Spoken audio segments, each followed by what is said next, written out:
Hello everyone, welcome to What If Deku Was Son of Superman and Became the Hero of Tomorrow Part 7.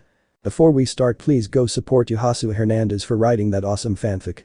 This is the translated version I made, there will be some mistaken characters' gender, but of course Deku is a male. Chapter Evil Never Rests. A face on the wall. The green-haired boy woke up with a heavy heart. Crypto had taken off his blankets, forcing the boy to stand up. Izuku. Okay, I understand now, friend, thanks. The boy rubbed his eyes, stretched slightly, and started toward the bathroom. With the help of his super speed, he managed to change in record time and make something to eat in the small kitchen he had, which, thanks to the principal and his Aunt Nana, was well stocked. Izuku. Trying his food well, it didn't turn out as bad as I thought, haha. The green-haired boy gave a bit of this to Crypto, who tried the food, although giving the boy a look of slight disgust. Izuku. Okay, it's not the best I've made, but at least it's edible. Looking at the wolf. What? Do you think you could do better? The boy walked to his table followed by the dog, who was wagging his tail happily. The boy served his croquettes to the dog, who devoured them calmly. Izuku. Sitting down, everyone criticizes, haha. The green-haired boy started eating, and once he finished he washed his dishes. He went out for a few laps around campus, accompanied by his faithful dog. Izuku was grateful that it was the weekend, so he could spend more time with his pet. The boy didn't take long and went up the High Alliance building of his class with his faithful dog, although what he didn't expect was that as soon as the elevator doors opened on the floor of the shared room, some bandages got tangled around his neck and pulled him out of there. The poor green-haired boy couldn't even react when he saw his home teacher, Aizawa, and his Aunt Nana Shimura, standing in front of him. Although he wasn't alone, Bakugo was also in the same situation as him. Izuku. Thinking. Bakugo. The green-haired boy's companions began to arrive. Alarmed by this, Crypto, seeing his companion in this situation, began to bark loudly, demonstrating once again why he was one of the few animals with a quirk. His powerful barks were so loud that everyone had to cover their ears. Kaminari. What's that noise? Hiroshima. Someone make it stop. Izuku. Crypto. Silence. The dog listened to his companion, but without wasting time he began to bite Aizawa's bandages, even pulling the black-haired man, demonstrating his incredible strength. Aizawa. Slightly surprised. How strong is this animal? Thinking. Shimura told me it was strong, but this. Izuku. Crypto. Bad dog, stop. The dog released Aizawa's capture weapons, but stared at him because the sensei of Class A did not let go of both boys. Ida. Aizawa-sensei, what's going on? Aizawa. Sorry to interrupt you guys, I just came to give your classmates a warning before anything happens. The green-haired boy looked at Nana, who nodded slightly. She knew it, the punishment was coming for what happened last night. Nana. I tried to convince him not to do it. Aizawa. Staring at both boys. I understand both of their reasons, I saw the security videos, but frowning. I can't let it go. Shoto. Reasons. Aizawa. 4 days of detention for Bakugo. 3 for Midoriya. Plus, the dorm area will be cleaned up. And I want a written apology from you, Bakugo. Kaminari. Huh. But why? Ida. A punishment. Momo. But what did they do? Aizawa. His companions. Nana. They both had a fight around ground beta. This took everyone by surprise who saw both boys, realizing that Bakugo seemed to have some slight injuries. Mina. Huh. They had a fight. Hiroshima. What were you thinking?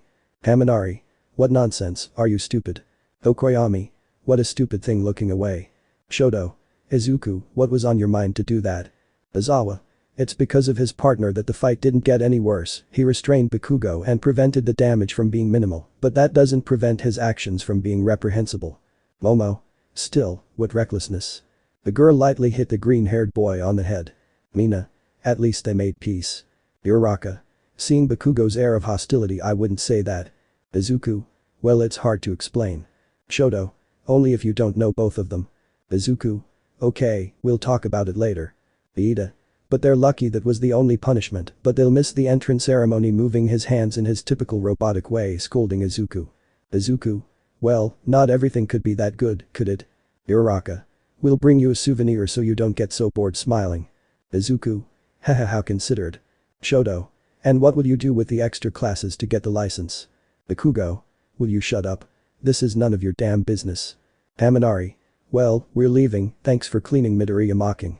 The blonde just smiled mockingly and dropped a ball of paper, although what he didn't count on was that Crypto would be in front of him in an attack pose. The dog was growling fiercely, showing his fangs. Kaminari had no other choice, so ashamed and intimidated, he picked up the trash he had thrown away and started walking, although when he passed by the dog, it let out a powerful bark, which made him jump in fright.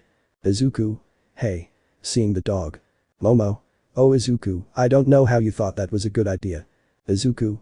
Haha well, it was a good idea to contain his attacks, a bad idea would have been a direct fight. Bakugo. Mumbling I would have beaten you without any problem.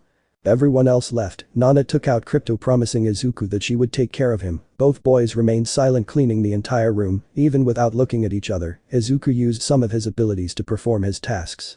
But this day marked something, the beginning of the second semester at UA, where things would definitely change for all the students, as well as the start of new events, because the events that happened at USJ and Hosu, the camp and in Kamino, had made the boys stronger, but they also made the villains feel more comfortable going out, after all, there was no longer a symbol of peace.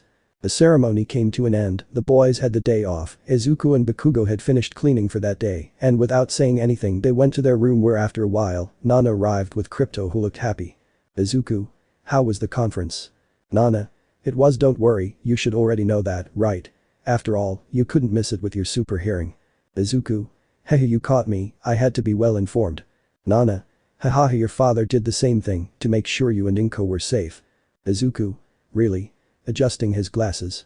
Nana. Hehe yeah what memories sighing with nostalgia, but well, I'm leaving now, I just came to drop off Crypto, he behaved well throughout the ceremony, he didn't make a single noise. Izuku. Well, that's him, right kid? Petting his dog. Nana. And about last night why did you go there? I heard and saw the content of your conversation on the recordings, but why there specifically? Izuku. If you saw the recordings you should already know, that was our first confrontation, that was where I beat him for the first time in hand-to-hand combat, I guess that damaged him morally. Nana. Well, no one had ever stopped him, they never stood up to him, and above all he was never defeated until that moment, it must have been a hard blow. Izuku. Yes, I think so. Nana. It was a good idea that you contained it with your icy breath. Izuku.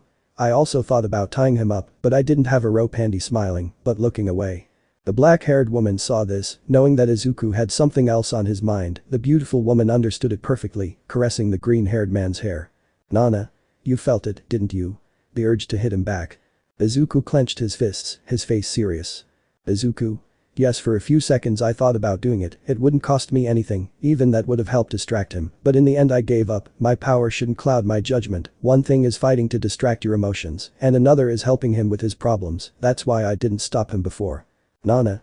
It was a good decision, a battle of that magnitude would have done more damage, and ultimately would have awakened more teachers, you know the problem would have been bigger. Izuku. Yes thanks for that. Nana. Don't thank me, or at least not me. I told you I'd be more partial to you. Izuku. Okay, yes I remember the last thing, but what do you mean? Nana. I bet I didn't do anything, it was Aizawa who pleaded for both of us. Izuku. Really? Nana. I guess I take them seriously. Izuku. Wow I guess so. Nana. Sighing well, that's all, now I'm going he. Izuku. Hehe yeah, sorry for taking up your time. Nana. It's no bother, I like to talk to you from time to time Izuku. Izuku. Hehe thanks. Petting Crypto. The woman smiled and left the room, for his part, Izuku did his homework, played a little with Crypto, prepared something to eat for both of them and turned on the TV, but this calm didn't last long, because after a few minutes, the boy heard someone knocking on his door, the green-haired boy opened it, seeing that it was Shoto who was bringing a box of pizza. Shoto. Room service. Izuku. I didn't ask for it. Shoto. This one's for the house. Izuku. In that case, come in. The boy smiled and his best friend entered his bedroom. Shoto. I still can't believe they gave you something like that just for you. Izuku. Well, it belonged to my father. Shoto. Now I understand he. Izuku. And what does he bring here? Shoto. I came to see how you were, you know, after your fight last night. Izuku. It wasn't a fight. Shoto. I know, if they had really fought the chaos would be so great that they would have caught everyone's attention. Izuku. Hahaha thanks. Shoto. But why did you fight? I understand that he must be upset about what happened in the exam, but he's not stupid, he should understand why. Izuku. I was upset yes, but not because of that or well, also. Shoto. Also. Izuku. It was more out of pride. Shoto. I'm not surprised. Izuku. His pride was hurt, the vision he had, the world he idealized is falling apart, he realized that he is not invincible, nor the most powerful, and that is taking its toll on him. Shoto. It must be difficult. Izuku. Yes, things don't go as he expected, and he also blames himself for Almight's retirement, his kidnapping, everything. Shoto. Wow I had no idea. Izuku. That's why I didn't stop him from the beginning, even if it seemed impossible, I wanted to help him as much as possible. Shoto. And rightly so, one thing is not liking him, but another is letting him suffer and doing nothing. Izuku. Exactly, eating a slice of pizza. Shoto. And you think it worked? Izuku. Well, he didn't say anything to me today, and yes, I know that's not a valid argument, but it felt very peaceful, haha. Shoto. That's something, nodding slightly. Both boys smiled and continued eating while watching television, but soon, this calm was interrupted again when a light knock on their door caught their attention. Shoto. Are you waiting for someone? Izuku. Not that I know of. Shoto. Nana. Izuku. He hasn't been gone long. Shoto. Momo. Izuku. He should have warned me. Crypto immediately got up and ran to the door, which he began to scratch while he saw Izuku. Shoto. Okay, should we be worried about that? Izuku.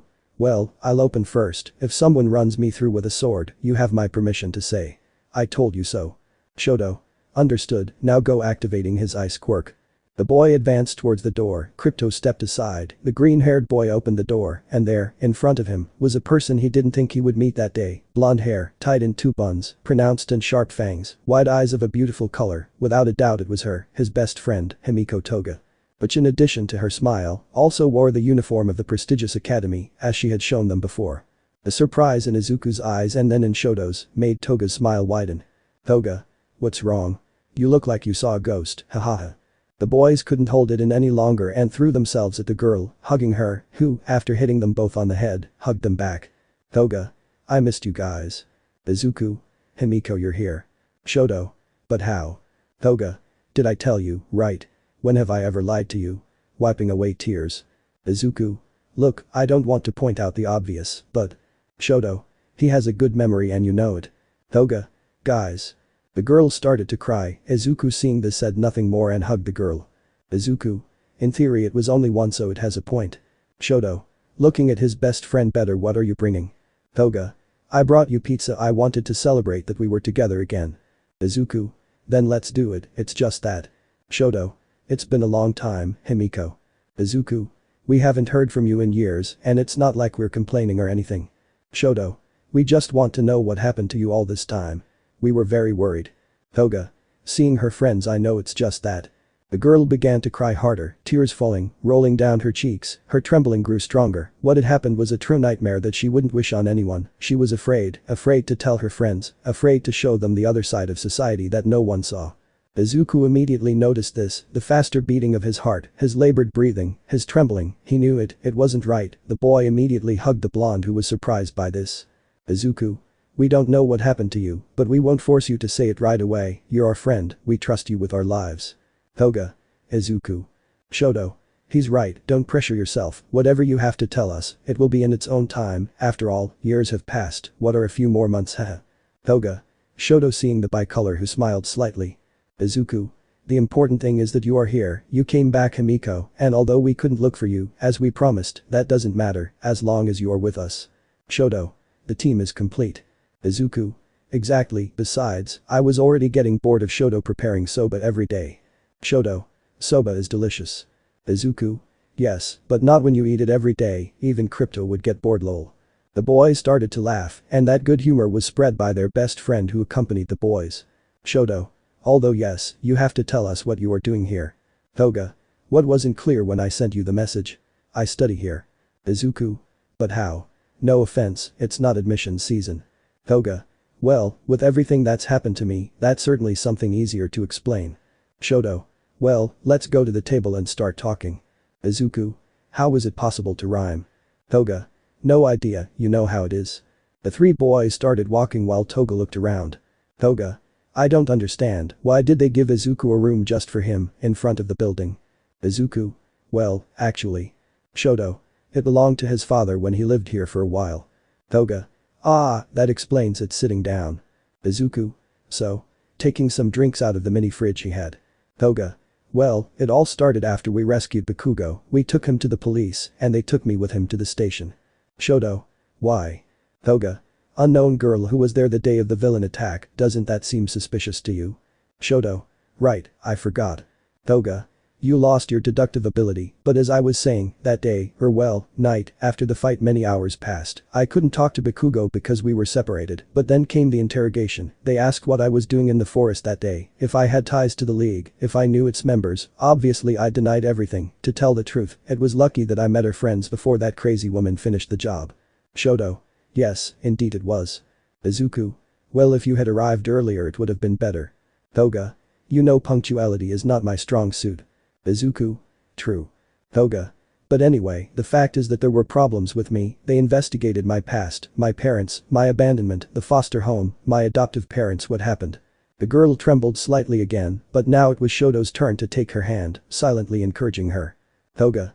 Taking courage. The fact is that, because of everything that had happened in my history, they didn't trust me much, and I knew it, I was angry, I needed a miracle. The girl turned her head slightly towards the buildings, but then looked back at her friends. Shoto. And. Toga. The UA was that miracle. Izuku. Surprised how? Toga. Some of his teachers came to see me, Eraserhead, Vlad King, Midnight, Present Mick, Hound Dog, Principal Nezu and Nana. Seeing Izuku. Shoto. Really? Incredulous. Toga. Yes, remembering the scene they interrogated me after the police did, Detective Tsukauchi gave them permission, they brought Hound Dog to confirm my answers. In the end, even though he himself said I had been sincere, Vlad King wasn't entirely sure, I guess with good reason, there were too many coincidences. Shoto. I assume it was Nana who helped you. Toga.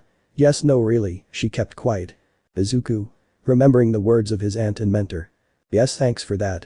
Don't thank me, or at least not me, I told you I would be more partial to you. Okay, yes I remember the last one, but what do you mean? I guess I didn't do anything, it was Aizawa who defended both of them. Really? I guess I take them seriously. Izuku. It was Aizawa. Shoto. You're joking, right? Toga. Yes, how do you know? Izuku. A hunch. Shoto. But then. Toga. Yes, he spoke with everyone outside, I didn't hear the whole conversation, but the vast majority did, he said that somehow he trusted me, plus there was the testimony of those girls, Sayu and Uraraka, I didn't attack them, I defended them from that crazy girl, he said he couldn't be % sure, but he felt that he should be in the academy, to encourage me to be more than what I already am, the truth is I'm not sure if I deserve so much, but he said something that was strange to me. Izuku. What thing? Toga. I don't know if I'll regret it in the future. I only know that I saw that girl's records, and if everything she learned was on the street, I don't want to imagine how strong she'll become if she acquires more knowledge the right way. Enlisting her isn't a mistake. Shoto. Then. Toga. They talked to me, they gave me two options, I could enter the UA as a normal core student, or I could wait to take the practical exam in the second year. Izuku. And I assume the answer wasn't complicated. Toga. Yes, I am a little behind, but don't get too confident, I learn quickly with a challenging look. Izuku. Hahaha, we're counting on that, mosquito girl. Toga. Don't call me that. Pouting. Shoto. Hahaha, you're in UA, you're destined to be a heroine, so choose your name. Izuku. It's true, even if you're in the normal class, you're a UA student, you have to make an effort. Toga. I know, I accept the terms and conditions. Izuku. Sure. Toga. I'm so sure, I know I can take a test to get into the hero class. Shoto. Yes, he read the fine print. Izuku. It seems so. Haha. Toga. So I warn you, I will enter the hero course, and I will be with you. Izuku. Hahaha, then come, Himiko. Toga, this is your hero academy. The boy stretched his fist towards his best friend, who smilingly returned the gesture. Immediately afterward, the trio of boys began to watch a movie while eating their pizza. Once they finished, the boys went towards the Class A building, Crypto followed them wagging his tail, happily walking next to Toga. Shoto. I still don't believe this is real. Izuku. I say the same, but it doesn't bother me, it's good to see that we are reunited again. Toga. Really? What if I'm just a clone? Muhahaja with an evil smile. Izuku. Or an impostor, like the one I saw in the license exam. Toga. Impostor. Izuku. A girl from Shiketsu, somewhat strange, an exhibitionist, she became Asui to confuse me, she seemed to want to talk a lot, although to tell the truth, she was somewhat scary. Shoto. The tall girl with long hair. The one you couldn't take your eyes off. Izuku. Exactly. Toga. Hahaha, it looks like puberty has arrived, you're already a woman magnet. Izuku. Hahaha, that's not it, that girl was scary, her quirk is something to be afraid of, plus that partial boy who was worried about her remembering his conversation with the Shiketsu boy. Toga. I guess it's normal, she's his partner. Izuku. I guess. The boy didn't think much of it, and after a couple of minutes, the three of them arrived at their building, only to see Mina and Jiro crouching down looking at the floor under the refrigerator. Mina. Can you see it? Jiro. It's very dark, the light doesn't reach. Shoto. Girls, is everything okay? Mina. Huh. Seeing the boys, yes, everything is fine, it's just that Jiro lost his phone under the refrigerator. Jiro. Me. Who was the one who kicked him down? Mina. Well, it was me, but only because you threw it out when I mentioned Kiri. The girl couldn't say more because Jiro immediately covered her mouth with his jacks. Jiro. Will you shut up? Mina. Uncovering her mouth. Well, the thing is that we can't see her phone, much less take it out. Jiro. What if we ask Shoji for help? Mina. Do you think he wants to help us? Jiro. Kaminari is not an option, he has less muscles than a noodle. Mina. Bakugo would just blow her up and I doubt Iida would want to help us. Jiro. Right, knowing him, he would just scold us. Mina. We could ask Sato or Kota for help. Jiro. True. Mina. Although Momo could help us too, I would have to make some kind of machine to lift the refrigerator. Jiro. Do you have your phone? Mina. And why don't you use yours? Jiro just saw the girl with a serious face making the girl see the irony. Mina for her part just shrugged her shoulders. Jiro. Well, tell Momo. Mina. I'm on it taking out her phone. For his part, Izuku used his X-ray vision, finding the violet-haired girl's phone, unplugged the fridge, and carefully took it from the base to begin charging it effortlessly. Mina. He says he's coming in a few minutes, apparently the boys met up with Class B. Jiro. Being the vice president must be difficult. Izuku. Jiro. Jiro. Wait Izuku, as soon as Momo comes we will ask her. Izuku. But. Mina. Will it take long? Toga. When will they realize? Shoto. Shall we make a bet? Jiro. The others shouldn't be long now. Izuku. That's your phone, right Jiro? Jiro. Have you seen it? Do you think you can catch it? Izuku. I have my hands full, could you help me with that? Jiro. Busy. Turning to look. Mina. I bet you turning her gaze. The two girls turned around only to see Izuku carrying the refrigerator with ease, even with a smile on his face. Izuku. Can you pick it up? Jiro. Why yes surprised. The girl stepped forward and grabbed her phone before quickly returning to Mina. Mina. Why do we always forget he can do that? Slightly amazed. Jiro. I have no idea just like Mina. Toga. Pay stretching out your hand. Shoto. I remembered why I didn't like betting with you taking a few bills out of his pocket. The boy just smiled and started to lower the refrigerator, ignoring that Mina had taken a picture of the boy with the refrigerator on his head, although what everyone also ignored is that Hagakure was also in that place watching the boy's action. Momo, for her part, could only see the moment when the boy lowered the refrigerator. Momo. I'm here, what happened? Mina. Forget it. We already solved it. Momo. Izuku. Izuku. Connecting the fridge. What's up Momo? Momo. Did you load the refrigerator? Izuku. Hehe yes, it's that Jiro's phone had been left downstairs. Momo. I see. Izuku. And you? Why did it take so long? Momo. We met Class B and you already know what Monoma is like. Izuku. Did he want to brag about something? Momo. Well, this time he was more unbearable than usual. Izuku. Why? Momo. It seems that the whole Class B got the license. Izuku. Everyone. At that moment, the two-tone-haired boy lowered his head slightly, feeling disappointed. Toga. Shoto. Izuku. Seeing his best friend. Hey, calm down friend, it wasn't your fault. Slightly clenching his fists, that boy from Class B is too weird. Shoto. Sorry, guys head down. Toga. I'll go after him with a sadistic smile. Izuku. Hey, calm down both of you, that guy only makes the competitions in his head, you don't have to feel bad and you don't want to do whatever you have in mind. Toga. But. Momo. Also it seems they have a new student, she comes from the United States, she doesn't speak Japanese well, and she seems to be somewhat innocent. Izuku. I can already imagine what happened. Kirishima. We also met Shinso, he's as cold as ever. Toga. Shinso Hitachi. He's my partner. Izuku.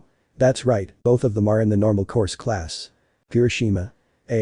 Seeing the girl, you're the girl who came with us to rescue Bakugo, you're Toga. Toga. Haha yes, nice to see you again. Kirishima making a slight bow. Kirishima. Haha I say the same, but what are you doing here? I haven't seen you before. Seeing the girl's uniform. Wait, you study here? But how? Toga. What can I say, I have a few tricks up my sleeve. I'm in the regular class, after all, I have to take care of that pair of fools. Haha smiling. Kirishima. Haha yes I believe you, well in that case I hope we get along. Stretching his fist smiling. Toga. Haha, I say the same. The girl fist bumped her new friend. Momo. Normal course. I didn't know you studied here. Toga. Hehe, yes, I arrived relatively recently. Momo. That's strange, I mean considering the second semester and all that. Toga. I know, but there would be problems with my registration. Momo. Looking suspiciously at Izuku and Shoto, and have you already met Nana-sensei? The girl knew the secret of both young people, and although she knew that Izuku would not use his family connections, she also could not help but think that it was somewhat suspicious that her best friend would study at the same academy as them after so much time. Toga, for her part, looked at Momo, frowning slightly. Momo looked back at Toga, who smiled kindly. Toga. Yes, but it was Aizawa and Vlad-sensei who helped me with my registration. Momo. I see. Toga. Haha, calm down, I understand that you have doubts, I don't expect you to believe me the first time. Momo. No, it's not that, sorry it's just that. Toga. Haha, calm down, I understand that maybe we started off on the wrong foot, but I want to correct that. The girl approached the brunette, who nervously stepped back a little. Toga just smiled, bent down slightly, and extended her hand with a kind smile on her face. Toga. My name is Himiko Toga, as you may know, I am Izuku and Shoto's best childhood friend, it's a pleasure, stretching out her hand with a smile. Izuku. You forgot to say that you were our only childhood friend.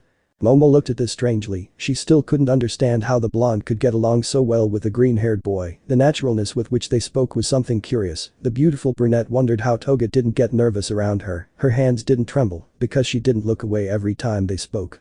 Momo looked at the blonde who, seeing that she didn't receive an answer, had moved away slightly, preparing something to eat for her friends. Momo gulped and approached Toga. Momo. Calling the blonde's attention, excuse my manners, my name is Momo Yaoirozu, it will be a pleasure to be your partner, stretching out her hand. Now it was the blonde's turn to be surprised. Toga hadn't expected this, even though she had taken the initiative. It took the girl a few seconds, but after recovering, she returned the gesture to the girl. Toga. I say the same, smiling, by the way. Do you want to try what I made? I swear I won't kill you. The girl just smiled, Izuku for his part smiled a little, blushing as he watched the girl approach them, finished the preparation, the boys returned to the dining room, followed by Crypto, who was also pampered by Toga. Everything was peaceful for a few minutes, Kirishima took advantage of this to chat and get to know Toga a little better, who seemed happy to answer all of the blonde man's questions, but unfortunately, nothing can remain so peaceful for long. It didn't take long when Kaminari entered the creative room, and as soon as he saw the green-haired and the two-colored, his face darkened slightly, the memories of his argument with Shoto bothered him. Kaminari. Look. The super friends are gathered mocking. Shoto. Annoyed, what do you want, Kaminari? Izuku quickly turned his gaze to Kaminari, who looked annoyed even under that mocking smile. Kaminari. Nothing special. I live here, right? Do you want to complain? Toga didn't hesitate to get defensive, she knew that Shoto wasn't someone who got upset easily, so seeing him like that now made her react immediately. Izuku, for his part, seeing his friends like this, did not hesitate to stand up, but Kaminari, seeing this, did not hesitate to attack again. Kaminari. What's wrong, Midoriya? Did you forget to clean somewhere? Wiping the dust off his shoulder with disdain. That had been enough. With this comment, both Toga and Kirishima, Shoto and Momo got upset, although Izuku remained calm. Izuku. No, I made sure to leave everything perfectly clean, but if you have so much free time to count the hairs on your arm, you can inspect the entire common room to make sure I'm telling the truth. Kaminari just looked seriously at the boy, who looked back with a smile. Izuku. It's just that if I bother you so much. Kaminari. Haha, none of that, after all, we're all colleagues here, right? Toga. Whispering to Shoto, I want to attack him right now. Shoto. Calm down. Kaminari, for his part, looked at the boy for a few more seconds until, suddenly, his head clicked, formulating a question in his mind that took him almost no time to formulate with a smile on his face. Kaminari. By the way, now that I remember, if you don't mind, can I ask you a question? Izuku. Well, that's weird, but go ahead. Kaminari. Well, actually there will be two, but here we go, you're supposed to have all of Superman's powers, aren't you? Izuku. Yes. Kaminari. Have you ever thought about misusing your powers? Izuku. Misuse. Kaminari. Yes, you understand, use them for your own benefit. Izuku. Like marking graffiti on the walls with my heat vision. Or freezing my enemies, listening to other people's conversations, getting better grades. Or something even worse, using my X-ray vision to spy on my classmates while they're changing or to see their underwear. Izuku, saying this, just smiled in a somewhat dark way, making everyone who was gathered there feel somewhat uncomfortable. Kaminari. Yeah, something exact, but yeah, things like that. Izuku. Keeping a smile. Yes, I guess they are the kind of things one would expect if one has my abilities, but you know what? I was raised by my parents with principles, values, an idea like that would never cross my mind because at the end of the day we all need privacy just as we deserve respect. Kaminari. Doubtful. And you think he believes that? Izuku. I don't expect you to, although I only answered your question honestly. Also, to be honest, at that time I was just discovering my abilities. I couldn't get distracted by anything. After all, I didn't want to make any mistakes. The boy just smiled in a more peaceful way, remembering those moments and how his parents helped him control his abilities. Izuku. Well, to be honest, I didn't have any friends either. There was no one to brag about my skills with. Kaminari. Irritated Midoriya. Izuku. I suppose your question comes from a fundamental point of view, doesn't it? Well, I don't know what it's about. But what I can tell you is that, no matter how difficult it may seem, I'm here to do the right thing, no matter how cliché it sounds. You know, to fight for truth and justice. The boy started walking towards the elevator while his childhood friends and his faithful dog followed him. Izuku. Though for some reason, I feel like everything I didn't do with my powers are things you would do. The boy said this and left the arcade, leaving Kaminari alone and exposing his ineptitude. For her part, Momo saw how the green-haired boy left the arcade. The brunette's face was thoughtful. At the same time, she was also upset with Kaminari for what he had said and provoked. Izuku. In the elevator, so I saw what mess you were referring to. Shoto. It's kind of annoying if you put it into perspective. Toga. There's something about your classmates that makes them so easy to hate. Izuku. Haha, calm down both of you, okay? All he wants is to bother me and I won't give him the pleasure. Shoto. You're smarter than that. Toga. We know him well enough to know that's a statement. The boys smiled and continued on their way until they reached the boys' room where they spent the rest of the day, and even with its ups and downs, this was the way in which the former trio of friends reunited again, caught up with their lives after so many years of being apart. Likewise, this is how Izuku and Bakugo's punishment began, cleaning the dormitories and the High Alliance of Class A. Although what Izuku didn't know was that with this punishment, there would also come an encounter that, unfortunately for him, would be unpleasant. This would happen in the middle of the week of Izuku's punishment. The day for the green-haired boy started relatively normal, even with a few words from Aizawa in the classroom. Aizawa. I know that many unprecedented things have happened so far this year, but ignore it and focus on your studies. That includes the hero residence. Sai. Raising her hand. Sensei, we heard that in the welcome talk. Could you explain to us what this thing about the hero's residence is? Zero. That's true, the director also mentioned it. Okoyami. I'm interested too. Momo. Raising her hand elegantly, he also said that students from other years did that a lot. Aizawa. Rubbing the back of his neck. That was something I wanted to talk about later, but I guess it's only logical that I do it now. In a quick explanation, I can say that they are heroic activities outside of school. It's something like what they did in their internships, but more real. For those who have questions, this is taken into account even from what happened at the sports festival. Therefore, those who were not recruited at that time will have problems with this. Momo. I see. Aizawa. You now have your licenses, which means you can act more actively.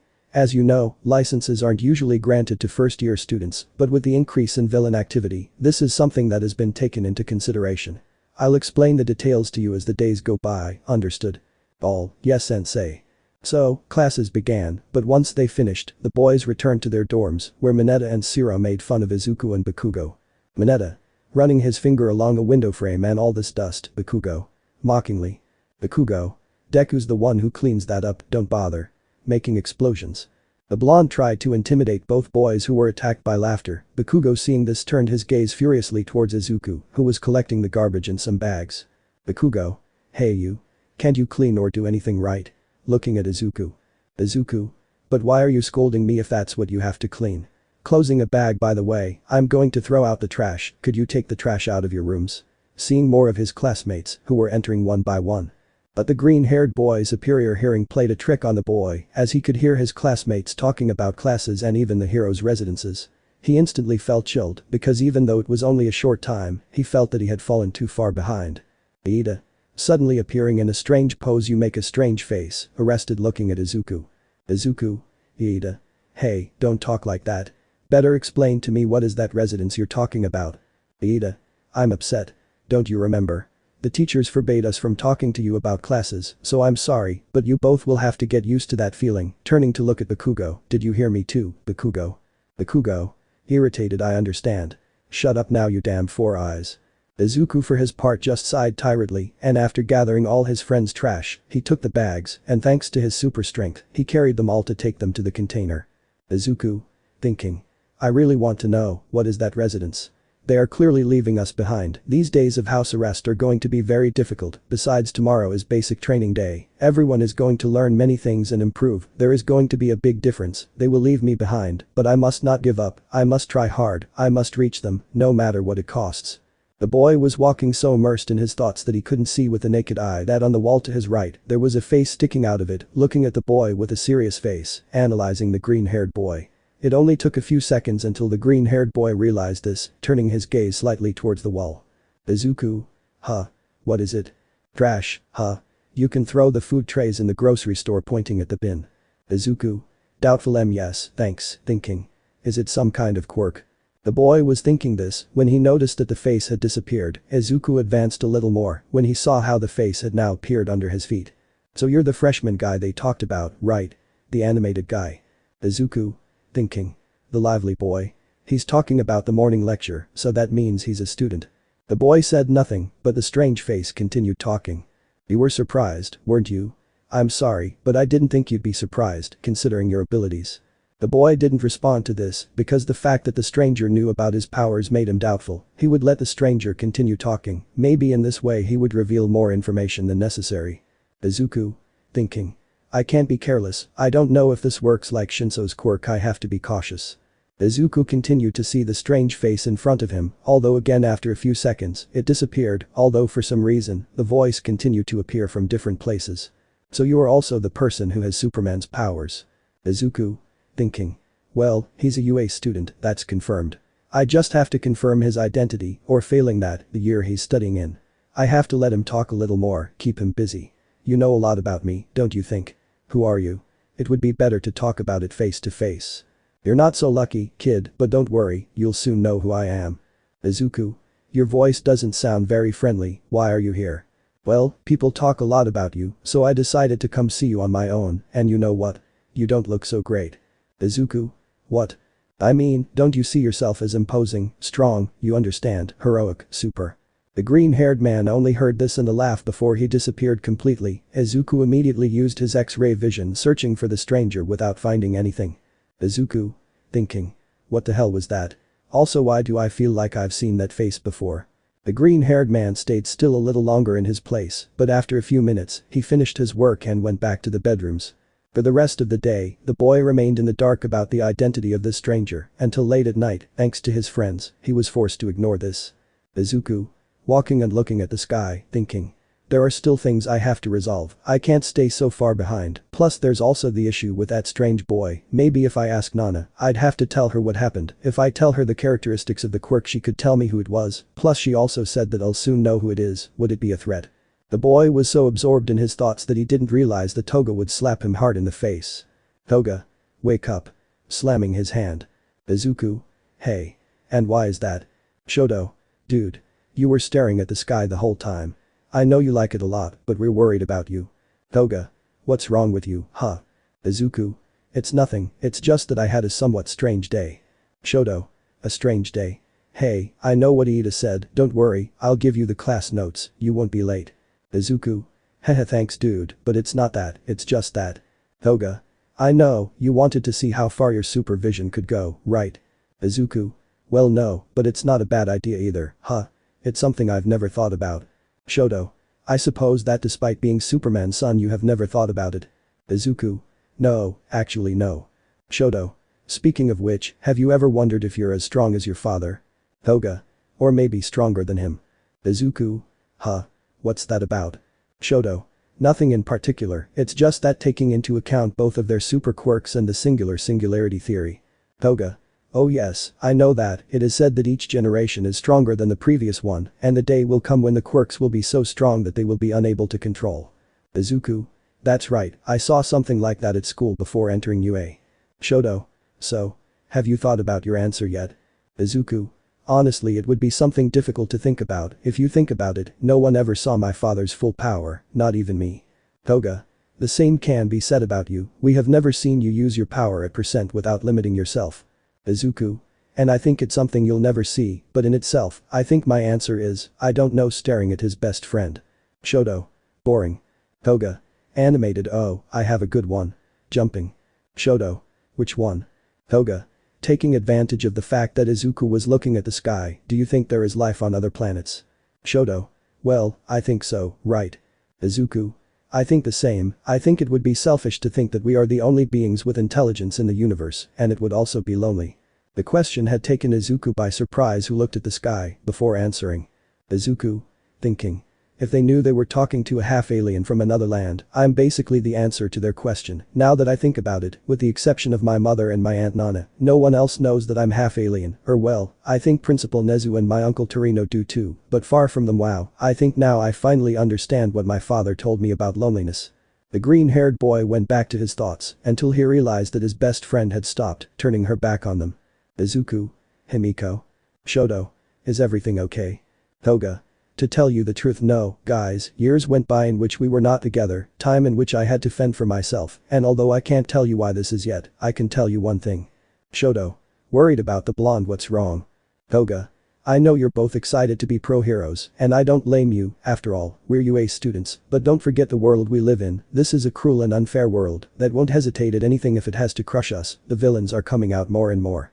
Izuku. We know, but what's that about? Toga. Guys, don't get too confident about anything, because during the time I was away, I realized that the villains have already come out of shock and are realizing one thing. The girl turned to see her friends who, confused and intrigued, saw a serious face on the blonde, something strange about her who was smiling most of the time. Toga. Almight, he's not here anymore. Chapter The Big vs Class A.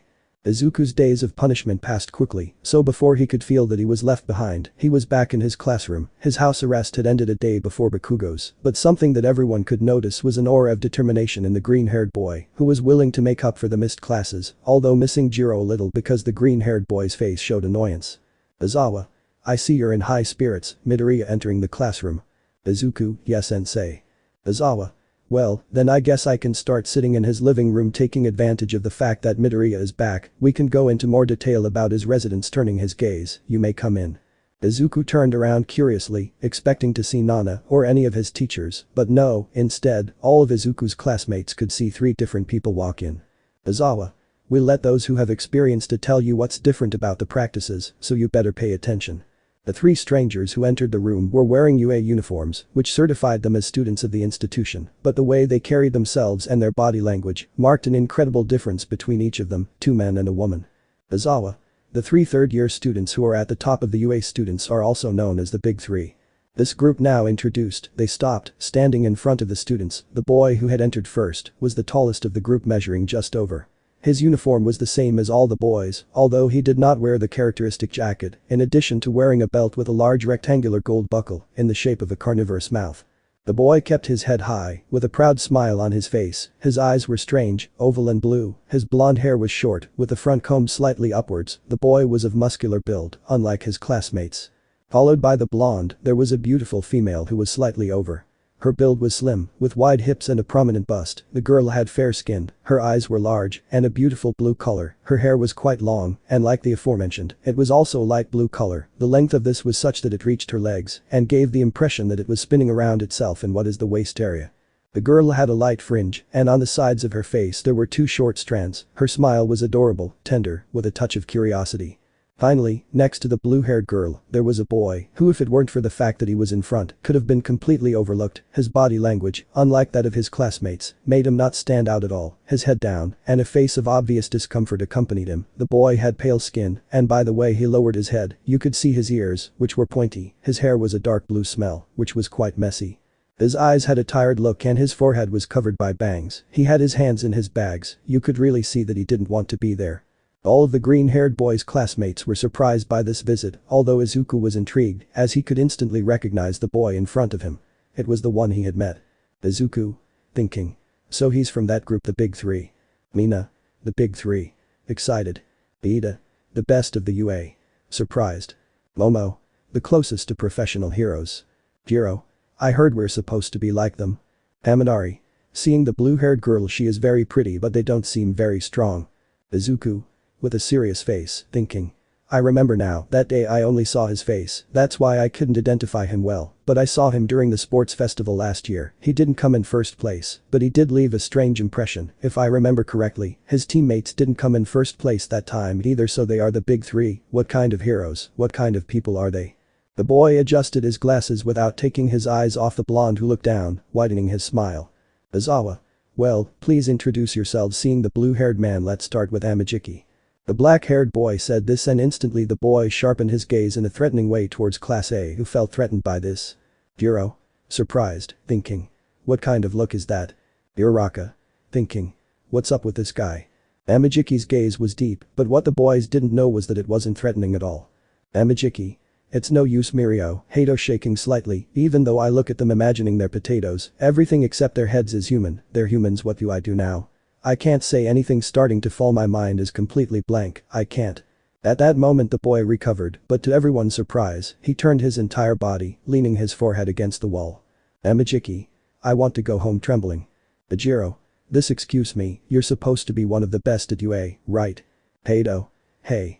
Listen, Amajiki, that's called having the heart of a flea. Even though you're human, that's being weird. Hahaha. Turning back to see the class. You see, this flea is called Tamaki. Amajiki, pointing at the blue-haired boy. I'm Najire Hato. They asked us to tell you about their resident. Smiling kindly. Wait a moment. The girl put a finger to her mouth in confusion and, faster than expected, approached Shoji with curiosity. Najire. Hey, why are you wearing a mask? Are you sick? Or is it just a trend? Near the gray area. Shoji. Confused. Well, it's just that before. But something caught the girl's attention again, who stopped paying attention to the boy to stand up again with a curious smile. Najire. Wow. You must be Todoroki, right? Shoto. Yeah. Najire. You're quite handsome, but why did you burn your face? Looking at the bicolor with curiosity. Todoroki. To that, somewhat uncomfortable by the question.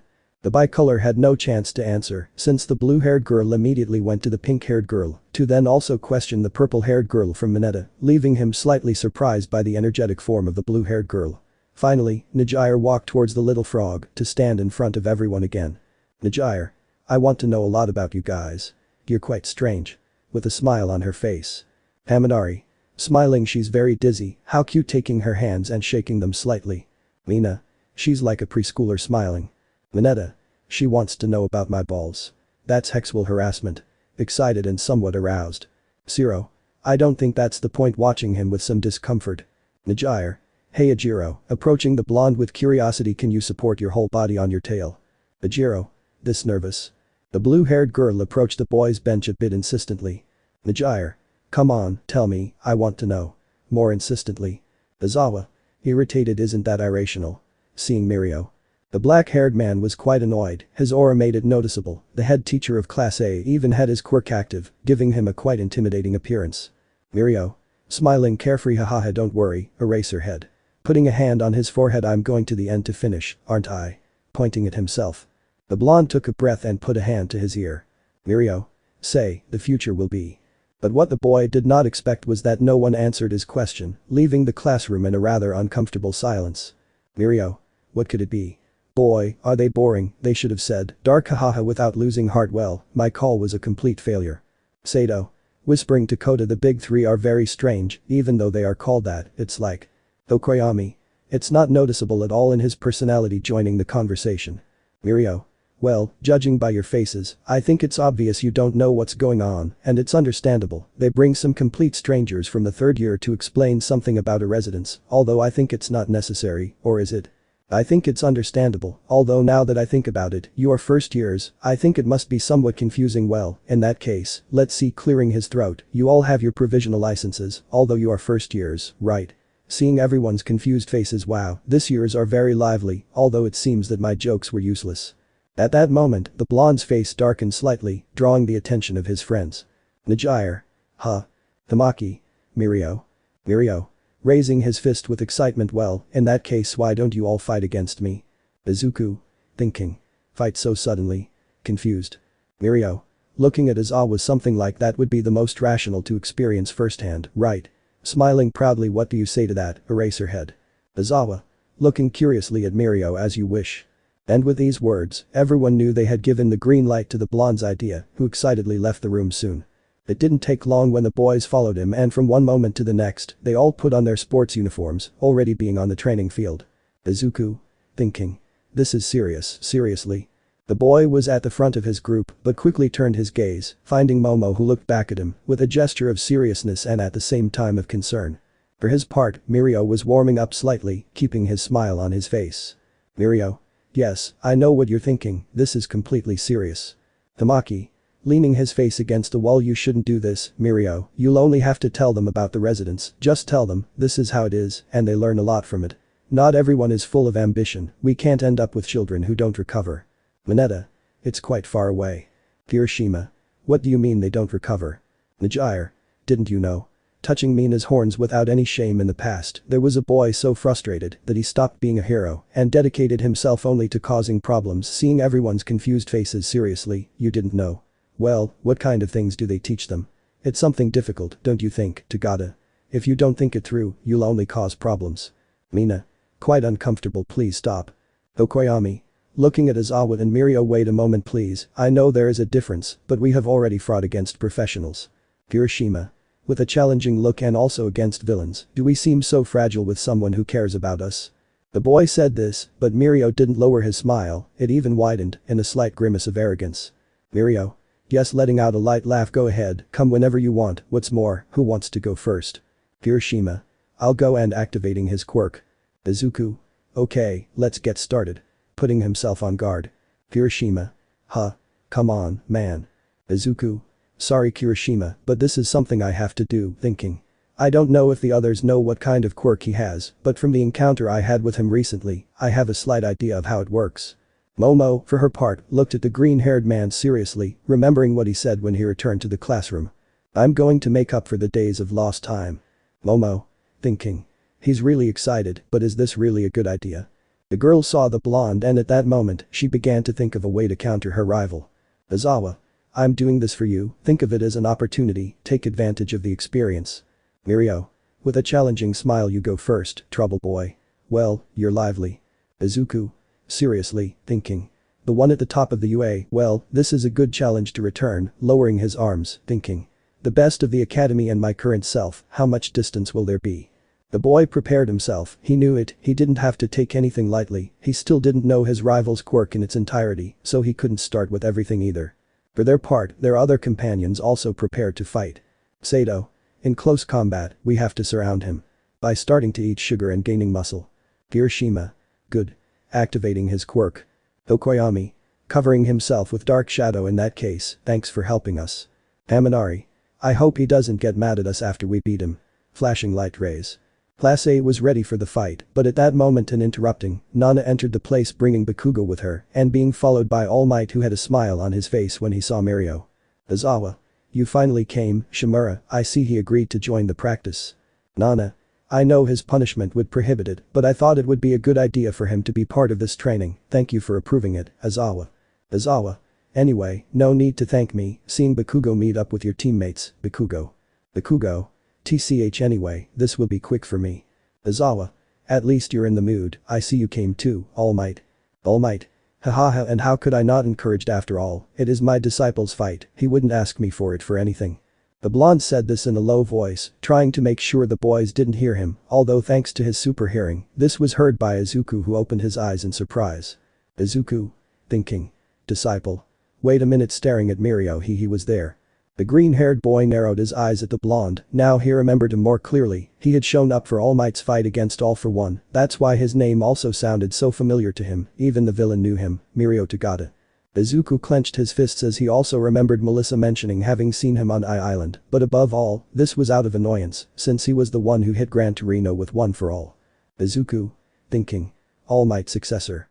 The green-haired boy couldn't help it, annoyance took over his body, so in his first display of annoyance, without saying anything, the boy threw himself at Mirio with his fist raised. Momo. Izuku. But the boy was soon forced to stop as he saw how the boy's clothes began to disappear, passing through his body. Everyone was surprised by this, even Jiro covered his eyes with his hands and his jacks. Zero. His clothes fell off.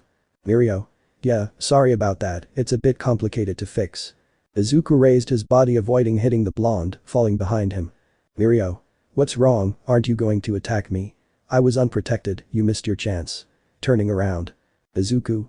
I know you're trying to make this feel like real life calming down, but attacking you off guard wouldn't be entirely fair, besides, I didn't miss any opportunity. Mirio. Huh. Izuku. I was able to see your quirk in action and as I suspected, you can cut through things with it, thinking. That's a great quirk, I should think better about my strategy. The boy clenched his fists, while mentally holding back, he had lost his mind, he knew he made a mistake by letting himself go, he didn't have to mix things up, not at that moment.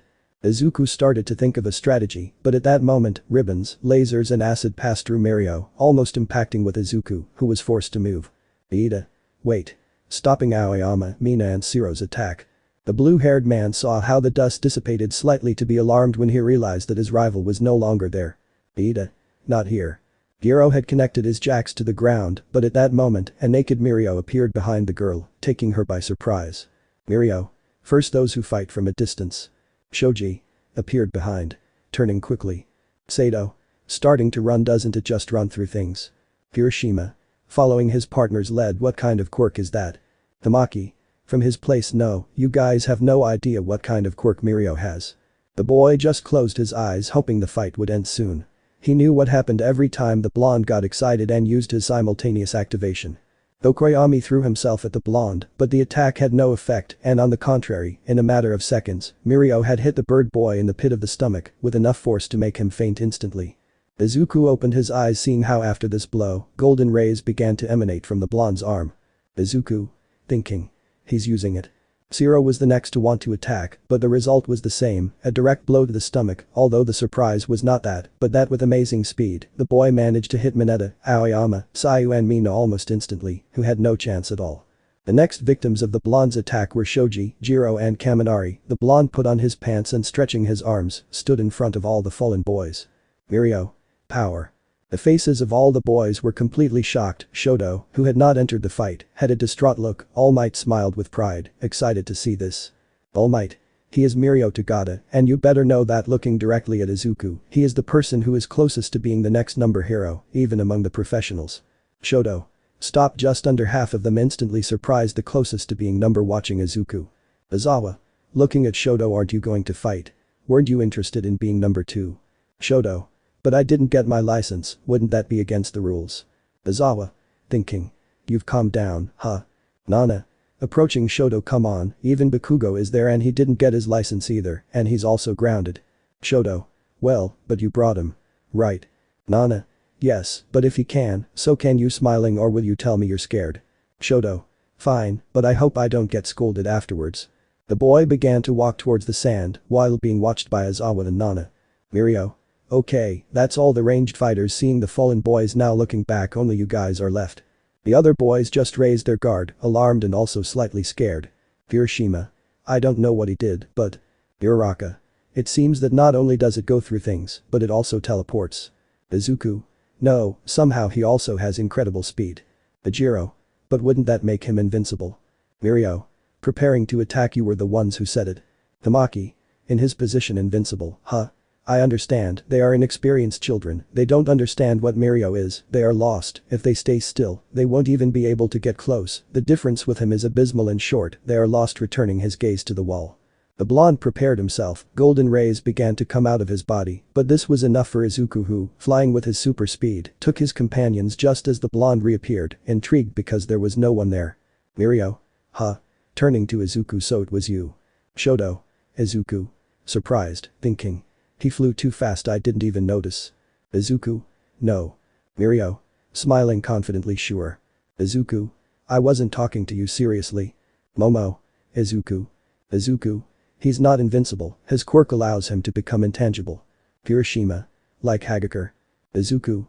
No, one thing is invisibility, another is intangibility. He can pass through solid objects, apparently that includes the ground, and although at first glance that would make him invincible, this must also have a limit. Preparing a strategy, so I assume that when this happens, he is expelled from the area where he is hiding.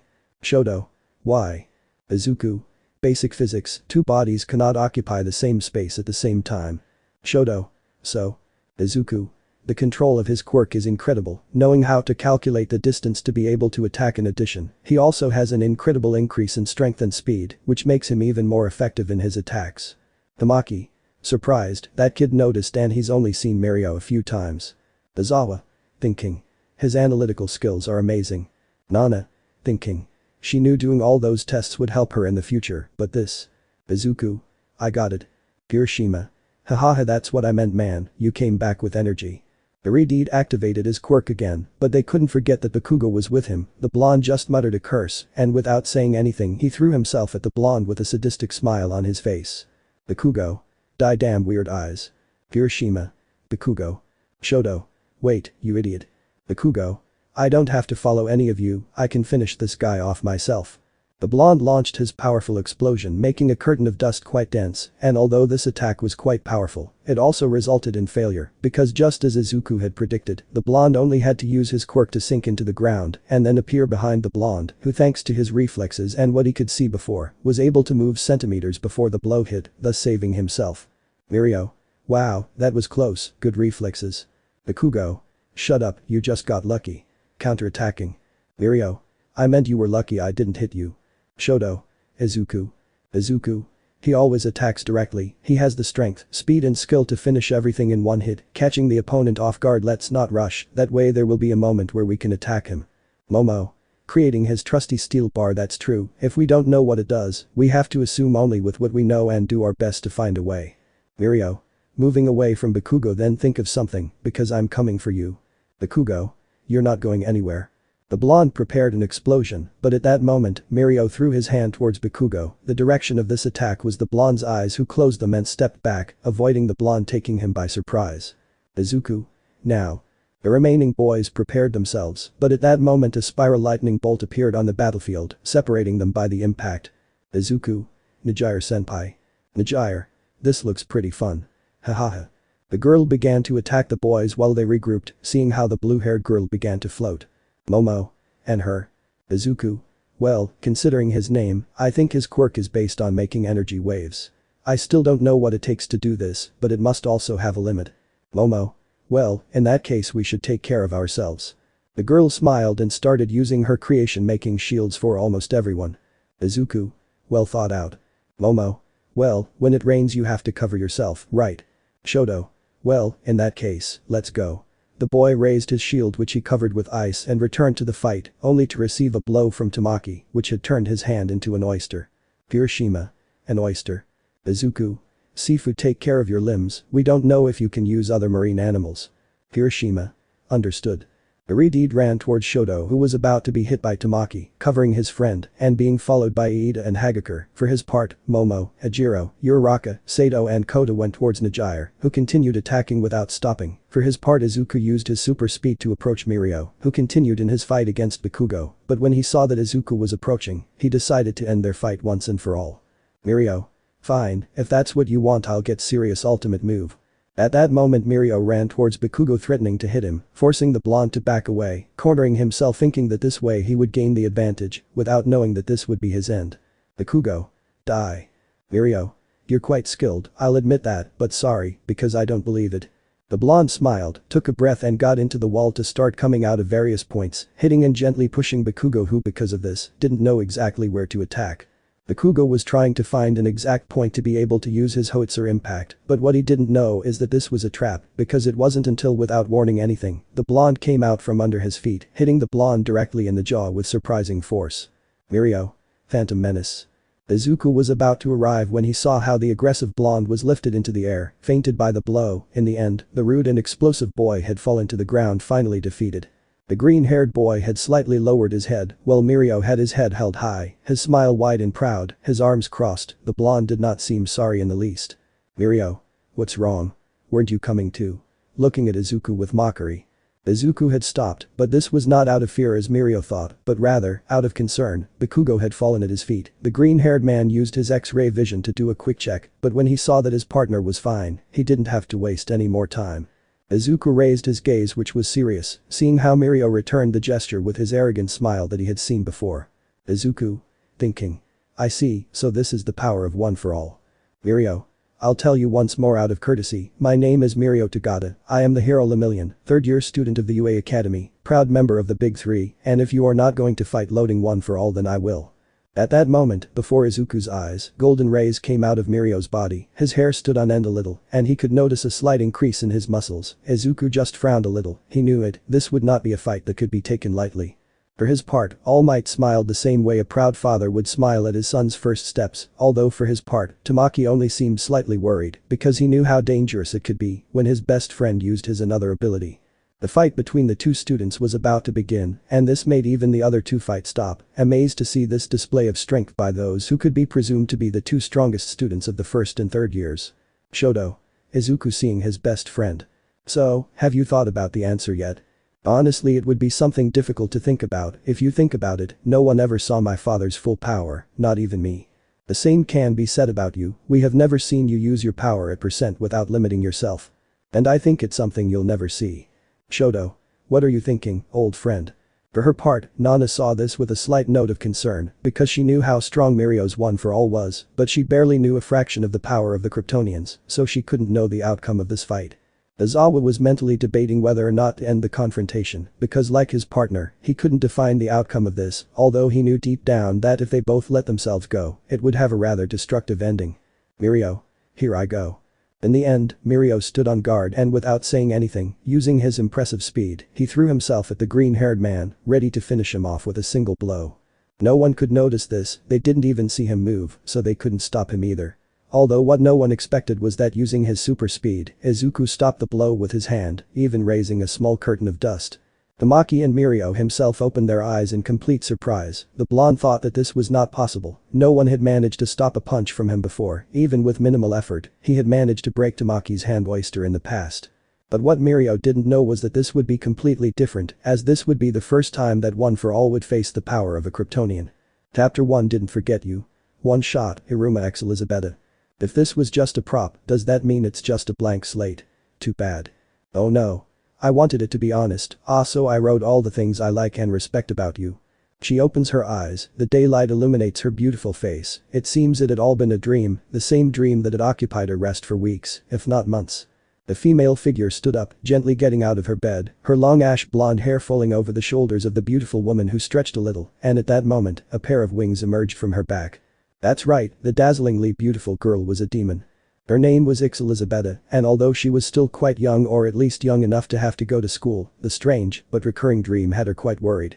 And although in general, it wasn't unusual for one of her dreams to recur, what was truly curious was the content of the dream and the feeling it left in her when it ended, since the girl could recognize her voice in the dream, but not the other person's. Elizabeta. Confused, why am I dreaming this again? What does it mean? Sigh, at this rate I'll stop sleeping soundly, holding her head. The girl felt bad, but she had no choice, she couldn't miss school either, so after putting her things away and having breakfast, she left home, spreading her wings to take flight towards Babyless Academy, the elite school for demons that she attended, being already in her second year. While her black wings flapped gently, managing to maintain their course, the girl continued trying to decipher the mystery of her dream, because there was something that did not let her rest comfortably. The scene in her dreams seemed more like a memory than an invention of her mind, although unfortunately, another factor that kept everything in intrigue was that the silhouette of the other person was blurred, fragmented, the girl could only see the classic blue uniform of her academy, her rank insignia and nothing else, but there was something in the voice that made her feel confident, calm, comfortable, it felt familiar, and for a demon, it was both warm and kind. After a short time in flight, Elizabeta was able to see her academy, so she hastened her flight, and after a few minutes, the beautiful woman landed softly, starting to walk towards the enormous school door, ready to have a good day, although confused.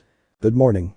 The classic and energetic greeting from the members of the student council managed to slightly pull her out of her thoughts, although this was also another curious thing, because it happened that she, unlike the other students, did not feel intimidated by these demons, despite the obvious difference in age, rank and power, the blonde girl even felt a touch of kindness in them, hidden in the strictness of their speech and dress, almost as if she had known them from before. Even though this was impossible, because she had never exchanged words with any of them, much less with the president, Amelie Azazel, the only student in all of Babyless of rank. Elizabeta decided to put her thoughts aside as she walked past them calmly, although this time there was something strange, and that was that she could clearly feel a gaze on her back. Elizabeta immediately turned around, without seeing the person responsible for this, although what she did notice was a slight but perceptible air of intimidation on Amelie's part. Elizabeta turned to look at the redeed for a few seconds, but she didn't count on the girl turning her gaze in her direction as well, which made the blonde continue on her way, avoiding getting into trouble, feeling a chill run down her spine.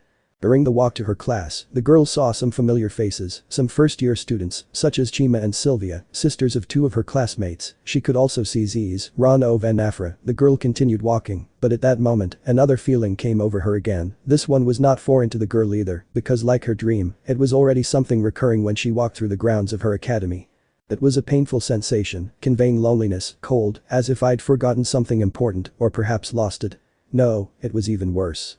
The pain felt like something had been ripped from my body, or even my heart. The beautiful girl continued walking with a feeling of desolation in her being, running through her from head to toe. Elizabeth even felt that for some reason, tears were about to come out of her eyes.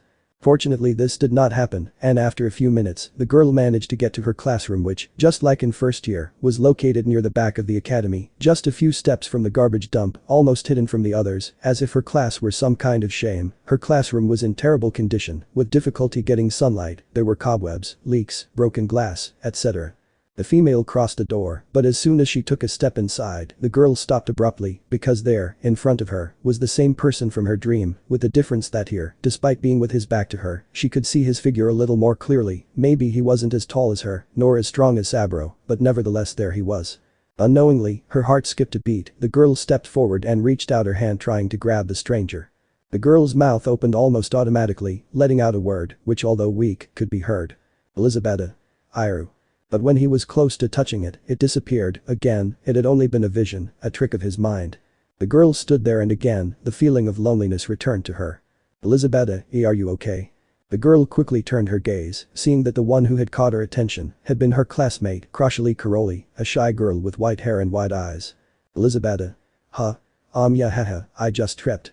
The girl excused herself with a shrug, then walked towards her desk, seeing all her classmates. Asmodeus, Clara, Saburo, Jazz, Lyde, Garp, Goman, Agares, Kamui, Karoli and Person. It seemed like they were all there, but somehow, Elizabeth knew this wasn't true. She knew her companions, she was with them from the first day, she knew their attitudes, and that was why seeing someone from a noble family and high pride like Asmodeus Alice interacting with someone like Clara Valak who was the complete opposite of him, made her curious. The same thing happened with Saburo Savnok. The huge boy was a born fighter, with an admiration for everything related to the Demon King that could border on fascination. He even went so far as to attack a teacher on the first day, to show that he had the power worthy of the next Demon King. But the Saburo in front of him, the blonde, smiled amusedly, while Clara climbed his back laughing. Elizabeth was confused. Her classmates were members of the so-called abnormal class, a special class for troublesome demons, a thief, a compulsive gambler, a pervert, a warrior, a sleepyhead, etc., etc. And although this was supposed to be a punishment, what she saw was something like a family, people who, without knowing exactly why, she could trust with her life. But what I couldn't understand was this. They had nothing in common, and yet there they were, laughing, playing, talking. Elizabeth was really confused, her heart wouldn't stop beating. The girl started to think back, trying to remember something, anything that could help her solve her dilemma. The speed test, the Batora party, the trip to Walter Park, the Harvest Festival, the music festival, all the events that had happened in her school life ran through her head without success. The girl found no answer other than a terrible headache. It didn't take long for Professor Robin to arrive. Classes began, but Elizabeth's attention was elsewhere. The girl spent half the day with her head in the clouds, and shortly before the break, Mononoke-sensei also left, leaving the class members alone to put away their things. The blonde could see how Clara and Asmodeus were arguing, although without knowing why, the girl approached them. Elizabeth, hey as.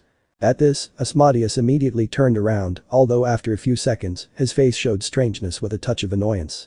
Asmodeus. As you told me. Elizabeth. Oh no, sorry, I just wanted to ask you for help with my homework. I think I didn't understand Momonoke-sensei well and… Asmodeus. I don't have time, tell someone else to help you. The boy's typical tone was present, giving only this response before starting to walk towards the exit, followed by Clara who bothered him with a new nickname. Karoli. Are you really okay? You're acting a little weird. The two also left the classroom, but Elizabeth, seeing her friend's concern, decided to express some of her doubts to the white-haired girl. Elizabeth. Have you ever felt like you've lost something, but in an extreme way? Like it's been ripped from your being with no chance of remembering? Karoli. Huh? What's that about? Surprised by this. Elizabeth. That's what I feel now. Karoli. So you lost something? Elizabeth. No. It's just that I've been having a recurring dream, and also I have the feeling that something is missing, well, rather, someone is missing. The girl said this seeing her friend's strange face. Elizabeth decided to stop talking about the subject so that Caroli would not take her for crazy, but without knowing it, both passed by a half-open door. A person peeked out slightly looking at the girls. The door opened more, revealing that it was Professor Shichiro Balam, who upon seeing Elizabeth, just sighed sadly. Balam? Slightly sad. It's useless to try to remember it will only hurt you more. Returning to his living room. It wasn't long before recess ended and everyone was forced to return to their classrooms to finish their classes for the day, but things only got weirder for poor Elizabeth, who wasn't calm. Somehow, more hallucinations became present. The same silhouette as before reappeared, sometimes running by her side, other times carrying things. It became clearer, now she could see a slight smile on his face. Elizabeth walked without thinking much, chasing the stranger. Arriving at the royal classroom, the so-called royal one, a classroom that belonged to the ancient demon King Dulkira and was now locked. After all, this was a treasure of babyless. The girl stopped abruptly. She didn't even realize when she got there. It seemed her body moved by itself, as if it knew where to go. The girl pushed the door slightly, but it didn't open. But what did happen is that now she had more visions, this time clearer. Even these were from inside the forbidden classroom, and these were all her classmates, smiling, playing. Among them was that stranger from her dreams. Elizabeth heard his laughter, saw the smile on his face, everything in him sounded familiar.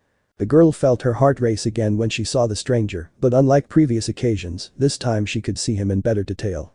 Blue hair tied back, a gold ring on his finger. Iramachi. Iruma-sama. The happy voices of Clara and Asmodeus were the last thing Elizabeth heard before waking up from this and saying in a whisper. Elizabeth. Iruma. If this was just an accessory, does that mean she's just a blank slate? How bad? Oh no. I wanted it to be honest, so I wrote all the things I like and respect about you. So after I read it, I'll frame it and hang it on my wall. The scene played out in his mind after saying the name. Now with complete clarity, the girl remembered it. He knelt down to extend the letter before her surprised gaze and that of the class. Now he remembered everything. His head began to hurt while his mind began to repair itself. The blue-haired boy reappeared in his memories, and now, everything made sense. He was the one for whom his companions had changed. He was the one for whom he naturally advanced towards the royal one. Iruma Suzuki was the one she'd forgotten. Elizabeth clutched her head, for now she remembered everything, even the day everyone found out he was a human. The girl did not hesitate a second longer. She spread her wings at great speed. She arrived at her classroom. The girl suddenly opened the doors. Her teacher had not arrived yet, but all her classmates looked at her strangely for this act. Caroli. Elizabeth, what's wrong? Alarmed. Elizabeth. I remembered. Lied. To whom? Elizabeth. To the person missing in the class. Jazz. Is anyone missing? We're supposed to be all here, even person seeing the quiet boy. Elizabeth. No, we're not all here, Iruma is missing. The girl shouted this, making everyone look at her strangely. That name did not sound at all like a member of the class. Asmodeus. Iruma. Clara. Is it a dish? Elizabeth. Did you forget him too? Iruma, Iramachi as you used to call him. Seeing Clara his best friend. Asmodeus. What's a friend? Even more confused. Elizabeth. Sabnok, did you forget? He was your rival. Sabro. My rival. I don't know what you mean, I don't have any rivals, smiling proudly. Elizabeth. Guys, I'm not crazy, don't forget, he was our partner, Principal Sullivan's grandson. The expressions on everyone's faces were of total confusion. They did not understand at all the strange attitude of their partner, who always appeared sensually elegant. That, added to the mention of the former director, alarmed them even more. Lied. Elizabeth, what are you talking about? The former headmaster didn't have any grandchildren, and you don't remember him. He was arrested. We don't know why, but it was when Kalego-sensei became headmaster. The girl looked at the blonde in front of her, and before everyone's astonished gaze, her face began to shed tears. Elizabeth. Don't forget it, guys, he was someone special for everyone. He always helped any demon. He was an exceptional demon, someone good. Asmodeus. Anyone good? You're definitely delusional. The boy just turned around indifferently at this, while Clara, still smiling, looked up. Clara. Iramachi, no, I don't know anyone like that. The girl collapsed to the ground, falling to her knees as tears continued to roll down her cheeks. Elizabeth. It was because of him that we were able to change into the Royal One and who defeated the magical beast in Walter Park. Sabro. The royal classroom. The girl continued crying inconsolably. The assigned teacher finally arrived. Seeing the scene, everyone said that Elizabeth had suffered a nervous breakdown and began to rave, so without any other choice, they sent her back home, without knowing that Balam had heard the entire conversation. The teacher was stunned, and once he returned to his classroom, he took out his phone to call someone he cared about. Balam. We're not the only ones. Back with the girl, she had quickly arrived home, welcomed by her parents. Now she was lying in her bed, trembling slightly and hugging herself. She knew that what she had seen were not hallucinations. Iruma was real, and as crazy as it seemed, she missed him. The girl stood up, going to the mirror, looking at her reflection. She had to find a way for her friends to remember the boy. Elizabeth. Iruma, are you okay? Where are you? Did they eat you? The girl took a paper and pencil, starting a drawing of her ex-classmate's smiling face. She gently stroked the sheet of paper and placed it on her desk, noticing that on it was a ring similar to the one he wore. The girl walked around her room a few more times, thinking about the blue-haired man, and at the same time, feeling a warm sensation in her chest. So immersed was she in her thoughts that she didn't even notice when the night covered the underworld with its gloomy cloak. The girl passed by her nightstand again, and after a few seconds, she went out onto the balcony of her room, with a ring on her horn and something in her hands. It was a white envelope which was framed, with a bow with flowers in one corner. That's right, the girl had found the letter that Iruma had given her a year ago. I wrote all the things I like and respect about you. The girl took out the sheet and began to read its contents. The heat in her chest increased, her crying was changed to a face of determination. Now she had a goal in mind that could be something impossible. Elizabeth. I promise, I won't forget you again, Iruma, I promise I'll look for you. The girl brought her hand with the letter to her chest and looked up at the sky as the wind gently moved her hair. Now the girl had an ambition. To win back the only human who had stolen her heart. Iruma. Iruma. He opens his eyes with heaviness. The sunlight hits his face directly, making him frown slightly. The grass beneath him stung him slightly. A blue-haired boy sat up, slowly scratching his head slightly. His name, Iruma Suzuki, a young human boy who had apparently fallen asleep in his schoolyard and had now been woken up by a girl who looked at him seriously, her cheeks puffed out. Iruma. Huh. Lilith. Seeing the girl, what happened? Lilith. You fell asleep again, genius, that's what happened. Sighing tiredly, you really have no remedy. The girl now known as Lilith was thin, tall, with light skin and green eyes, protected by round, light-framed glasses. Her beauty could not be overlooked, her long red hair was also remarkable. Iruma. Heh, sorry, it's just that the day was really nice and I got lost looking. Heaven, we already know, is what you always do. The boy had approached his classmates, helping Iruma to stand up. Surely being an astronaut isn't your destiny. After all, you're always up in the clouds. Iruma. Hello Adriel, and sorry again, scratching his head, it wasn't my intention. Lilith. Oh Iruma, I really don't know what to do with you, rubbing her head. The boy smiled as he shook the dirt off his body. Lilith. Although well, it's also our fault, after all we asked you to wait for us, we should have foreseen that this would happen. Iruma. It was no problem for me, after all, you are my friends. The boys just sighed as they saw their friend. They knew him, he was always so altruistic. Sometimes they found it hard to believe that he was still like that, taking into account the life he had with his parents. The boys just started walking, but at a certain point, they both passed some things to their friend, who realized that it was a bento with food. Iruma. Huh. But why? Confused. Lilith. Haha, for waiting for us, it's the least we can do, you said it, we're friends. Adriel. Sorry if it's little, but it's not our fault that you also eat too much. The boy just smiled embarrassedly as he opened the bento. Iruma. Clara, thank you very much for being my friends. Iruma gave a big smile to the boys until he realized what he said. The blue-haired boy saw his friends, who looked at him strangely. Lilith. What did you say? Clara. Adriel. Iruma. Sorry. I don't know why I said that, I think it just came out of my mouth. Lilith. Are you sure you're not delusional? Adriel. Or you have other friends with false indignation? Iruma. No. Nothing like that, it's just that for some reason those names came to mind, it was weird to tell the truth. Lilith. I think sleeping in the sun fused your brain. Adriel. At least they didn't steal his ring, seeing his friend's golden ring. Lilith. It's also a bit complicated, I think it stuck to it, hahaha.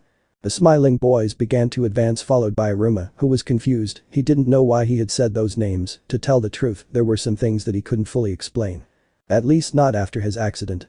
Iruma had woken up on the beach. Apparently the boat he works on had suffered a crash, and he had been one of the few survivors. The police thought that because of everything the boy had suffered, he had developed an automatic rescue system, which made him reach the beach with just a few blows, so after an investigation, they released him. The boy had wanted to return to his parents, but apparently they had left. The blue-haired boy was a bit lazy, until once again, thanks to the authorities. He managed to get into school and get a student apartment. The boy's life could be considered resolved. He was no longer overexploited at work. He had also made friends who really cared about him. His parents never looked for him again, and although it was obvious that he missed them, at least now he felt safe. Yes, his life was settled, but he wasn't entirely happy.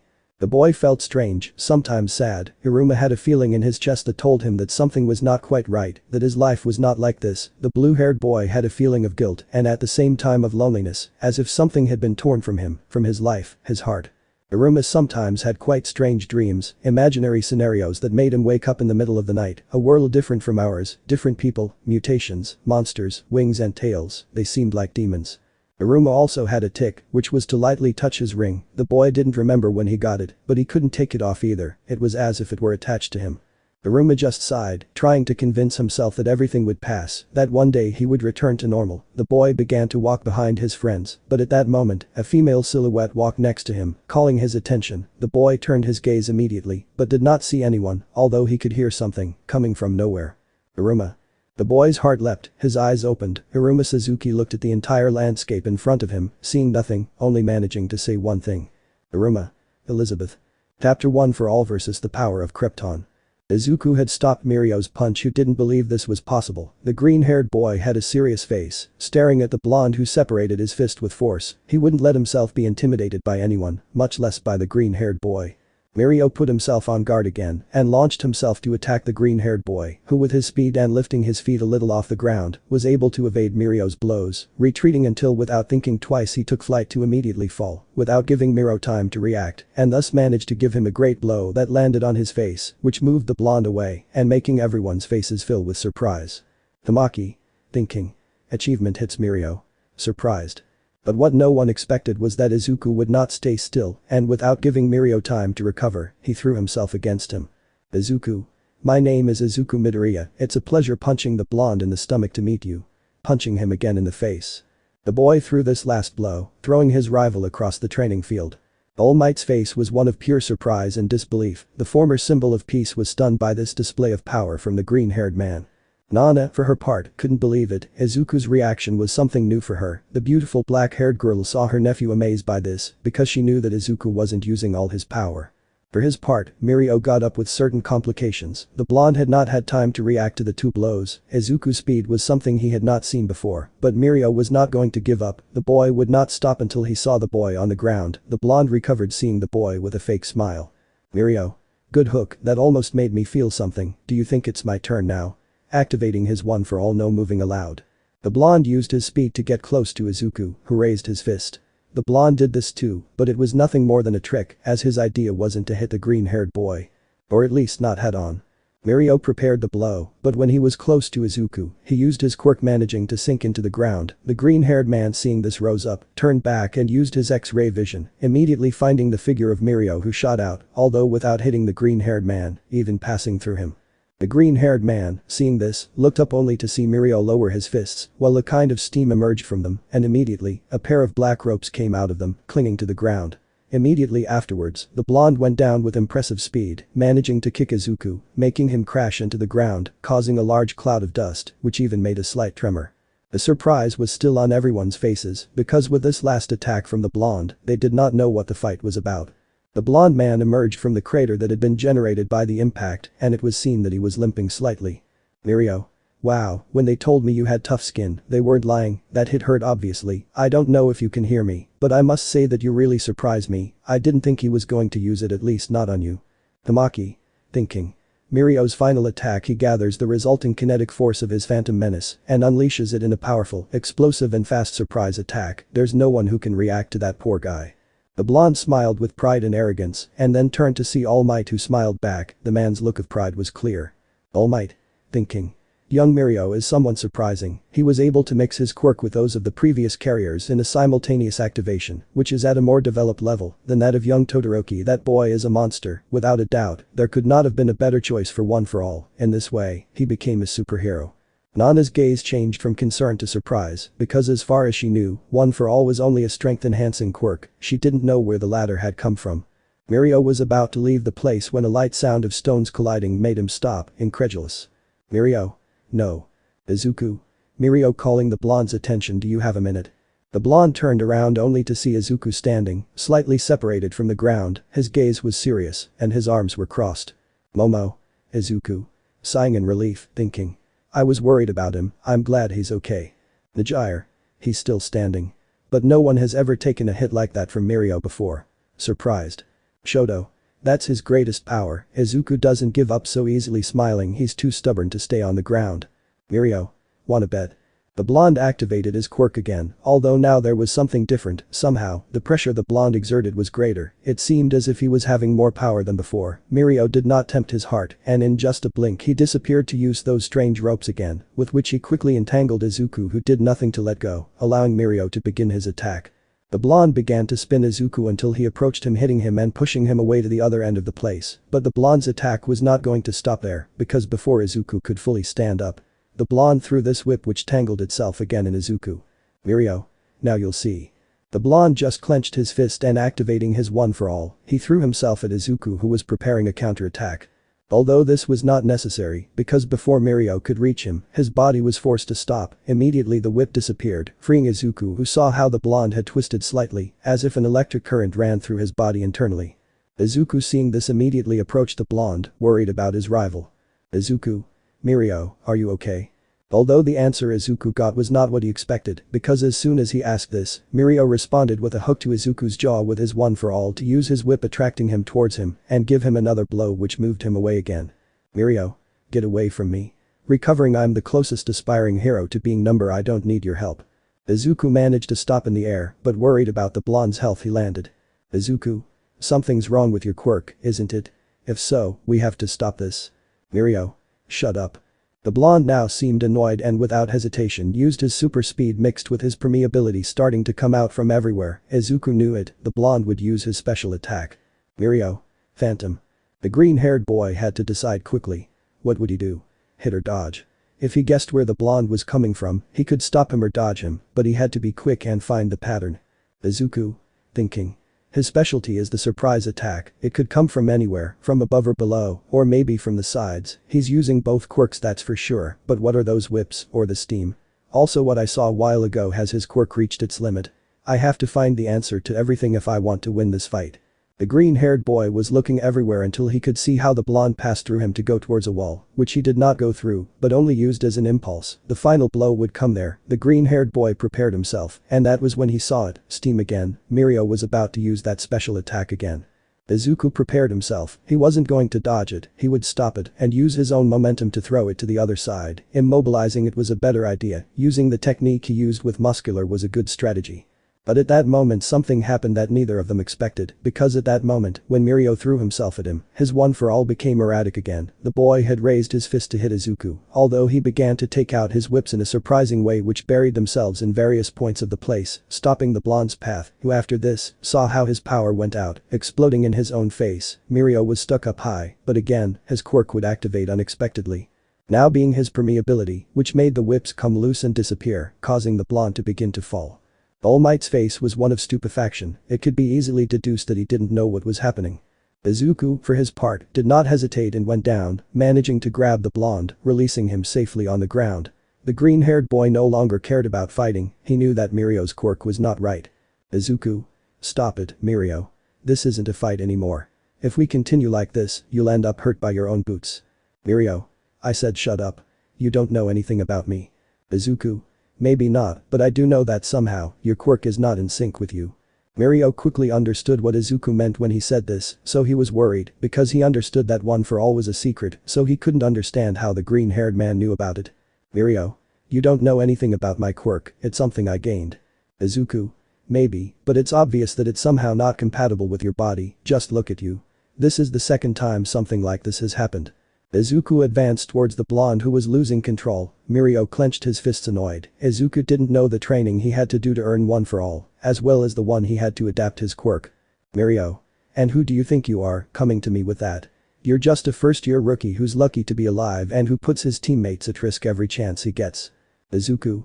Look, I know you must be upset, but you should calm down. I don't know why you hate me, but I'm not the enemy here, I just want to help. I understand that maybe it feels strange approaching Mirio, but… The green-haired boy was in front of Mirio, who in his desperation and anger did not calculate his strength, and activating one for all explosively hit Izuku in the chest. The boy rolled on the floor crashing against the wall, although with this blow, something strange happened, and that is that somehow, the blonde was covered by his golden rays, which now seemed to have electrocuted him. Izuku, for his part, had had enough. The boy had to stop Mirio before something like that happened again, so without thinking twice he rose into the air. Izuku. Don't you understand? I want to help you. Mirio. I don't need your help, this fight is for you to understand, not me. It's your lesson. Izuku. Then teach me senpai. Teach me how to hurt myself with my own quirk and not accept help from others just because of my pride. Mirio. Shut up now. Charging his one for all again, I'll put an end to this in just an instant. At that moment the pressure suddenly rose, now a more notable change could be noticed in the blonde, both in his posture, his countenance and in his muscles. The annoyed blonde raised his fist ready to attack Izuku. Almight. Wait, he's going to. The man looked at the blonde with concern because he didn't have to be a fortune teller to know what was happening. His successor was about to use his percent against the green-haired man. Almight. No. Likewise, Nana immediately knew what was happening, so without hesitation, she took Aizawa by the arm. Nana. Aizawa was serious.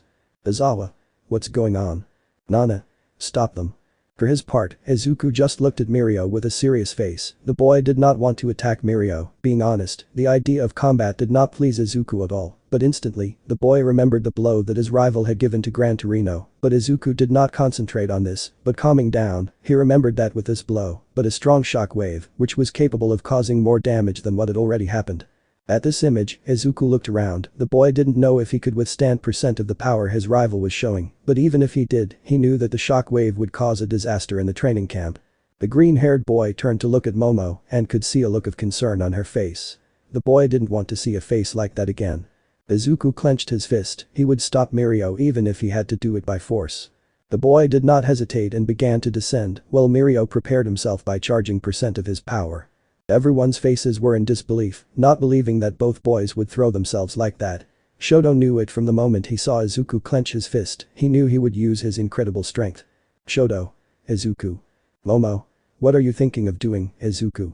The green-haired boy prepared the blow while he went down, he had the blonde well focused on him who was doing the same, waiting to have Izuku in his sights. Mirio was waiting for the moment to launch a deadly blow. As both contenders approached, things happened slowly for Aizawa, who felt Nana squeeze his arm. The black-haired man could notice the fear emanating from his partner's body, and although he didn't know exactly why this was, he didn't hesitate to act.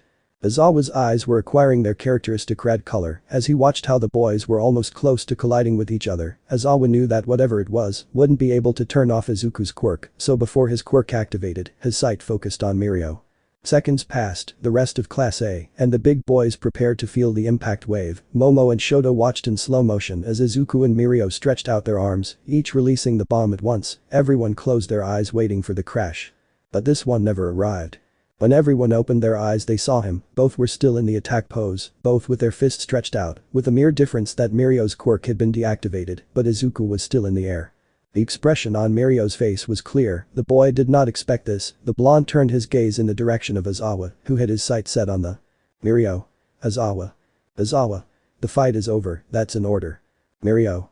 But why does Midoriya continue? Izuku.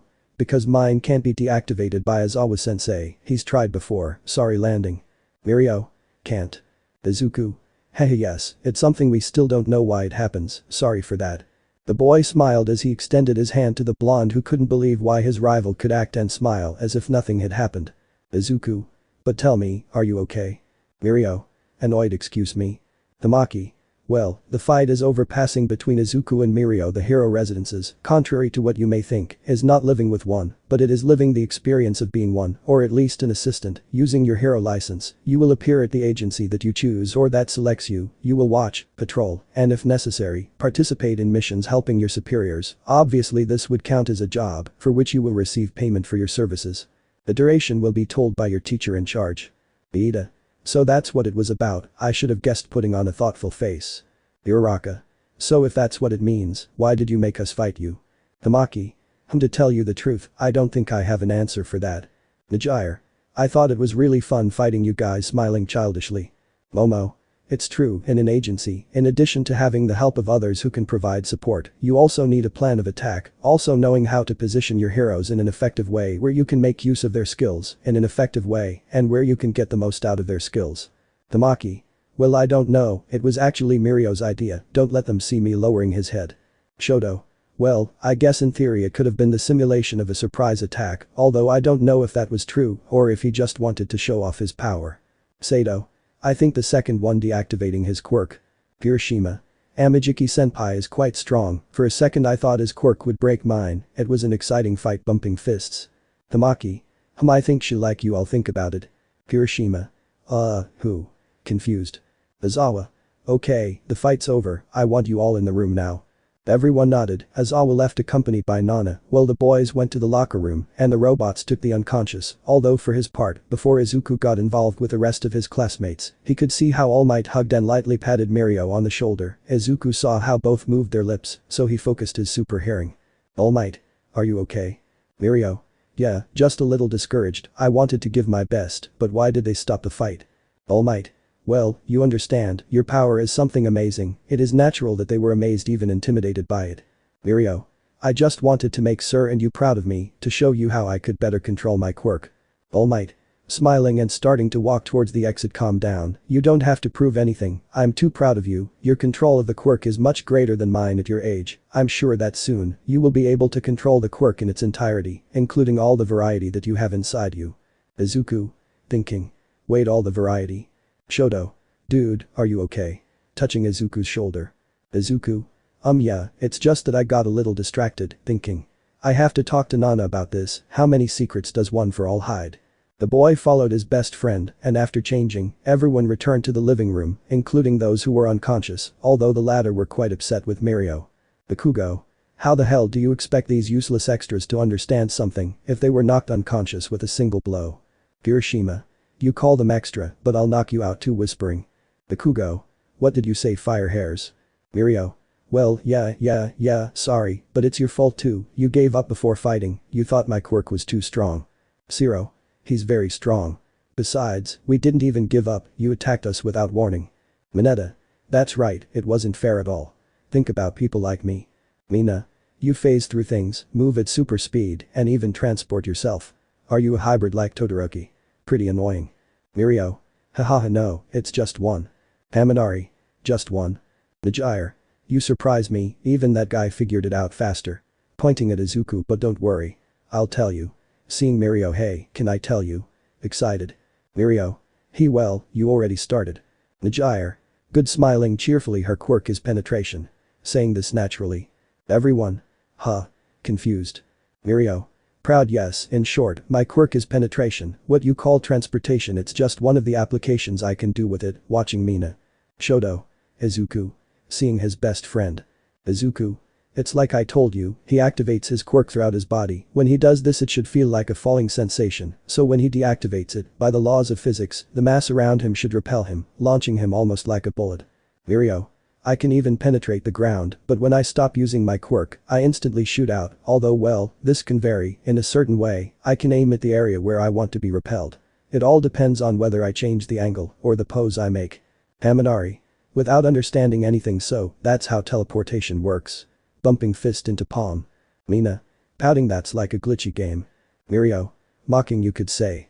Sigh. In theory, with practice, a quirk would make you invincible. You can avoid attacks and move as you please instantly. It really is a strong quirk. Mirio. Hahaha, and yet I made it even stronger. Momo. Stronger. Watching Almight. Izuku. Well, in theory, you should also combine your quirk with your own intelligence, the training should be both physical and mental. Mirio. You think so? Izuku. If you activate your quirk throughout your body, it means that you no longer have the mass to achieve this, also from what I saw throughout our fight, you have to save your breath for this, so your lungs don't receive oxygen. I can guess that this is because you pass through everything, even the air itself, the vibrations pass through your ears and the light through your retinas. Tamaki. Whispering, what the hell? This guy analyzed all that about Mirio in just one fight. Izuku. With your quirk you can go through anything, but in the case of a door or wall, you should be careful, when crossing, you would have to deactivate it in your legs to have stability, release it to cross, and then deactivate it when you did. At first glance it seems amazing and it looks easy, but there are many steps behind it, a lot of practice. Najire. Please tell me you just guessed that, slightly surprised and scared. Hiroshima. Surprised, wow, he looked impressive in the fight, but now that you mention it, I think anyone could be wrong, scratching the back of his neck. Kaminari. Even I, if I rush, would almost certainly fail. Mineta. But keep in mind that at the time of doing this, you wouldn't be able to feel anything, nor would you be able to move. Najire.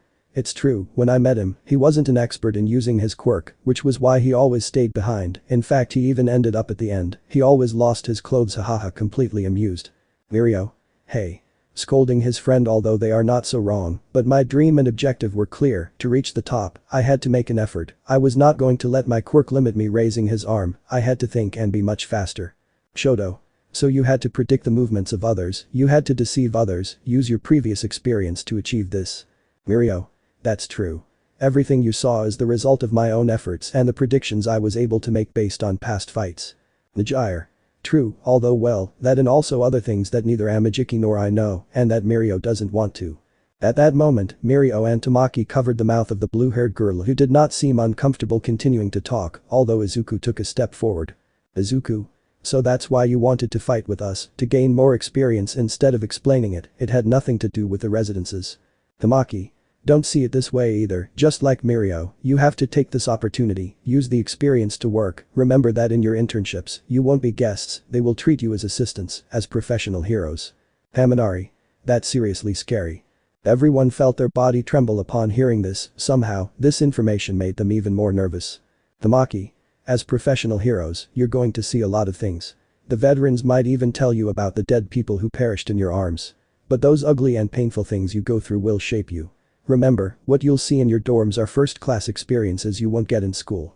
Seeing your friends is your chance. Do what Mirio does, turn your experience into power. The boy began to tremble slightly, his shy personality was about to take control of him again, but somehow, he motivated himself and took a step forward. Tamaki. I know you must feel intimidated, even though I'm a third year, I'm scared of this, but do it, even if you feel scared, you must achieve it, rookies. The boy said this with complete confidence, but at that moment, the applause of the boys made him startled, and his shy personality took control of him again. Ajiro. Wow, I had my doubts, but this speech proves it, his experience as a veteran student is completely evident. Applauding. Momo. He looked very mature, even though he could have explained this in less time. Clapping. Kaminari. Guests, huh? Wow, so this is what residencies must feel like. It's exactly what I felt during my internship. Jiro. You got it all wrong. Shaking his head. Ida. Well, this clarifies a lot of things, we must prepare as best we can, understood? All? Yes. Hiroshima. Come on, this is just what I wanted. Completely excited. Hagakure. Yes, we came to UA to be professionals. Waving her arms happily. Shoto. Thinking. I have to get my license as soon as possible or I'll be left behind. Aizawa. Well, they have to go, do you have something to say? All. Thank you. The third-year boy said nothing and simply left the classroom, each with different faces and emotions inside them. Najire. That was exciting, even though I didn't fight much. Moving her arms energetically. That black-haired girl's quirk was quite curious, I would like to be able to fight with her later. Tamaki. At least I didn't do much of anything, although I'm sure he and Fat will get along very well, that scares me a little. Shaking slightly. Najire. What do you think, Mirio? But the blonde didn't say anything, just walking away from the Class A classroom as fast as possible. Najire. And there it goes. What's wrong with him? He started acting weird since they told him we were coming to this class. Tamaki. Leave him, he's probably tired. Najire. If you say so. Smiling as if nothing happened. No one spoke more about the subject, simply watching as his friend walked away, with his arms crossed and a serious look. No one knew, but Mirio was upset, he knew what he had to do next, and it was this very thing that bothered him, because the boy had known the power of a Kryptonian, and he had not liked it at all. And even less so when his one-for-all was acting weird, almost as if it wasn't paying attention to him, erratic, as Izuku said, incompatible with his body. Tapter the demon of Japan. Not all were made equal. That's a lesson a certain child would learn at a very young age. The world has changed, though you probably already know the rest of the story, right? A strange mutation set a pattern in human history. Powers became part of society, making the impossible an everyday occurrence. And when many of these villains rose up, so did the heroes. Comics stopped being a simple fantasy, heroic work became a real profession, but like everything in life, there are always exceptions, and for Izuku Midoriya, being a hero was something impossible for him. Or maybe not in the right way. 4 years old, this was supposed to be the maximum age to develop a quirk, so seeing that her son did not seem to show signs of one, Inko Midoriya, the green-haired boy's mother, worried about Izuku, took her son to the doctor, only to discover the harsh truth that would forever mark Izuku's life. You should give up. You can't be a hero. With 2 simple words, the doctor had killed all hope for a little green-haired boy, all because of a joint. A simple, small joint had been his final sentence, forced to be part of the percent of society that remained relegated, rejected by the absence of any kind of power. Could that be his destiny? To be an outcast. Izuku was someone positive, but despite his young age, he already knew the type of treatment that existed towards the so-called quirkless people, and it was not fair at all. His complaints were not followed up on, his voice was not heard, it was like being practically invisible, something that the rest of society preferred to ignore in the hope that with time it would simply disappear, like a stain. Simple garbage waiting for the wind to drag it away, never to be seen again. Yes, this sounded depressing, and it was true that everyone told her she should give up, maybe in another life, she would have resigned herself to this and moved on, but this was her life, and no one would tell her how to live it.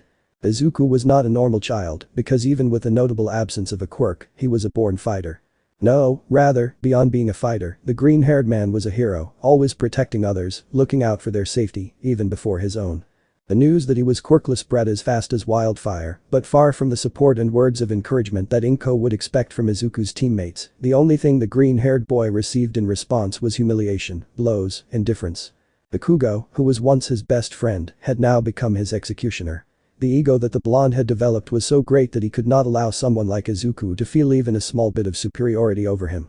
This could be out of fear or hatred, the answer didn't matter, he was determined to intimidate the boy, destroy his morale and crush his dream for good. But there was something that Bakugo had forgotten or simply preferred to forget, and that is that even though Izuku knew he was at a disadvantage, he would never give up.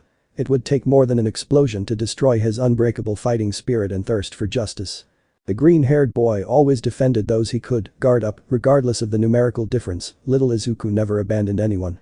His predetermined rival was Bakugo, the blonde who felt like the king of everything and did not hesitate to intimidate and hit whoever got in his way, but there was someone who always stood up to him. That's right, just as Izuku Midoriya imagined it. Izuku. This is bad, Bakugo, can't you see she's crying? If you keep this up, I'll never forgive you. The blonde will never forget these words. The first time Izuku stood up to him, Bakugo bumped fists, smiling mockingly. The aggressive blonde wanted to burst out laughing at the incongruity. Bakugo. Despite being quirkless, you still want to be a hero, Deku. For Bakugo, this was nothing more than a joke, getting rid of Deku would be an easy task. The blonde raised his hands and threw himself against who he called weak, useless, a Deku. Although the blonde man landed a few blows, what surprised everyone there was seeing how the green-haired man always got up and surprisingly continued to land blow after blow until he achieved what many considered impossible. He managed to land not just one, but several blows to the blonde man's face and body. There were so many of them that in the end Bakugo was forced to leave. Somehow, the force with which Izuku hit him was more than he swore he had. This marked a turning point in his life. The blonde's ego was hurt, people no longer feared him as before, his circle of friends had shrunk considerably. For the first time, Bakugo found himself vulnerable. Of course, on multiple occasions he tried to recover his wounded pride by intensifying his attacks towards those he considered weaker, but whenever he did this, the green-haired boy stopped his fist. Izuku almost never arrived in time to avoid the beating before they started, but if he managed to finish them, the result of all the encounters were not in Izuku's favor, since they were all draws, both fell beaten, without strength. Izuku may seem like someone who would not know how to fight, but the boy was a great observer. His fanaticism for heroes made him write what could be considered encyclopedias dedicated to all the heroes he saw, suits, quirks, attacks, movement patterns, etc. Among these notes was obviously Bakugo who, ignoring this, wondered how the boy could know his movements, predict them and above all dodge them. Bakugo for his part was euphoric, everything he had built, the respect, the admiration, everything went down the drain because of Izuku. The blonde couldn't believe that a simple quirkless was a problem for him. Bakugo couldn't calm his fury in any way, Izuku's constant interference in his plans was only what was pushing Bakugo almost to madness. As the years passed, the blonde convinced himself, now he was willing to do whatever it took to regain the power he once had, and this was taken so far that together with the help of the few followers he still had, he planned an ambush towards Izuku. The day to carry out the plan arrived. This was really simple for a child of his age, they just needed to get Izuku's attention, which was not very difficult, since everyone knew that Izuku's weak point was his humanity. Bakugo was in the park doing his favorite activity, which was bullying others, in this case, a little boy who had no idea about anything.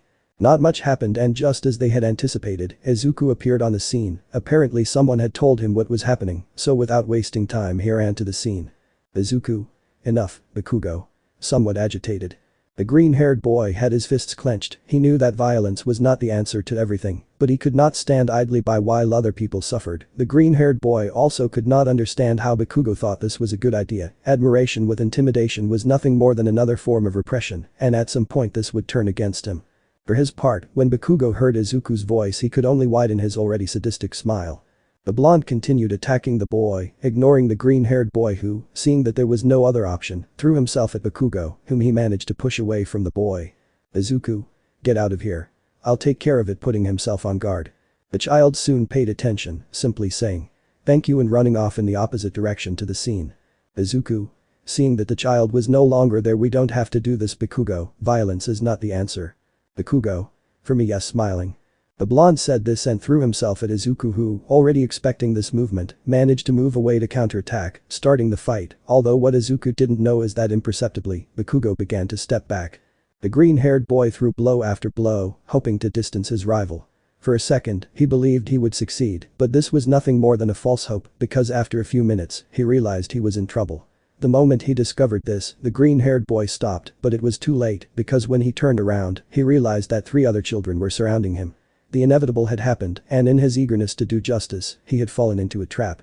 The freckled man broke into a cold sweat. The surprise factor was not a problem, because he knew the quirks of his new rivals and knew how to deal with them, but he knew that they were not there to fight, but to distract him, so that Bakugo could use that to his advantage. The green-haired man gritted his teeth, mentally repressed himself, but his determination was more powerful. The freckled man raised his fists, while shaking his head negatively. He would not give up so easily, he would not back down. With this in mind, Izuku tried to fight, but soon realized it was useless. Versus was already unfair, but using his quirks was worse. The green-haired boy had no choice, and after causing a distraction by blinding one of his rivals, he ran as fast as he could. He needed a plan, or an adult, whichever he would find first. And although at first, this did manage to take the others by surprise, it was only a matter of seconds before they reacted and went after him. Izuku, thinking, why does life give wings and quirks to people like him? Turning back slightly in fear. The boy ran as hard as his legs could carry him. Fortunately, his condition was quite good and he knew the streets quite well. It was thanks to this, combined with his excellent vision, that he could already make out a building he knew in the distance. Dr. Tsubasa's clinic. Izuku smiled at the irony, because it was in that same clinic where he had previously been told he was quirkless, ruining his life, but now he prayed for someone to come out and save him from a sure beating, which Bakugo and his henchmen would ultimately give him. The green-haired boy quickened his pace, once feeling like he was about to fall, but thank goodness he didn't. The boy kept running. There wasn't much left, but for him, the seconds seemed endless, the centimeters, kilometers. Izuku only had to cross one street, and he would be safe. But as he well knew, a quirk gives you an advantage, and being one of explosions, it was logical that he would lose. Bakugo, blinded by anger, made a series of powerful explosions. The pain had begun to appear. He did not have much left, but even so, enduring the pain, with a powerful explosion, he managed to reach the boy who could not react in time. Bakugo's assistant saw everything in slow motion. Izuku was knocked down. Bakugo widened his smile, and although Izuku managed to recover, the red light prevented him from running to the clinic. Now he only had 3 options: buy time, wait for a miracle, or magically develop a quirk that could help him escape. Although to be honest, the latter was more of a cry for help than an idea in itself. Izuku, why do you go to such lengths to do this, Bakugo? Violence isn't the solution. Keeping his guard up.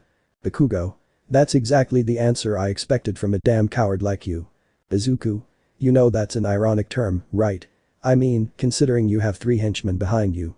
Bakugo, this is all your fault. If you had never thought about this, nothing would have happened to you. Izuku, come on, we both know that's not true. Besides, you want to be a hero, but you hit others to impress others. Where's the heroic in that? Bakugo, talkative bastard. Izuku, I may be, but even you must know that without all that paraphernalia and intimidation, you're almost as lonely as me. That was it. Bakugo felt his blood boil, and without thinking about the consequences, he threw himself at Izuku, who did the same, being a little faster in raising his fist, managing to connect a blow to the blonde's cheek, who because of this, missed the trajectory of his explosion, throwing it towards a light pole, which broke, but moved by the cables that still held it, pushed one of Bakugo's followers, a chubby boy with wings, who fell to the pavement. Izuku turned his gaze, watching as a truck approached dangerously. The green-haired boy, feeling guilty, immediately forgot about his fight and went to the boy, trying to get him to stand up. Izuku, hey, come on buddy, get up. The green-haired man did this without knowing that from the building where the clinic was located, a cargo truck was leaving there with an unknown destination. Izuku tried to make the child in front of him wake up. Bakugo for his part prepared another explosion. The green-haired boy managed to wake up the other boy and run out onto the sidewalk, but unfortunately for him, the driver had already seen him, and to avoid hitting both boys, he swerved. The other truck was just leaving, so when the other vehicle was in front of it, it couldn't move, and both collided. Fluids began to ooze from inside the vehicle coming from the clinic. But bad coincidences never happen alone, because at the same time, Bakugo launched what would be the last explosion towards Izuku, almost at point-blank range. The freckled boy who had turned around to make sure the other boy was okay, received it almost in the face, and although he had been saved from a total deformation of the face almost by a miracle, this did not prevent him from suffering damage. Because the light of the explosion plus the heat coming from it were enough to cause permanent damage to his eyes, and to make matters worse, this explosion had been so powerful that it threw Izuku towards the crashed vehicle, which sprayed all these strange substances on top of the green-haired boy who had fainted. The disaster was obvious, and seeing this Bakugo reacted, but not knowing what to do, he decided to take the easy way out, and both he and his gang ran away. Shortly before people could approach, none of the children went to help Izuku who was still on the ground, not knowing that his desire to help others had taken something else from his life. Permanent blindness. That was the first thing Izuku heard when he woke up, followed by his mother's cries. Apparently, they had brought him to a hospital after the accident. It was only minutes, but this had made the possibility of saving his main sense impossible for current medicine, even in a world full of quirks. This had also caused confusion even among the doctors, because at first it was not possible to diagnose with certainty whether the cause of this had been a blow to the face or the substances that had been falling on him during the entire time he was unconscious. This had taken a day, but in the end, after reviewing the security cameras in the area, it was determined that the cause of this had been the explosion that Izuku received almost at point-blank range from Bakugo, which was quite close to burning the freckled man's pupils. This added now with a strong blow, plus the spilled chemicals, had caused his eyes to be in a situation far beyond healing. Izuku? It's a joke, right? Why, you're very funny. Already I know I caused a fuss, and I'm sorry for that, but I won't do it again. Please take off the blindfold with fear. Doctor? Sorry, kid. The doctor wanted to say that the good thing was that he could live, but the words wouldn't come out of his mouth. After all, how could he possibly say something like that? The boy in front of him had his life ruined. Blind and quirkless in a society ruled by power was the worst combination. Basically, the boy was now at the top of the social food chain. Izuku was in shock upon hearing these words. The green-haired boy touched his face awkwardly and fearfully. The doctor retreated and Izuku, unable to believe it, burst into tears. His voice broke. The green-haired boy began to scream with excruciating pain until he lost his voice. Inko, for her part, unable to bear it any longer, ran towards her son, whom she hugged, trying to calm Izuku's incessant crying. But it was useless. Izuku cried until he ran out of tears, voice and finally fell asleep. Yes, Izuku had lost, but without knowing it, he had also won. He had won something very important, a second chance. An improved sense. Something more than a quirk, although unfortunately for Izuku, awakening it was not in a nice way. It happened one night, during his stay in the hospital. Somehow the calm had managed to get him to sleep, but this didn't last long, because the green-haired boy woke up suddenly, scared. He had to bite his tongue to keep from screaming. The reason for this was an incessant and hellish pain in his head and ears, unbearable, painful. It was as if all the sounds of the world were locked inside him and were hitting him on the skull with giant hammers. Izuku tried to move, but his body was paralyzed. All he could do was bury his head deep into his pillow, trying to muffle the sounds or failing that, faint so he could get some rest. The boy suffered, but his forced rest finally arrived. The subsequent events were less painful, but not for that reason they became easier. Exams, tests, Izuku said his symptoms, but it seemed as if none of the doctors paid attention to him, only going to see him out of obligation. For the doctors, treating the freckled man was taking or even steps back, after all, in a world with patients whose wounds were caused by their own quirks most of the time. Treating Izuku seemed to be like treating a cold, something unimportant. Yes, Izuku was having a bad time in the hospital, but slightly, there was something that he was noticing. At first he thought it was his imagination, a placebo that his own mind gave him, so he wouldn't go crazy during his quarantine, but as the minutes, the hours, the days passed, he realized that it went beyond what he believed and could imagine. Somehow, his hearing had been enhanced so exponentially that the boy was able to hear people's heartbeats, even when they were miles away. His sense of smell was so sensitive that he imagined it could even rival that of some animals. Even his sense of touch had been enhanced to the point where he could feel the ink on some leaves, every fiber in his blankets, the lumps and things, etc. At first, Izuku was terrified by this. He didn't know how or why this happened, much less how to control it. His insomnia due to his hearing and smell was something that was tormenting him. He could already smell people's blood from kilometers away, their labored breathing and in the worst cases, their last heartbeats. All this tormented him, terrified him. He didn't want to know anything about death, and now, thanks to this, it was as if he always had it by his side. All of this was a nightmare for the boy, although after reasoning about it for a few days and adapting better to it, he became excited. Izuku thought that this could be a quirk, his quirk, the opportunity to improve, to finally fit into society. Unfortunately, the people at the hospital didn't think the same. Everyone thought the supposed quirk was a ridiculous attempt by Izuku to get attention, to get better things, so all his attempts to show off these new abilities were ignored, generating frustration in the green-haired boy, who refused to give up, but accepting the truth that nothing mattered in this new world, to be quirkless was to be forgotten. Accepting this, Izuku focused on two things, recovering and improving his new skills, so with this plan in mind, it didn't take long for him to be discharged and managed to get out of there with his mother, who told her son that they were going to move home because after his accident, a fight was in charge of breaking the great friendship he had with Kitsuki's mother, Mitsuki. That's how a few days later, the move began, starting with changing Izuku's school. Inko's decision was clear, she wanted to completely remove him from the Bakugo family, a new beginning for both of them. No more depression for her, it hurt, and she blamed herself for her son's health, but for that very reason, she took a step forward. Now, Inko Midoriya was determined to never make him feel weak again. But for Izuku, this was painful. At first, the green-haired boy only smiled slightly, he didn't feel good knowing that he was the reason for an argument that ruined a friendship of years, which seemed unbreakable.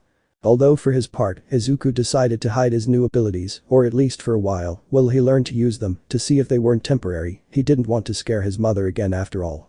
And although at first, this new change worked for both of them, unfortunately, it seemed that Izuku's problems followed him wherever the boy went. Izuku knew that his blindness would make him the target of further teasing, although a part of him hoped that this was a lie. The boy believed that his minimal blindness would keep him safe. After all, it was not well seen to offend someone blind. Needless to say, that was a complete mistake.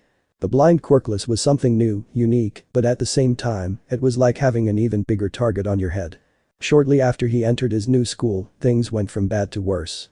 His staff was being stolen, his backpack was being hidden, his foot was being put on. Thanks to his enhanced senses, Izuku knew who it was, but he also knew that saying so would only make things worse and call into question his symptoms. Although everything has a limit, and even if he didn't like it, Izuku knew that blows were almost like a universal language. After all, it's not for nothing that his father was a professional boxer. The green-haired boy got tired, his fighter side came out again. Izuku put his fists together and tried to fight, throwing punches, kicks, even bites. Anyone who saw him would say that he was brave in his condition, but also very stupid, because unfortunately for him, his new rivals didn't have Bakugo's quirk or any he had seen before, so in addition to the numerical difference in their encounters, his techniques from previous fights didn't work, and the result of their fights always ended in defeats for Izuku, who bit the ground. But just as Almight was a hero to everyone in the symbol of peace, someone else would become Izuku's hero, even if he wasn't a hero in the strictest sense of the word. The boy was in one of his now classic beatings outside of school. This was because one of his attackers had broken his writing tablet and thrown his stylus away. Izuku could hear everyone's laughter, including some heroes. This was not strange for Izuku, who had already gotten used to some heroes looking the other way. You could even say that being blind had opened Izuku's eyes. You can't count on anyone, especially heroes. The boy was hugging himself, trying to cover his head and ears, but it was thanks to these that he could hear a voice in the distance. Hey you. Damn brats, a hero wouldn't act like you. Heroes don't do anything because they're tainted by greed, but if you want to live, you better get away now. Following this, Izuku could hear a metallic sound, as if a knife was being pulled out, but longer, that only meant one thing, a katana. Immediately afterward, the attackers' hearts began to beat so fast that Izuku thought they would faint. The steps couldn't even be counted due to the stumbles, but at last they were gone. Izuku slowly stood up as he heard the stranger's footsteps approaching him. You know, if I hadn't arrived, you would have gone deaf too, right? Izuku. I'm used to it. This isn't the first time you've done this, is it? Izuku. Something like that. Let's say it became a national sport, attack the blind quirkless. Blind quirkless, but then, why are you still here? Izuku. I don't want to cause any more trouble. The boy felt the path in front of him until he found his things. Once he arranged everything, he began to walk. Izuku. I have to go, I don't want to worry my mother anymore, see you later. The boy just said goodbye to the stranger and started walking away. The other guy walked away and disappeared into the alleys. Here, this strange subject already had a reputation that preceded him, and not in a good way. Many lives had ended thanks to him, to his multiple knives, and his ideology. He was the hero killer, Stain. Although now, Stain found himself intrigued by the green-haired man, his way of seeing things was something he did not expect to see in a young man of his age, and the words did not leave his mind. Blind quirkless. The black-haired boy began to spy on the boy whenever he could. Sometimes he did it to make sure he didn't get hit, but it could be said that this was more for research, since the way Izuku acted alone, his walk, were not those of someone who suffered from blindness. Unfortunately, though, Izuku's luck seemed to be going from bad to worse. The green-haired boy was leaving school calmly after his encounter with that strange guy who had helped him a lot with his bullies. Izuku was surprised not to find his mother at the exit as usual, but after thinking about it a bit, he began to walk home without knowing that destiny would mark his life from that moment on. Izuku heard the news from a patrol that was parked. Apparently there was a fight near where his new house was, and due to carelessness on the part of the hero who was in the area, there was a massive release of gas, which caused an explosion that had destroyed many of the houses and apartments in the area. For Izuku it was as if time stopped. He didn't know at what moment his legs started moving, but soon he found himself running through the streets of Japan without stopping for anything. The boy could already smell the remains of the gas, the smoke, he could feel the remaining ash, hear the ambulances in the distance. Izuku ran until he met a policeman, in front of whom Izuku did not hesitate to identify himself, and the officer helped him go through the security tapes, arriving at the center of the accident, where fortunately the ambulances and doctors were already, who took the green-haired boy's data and guided him to where his mother was, who was very injured and unconscious, but at least she was still alive. Apparently going out for shopping had saved her life. Izuku trembling could hear the tears, the sobs, the hearts of other families. Unfortunately, the fate of his mother was not shared by other people who died in the explosion. Izuku lowered his head slightly, but at that moment he heard a telephone conversation between an officer and the hero who had had his fight there. This would have gone unnoticed by Izuku, if not for a small detail in the conversation. And the hero was laughing quietly next to the officer. Apparently, the police chief had called him not long ago, saying, "Good news," and it seems that the authorities of the Hero Association had already deliberated and came to the conclusion that they would not blame him for anything that happened and would simply close the case as collateral damage.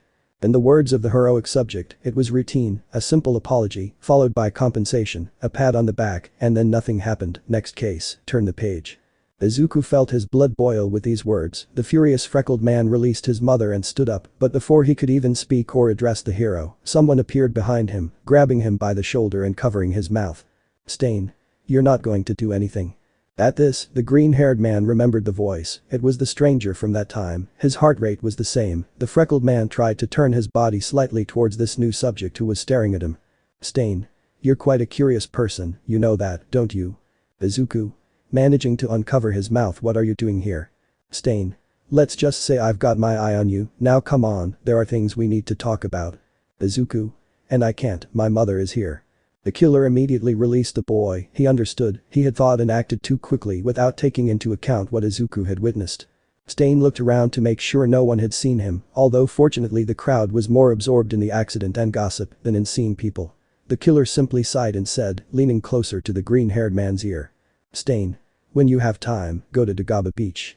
Izuku. "But. Stain. I want to know what your secret is, blind boy."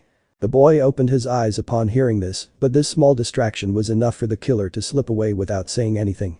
Izuku was puzzled, and a mixture of emotions now filled his entire body. The boy was taken to the hospital along with his mother, who was stabilized, although she was still unconscious. Their house had been destroyed, so they had nowhere else to go. But once night fell, with nothing better to do and not knowing if it was the right thing to do, Izuku left the hospital without anyone seeing him. For the first time he was grateful that people ignored him. The boy headed to where the stranger had asked him to meet him. The freckled boy felt more comfortable walking at night. He could take off his glasses and walk like a normal person, guided only by his senses, thus managing to practice with these skills. Izuku could already hear the sound of the sea, the waves, the sand of the beach slipping through people's feet. The boy could already feel the sea breeze and smell the sea salt. It wasn't long before the boy managed to reach his destination, although he quickly had to move because after taking a few steps he heard the sound of a sword approaching him, forcing him to move. Izuku. What the hell? Stain. What kind of quirk does he have? Izuku. I already told you that I don't have any kind of quirk. Stain. Don't lie. I saw you. You don't have the attitude of a blind person. Besides, you dodged the path of my sword, you didn't even have to turn around to deduce it. Raising his sword. Tell me why you're lying. Izuku. I don't know. The boy stood up suddenly, avoiding Stain's deadly blow, who was surprised by this, although for his part, Izuku approached the sea, sitting on the sand, looking ahead with sadness. Izuku. I wasn't always blind. This pointing at his eyes. I earned this when I acted recklessly that day, causing many disasters. I guess it's a way in which destiny is telling me that no matter what I do, I'll never achieve anything more. Stain. Boy. Izuku.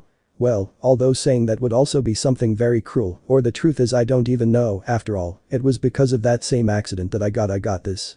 The boy put his hands to his face, while Stain just looked at him confused, not understanding what was really happening. Izuku.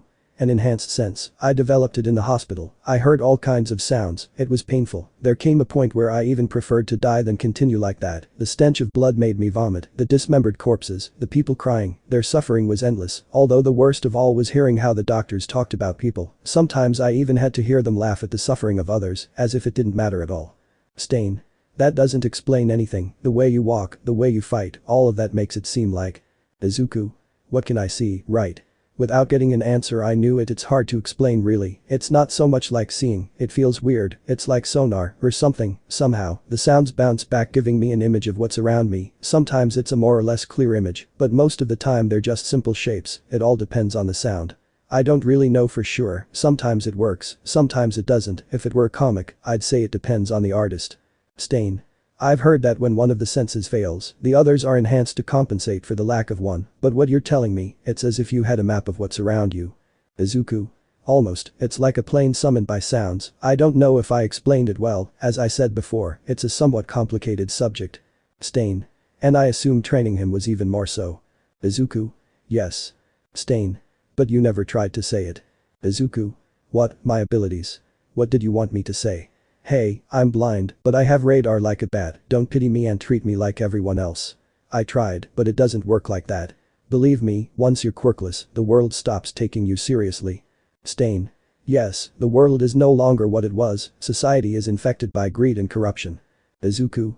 Yes, I already realized. At that moment, Stain put away his katana, took a stone and threw it at Izuku who caught it before it hit him. Stain. You are a very curious person. Izuku. When I had sight, my biggest dream was to be a hero as great as Almight, to defend others, protect people with a smile, to be a symbol that brings peace and calm to everyone's hearts, that when people looked up, they felt safe, secure, but now, all I want to do is live, so I never worry my mother again, she's suffered enough because of me, I don't want to hear her cry again. The boy clutched the stone in his hand until he threw it into the sea. Stain watched as the object skipped 5 times in the water before sinking. Izuku. She cares about me, she always has, and even though she doesn't show it now, I hear her heart sigh, that's why I know that when I come back beaten she feels guilty, now this happens, and I don't know what to do. Heroes just ignore us, they don't care about people like us, they lost the value and the meaning that gave shape to their names, being a hero is no longer a task to inspire and save others, now, they only care about fame and recognition. Izuku kept his gaze straight ahead, maintaining a melancholic silence that made everything remain buried, even with a stranger. Izuku had finally said everything his heart held, his pain, his pressure. For his part, Stain stared at the boy, unable to believe that someone like him had already given up. Keeping all that pain and feelings in his heart. The assassin just sighed heavily, not knowing why, the man postponed his work of purging society and took a step forward until he sat next to Izuku, taking him by the shoulder. Stain.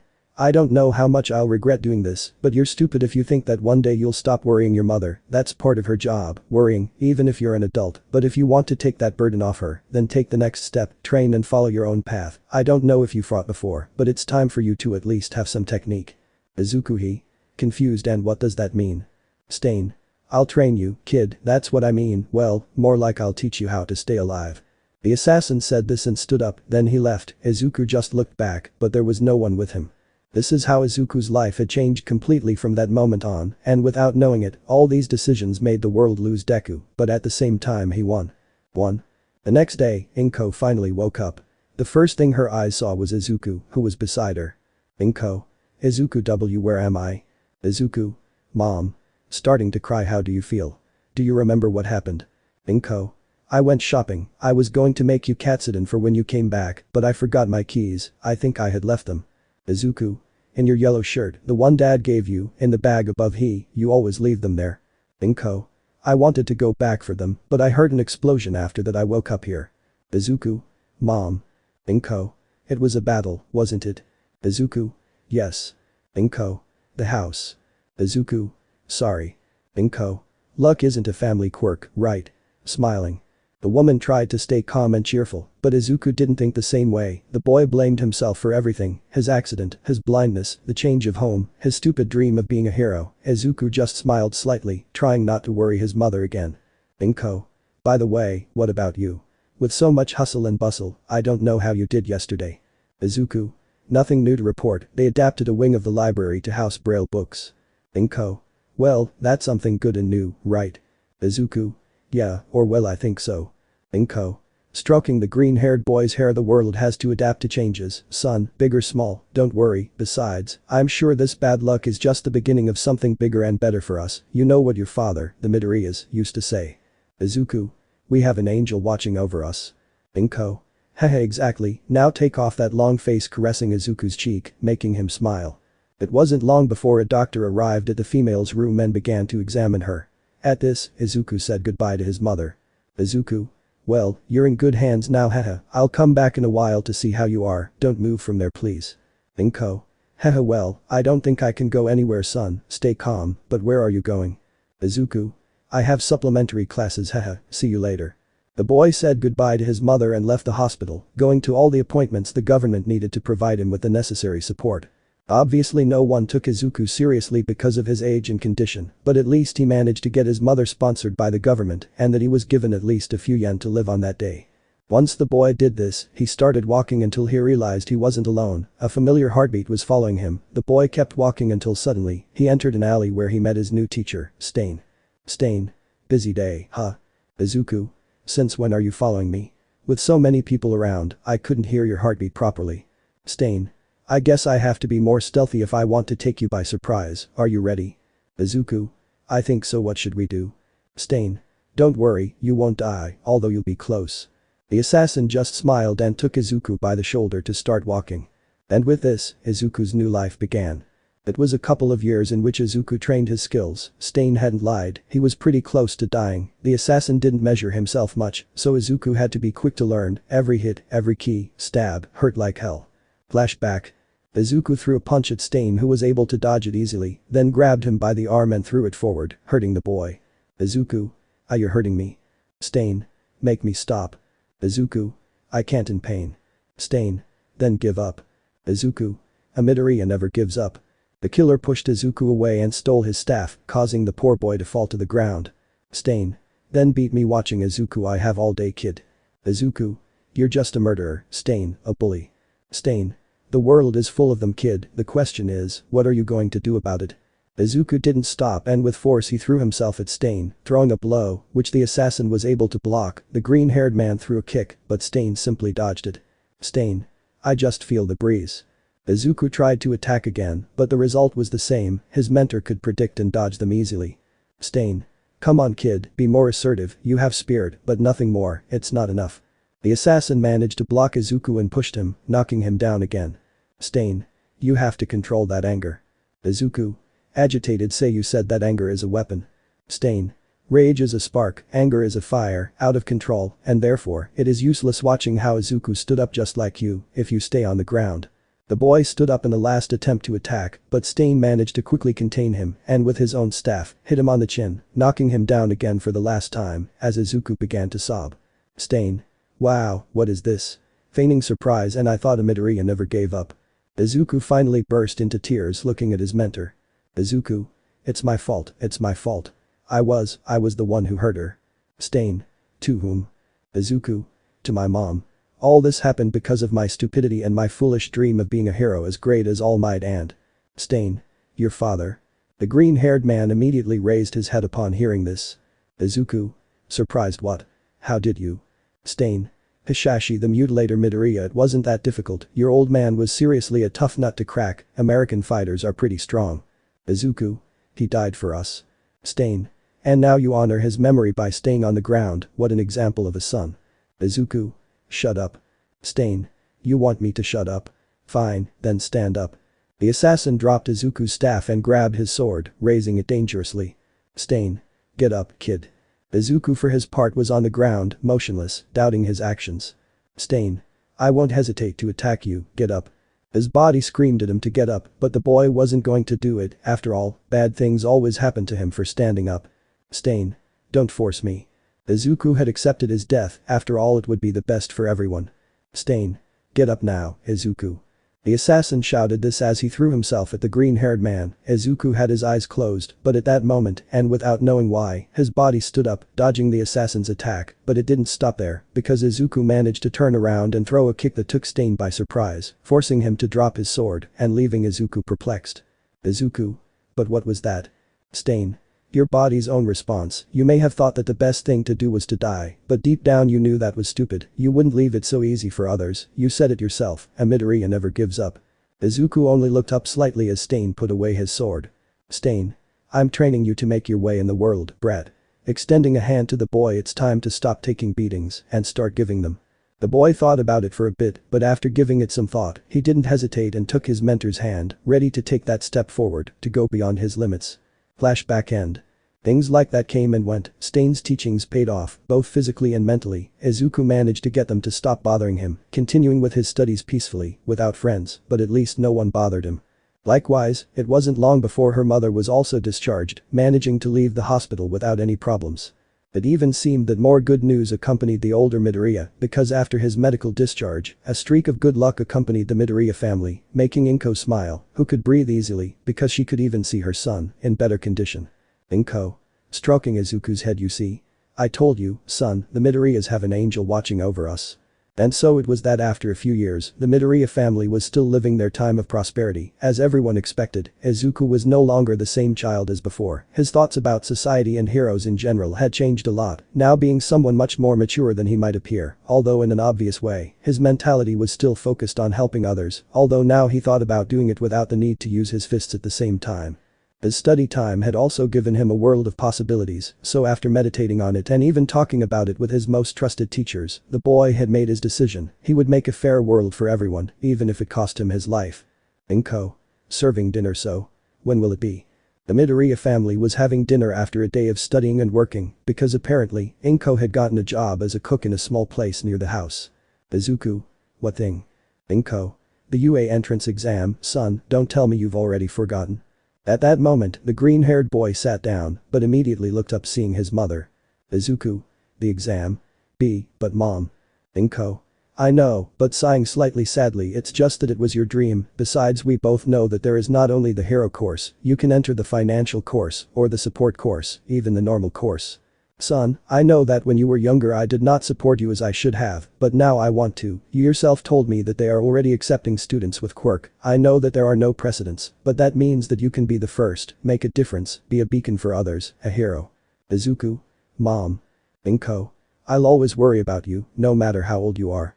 You're my son, you'll always be my boy. And yes, seeing you arrive with injuries isn't something I want, but I know you're smart and you don't give up easily, which is why you'll always arrive safely. You're as brave as your father, and you know what he said, a Midoriya. Izuku. He never gives up. The boy shed a few tears. His mother approached him, hugging him. Inko. Well, that's just my idea. You can do whatever you want, I will respect your decision, you know you will always have my support. Izuku. I'll take the exam, mom, you're right, no one can tell me what I can or can't do. Inko. That's my son, no matter what happens, remember that I'm proud of you. The green-haired girl ruffled the boy's hair, who smiled slightly. Inko. Now let's eat, I made you tonkatsu and we don't want it to get cold. Izuku. Yeah. The boy wiped his tears and started eating. Izuku wasn't that big of a fan of UA, or at least not of its curriculum. While the heroism course was impressive, the boy had a different focus on other types of work.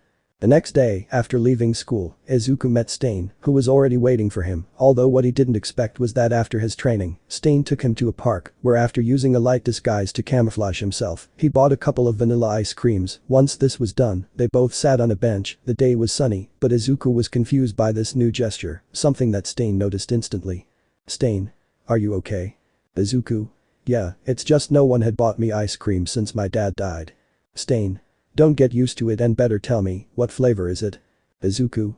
If it's a question to test my senses, let me tell you it's terrible, I don't even have to taste it to know it's vanilla. Stain. Smart guy, in that case, let's take it one step further, everyone can decipher flavor, but your senses are so developed, you could smell vanilla, even if I were 3 blocks away, you have to pay more attention, use your gifts, do you know what it has?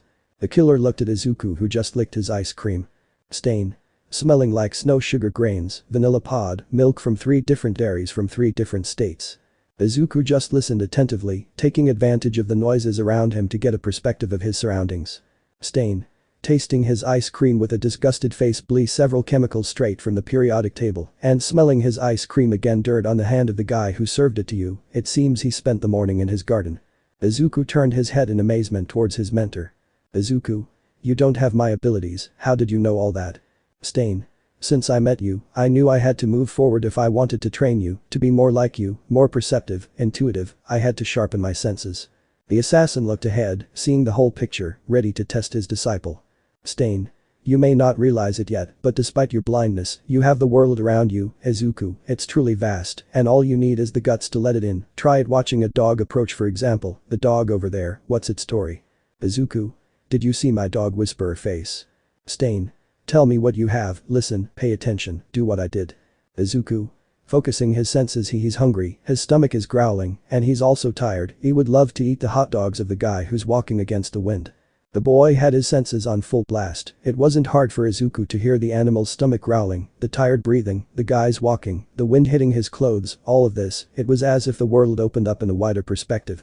Stain. Okay, not bad, now comes the couple on my left, what about the girl? Izuku. Paying attention, her skin is very hot and her heart is beating very fast, turning to his mentor with slight concern, is she sick? Stain.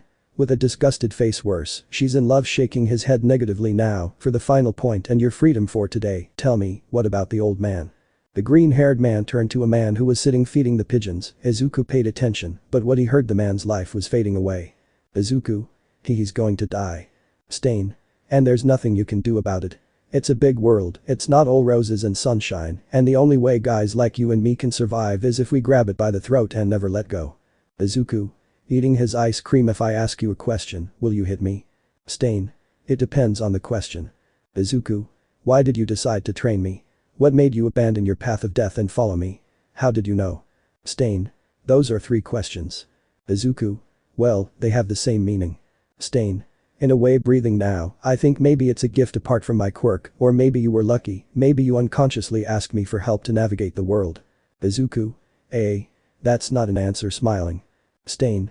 Heh, no, wow, you learn fast. Izuku. Why are you helping me? Stain. I'm not helping you, I'm training you, so you can control your gift and make it useful to you, so you can use it and fight. Izuku. My dad never wanted me to fight, which is ironic in a way. Stain. Your dad isn't here, plus you needed war skills. Izuku. Confused, which war? Stain. We'll get to that part when you're ready. Izuku. And when will that moment be? Stain. I don't know yet, but it will be soon. In the meantime, tell me, how's school? Izuku. Well, I guess. Stain. What's up? Are they still bothering you? Izuku. No, it's just that it's somewhat monotonous, my tasks, almost all of them are similar, the history of the UA at different social and educational levels. Stain. That's right, the entrance exam. Izuku. Yes, biting the cone. Stain. So? Izuku. What? Stain. Since we're talking about the school and the entrance exam, tell me, are you going to take it? Izuku. No, or I wouldn't like it. Stain. Why? Come on, kid. You've got the strength to take the practical test, the skills to prove it, and the knack for moving. What's stopping you? Izuku. Well. Stain. If you tell me it's because you're quirkless, I'll bury the cone in your throat, we talked about that before. Izuku. Yes, I know, and I wasn't going to say it was because of that. Stain. So? Izuku. It's just that the hero career doesn't appeal to me as much as it used to. I do want to continue helping people, but I feel more drawn to doing it the legal way. Stain. Legal? Curiously. The assassin turned his gaze towards his pupil, who continued enjoying his ice cream calmly. It wasn't difficult for Stain to understand the boy's objective. Stain. Wow, so this is how it's going to be. I hunt them down, and you put them in prison, sounds fun, you'll be a blood-sucking parasite, but at least you won't be wearing tights. Izuku just smiled at his mentor's joke. Izuku. But still, I'll take the UA exam. Stain. You sure do like to contradict yourself. Izuku. I want to see what I'm capable of. I'm aware that I won't be able to take the practical exam, but the written one I don't know, it catches my attention. Stain. You're smart, you can do something. Izuku just sighed as he continued eating his ice cream, and so the rest of the afternoon passed. At the end of the afternoon, the boy returned home, training and studying on his own. So the days passed. Izuku reaffirmed his registration for the exam, Inko took care of making the payment, and so, after some time had passed, Izuku headed to the UA, where his exam was already waiting for him. On his way, the boy was thinking about his next steps. It had been difficult to get his request done, much more difficult to get accepted, because one thing was to be quirkless, another was to be blind. The boy appealed as much as he could with his mother, and when both had already accepted that he was not made for the UA, a letter was what told them that persistence has its rewards. Signed and written by director Nezu himself, the letter was an authorization for Izuku to take his entrance exam, with a small detail that he could not take the physical test, which would leave him at a disadvantage, but in exchange, he would take another separate exam, from which the final answer would come out, as to whether or not he would be admitted to the prestigious academy. Izuku accepted this challenge, but now that he was taking the first exam, the boy was nervous. There was no syllabus as such because no one knew the content of the exams since they changed over time, so that no one could cheat. The boy was so immersed in his thoughts that he didn't pay attention to his surroundings, he even ignored the incredulous looks of the other boys, placed on him. No one could believe it was true, a blind man aspiring to be a hero. Some felt sorry for Izuku, others laughed at him, some simply ignored him, but it was for this very reason that no one could or wanted to warn him of a pothole in his path, which made him stumble. The green-haired man, feeling his imbalance, wanted to use his cane as a support point, but it was too late, the blow was imminent. Or not. An empty feeling in his stomach appeared, it was like swimming in the air. Using his radar, the boy could see how he was floating, slightly separated from the ground. Izuku looked up seeing a pair of female legs in front of him. The boy could not describe colors or textures, but he did see that she had big eyes and short mushroom-shaped hair. The girl was smiling at him somewhat embarrassed. "Are you okay?" Izuku. "Yes, I'm fine, thank you very much." "What a relief, sorry for using my quirk on you without permission, it's just that I thought it would be bad luck if you fell on the day of the exam." Izuku. "Hehe yeah, you know what? I think in that case, I fell as a baby." The boy smiled, the stranger for her part lowered him with a smile on her face, she found it intriguing how he made such a natural joke. "I'm very nervous, I can't believe the day has finally arrived." Izuku. The entrance exam for the most prestigious school in all of Japan sounds like the toughest challenge of all. "Well, if you put it that way I think so, but if you prepared yourself, nothing bad should happen, right?" Izuku. "You have a point." Well, I have to run, it was nice meeting you, don't trip again." Starting to walk. Izuku. "Hahaha thanks, I say the same." The boy just smiled and continued moving forward, he would have liked to talk more with the girl, but he knew everyone was nervous. Izuku sighed and stopped thinking so much, paying attention to his path. Izuku. "Well, not all of them are that bad." The boy continued until he entered the academy where they told him which was the room for his exam. Izuku obeyed, and once he found his seat, he prepared to take his test. The green-haired man received some sheets written in dance, and although this was something to be thankful for, he knew he could feel the ink printed on the papers. The exam was relatively easy, surprisingly there was more math than he imagined, there were also problems in physics, chemistry, foreign languages, history, philosophy, even personal response questions. The exam not only focused on the heroic, but also on the ideals and inspirations of its candidates. And although, fortunately for Izuku, his knowledge about heroes was impressive, it didn't only focus on the superhero world. The green-haired boy was brilliant by himself, not for nothing the smartest in his class. The boy paid attention to every question, every word, semicolon. Time passed, students left one by one, until finally only Izuku was left who knew one thing, not finishing faster meant having everything right, after all, although UA wasn't what he wanted now. Throwing away an opportunity was not something he enjoyed, all his progress would go to waste. This was the opportunity to prove himself, to be grateful for his mother's help, and a little for Stain's. Izuku scratched the final minutes of the exam, but he finished. At the end of this, they led everyone to a large room. The practical exam was their next test. Prisoned Mick was the one who presented the exam, along with his way of applying it. Izuku, although he knew that they would not allow him to do it, paid close attention to the details. The talk itself was not more interesting. A boy stood up with a doubt, but nothing more. He was tall, seemed to have glasses, firm as a soldier. Izuku only saw him a little without paying much attention to him. The end of the noisy hero's talk came to an end. Thanks to his radar, Izuku was able to see Bakugo, but because they had been seated far away, the blonde could not notice the green-haired man's presence. The boy sighed, but at that moment, some words from Present Mick caught his attention. Present Mick. As the great Napoleon Bonaparte once said, a true hero is one who overcomes life's misfortunes. For many, this phrase would go unnoticed, almost like another ornament to the speech, but for Izuku this would mean a lot. The end, all the aspirants began to leave to prepare for their next test, but at that moment, Present Mick raised his voice once more. Present Mick. Hold it right there. Challenger. Izuku recognized their number, so moving to avoid disturbing the others, he raised his staff. Izuku. Yes, here I am calling attention. Present Mick. Come here.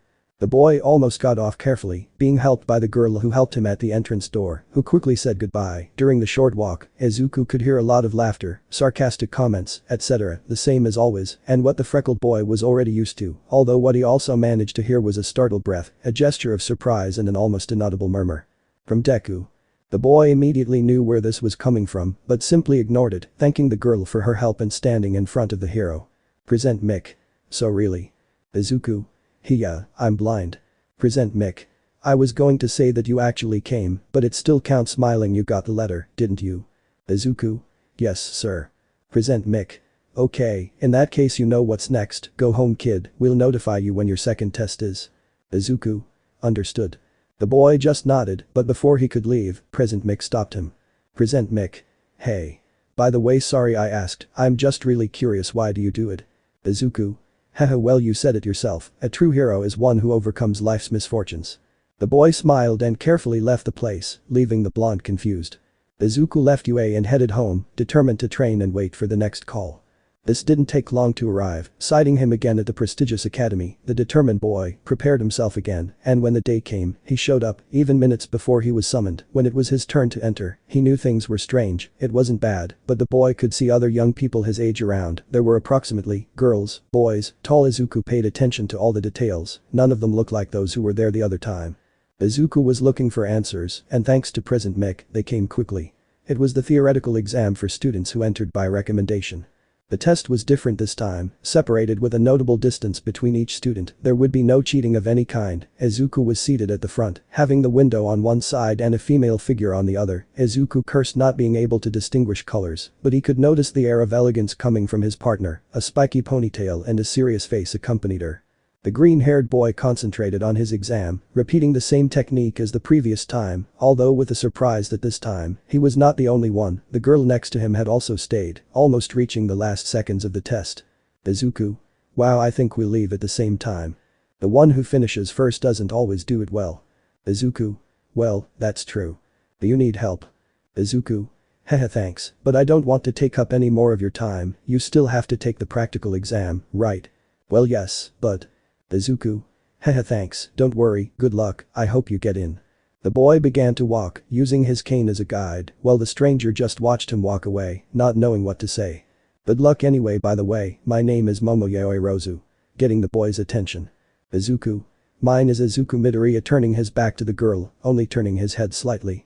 Izuku went home, both exams had been very different from each other, but both appealed to the same thing, ethics and values of the applicant. The boy just sighed, before this exam would excite him quite a bit, it would be a challenge without a doubt.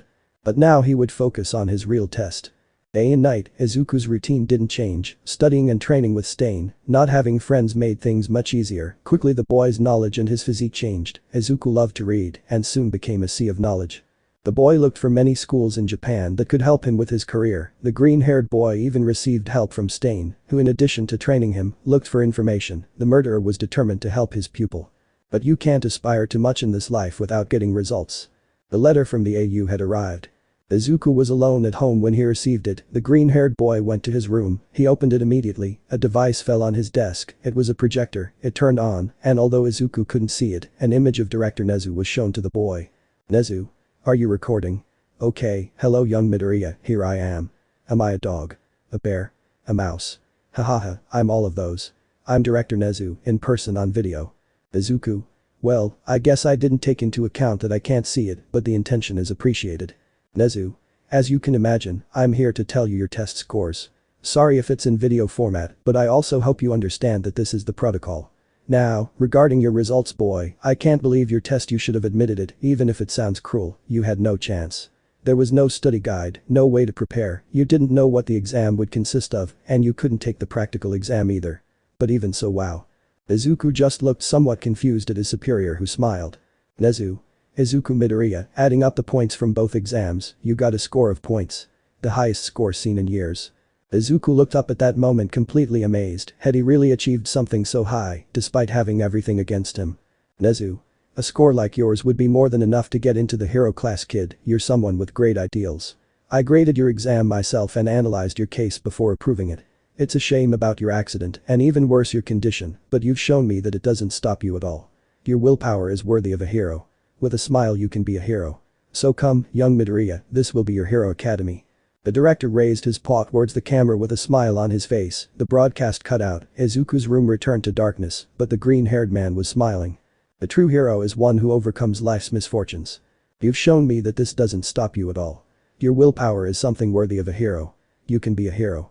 So come, young Midoriya, this will be your hero academy. Izuku smiled, that's all he needed, those words of encouragement.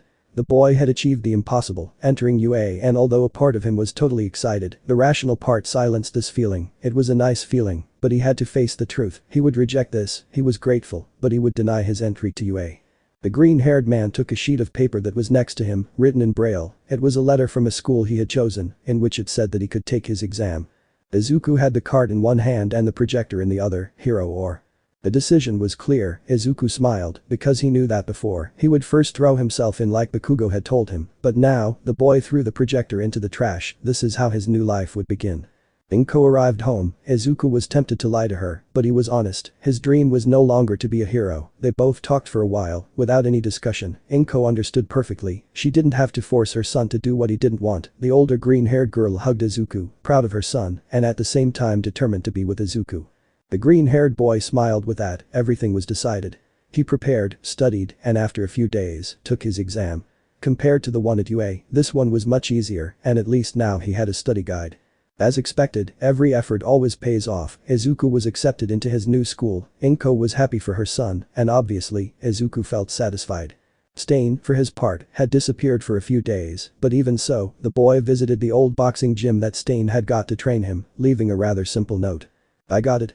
Izuku rested a little. His routine had been quite exhausting, but when classes started, the boy knew he had to prepare. It wasn't easy. As soon as he touched the floor of his school, he knew no one took him seriously. Izuku knew that if he wanted to achieve his dream, he had to be more persistent. Izuku did not give up, attending every class, talk, conference, museum, etc. The boy handed in all his assignments on time. With the passage of time, the teasing stopped and turned into admiration, indifference into amazement. Soon, Izuku was the center of attention, but now because of his grades, which never dropped, always maintaining his good grade, the teachers changed their way of being with the freckled boy, giving him the treatment he deserved like any student, and of course, his classmates were quick to do the same, apologizing to the boy from the heart. As the days went by, Izuku achieved what his mother always said, to change things for the better. His circle of friends grew by leaps and bounds, and although he wouldn't admit it, he knew deep down, for the first time, he wasn't afraid to go to school and be who he was. The boy was invited to numerous meetings, meals, talks, and conferences with his friends. He, for his part, did the same. Soon, the Midoriya house was filled with visitors. Inko was happy for her son. Obviously, there was no shortage of love in the green-haired boy's life, some disappointments, etc., but Izuku kept moving forward no matter what. Yes, Izuku's life finally seemed to be going in the right direction. But not everyone could enjoy the same luck. They attack the UA. Villains infiltrate the USJ. This was the first sign. It went unnoticed by everyone, a simple and mere coincidence. A group of subjects managed to gather enough brain power to infiltrate one of the premises of the famous school without being detected. The villains attacked Class A, although fortunately for everyone, Almight was their teacher that day, and after an impressive fight alongside his partner Eraserhead and No, they managed to force the villains to retreat. Everyone celebrated the hero's triumph. No one was alarmed, not even the students' parents. After all, Almight, Japan's number hero and symbol of peace, was there. He was their teacher, he would protect them at all costs. But as soon as he heard the news, Izuku could only think about Stain's words. You needed skills for war. We'll get to that part when you're ready. It will be soon. The green-haired man only asked that his mentor's prophecy and this be just a simple coincidence. Unfortunately, fate rarely listens to us. As mentioned before, the attack on the USJ had only been a warning, the tip of the iceberg of what was about to happen. All for a piece of Almight.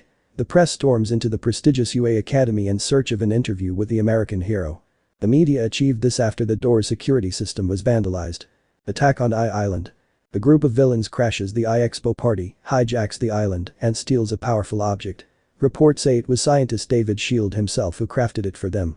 Attack on the city. Multiple Nomas were responsible for the destruction of Hosu. Witnesses claimed to have seen the leader of the group known as the League of Villains on the roof of a house, observing its destruction. Stain strikes for the last time. The hero killer faced his final duel against the No hero Endeavor. Reports claim the villain attacked a UA student who appears to be connected to Ingenium. Revenge. Villains versus teenagers. The persistent League of Villains does not give in, and in an unprecedented attack, they face classes A and B of the famous UA Academy. Damage to the students is reported, as well as the kidnapping of the sports festival champion, Bakugo Kitsuki, and the professional heroine member of the Hussycats Ragdoll. The villains expand. A new group of criminals invades an island, catastrophes and deaths ensue, and the young heroes of the UA are no match for them. As time passed, things went from bad to worse in seconds, attacks from all sides, infiltrations, surprise attacks, clandestine fights. Society soon twisted its mocking smile towards the villains, because for the first time, it seemed that even Almight was being surpassed. Bakugo's kidnapping had been the straw that broke the camel's back. The UA was in the eye of the storm. Everyone wanted an interview with the director and the teachers. Everyone was complaining. The screams of fury were deafening. No one had managed to prevent this. The parents who had previously fully trusted the academy were now seriously considering taking legal action, as one of the headlines in the newspaper said. UA Hero Academy, the safest place to study. The days passed, and if the situation was already bad, it didn't take long for it to get worse. The UA professors gave the long-awaited conference, where the media didn't even let them speak. The academy director received attacks disguised as questions, harassment, and mockery. Although what no one knew is that this, in addition to an apology and a clarification, was also a distraction for the people and the villains, all for a large-scale attack, one that would change the lives and perception of the people, a change forever. Good versus evil, justice versus hope, the leader, the true leader of the League of Villains, finally came out of hiding, all for one faced the symbol of peace, Almight. This was an intense fight. The emotions experienced in this event were as strong as the destruction. The entire city of Kamino was completely destroyed, and although Almight was able to stop him almost without problems, that could not prevent the confidence in the heroes from finally falling, and that of the villains themselves from growing. The next day, the news was no longer about All Might's bravery and the rescue of Bakugo alongside the heroes, but about the destruction, the loss of lives, the incompetence of the heroes, and above all, the failed mission. The faith of the heroes had been shattered. Izuku went to school until the next day, which was quite strange. For the first time, the freckled boy couldn't hear any praise for the heroes. In fact, what he could almost breathe was fear. People walked almost crouched, all afraid of their shadow. The green-haired boy arrived at school, where his day did not improve either, because from one moment to the next, and without knowing why, the boy was called to the principal's office. Izuku didn't object, quickly getting up and heading to his destination. Although once he arrived, the boy knew immediately that he would not be alone. He heard it, maybe beats per minute, an unusual frequency. Izuku stopped before opening the door. Only a mouse had that heart rate, and he would be lying if he said he didn't know one. Izuku. Thinking. What the hell, he called me, director. Aizawa opened the door, and with this, he got the answer he was looking for. Principal Nezu himself was there. Principal. Ah, young Midoriya. The most impressive person to ever set foot in my academy. Come in, boy, come in, I'll serve you a cup of black tea with peach. Izuku. Thank you. The green-haired boy approached the chair, but Director Nezu was quick, moving the chair, helping the boy who touched the furry legs. Now yes, that was the irrefutable proof. Izuku. Principal Nezu. Nezu. Haha, that's right, young Midoriya. Sorry for showing up at your school like this so unexpectedly. Director. Haha, boy, you never told me you had more friends outside the academy. Izuku. Wait, I have more friends. Director. Oh, what a boy, as always so funny. Izuku. They tell me that a lot. By the way, what are you doing here, Director Nezu? Nezu.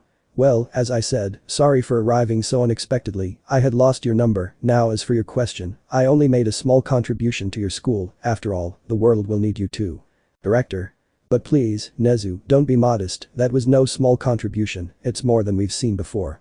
Nezu. Haha, well, I would have brought the constitution too, but it didn't fit in my pocket. The director laughed, while Izuku sharpened his gaze. Izuku. Excuse me, principal. Do you think I can skip some classes? I just want to talk to my friend. Director. But of course, boy, I'll talk to your teachers and believe me, they'll understand. Izuku. Thank you very much, although I would also like to keep this a secret, you already know me. Director. The humble Izuku Midoriya. Okay, I'll take care of it. Nezu. Well, now that everyone is agreed, let me treat you to a slice of pie, young Midoriya. The boy just smiled as he was helped by his superior, guided towards the exit. The two finally arrived at a cafeteria, where after ordering, the interrogation began. Nezu. Start eating, young Midoriya. I don't know if you like cheesecake, but… Izuku. Why? Nezu.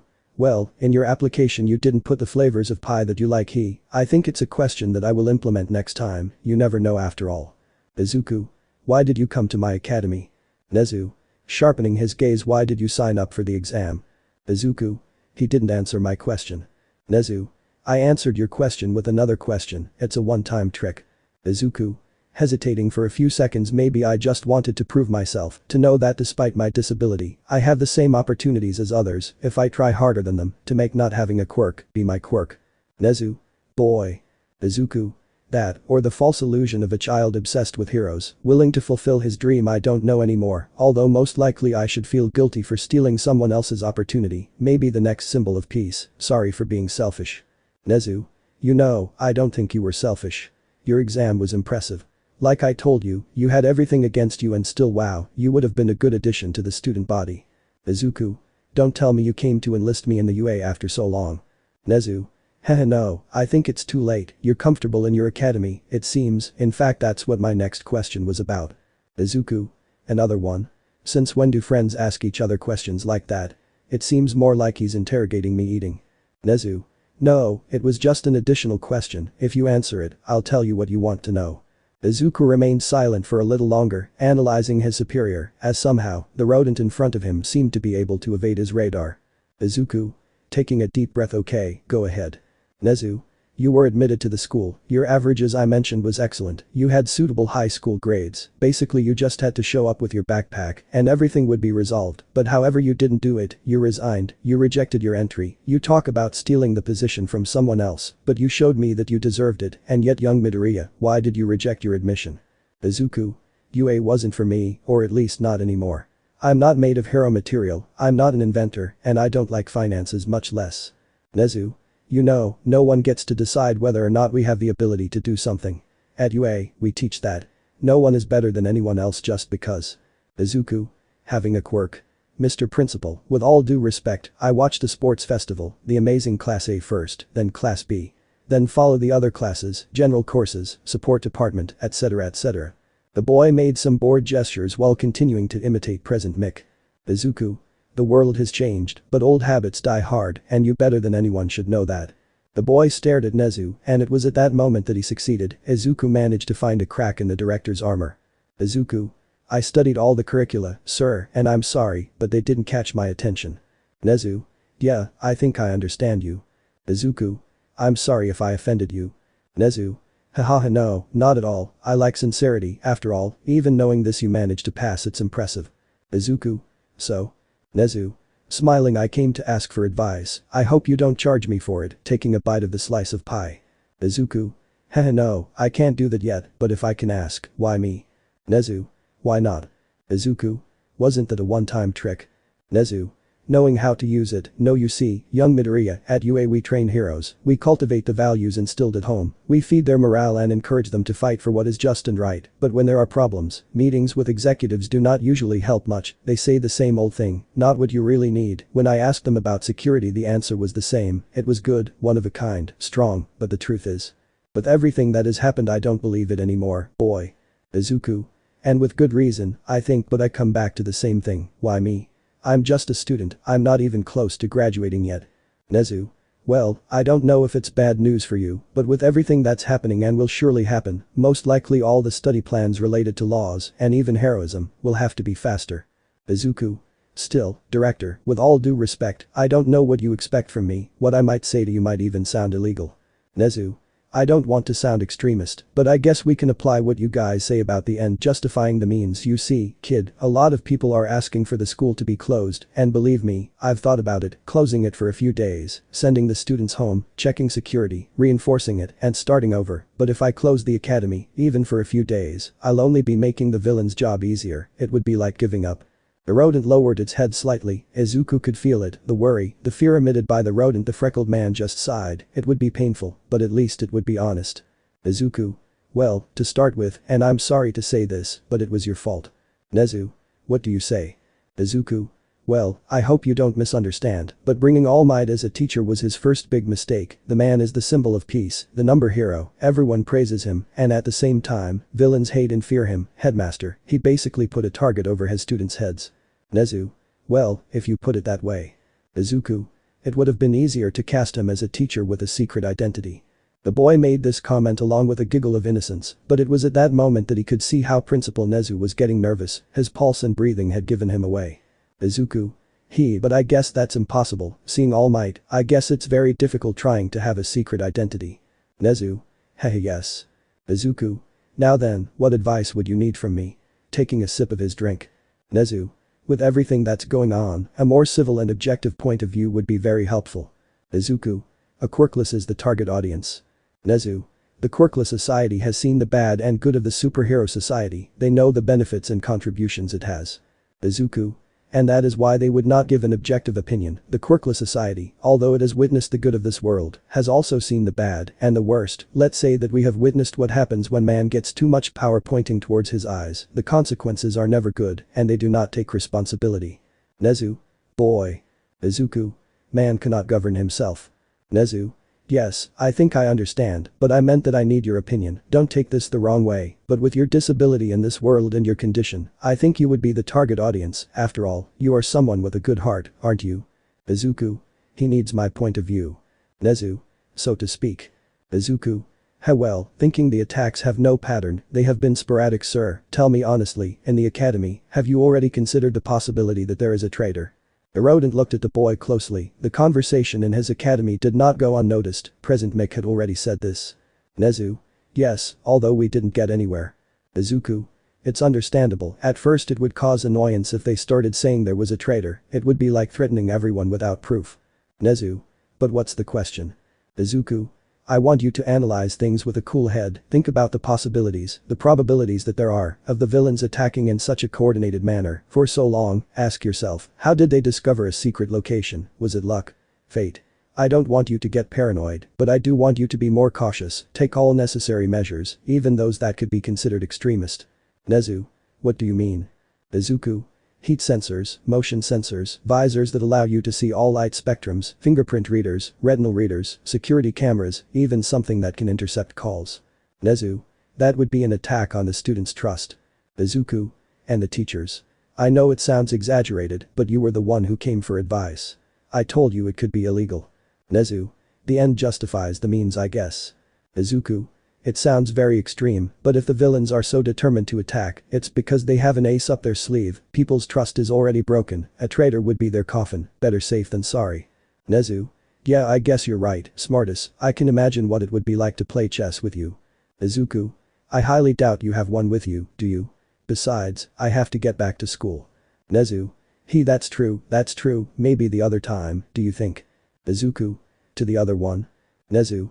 I came here to talk to you specifically. I'll pay for your studies, young man. Consider it a scholarship, external to the UA. Izuku. Surprise W what? You're going to? Nezu. Calm down, I won't tell anyone. I know you're quite modest and reserved. Let's keep it that way, haha. Just don't lower your average. I'll come visit you often. The rodent ate his last slice of pie, took the final sip of his tea and walked to the exit, being followed by Izuku's gaze. Izuku. But why? What did I do for something like that? Nezu. Let's just say this is the first time I've been so surprised. And saying this, the rodent left the establishment where he had taken it. It took Izuku a while to get over the shock, because this news was beyond anything he would have expected. Unfortunately, things out there were not as accommodating as with Izuku. The world was now at war, the villains were emboldened, everything was complete chaos, renegade heroes came to light, the police and the government itself had their hands full, accidents and fights, kidnappings, extortions, robberies, rapes, murders. What before was something they could easily hide was now something that anyone could see. Their own faults were more than evident. Everyone's life suffered a great change, even for Izuku, who as Director Nezu had already warned him, saw his curriculum suddenly increased. The boy and his class were crushed by their studies, trials, cases, files. The boys even received personal talks with the now chief of police, Tsukauchi Namasa. Izuku focused on everything he could, even being on the verge of collapse, although it was in these talks that the boy was able to establish a sincere friendship with the officer. Tsukauchi was surprised by the green-haired boy's notes, his story. The officer did not understand how the boy could remain positive and firm despite everything. Life had been so unfair to the boy, and yet it had not been able to break his soul. Izuku still had not lost his faith. This friendship had somehow managed to be quite beneficial for the green-haired boy, although he never realized it. It was thanks to Tsukauchi that he was able to access the cases more quickly and could complete his tasks more efficiently and accurately. The entire police archives gallery was practically within reach of the boy who, if it weren't for his mother, would spend the whole day there. The days turned into months and these soon became years. Things continued their chaotic course to which people were already accustomed. Fights, villains, yakuzas on the loose, etc. The boy devoured the files, and it was also thanks to this that the freckled man managed to get the necessary weapons to prepare his last weapon, the long-awaited and chaotic thesis, something that would seem impossible, but that he would achieve. And yes, for many the boy's thesis idea was impossible, even in his academy, because as soon as the green-haired boy proposed his research topic for his thesis, the teachers let him know their concerns, passing that way would be very difficult. Izuku, just finding teachers who can take you seriously is a difficult task. Izuku listened to everything carefully, but he didn't give up. His teachers tried to dissuade him, but they knew it was useless. The boy wouldn't give up. After all, running away wasn't something the Midoriyas did. Izuku prepared himself, gathered information, the boy put together his research exquisitely, the freckled boy was no fool, and with the help of his teachers, he managed to cover all the gaps. Obviously the boy also received help from his classmates, who also encouraged the boy as soon as they heard his idea. After all, Izuku made them understand one thing: there was no one so small, whose problem is not worth listening to. Obviously Director Nezu's visits did not stop, the brilliant rodent was going to keep his promise to help Izuku. The green-haired boy took time to play chess with the brilliant director, and it was in one of these sessions that he told him about his idea for the final exam. Nezu didn't need to be convinced, the brilliant rodent was caught by the idea the moment Izuku mentioned and explained part of the topic. The director of the UA Academy was so enthusiastic that he even got him great material for his research. So, in this way and with the help of many more people, Izuku managed to put together more and more of his thesis. Tests, evaluations, corrections, practices were done, things were added, many others were modified, and finally, after so much studying and preparing, the day of Izuku's class graduation arrived. This one wasn't as famous as in UA, there were no media nor celebrities, but Izuku didn't ask for this either, the boy had all the people he wanted to be present, his mother and Tsukauchi himself. Each of the students passed by, leaving their classmates at the end, all with high expectations and all their faith in the green-haired boy. Now it was his turn, the boy advanced with the help of his cane, walking slowly until he reached the podium. Izuku cleared his throat, but it was with this that he could hear it, the laughter, some murmurs, the subjects who were there could not believe what they were seeing. Izuku did not give up, the green-haired boy clenched his fist, and he could even hear it, the voice of his mother, in her place, without shouting, just supporting her son. "Inko. You can do it, son, don't give up." His mother's voice, kind, loving, encouraging and at the same time firm. Soon, many other voices accompanied that of his parent, his classmates, his teachers, even the chief of police encouraged the boy, while gently taking Inko's hand. With all this support, it was impossible for him to give up. Izuku took a breath and simply smiled before speaking. Izuku. Abuse of authority, fame above right, power above right. Slowly, minute by minute, the green-haired boy could see how he gained people's attention. The flame of curiosity was lit in each of the guests. The green-haired boy did not back down with his explanation. He gave examples, mentioned his sources, and following this, the boy was bombarded with questions from his advisors, who far from being hostile, were really interested in the subject. Izuku for his part, had no qualms about answering all of these. In the end, the advisors asked them to leave. They had to come to a conclusion, but after a few minutes, which seemed like an eternity to everyone, the doors opened again. The superiors had finished. Everyone was completely nervous, both for themselves and for their partner, but every effort has its reward. The advisors came to a satisfactory conclusion, the entire class had passed. The shouts of excitement were not long in coming. Inko did not repress her emotions, even jumping for joy for her son, who by the way was moved from one side to the other by his friends who were excited, happy and proud. The advisors gave a few more minutes to the celebrations, until they had to silence the boys, because the ceremony was not over yet. The director had appeared, standing in front of everyone and ending the celebration abruptly, followed by this. A small ceremony was held where some recognitions were given, all to congratulate the efforts of their students who did not take their foot off the line in their tireless fight to graduate. Izuku smiled, happy that his friends would succeed. After all, they deserved it. There were many recognitions, practically the entire class got one, although to close, one was missing. Everyone there, including the caretakers, teachers, and advisors, nodded. They couldn't deny the opportunity to someone who, despite having everything against them, had proven to have the necessary skills. Izuku had managed to graduate, and his recognition included a legend. To the boy who showed us that there is no disability that can prevent us from acting. Izuku smiled, thanking God and life for putting good people in his path. It had hurt, but everyone showed him that there were still good people in the world. Although unfortunately, there were no such good people. Once the boy stepped into the working world, he knew it. Things were more complicated now. When the city went crazy, many people fell with it, many showing their true face. In Izuku's case, it was very difficult to find a job. Despite his incredible grades and great recommendations, all the jobs he was offered were no more than a simple assistant, and even worse, a superintendent. The prosecutors took it as a joke. Things got so bad that even the boy came to think that it would be easier to go to another part of the world to practice his career, but it was Tsukauchi who was in charge of dissuading him from this idea. In one of the many visits that the police chief made to the Midoriya house, the man spoke to Izuku. Yes, getting out of here and making a name for yourself is a good idea. It worked for Almight, but really think about why you want to do it. Is it because you're looking for a better place? Or because you gave up looking here? I thought a Midoriya never gave up. The police chief's words were sharp and true. Izuku indirectly wanted to run away. The boy lowered his head. He didn't know how he hadn't noticed this. He felt bad, although once again, it was Tsukechi who helped the green-haired boy again. If he couldn't find a job in a law firm, then why didn't he create one himself?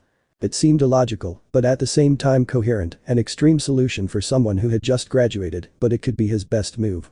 Izuku was against the ropes, but he wasn't defeated yet. The boy spoke with Tsukechi, and then with Principal Nezu. He didn't want to take advantage of his friends, but he had to start somewhere. Obviously, it was not a problem for either of them to help the boy. After all, he had managed to get so high with his own effort that now, it didn't hurt to give him an extra hand. Tsukechi got the place, and Nezu was the one who helped pay for it. The boy didn't expect the help to be so much, but soon, he saw his dream open, with a plaque on the door. Izuku Midoriya. Lawyer. Izuku was congratulated by teachers and old classmates. It didn't take long for him to also get his own house, achieving his independence and at the same time, the certainty that his mother would be safe. But once the excitement ceased, life showed that he still had something to show the green-haired boy, and although he had a place to work, now he needed to find someone who would look for a lawyer like him. Izuku knew it would be difficult. But he had also set a rule for himself before even starting his career. Slowly, one by one, the clients arrived, minor cases, divorces, custody, almost all of them, routine things. The green-haired man didn't mind, in fact it gave him some practice, but he knew his chance would soon come. And boy did she do it. A powerful case, a mother accusing a pro-hero of murder.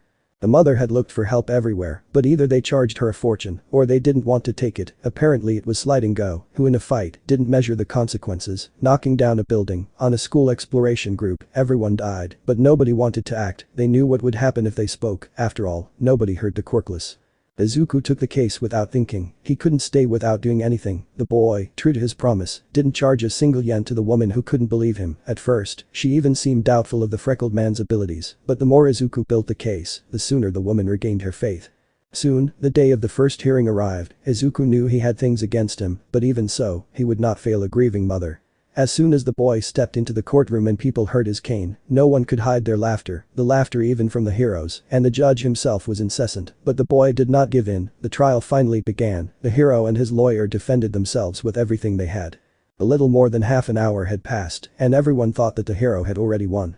But as soon as he was done, it was the green-haired boy's turn, who, without expressing anything and with a serene face, stood up.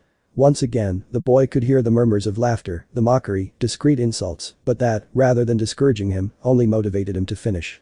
For the first time, the entire audience heard the freckled boy's strong and serene voice, while somehow, they felt an enormous pressure.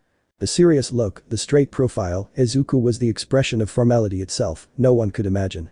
The green-haired man didn't take a false step. His developed senses turned him into a human radar, and now, he was using that, plus his image of someone defenseless, to ignite people's spirits. Izuku, a quirkless person, was defeating a professional hero. The arguments came and went, and although at first there was a clear favoritism towards the hero, it didn't take long for Izuku to balance the scales. Obviously they tried to silence him, but the boy was no fool.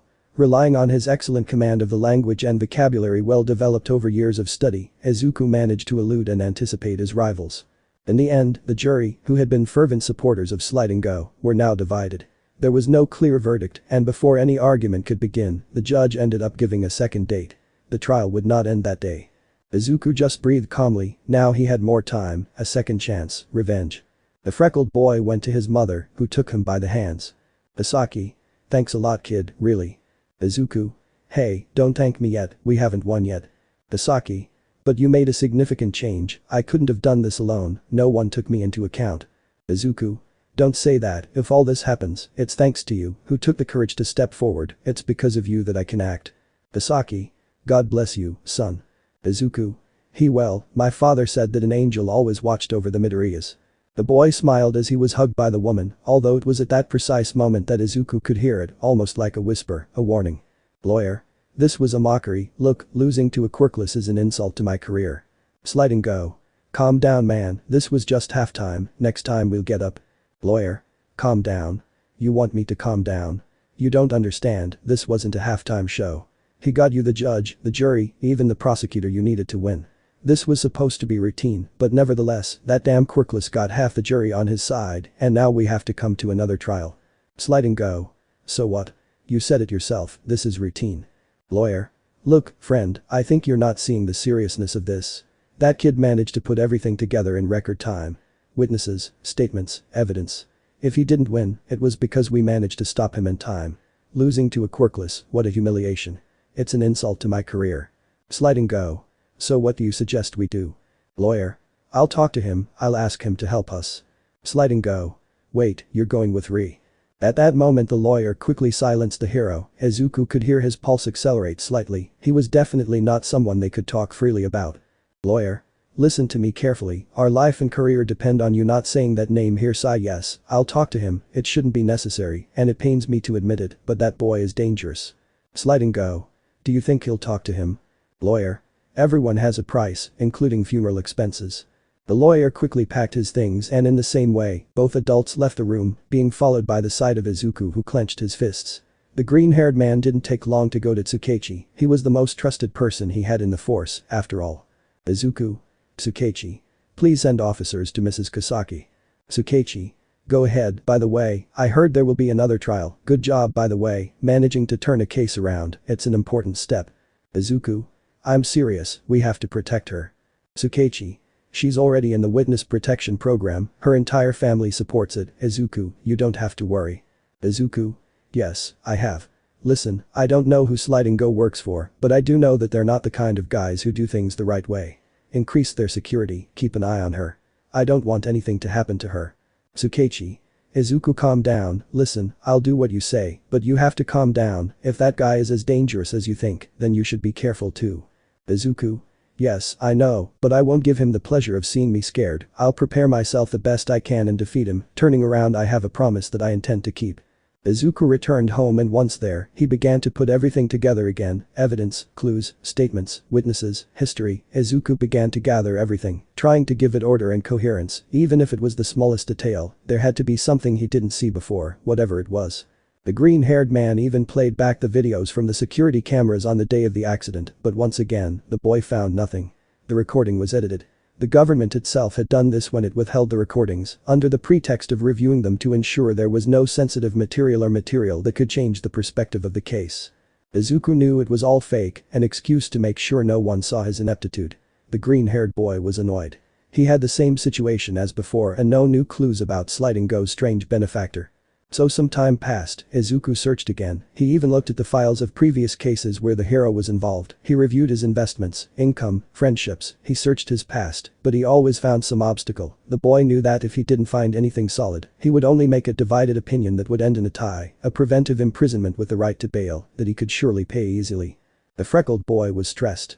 There were only a few days left until the new trial began, and he was still stuck in the same situation. Izuku couldn't believe how Sliding Go's lawyer had named him as dangerous, when now he couldn't do anything against him. Wait a minute, that was enough to make Izuku's mind completely cold. Izuku. The Sliding Go lawyer.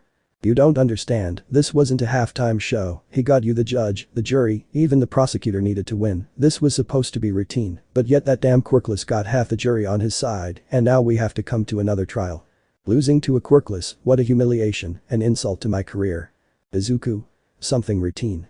At that moment Izuku had an idea, he had looked for evidence against Sliding, but he had forgotten something important, his lawyer, the boy already knew the files by heart and in each one of them, they mentioned the same lawyer's name, no matter what the case was, it seemed that this guy never left him.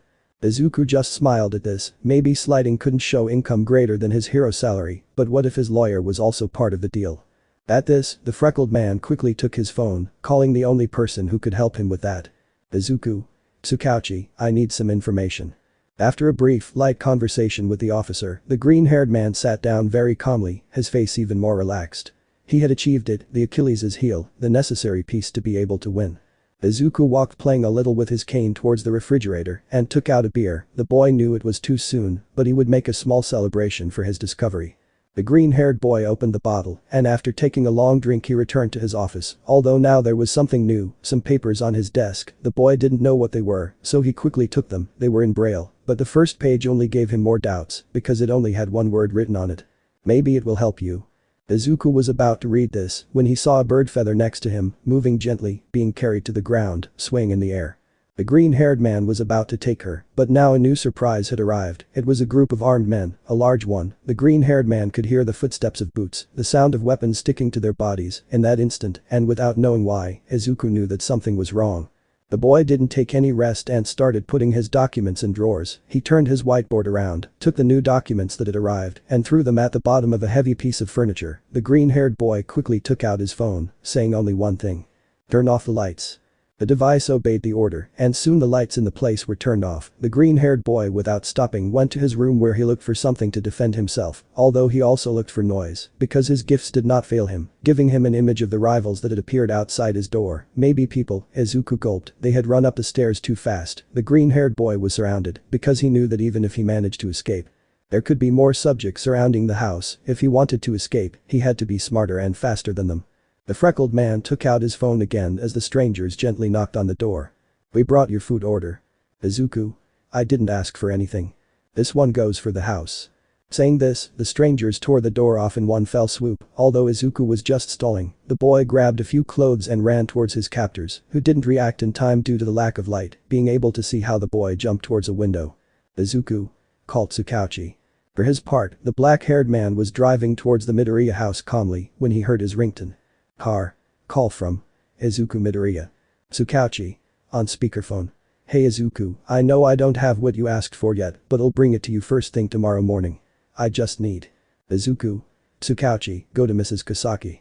The police chief just frowned in confusion. "Tsukauchi. What did you say?" "Izuku. Go with Mrs. Kasaki, now." Immediately afterward, the man could hear bangs, broken glass, and even gunshots from the other side of the line. Tsukauchi Namasa stopped the car suddenly. "Tsukauchi. Where are you?" "Izuku. That doesn't matter, they ordered me to be silenced, go get her." "Tsukauchi. Izuku, I'm far away, where are you?" "Izuku. Out of her reach, now go with her." "Tsukauchi. Boy, your mother would kill me if anything happened to you." "Izuku." "Tsukauchi." The detective only heard a few shots, and then the communication stopped. The officer hit the steering wheel hard, he didn't know where to go. He thought about it, but after a few minutes of hesitation, the man started his car again. He would have to go to the woman's house. For his part, Izuku was running with everything he had. The boy had already managed to lose his pursuers easily, but he also earned a chase from some heroes, although once again, the boy was able to get away with it. His training with Stain had been very helpful. Izuku knew the city like the back of his hand, and his radar gave him an exact map of what was around him. The boy managed to elude the heroes as soon as the villains, and now, he was running from roof to roof. Izuku only paused to take off the jacket and shirt he was wearing, then put on a sweatshirt he found. He tore his jacket open and covered half of his face with it. His hair was easy to identify, and at least with that on his head, they wouldn't be able to recognize him so easily. Izuku breathed and continued running. He wasn't that far from the woman's house, so it was only a matter of minutes before he managed to get there. The green-haired man entered through a window, but as soon as he set foot inside, he realized it was too late. The house was destroyed, there were signs of gunshots, burns, clothes were thrown along with some documents, furniture was thrown. Izuku walked carefully until he found it. She was on the ground, bleeding to death, bruised and cut all over, her clothes ripped to shreds, abused, beaten, mercilessly raped. Izuku wasted no time and approached the woman, removing his makeshift mask. "Izuku. Mrs. Kasaki." "Kasaki. Boy, Izuku, is that you?" "Izuku. Of course, I know there are a lot of things to explain, but now the most important thing is to get her out of here. I'm going to call the emergency services and also her family, but first." "Kasaki. Who would have thought, my prayers were answered." The boy could hear the woman's breathing getting slower and slower, her heart rate was dropping. Izuku didn't know what to do, the woman had multiple stab wounds, it was a miracle she was even still conscious. "Izuku. Come on, can you get up? I'll find something to stop the bleeding. We still have time to get out of here." The boy took the woman, but she stopped him. "Kasaki. They still have to pay for what they did to my son." "Izuku. I know, so come on, now we'll add this to our tests, if you can recognize your attackers, then we'll have a big step and." "Kasaki. Go." Izuku taking a breath, go over there and throw those hero wannabes back in jail. "Izuku. Of course I will, but you're coming with me." At that moment the woman smiled and slowly shook her head negatively. "Kasaki. Only one has to get out of here, you have your whole life ahead of you, and I just want to be reunited with my son, it won't be long now," smiling through tears. "Izuku. Please don't do this to me, let's go now." Hearing Tsukauchi's car siren, "You see?" Help is on the way, the police chief will be here very soon, he's coming with ambulances and all the cavalry, we'll get out of here. The boy tried to lift the woman again, but she was gathering her strength, he stroked Izuku's hair. Misaki. Thank you for your effort, thank you for helping me, you are an angel fallen from heaven, Izuku, always remember that. The green-haired man was crying, he didn't want to get away from the woman, he knew that doing so was a death sentence, but he knew that no matter what he did, the woman wouldn't move. Misaki. You know it really hurts, but I'm not willing to have my picture all over the newspapers either. It would be like a war trophy to them, and most importantly, I don't want my family to see me like this, I'd rather they keep a good memory, a good image of me. Izuku. I understand, shedding tears. Misaki. Promise me, son, whatever happens, you'll make them pay. Izuku. Holding the woman's hands tightly, I promise.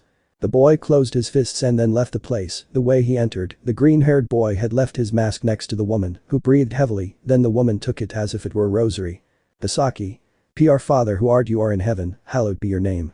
Izuku landed in a dark alley, but at that moment everything lit up with an explosion, the boy looked back instantly in terror, the woman's house had exploded, and now everything was in flames. Izuku knelt down, the woman had died, and he had witnessed it, the boy closed his fists, emotions were making a whirlwind inside him, fury, sadness, revenge, thirst for justice, the green-haired boy stood up putting on a serious face of determination. Izuku. I promise. The green-haired man walked towards the place where the main door would be, meeting Tsukechi, who was worried about the green-haired man, the police chief called all his colleagues who did not take long to arrive, they interrogated Izuku who, as best he could, gave Santi and a sign of what had happened to him. At the end, Izuku was taken home, where officers were able to verify the truth of what the boy had said. This event had completely marked the boy's life, who motivated by his promise, built his case with everything he had. This had not been concluded, because the woman's husband who had returned from a business trip had taken the case without hesitation, motivated by revenge for what happened to his family. Likewise, and inspired by their fallen companion, the other people who had lost their children and family members on the day of the accident came forward, all with accusations towards Sliding Go, whom they no longer saw as a hero, but as a murderer. Rain had rained over Japan for several days, and it seemed that in this way, everyone managed to open their eyes and leave their fear behind. Now, Izuku was just hours away from the new trial starting, the boy had all the papers in his hands, he had examined each one with great care, the evidence that his strange benefactor provided him was overwhelming evidence, almost like the key that would open the false hero's cage, in the same way, there were those that Tsukechi had obtained. And now with all that in his hands, Izuku knew, he would win the case, this time, Sliding Go, he wouldn't be able to escape. The boy approached the window to close the curtain, and at that moment, a blinding lightning bolt fell, completely illuminating the room, causing the green-haired boy's shadow to be projected against the floor, definitely, the town's hero. The next day, the courtroom was completely packed, both sides were ready, and as soon as the judge authorized it, the final fight began. What the hero's lawyer thought would be something easier routine ended up being his worst torment, his own ego and arrogance were what dug his grave. Izuku was tenacious, and his face showed determination, proof after another, the boy's words were like knives, his rich vocabulary was worse than fists, the lawyer tried to defend himself, but Izuku had him tightly held by the neck and had no intention of letting go. The lawyer tried to silence Izuku, but the boy had no intention of doing so, word by word witnesses came and went, the green-haired boy could handle everyone's emotions on the surface, now what began as a dream ended up being reality, people didn't say anything, but everyone had a thought in their minds. Izuku Midoriya defeats Sliding Go. Izuku finally fell silent, the boy slowly backed away, and in a desperate attack, the lawyer threw everything he had without stopping, he wasn't thinking about anything, the man wasn't going to give Izuku even a chance to reply. In the end, the man fell silent, a sly smile appearing on his face, there was no chance for a reply. Or yes. Izuku stood up, it was time, he had cornered his rival so much that he had forced him to take out his last weapons, but now, his own followed. Izuku displayed before everyone's eyes the evidence he had obtained from Tsukauchi and that strange assistant, phone numbers, encrypted conversations, photos, payment receipts, disguised figures, voice messages, videos and best of all, what managed to give him victory. Izuku showed the security camera videos from the day of the accident, everyone saw how it hadn't even been an accident, the hero had used the building as a weapon, regardless of the people who lived there, but not only that, even in his tests, he managed to show the dirty deals that Sliding Go and his lawyer made with his boss, whose face everyone was now able to see, it was the businessman, the son of the villain terrorist, Destro. As soon as Sliding Go saw this, he felt his blood freeze, the lawyer's smile disappeared from his face, now there was no way to save himself, Izuku had achieved what many villains had wanted to do, win. The lawyer tried to defend himself as best he could, but the judge quickly silenced him. His desperate kicks would be of no use. This time there wasn't even a split opinion, the jury said what everyone expected, Sliding Go was guilty on all counts. Likewise, the judge handed down his sentence, declaring the hero guilty, as well as his lawyer, who was arrested on the spot and dragged out of the courtroom. Just as everyone had hoped, Izuku won. This had been just the beginning, soon, and with this victory as a letter of recommendation, the boy was gaining more and more clients. Time took care of the rest, making Izuku become famous, even to the point of being called the people's hero. Although also, part of his fame was due to two quite remarkable things. One was that he always charged the minimum for his services, even when people wanted to pay him more, he always refused what was fair for him, and the maximum price was justice, and the second and most important, his service was always open to quirkless people. In a world where the quirkless were increasingly being ridiculed, having someone like Izuku was a savior for everyone.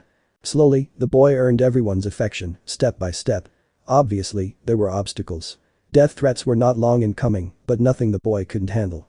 Being friends with the police chief also helped a lot. However, it was thanks to his unbreakable spirit and determination that, even in a world where chaos reigned more than kindness, Izuku's dream was coming true, as he promised, a fair world for everyone, even those without a quirk. But the truth is that in the world, we all have two sides, and there was one that Izuku refused to show. It all started as a legend, something hard to believe, but as it passed from mouth to mouth, it became a rumor. It wasn't long before the first sightings began. It was an unknown subject, a new vigilante in the city. People were afraid, because among so much chaos, they did not know if this new guy had the firm ideals of the crawler, or if on the contrary, he came to finish what Stain started. Very soon the first images of the stranger came to light, and at first glance, he did not seem to be someone so strong. His suit was simple, old-fashioned even for the standards of the real world, where the tights of the comics would have to be changed for armor. Instead, this new vigilante wore a fairly simple black long-sleeved shirt, his knuckles were wrapped in bandages, he wore pants, boots, and finally, a black mask covered half of his face. Heroes and villains were quick to set their sights on him, all wanting his head on a platter, but their efforts were always in vain, as this stranger was quite agile and elusive. And above all, a good fighter. What many believed was a ghost soon proved to be more solid. Videos of the fights were uploaded to the network. This guy faced villains that were twice his size, and yet, he never backed down, always finding a way to take them down. People were impressed by how this new vigilante could face heroes of the caliber of Chargebolt, Anima, Pinky, Tentacle, Earphone Jack, Red Riot, and even with many problems, always emerge victorious. The vigilante emerged from the shadows to bring light to the people. They beat him, burned him, and even shot him, but even so, he always stood up with his fists raised. That boy, despite his simple and crude disguise, was not at all defenseless. The desire to help others, I never abandoned, to fight for those who can't. I've said before that I was abandoning the realm of being a hero, but the truth is, it never disappeared, never really. I just calmly wait for the opportunity.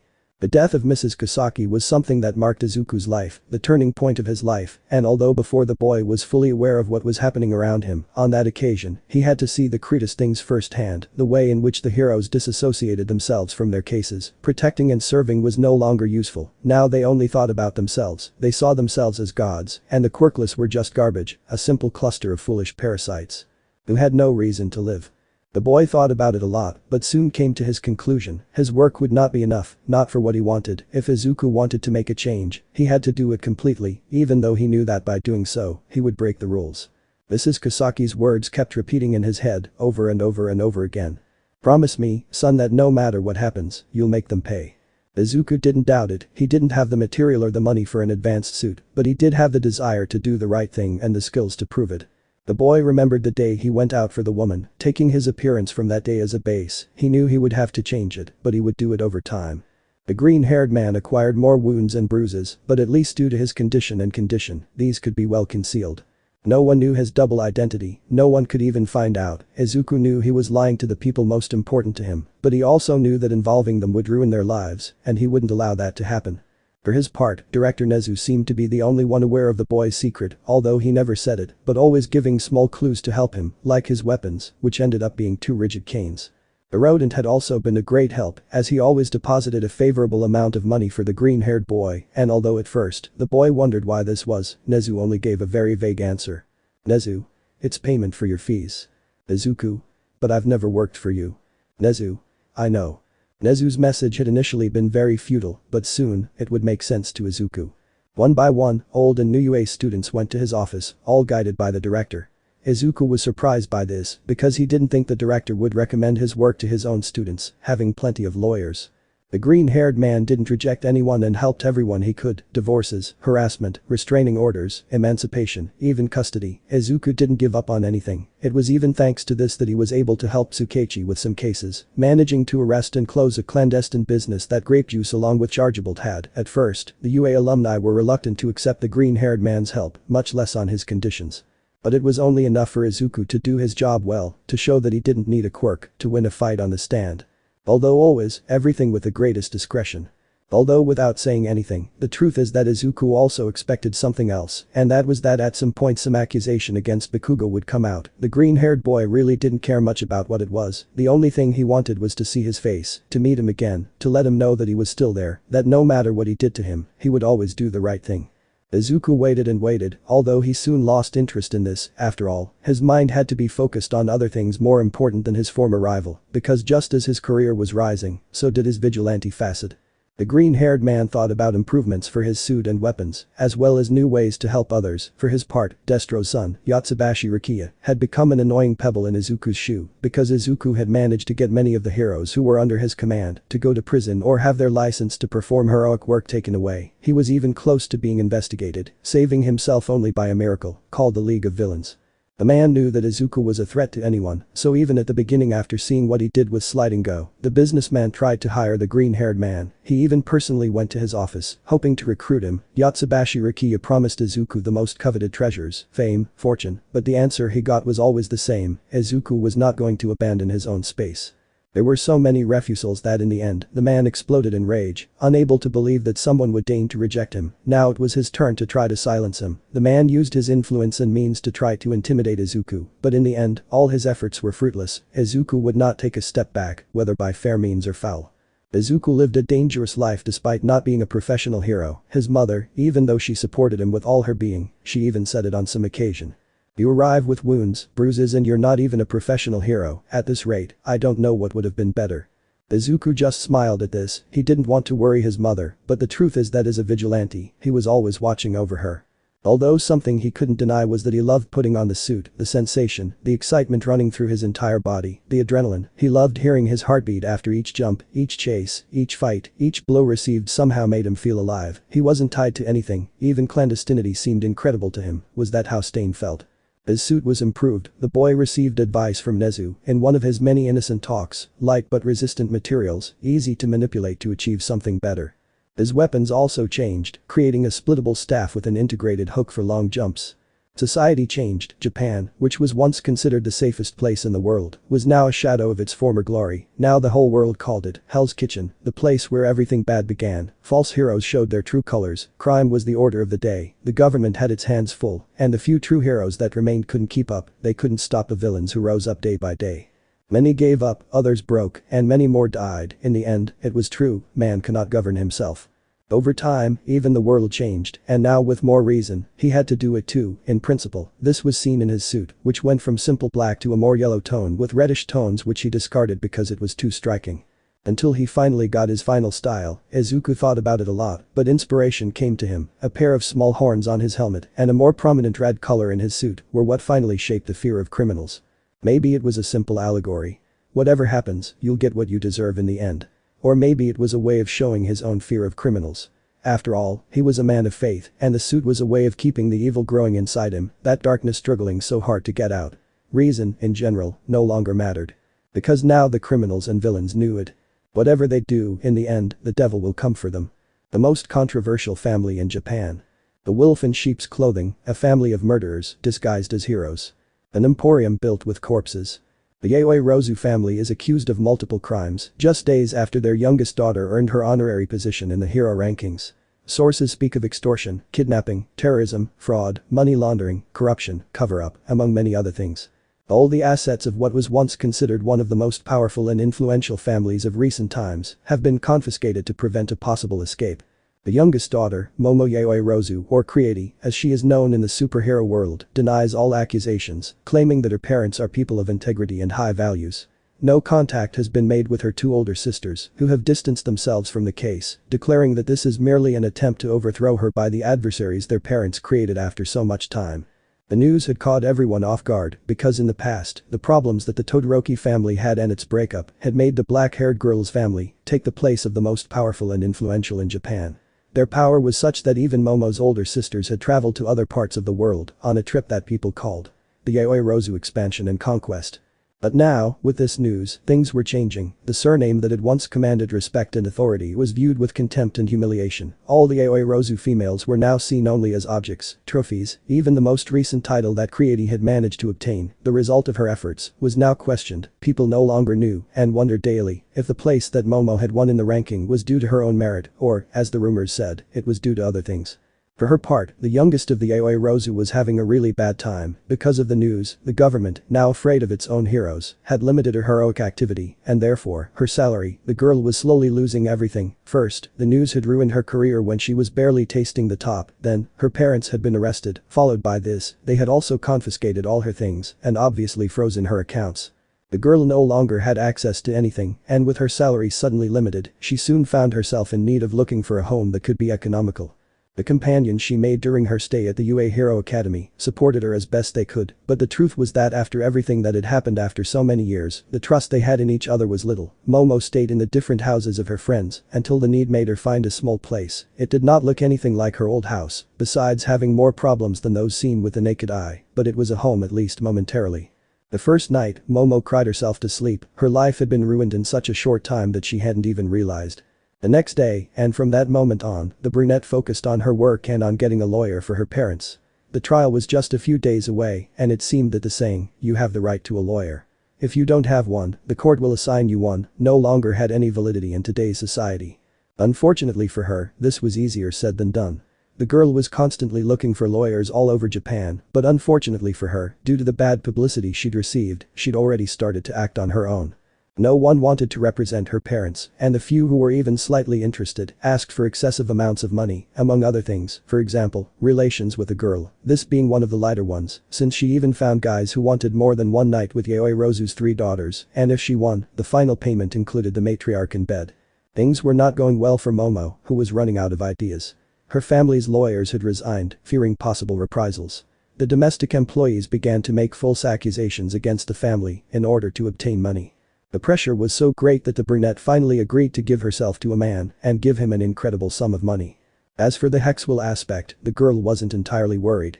After all, although she didn't openly admit it, she had lost her virginity during her stay at the UA Academy, and her parents' freedom was more important. Although the economic aspect was another matter, the girl had to ask all her contacts for money, even asking for a raise at work, and although she got it, she soon realized that this was nothing more than the beginning of her own nightmare. Her parents' trial finally arrived, and with that, Momo understood that her once good life was over. The lawyer turned out to be nothing more than a simple con man. As soon as he stepped onto the bench, the case was lost. The man had nothing. Even the trial itself ended in record time. A unanimous decision was reached, with no evidence in their favor. The patriarchs of the Yaoi family would be imprisoned. Momo screamed, but nothing could be done. The judge handed down the verdict, banged his gavel, and it was all over. The brunette's blood began to boil as she watched the little man she'd hired as a lawyer pack away her documents, completely relieved of his grief. The man even had the nerve to approach the girl, asking for a second round to collect his fees, walking away with a mocking smile. The Yaoi family had an indelible stain, and now, they were the laughingstock of society. Momo was angry with herself, not knowing that everything was about to get worse. A new day, the sun's rays gently filtered through the windows of the houses, children went to school, parents went to work, businesses opened, in short, everything just like on a morning that was supposed to be calm. Or not. In one house, a bloody knife pointed toward the ground, spilling drops of the bright reddish liquid. The instrument trembled slightly as it was held tightly in a hand that was also covered in blood. The house was none other than the one Momo Yaoi had been able to rent, and it was the same girl who, completely covered in blood, held this knife and looked in shock as in front of her stood not only the lawyer who swindled her, but a whole group of men, all dead, with their clothes torn by multiple stab wounds. The floor and walls painted in blood gave a terrifying image, which was interrupted by the sudden arrival of the police, who upon seeing the scene, quickly drew their weapons. Pointing directly at the girl's head. "Officer. Drop the gun." Momo. And no, in shock, I didn't do it. "Officer. Drop the knife, now." Loading the weapon. Momo. I didn't do it. Throwing the knife away in fear and still in shock. "Officer. Get down on the ground." Momo. I'm telling you the truth. "Officer. Now." Approaching the girl. The brunette slowly lay down in front of her victim as the police officers entered the room. Momo. Oh god, looking at the man. No, I didn't do it. The girl began to cry, completely out of her mind, although at that moment, the beautiful brunette heard a detonation and seconds later, a sharp pain in one side. The brunette closed her eyes. She knew it wasn't a lethal shot, but a momentary anti-quirk bullet, the same one she had used thousands of times before, always against criminals, murderers, kidnappers, villains, rapists, but now, they were used against her. Momo. God, no crying. The officers approached her and without any care, they grabbed her head to press it hard against the ground, they took her arms and then took out some handcuffs and put them on Momo's wrists, who was still crying. Momo. Desperate and terrified. I didn't do it. Everything happened too fast. Momo didn't even realize when they put her in the patrol car, much less when they arrived at the police station. The girl was barely reacting, realizing that they were in an interrogation room. The girl whipped her handcuffs a little, pulling them slowly, but at that moment, the door opened. Out of fear, the girl stopped her attempts to free herself, seeing that it was Officer Sansa, who along with other officers, entered the room accompanying a man in a suit. Who had strange messy green hair. Thank you, Sansa. Now, could you please remove the handcuffs from this Kilo woman? Officer Sansa. Miss YehosuaHernandez, can you tell me if you know this guy? The brunette looked up, but before she could answer, the stranger spoke. I'm her lawyer, Sansa. Now take off the handcuffs and leave me alone with her, please. The CAD officer looked challengingly at Izuku, but without having many options, he released the brunette who held her wrists in pain, then the men left the place. Izuku. Thank you, officer. The green-haired man just smiled, and once the officers left he turned his gaze towards the woman. Miss YehosuaHernandez, it's a pleasure. My name is Izuku Midoriya, making a gesture with his hand. Do you mind if I take a seat? The surprised brunette said nothing, slightly raising her shoulders. Izuku remained silent for a few minutes. Izuku. Well, as you can see, I'm not the best at noticing people's reactions, so I'll take your silence as a yes. The boy took the chair in front of him and sat down before the girl's gaze, who didn't know what to say. Izuku. I understand that you are in trouble. I know it sounds pretentious, but I could help you with that problem, although for that, we need information. Can you tell me what happened? The girl just made an annoyed expression. Silence reigned for a few minutes, until the green-haired man spoke again. Izuku. Okay, let's start with what we have.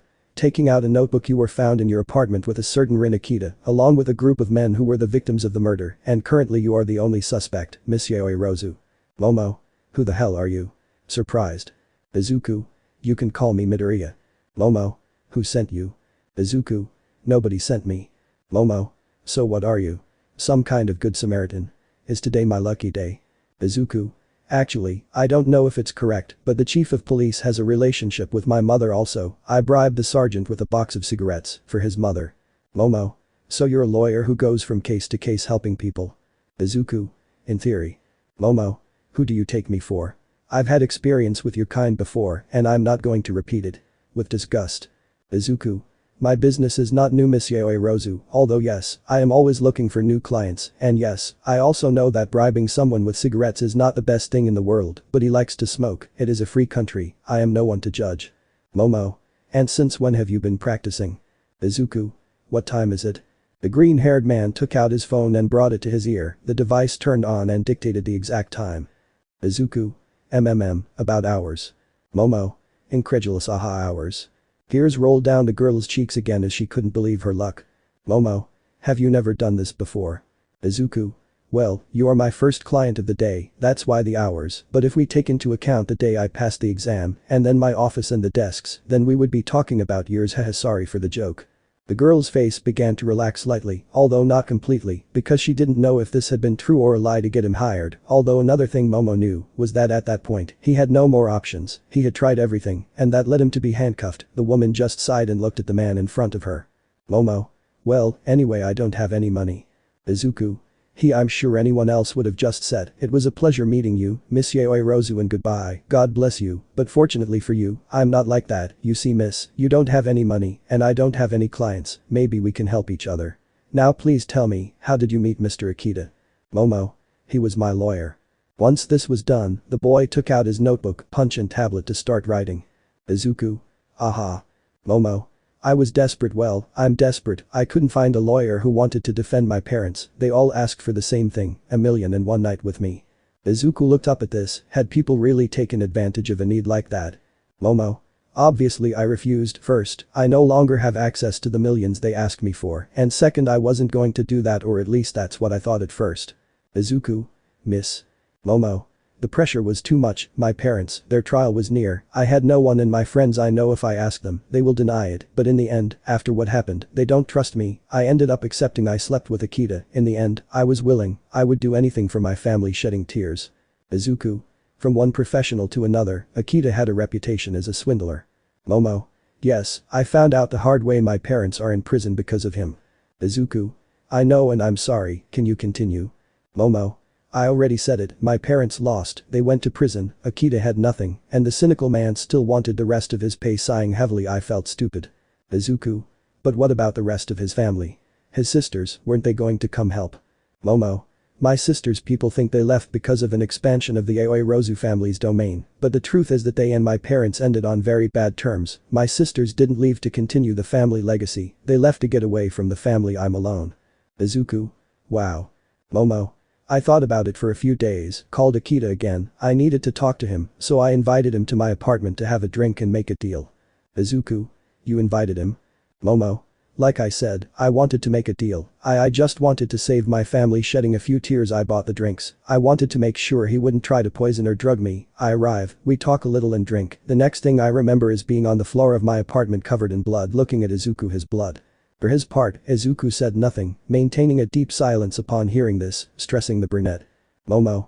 I'm not stupid approaching the green-haired boy. I know very well how that sounds, but I'm telling you the truth, yes, I admit that I was the one who bought the drink, but I didn't do anything to him, it was just a few drinks, and that's it, I don't know what happened after that. Crying again. It wasn't me, please, you have to believe me, I just wanted to save my family, but I didn't kill him. Looking pleadingly and terrified at the green-haired boy.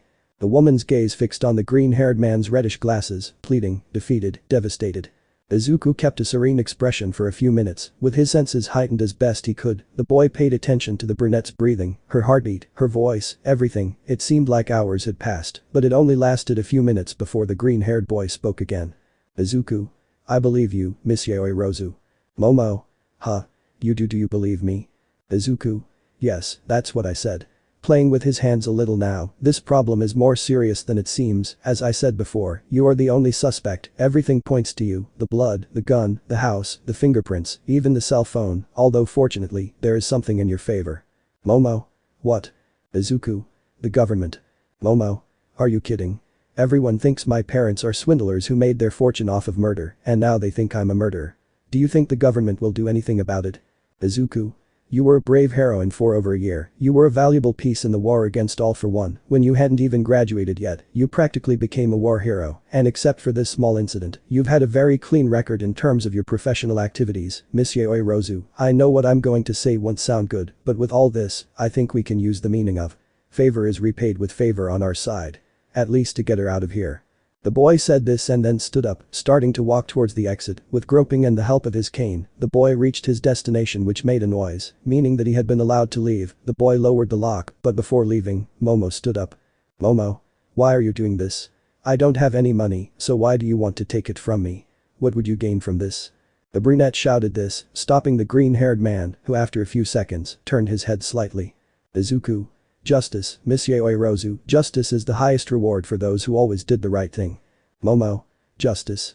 The brunette was surprised by this answer. After everything that had happened, the girl had already forgotten the meaning of that word. For his part, Izuku only gave a slight smile.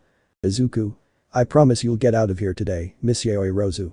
The boy left the room, closing the door behind him, but at that moment, almost like a flash, the brunette had a memory of the past, a small extract of something she overlooked. Good luck, I hope you get in. Good luck to you too. By the way, my name is Momo Yaoirozu. Mine is Izuku Midoriya. The girl opened her eyes in surprise, she didn't know how she had forgotten that name, after all, even in her student days, her homeroom teacher, Shoto Aizawa, had mentioned it.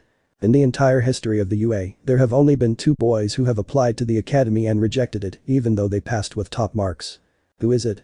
The Nasayurashi and Izuku Midoriya. I don't know why they did it, but they both had too much potential, they were too different, and yet, they both got the top rating. Momo blinked rapidly, still in surprise, as she now remembered more things her lawyer was involved in. The separation of Rei and Enji. Todoroki. Momo remembered this event. The mother of her ex-boyfriend, fed up with the abuse and humiliation of her partner, decided to take a step forward, separating from the one who became the number hero, surprising everyone. Her son Shoto even had to miss school for a while, this being one of the causes of her breakup with the bicolor. After this came the emancipation of the Todoroki children, starting with Shoto, who revealed his father's secrets, obviously advised by his mother's own lawyer. Momo always had Izuku's name on her all the time without realizing it. He was Jiro's lawyer when she divorced Kaminari, he even got the restraining order, he was also the lawyer for Tsuyu, Mina, Ibara, Kendo and Yui, when each one accused Mineta of harassment at different times, along with Officer Tsukechi, they discovered the human trafficking business that she maintained with the electric blonde, he helped Kota with his law of liberation and preservation of species. Uraraka to get the construction work permits that her parents needed, as well as having an agreement with the government to remodel the city after each fight. He was Aoyama's lawyer when he was accused of treason, even by the mouth of his late teacher Midnight, the boy advised Director Nezu in certain areas. The girl thought about this, but as soon as the name of the former director came to her mind, the brunette's memory brought out something that she had overlooked, at the time she didn't even pay attention to it. Flashback. Nezu. Well, I know you're no longer studying at the academy, but I appreciate you taking the time to visit. Momo. Haha, I owe you a lot, director, besides it's not a bother to me. Nezu, but it didn't take up any more of your time, miss. I understand that your life as a heroine is quite difficult in the times we live in. Momo. I won't say no, haha, it used to be easier when Almight was here. Nezu. Yes, but not everything is forever. The girl was about to leave the principal's office when she saw a card on the desk, the brunette didn't know why, but she took it, almost as a reflex. Nezu. Do you have legal problems? Momo. Oh no, I just took it on impulse, curiosity got the better of me putting it back on the desk. Nezu. Well, thank goodness, although in any case, he can keep it, I guess it never hurts. Momo. No, how do you think? Nezu. I insist, also as I said, it's good to have more options, she's someone you trust, go ahead, take it. Momo. Okay, thank you very much sir, putting the card in his pants. Flashback end. At that time, the brunette had done it more to get on the good side of her former director, who, for another reason, never took out the card, nor bothered to read it, with the passage of time she even forgot that she had it there, so it was most likely that she had thrown it away at some point, but now Momo felt like a real idiot, before, she was looking for a lawyer, and now, one had simply arrived alone. The girl sat back down, covered her head and began to cry, but this time it wasn't from sadness, not anymore, the girl cried at the same time as a smile appeared on her lips, because now she had recovered something that she thought didn't exist for her, with the appearance of this guy and his words, Momo recovered hope. Betting the black-haired girl out had taken the freckled man all day, files, records, phone calls, Izuku ran from one place to another, he never thought that getting a hero out would be so complicated, usually, he was the one who imprisoned them. The green-haired boy was happy, frustrated and desperate, but in the end, almost when he thought he wouldn't keep his promise, he had achieved his goal. A meeting with the Heroes Commission.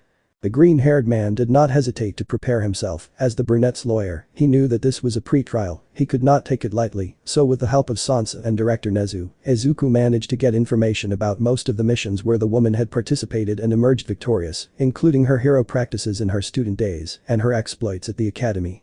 Izuku gathered his weapons and at the agreed time, the boy stood in front of those in charge of managing the now chaotic superhero world. Was it difficult? Without a doubt, but for Izuku, it was just another day, maybe just a little more difficult, but another day. The boy spoke with his characteristic calm tone in front of the men who didn't take their eyes off him, he presented his points and developed the topic in his favor. Izuku understood the fear that the government had, after all, if Momo was found guilty, letting her free with the use of her quirk would be the stupidest thing they could do. The green-haired man, understanding this from the beginning, did not give in, and in the end, all the people gathered there agreed that they would not release the girl, because the respective investigations still had to be done, but they would let her continue the process in freedom.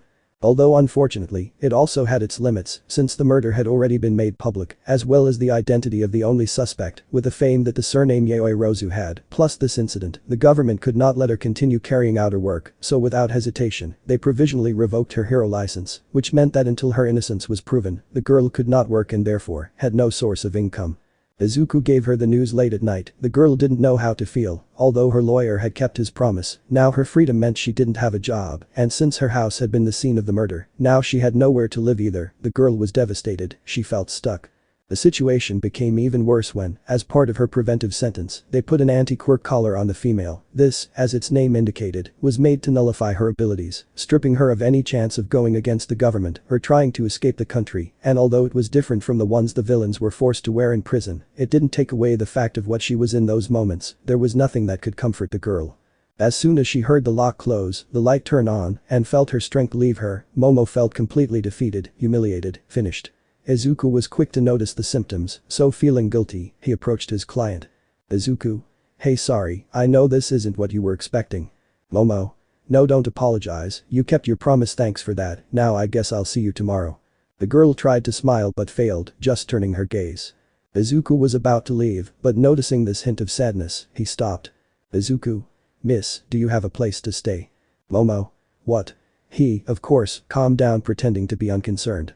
Izuku. Look, I'm a lawyer, I should know when someone's lying to me, so. Momo.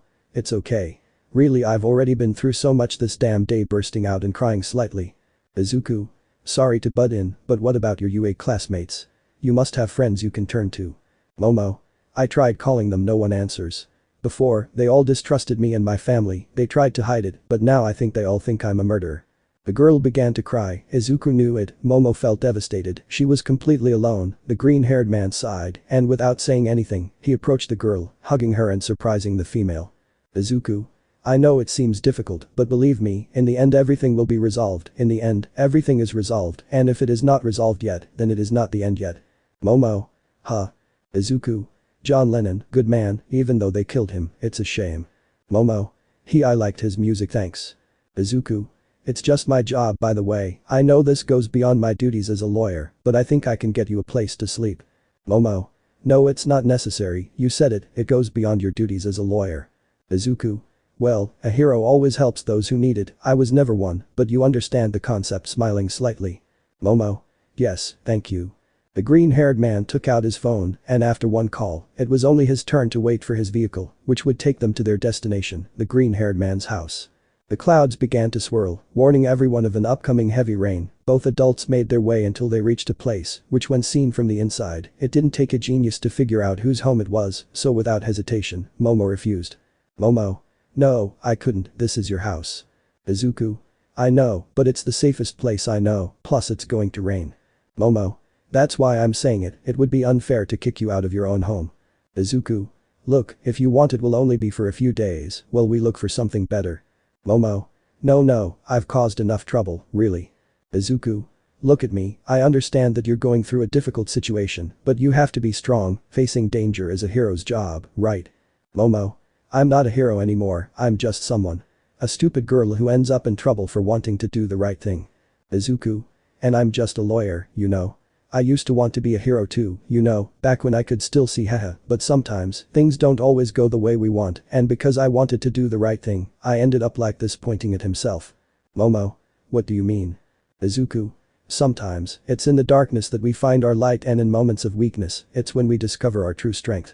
Momo looked at the green-haired boy for a few seconds.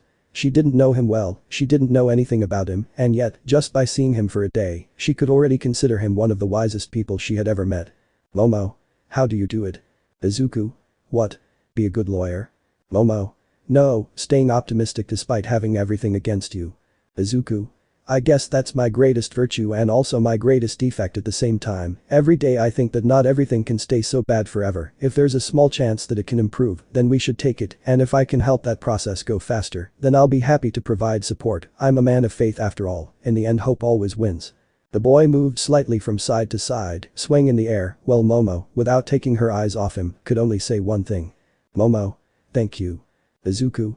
It's nothing, also forgive the mess and the minimalist environment, I'm not good with decorations, my mother is the one who takes care of that, I'll come in the morning to talk, in the meantime, I'll ask for all the files that the police department has obtained today. Momo. You won't sleep. Izuku.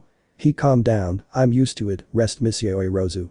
The adult bowed and left the place, but not before taking an umbrella that he had near the door. The green-haired man was already thinking about how to save the female. Covered by the night, Izuku put away his cane, feeling the air in front of his face. The freckled man was about to take out his phone and call Tsukauchi when he heard him. Not so far, maybe 2 or 3 blocks, cars parking at the same time, and from their men, all armed. The green-haired boy wasted no time climbing a ladder, starting to run across the rooftops, while hearing voices in the distance. Okay, attention everyone, the mission is simple, we go in, kill that hitch and go out, cause a disaster, and if possible, an explosion, I don't want any evidence left, the boss wants this ready before dawn. Hey, but are you sure it's there? Yes, the boss got the information firsthand, why do you say that? Do you doubt him? No, it's just that lawyer also lives there, and you saw him, it seems that he will help her. "It doesn't matter if he is there, we'll kill him anyway, it will be a fair price, and we'll charge double, both of you will be free of a useless vermin." All. "Yes." Izuku. No, I don't think so. Landing on a roof. I just put waterproofing on the roof." The boy moved as fast as he could, managing to get ahead of the attackers, arriving at his house much sooner. For her part, the brunette was in the kitchen. The beautiful woman was still quite sad, but she was hungry. She would think about how to buy the boy something, or pay him somehow for everything. Momo raised her hand, caressing her neck. Although she instantly touched the necklace that had been put on her, the girl withdrew her hand in fear, but a few seconds later she remembered what it was. The girl went to the bathroom and approached the mirror, seeing herself in it, haggard, sad. If before she was useless, even with her quirk which many considered incredible, now she was truly lost. She had nothing. The girl held her face and collapsed on the floor, beginning to cry. The brunette was just getting up when she heard it, an almost imperceptible noise coming from some part of the house. The girl immediately became alert. She had left her phone in the kitchen. She couldn't communicate, and worse, she couldn't use her quirk. She couldn't defend herself. The noises began to become a little more recognizable. Footsteps on the roof, an open window. Momo gathered her courage. Although now she was unprotected, before she was a heroine, getting out of adverse situations was her specialty. The girl began to walk through the halls, trying to make as little noise as possible. The brunette could no longer hear the noises, and that was what scared her the most. She didn't know if she had really heard something, or if it was just her paranoia caused by everything that had happened since the morning. The girl checked her phone. This had been one of the only things that had been returned to the beautiful ex-heroine. The woman checked the device, but nothing, no calls or messages from her former classmates, nor from her sisters. The girl knew it, she was alone. Momo walked through the dark corridors of the place, illuminated only by the rays from outside. The younger Yaoirozu was so deep in her thoughts that she couldn't see how a subject appeared behind her. Momo looked up to give a long sigh, but it was at that moment that her attacker quickly approached her, taking her by surprise. The man grabbed her by the nape of the neck, causing the brunette to be terrified and drop the device. The woman screamed, but the man, without wasting time, slammed her body against the wall, grabbed the girl's head and hit her again, stunning her. The subject released her, and Momo collapsed to the ground. The vile guy just smiled mockingly and walked towards the place where the phone had fallen, which he put in the bag. Then he took out a knife and turned around, ready to finish off his victim. Momo was barely recovering. The girl's vision was blurry. She couldn't do anything. She had nothing to defend herself with. Was she going to die? The woman only shed a few tears, accepting his death. The man was already in front of the woman. Momo closed her eyes. But at that moment, the door swung open, and before both of their eyes, another man came in, pushed hard, falling to the floor unconscious, but under the doorframe, and with his fists raised, was the devil, who did not look happy. "Izuku? Long? You? Momo?" Surprised air. "Devil." The guard said nothing and entered the house quickly. The murderer, seeing this, did not waste time and threw himself at the green-haired man, who did the same. His rival raised his weapon, throwing a cut to the guard's face, who ducked, dodging this, and then managed to charge the man, throwing him against a table, which broke instantly. Izuku was about to continue fighting when he quickly turned around. There were more men coming up, 8 more to be exact, all running agitatedly. "Boss, he's here. On the radio. Take it down." Izuku heard this, and leaving the man, he threw himself towards the door, receiving the other subjects with a series of continuous knocks. One by one, the criminals discovered why the demon of Japan was so feared among his kind. The blows Izuku gave were so strong that the villains could not get up. But unfortunately, the boy's suit was not an indestructible armor like Ingenium's. His suit had received cuts, blows, his face was bleeding, he was tired, he hadn't slept in days, and now it was taking its toll on him. The green-haired man couldn't hold back any longer, so without thinking twice, he deployed his sticks. The fight was already quite even, but with these new weapons on the field, everything had become easier. The absence of light also helped a lot, and the environment was familiar to Izuku, since his rivals were perhaps more in number, but he had the element of surprise. He was fighting on his territory. One by one, the number of enemies had decreased considerably. All of them tried to hold the guard back, but he was quite elusive, managing to escape from his captors and making them fall, even with his wounds. Momo, for her part, is still in a state of shock. The brunette's body wasn't even responding well, just limiting herself to being another spectator. The fight was being quite intense. The raindrops and lightning outside were the soundtrack and the music that accompanied the fight, which seemed like it was about to end. Izuku's fists were covered in blood, but it seemed it was all over. The boy just breathed heavily as he thought about all the repairs he'd have to make. The man then took a few steps to find his weapons, which he'd thrown away. The freckled man was just about to grab one of them when he heard him. One of them had gotten up. Izuku's reaction was instantaneous. As soon as he heard the guy start running, he prepared himself. Izuku quickly turned around, managing to stop the guy who had tried to kill Momo. It seemed the fight had returned between these two. All at once, The guy grabbed Izuku by the shoulders, but the green-haired boy was stronger, throwing him against the wall, breaking a small table next to several objects, but once again, the villain stood up again, throwing a slash towards Izuku who dodged it, although the villain again grabbed him by the shoulders, trying to slam the boy against the wall, although he, being smarter, was able to avoid this, jumping taking a few steps on the wall, managing to be behind his attacker, who, fed up, grabbed the boy and ran towards the window, going through it and falling both of them. Both men were hurt more, because in the fall, they hit a metal ladder, and in the end they both fell on a garbage container, although fortunately, this fall had been enough for Izuku's rival to drop the knife.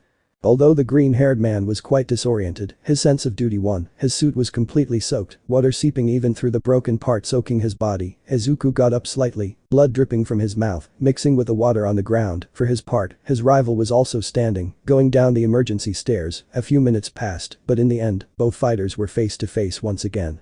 Each one analyzing their movements, Izuku had his senses heightened to the maximum. A lightning bolt was the starting signal. Both ran beginning their last fight. Each blow was decisive. The assassin had lost his knife. Izuku didn't have his sticks. In a fist fight, everything was limited to that, the strength of the opponent. The guard, despite staggering from exhaustion and blows, managed to dodge all the attacks, demonstrating an incredible level of fighting. The fight was quite close, but in the end, willpower, courage, valor and self-sacrifice were more than dirty work, because with a powerful hook to the jaw, Izuku had finished the fight. The villain had fainted after the impact. Daredevil, despite the difficulties, had won. The green-haired man stood for a few minutes, taking a breath, hoping his rival would finally stay on the ground. For her part, Momo carefully went down the stairs. The girl didn't even care about getting soaked. The brunette had her savior's canes in her hands, and without knowing why, she returned them to the boy, who stared at her. Izuku, you know you missed a valuable opportunity, right? The police are looking for me and were able to get my fingerprints off these weapons. Momo, I know what the hell is going on. Izuku, trouble, that's what it is. Momo, the police won't believe me, no one will. Izuku, there are people who will do it, believe me, it sounds impossible, but there is. Momo, yeah, I already called the police, they shouldn't be long in coming go now. Izuku, I don't know why you're helping me. Momo, I'm not a hero anymore, I have no authority to hold you back, besides you fell out of an apartment saving me, you have cuts and wounds, I guess I can't heal you, but I'll give you a chance to do so. Izuku, thank you. After saying this, the hero began to walk, moving away from the home. Momo only saw him limp slowly, until he stopped. The guard in the red suit only turned his gaze slightly. Izuku, I believe you. The boy prepared his cane and after saying this, he used his cable to withdraw from the place before the gaze of Momo who was still in shock, despite how soaked she was. The lights coming from the patrol turrets could be seen through the dark streets of Japan, but for his part, tightly attached to the cross of a church, Izuku had stopped on his way to his office. The freckled man took off his mask helmet and took out his phone, dialing Tsukechi who answered immediately. Izuku, please tell me my mother is asleep. Tsukechi, she's in the room. Izuku, Sansa called me, did you go to the police station for the Yaoirozu's daughter? Izuku, well, if he told you, why are you telling me? Tsukechi, Izuku, this won't be like your previous cases. I've been looking at some files. If you get involved in this. Izuku, I know, from the moment they broke into my house. Tsukechi, what did you do? Your mother is going to kill me. Izuku, calm down, no, I wasn't there breathing heavily. Tsukechi, what do you mean you weren't there? Are you okay? Izuku, she's at my house, I hosted her there. Tsukechi, you put Momo Yaoirozu in your boy, you know I always support you, but that's crazy, she's accused of multiple homicides. Izuku, these are circumstantial accusations. Nothing is definitive yet. Besides, don't you realize? They came to my house for her. They want her dead. Tsukechi, I kill a lot of lawyers. Doesn't that seem suspicious to you? It could be a settling of scores.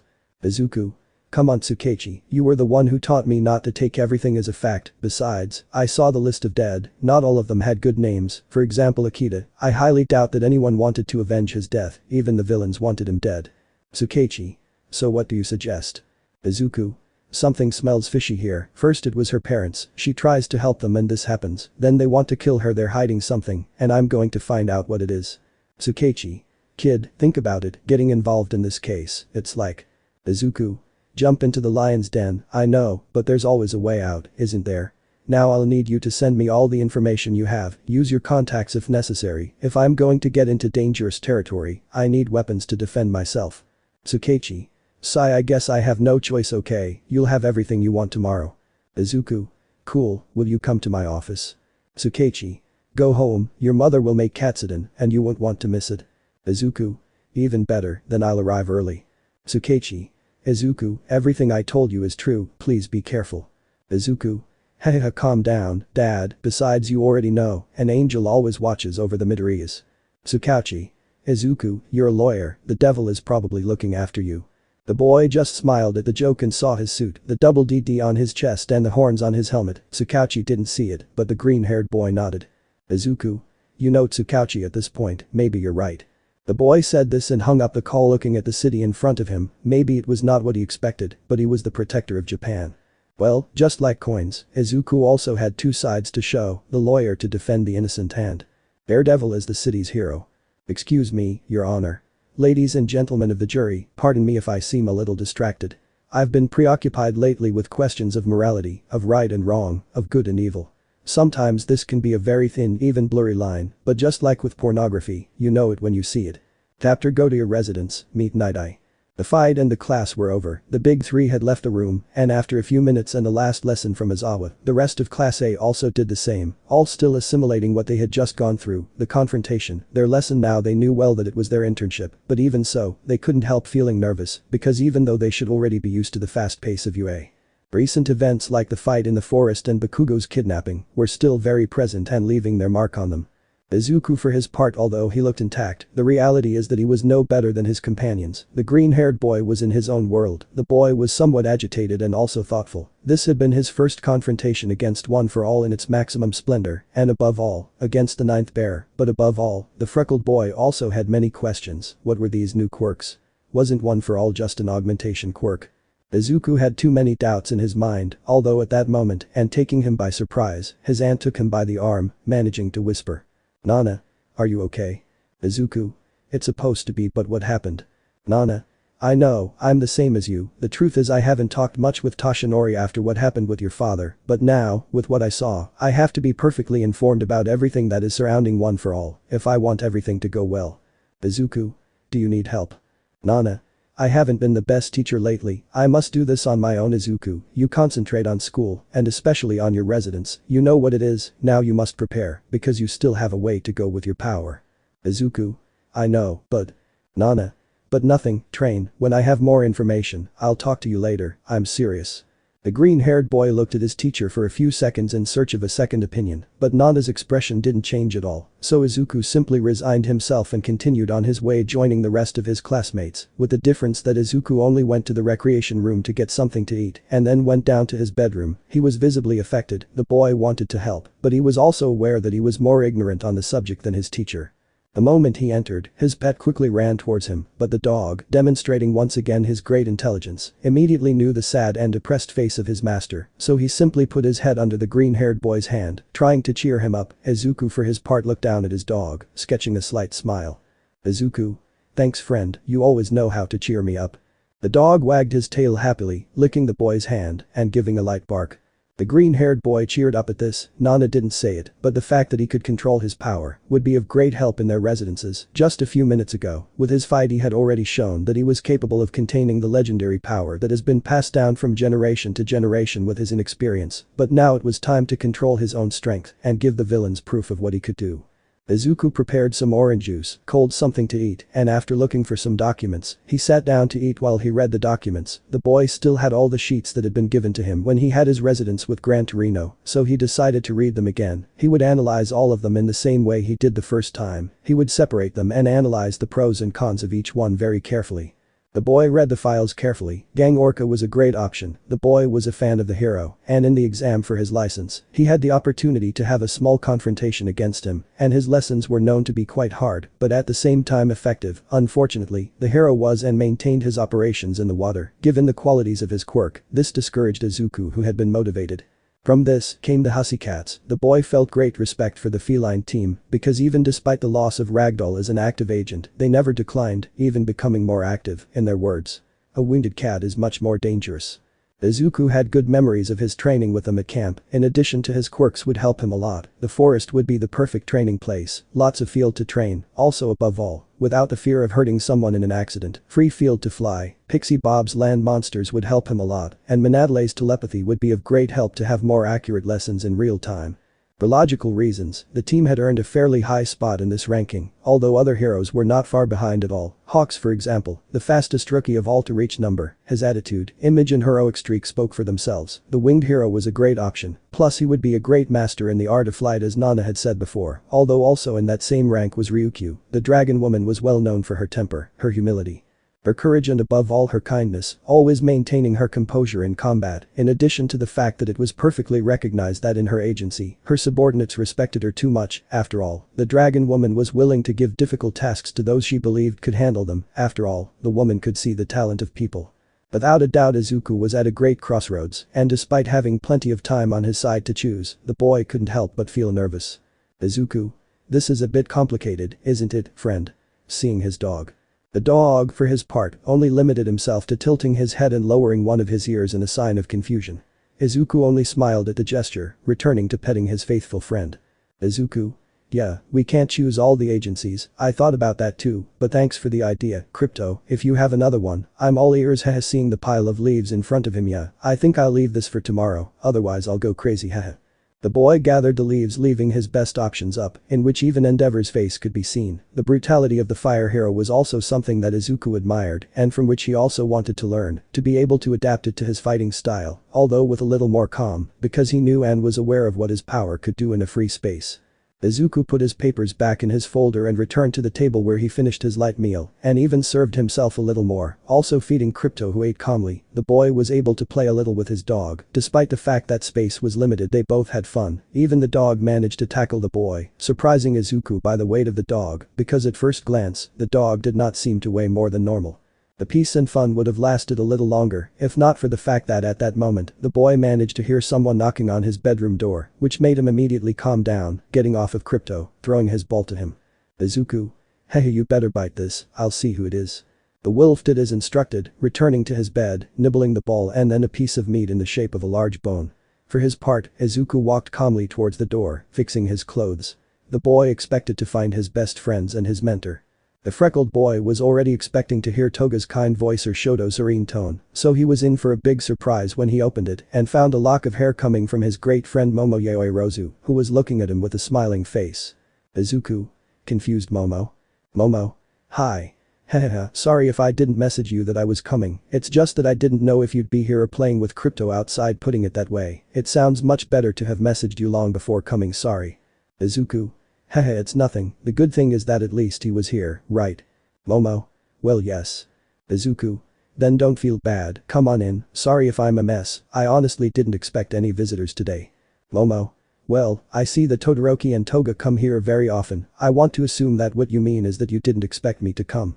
Izuku, for his part, upon hearing this, just looked away, because in a way he was right, his friends had come long before and in a way they were already used to seeing Izuku's room in both ways, but he didn't expect at all the visit of his new best friend. The boy adjusted his glasses, looking at the girl who, upon realizing what he said, looked away nervously. Momo. Well, I didn't mean that, it's just that I understand that they are trustworthy people, and well, that's it. Nervously playing with her fingers and her lock of hair. Izuku. Well, you're right. Smiling and looking at the girl, they're already somewhat used to seeing this in disarray, in fact it's something Himiko scolds me a lot for. Haha, scratching his cheek. Momo. Hey, yeah, I think it's something I have to accept. Izuku, for his part, walked a little further, taking a glass of water for himself and another for his guest, who for her part, managed to see the files that Izuku had and out of curiosity took out these sheets. Izuku. Back well, they are my first friends, although it surprises me, perhaps my best friend is jealous. Momo. Getting her friend's attention. Momo. Sorry. Returning the leaves to their place in a disordered way and taking the glass of water that the green-haired man offered her. I see you're analyzing your options. Turning to the other side. Izuku.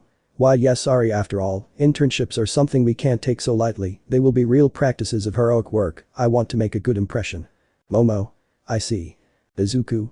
Yes, although unfortunately for me, the lack of practice and mastery of my skills make me more of a threat than a partner, so I am taking into account those people who could help me in the training of handling my skills, taking into account the time that we will be there, I suppose that I could make a big change. Momo.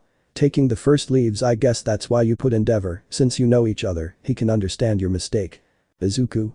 No, in fact it's because I know him that I know it could be a good place for me. Endeavor is a hero known for his brutality. I can adapt some of that to my fighting style, plus his training is exhausting. That's something that even Shoto confirmed to me when he did his internship with him, so in theory after a good patrol, he would see my flaws and based on that, he would make a training regimen that can compensate for everything I do wrong. Momo. I see. Izuku. Also, for that same reason I have Ryukyu in the primary options. I have good references of her, she can be tough in her lessons, but there is evidence that claims they are effective. Momo. Also given the characteristics of her quirk, she can be an excellent flight teacher. Izuku. Exactly. Taking a sip from his glass of water. Momo. Oh I see, that's why you had the hussy cats here too, taking into account their quirks and the place where their base of operations is, it's more than likely that you would have better training. Izuku. You already understand, although I suppose the reason for the residencies is for us to learn more about ourselves and our abilities, in addition to giving us a glimpse into the real world, so my lack of control still seems like a burden to me. Momo. You've shown to have better control Izuku, you don't have to think so negatively. Izuku. Well yes, but closing his fist it's still not enough. I know I'm not my father, but he had much better control than me in comparison. I look like a 4-year-old who has just discovered what to do with his quirk. The brunette took a last sip of her water and walked calmly towards the green-haired man, lightly stroking his hair. Momo. You don't have to be so hard on yourself, your abilities aren't something to be taken lightly, it's not just fire and ice like Todoroki, you have flight, super speed, heat vision, ice breath, and the list goes on. Izuku, it's normal for you to feel overwhelmed, but I know you can do it, I'll be with you. Unconsciously the girl had taken her partner's hand gently. Izuku for his part had raised his face looking at the black-haired girl. Only a few seconds passed, but at that moment both reacted, turning their gaze, completely blushed and nervous. Momo. I mean, you're my best friend after all, and it's normal to support each other, right? Haha. Izuku. Hehe yeah, I think you're absolutely right. Momo was completely nervous, she didn't know why she had done this, the blush on her face was too noticeable, although she could also feel her heart beating too fast, although at the same time, she also felt a strange but calm warmth in her chest. Momo. Why you know what? Come with me. Izuku. Huh. Where to? Momo. To the gym, we'll try to cheer you up. Izuku. Cheer me up? What do you mean? Momo. Trust me, Crypto, come on buddy. The dog raised his face, and upon seeing the brunette he did not hesitate, waking up and going with the boys. Izuku for his part was pulled by the girl, still not knowing at all what the beautiful brunette had in mind. It didn't take long for the boys to get to the gym, and once there, they quickly went to change. Izuku. Okay, now will you tell me what you have in mind? Adjusting his jacket. Momio. I already told you, I'll try to cheer you up a little. Izuku. But I'm not discouraged, Momo. Momo. Well, in that case this won't take long haha smiling tenderly. Momo. Well, I guess you're right, although I still don't understand. Momo. For someone who's smart, you're also a bit slow, don't you think? We came here to train a little. Izuku. Train. Momo. I know I'm not an expert in flight like Ryukyu nor a brutal fighter like Endeavor, nor an expert telepath like Mandalay, but I want to help you starting to stretch a little. I know we don't have all the time in the world and that a few days won't make a big difference, but if at least after this you can make use of 2 or more of your abilities, then I think I'll feel satisfied as a teacher haha. The green-haired boy, for his part, looked closely at the Aizawa girl. There were many things he didn't know about his great friend. In fact, they both knew each other very little, and yet, there she was, willing to help him with the management of his power. Without knowing it, the green-haired boy blushed slightly, his heart began to beat faster and faster, and from one moment to the next, he began to feel a warmth in his chest. On the other hand, Momo looked up at Izuku with a tender smile that took the freckled boy by surprise, who turned his gaze. Momo. Everything okay? Izuku. Yes, trying to control himself, it's just that I still don't know why you want to help me, in fact, you don't even know me at all. Momo. Well, you're right, but that's easy to answer, I do it because you're my friend haha. Seeing Izuku who was still confused, I know we're aspiring heroes, but that doesn't exempt us from having problems, we help people, but who helps us? I guess that's why I do it, even heroes need someone else to save them. Smiling. Izuku. Surprised by the girl's words. Thanks Momo. Momo. Don't thank me yet, after all I don't know if what I'm going to do will work, so let's hope for the best. Raising her arms excitedly. Ready? Izuku. I think so. I'm not entirely sure, he's scratching the back of his neck. Momo. Hehe Izuku, you're a lost cause. The girl looked around. From one moment to another, the images of Izuku's fight against Mirio came to her mind. The beautiful brunette could still remember how Izuku gave blow after blow and flew. Suddenly, a feeling of emotion began to run through her body. The girl did not want to admit it, but the truth is that she was someone really curious and passionate, always wanting to know more, and at that moment, that curiosity and emotion took control of her. Momo. With an excited tone in her voice, well, I think what I should ask to start with is how your quirk works. Do you choose a power like a book in a library? When do you know how to use your heat vision or turn it off? Should you hold your breath before launching your ice breath? Do you tense your muscles before running? How do you measure your strength in each punch? Izuku. Slightly surprised by the girl's attitude. Well, the truth is I don't know how to respond to that actually. I'm meditating all the time. I know it doesn't seem like it, but controlling my abilities requires great self-control. Knowing my limits is also important. Momo. Self-control. Izuku.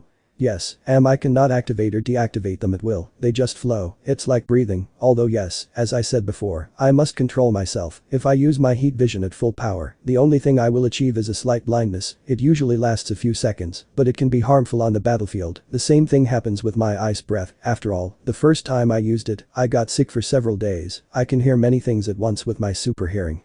But I must concentrate on only listening to one at a time, otherwise, it gives me a terrible headache. Seeing Momo's face, I know, it sounds weird. Sigh, I'm not used to it yet. Momo. Or maybe you're afraid of them being direct with the green-haired man. Izuku. Confused by this answer. Momo. Sorry, I was too direct. I think it's something I inherited from my parents, but in a way you know I'm right. I know you are very powerful, but also from what you tell me, it seems that you are afraid of what you can do, for fear of what can happen. Izuku. And shouldn't I? One bad hit could send Bakugo flying several meters. Momo. Well, I think either I'm not making myself understood or you don't understand me. Izuku, I know perfectly well that you're afraid, but you should also realize that that's what's stopping you. Every step you take, you do it as if you were going to break everything instantly, when it shouldn't be like that. Accept your powers, use them to your advantage, after all, you were born with them. Izuku. Well, to be honest, I'm also a little discouraged by the fact that there's no one like me, and yes, I know the quirks are unique to each person, but we agree that in essence, no one is alone, but I don't know how to deal with this, and the only person who could help me understand what I am is no longer here. I feel alone. Momo, it's as if I weren't part of the world. The boy lowered his head slightly. It was the first time he had said how he felt in front of someone. Maybe it wasn't the whole truth, and Momo wouldn't be able to understand it completely, but still he felt good, calm, peaceful. Although what the boy didn't expect was that Momo took his hands tightly, staring at him. The intention was clear, the girl was completely determined to help her best friend. Momo. Stop right there, are you serious? I know, only you and Superman were the only ones to present a quirk of that magnitude, but that shouldn't make you feel that way. You're not alone, Izuku, you're a unique person like everyone here. You yourself told me that you didn't awaken your abilities like all of us, so it makes sense that you keep learning, but that shouldn't scare you to use your abilities, but excitement, because every step you take, every day, brings you closer to your limits. And once you find them, do what the UA motto says, go further waiting for an answer. Izuku. Of my limits. Momo. Plus ultra. Animated fist raising. Izuku. Okay, I see this really cheers you up. Momo. Well, it's no wonder, Izuku, after all, unconsciously, you put obstacles in your own way. You don't see it, but there has been a big change in the handling of your power. From what you tell me, before you weren't able to do things like this. Today you had a long-term fight against someone from the 3rd level, but you think you can't control it, and that will affect you in the long term. Izuku. Ouch, with false indignation. Momo. Seriously, Izuku, you can do great things, you just need to believe them. Izuku. So this is what this is about. A reality check. Momo. An exercise of trust between us, I would say. Izuku, Todoroki told us before, you always help others to be better, to reach their full potential, but who helps you? Izuku. I don't know, I guess Rao. Momo. Rao. Izuku. Yes, you know, the god of the sun, light and life. Momo. You talk about Ra. Izuku. Hehehe, looking away. Momo. Okay, but enough with the distractions, let's get started. Animated, the day doesn't stop, and neither will we. The girl's voice sounded enthusiastic, but at the same time authoritarian and firm. It was clear that even though she was impatient to help and train, she would not accept a no for an answer, nor more ramblings, so resigned, Izuku sighed, trying to calm down. Izuku. Well, how do we start? Smiling. The brunette smiled back at the boy who, without saying anything, rose a few centimeters from the ground. I inserted Strangers Like Me by Phil Collins and enjoyed it. You decide if you want to hear it in its original language or in karaoke version, although I personally like the arrangement of the original version.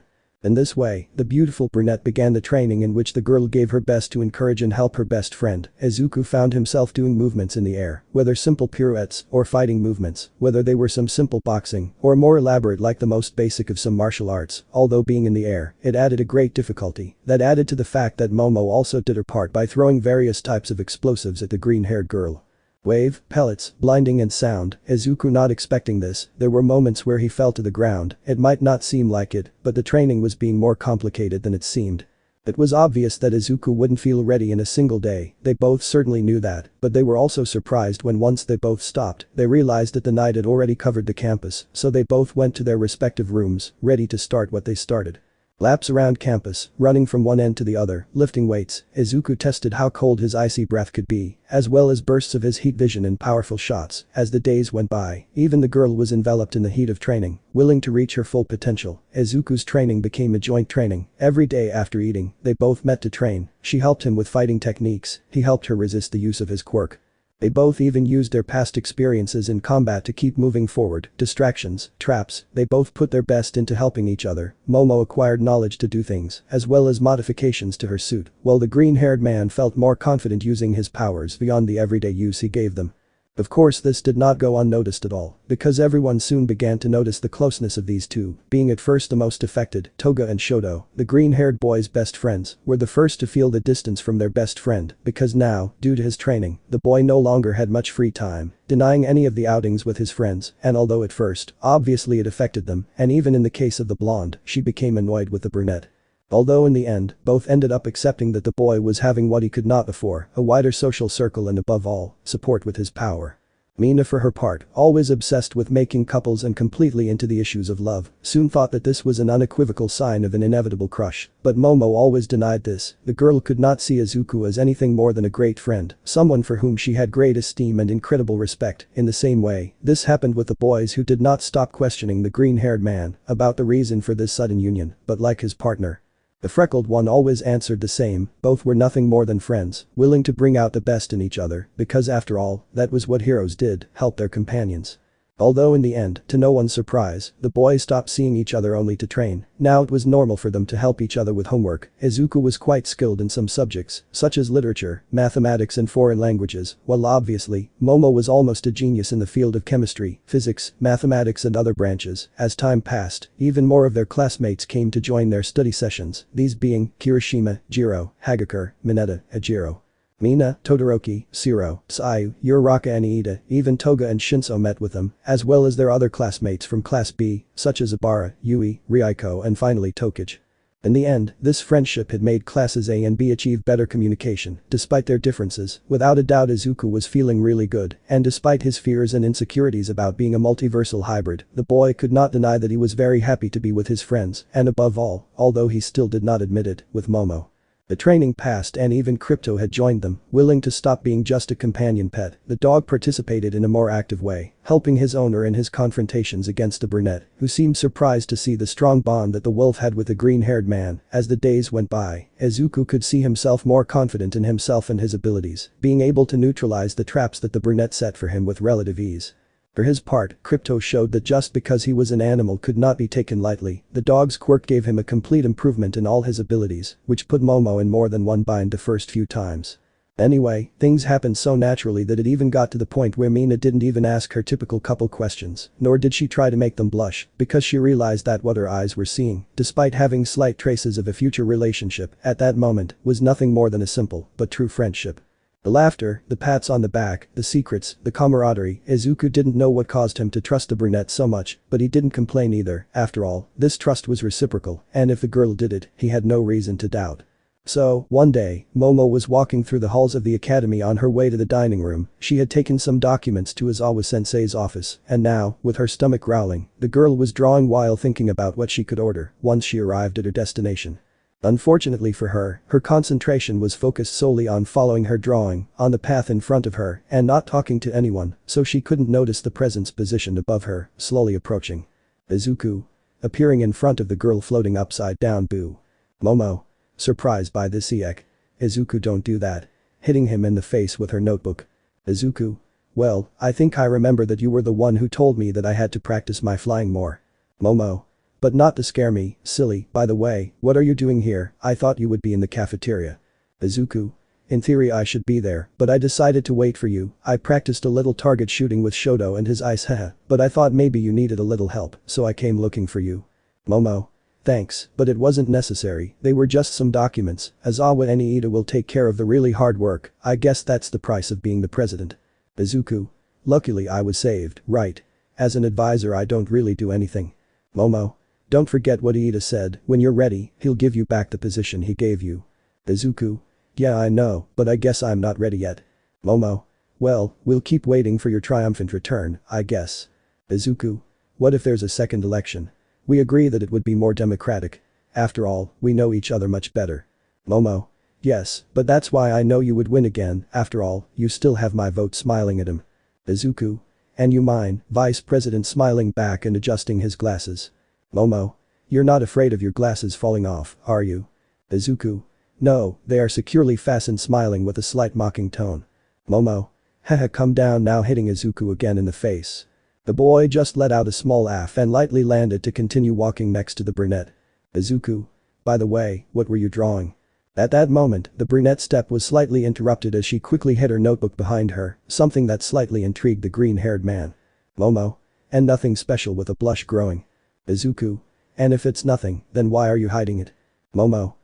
Because it's nothing relevant to show, just some formless doodles, you know, prototype ideas for my outfit. Izuku. That's right, you wanted to modify it, putting his arms behind his back. If you want, I can help you with that later in the arcade. Momo. Yes, that would help me a lot. Calm down, you draw much better than me, you could understand what I have in mind and express it, so that May doesn't do something that unfortunately ends up exploding when I have it on. Izuku. It's not that big a deal, but thanks and don't worry, I'll do my best to help you. The boy smiled as he walked calmly. For her part, the girl just looked away, now clearly feeling the blush she had, but she also took the opportunity to create a small bag in which she hid her notebook, which had a drawing of her best friend's face that she hoped no one would see. Thus, the boys managed to get to the cafeteria, meeting up with their group of friends, who were already waiting for them. Todoroki. It took them a long time. Toga. Izuku, I went for your katsuden, and it's annoying that you let it cool down. Izuku. Heh, sorry, it's just that I was practicing my flying a little in the hallways. Toga. Aha, you better sit down before I force you to buy me something. Pouting. The boy just listened, heating his food again with his heat vision. The conversations in the group of boys could never be considered boring. Even such trivial topics were of great interest to the boys, who did not stop giving their opinions, always respecting those of their classmates. Sigh. And have you thought about it? Kirishima. What the hell? With his mouth full. Jiro. Chew well first. Kirishima. Haha, sorry, passing his food. Now what? Sigh. What they told us about the internships, have you already chosen which one you will go to? Hagakure. What? So soon? But it's only been a few days. Sigh. You mean weeks? It's been a few weeks. Kiro. Mineta. Weeks. But we didn't even realize. Jiro. The practices and classes have kept us too busy. I really don't know if I can make the right decision. Being with Detherms was a good idea to increase my physical performance, but I feel like another option could be much better. Hagakure. It's true, things have changed, and I think it's normal for us to change too. Mineta. I agree, personally I think I'd rather go with someone like Kamui Woods. This surprised everyone, who turned to see the little boy instantly. Mineta. What? Confused. Kirishima. Dude, are you okay? You don't seem like your usual self. Mineta. Hey, I know I'm a pervert, and although I'm personally a fan of breasts, my previous experience with Mount Lady is something I prefer to avoid. I didn't train at all, and in the end she just used me as her slave, getting a slight shiver remembering this, taking into account what's been going on. I prefer to have one or two moves in my repertoire. Todoroki. Wow, that really left me frozen. I guess we can all change. Sigh. True, and I didn't think I'd say this one day, but Mineta is right, these days are so weird that it's better to have more than just one move in our arsenal. Remembering with a shiver her first confrontation against ID. Momo. It's true, the villains are stronger, we have to overcome them, both in mind and body. Hagakure. Changing heroes isn't a bad idea, in fact I was thinking of going with Aizawa-sensei. Jiro. Can I go with heroes who work at the academy? If so, I would also like to train with Aizawa-sensei. Yes, I would become faster and more agile, my heart would beat faster, and my sonic attacks would be more destructive. Sigh. I was thinking of going with someone like the Hussy Cats. Uraraka. Really? I thought you were going with someone like Gang Orca, although well, I think that's the case for me. I'm fine with the hero I interned with last time. I learned a lot of moves that time, although on the other hand, it would also be useful for me to train with someone like Snipe Sensei or Edgeshot. Ida. I'll probably go with Manuel again. Last time we didn't do so well. I have a debt to pay him. Taking a sip of her juice. Thus, the children concluded that conversation and continued eating before heading back to the classroom where their homeroom teacher was already waiting for them. Aizawa. Well, as many of you know, the time to choose the place where you will do your internship is about to end. I assume that everyone has already chosen one, right? A deathly silence filled the room, causing the black-haired man to lower his head slightly. Aizawa. Your silence reassures me anyway. I think it's not necessary, but considering how stubborn you are, I'll have to repeat it. Your residencies are more serious and active versions of your previous internships. Guys, doing this will mean that you will work side by side with the professional heroes. Seeing all his students yesterday, there was a teacher meeting. We all talked about this, and taking into account the recent events. Both the director and the teachers, we think it's best if you don't do it. Silence reigned for a few seconds in the classroom of Class A, until in just a matter of seconds, all the boys let out a cry of complaint. Hiroshima. Did you decide after that talk? Kaminari. Well, considering everything that's happened and the implementation of the dorms, I think it makes sense. Stroking Ajiro's tail. Bakugo. Ha. Clasping his hands on his desk, making a slight explosion. They deserve it. With a cynical smile. Hagakure. You're only saying that because you're not going to participate. Slightly annoyed by the blonde's attitude. Aizawa. Silence. Despite what was said before, some teachers also believe that we will not make strong heroes with our policies, so we all decided that first-year students will only be able to go to agencies that have a good track record and that accept students. Once again, all the students of Class A remained silent, not understanding why their teacher had not started with that, avoiding stress for them. For his part, Bakugo only bent down slightly, with a vein marked on his forehead. The blonde was angry, but he also felt that he had been embarrassed. Bakugo. Damn. Izuku. Thinking. Agencies that have a good track record and accept students. The boy clenched his fist slightly. The freckled boy felt guilty because he knew he could no longer count on Gantorino. The Hussycats were something he had thought about, but apparently, Sai won the idea. Endeavor would surely be busy with Shoto. He only had Ryukyu left, but he still wasn't entirely sure if going with the dragon would be a good idea. Izuku just sighed. He didn't like the idea because he wanted to detach himself as much as possible so as not to fall into misunderstandings. But there was no other choice. Nana Shimura was the best option he had, someone he knew, who could tell him the whole truth without being called crazy. The boy was determined to ask for this favor. Izuku. Looking at the sunset surpass his strength. That same afternoon, the green-haired boy kept busy after school.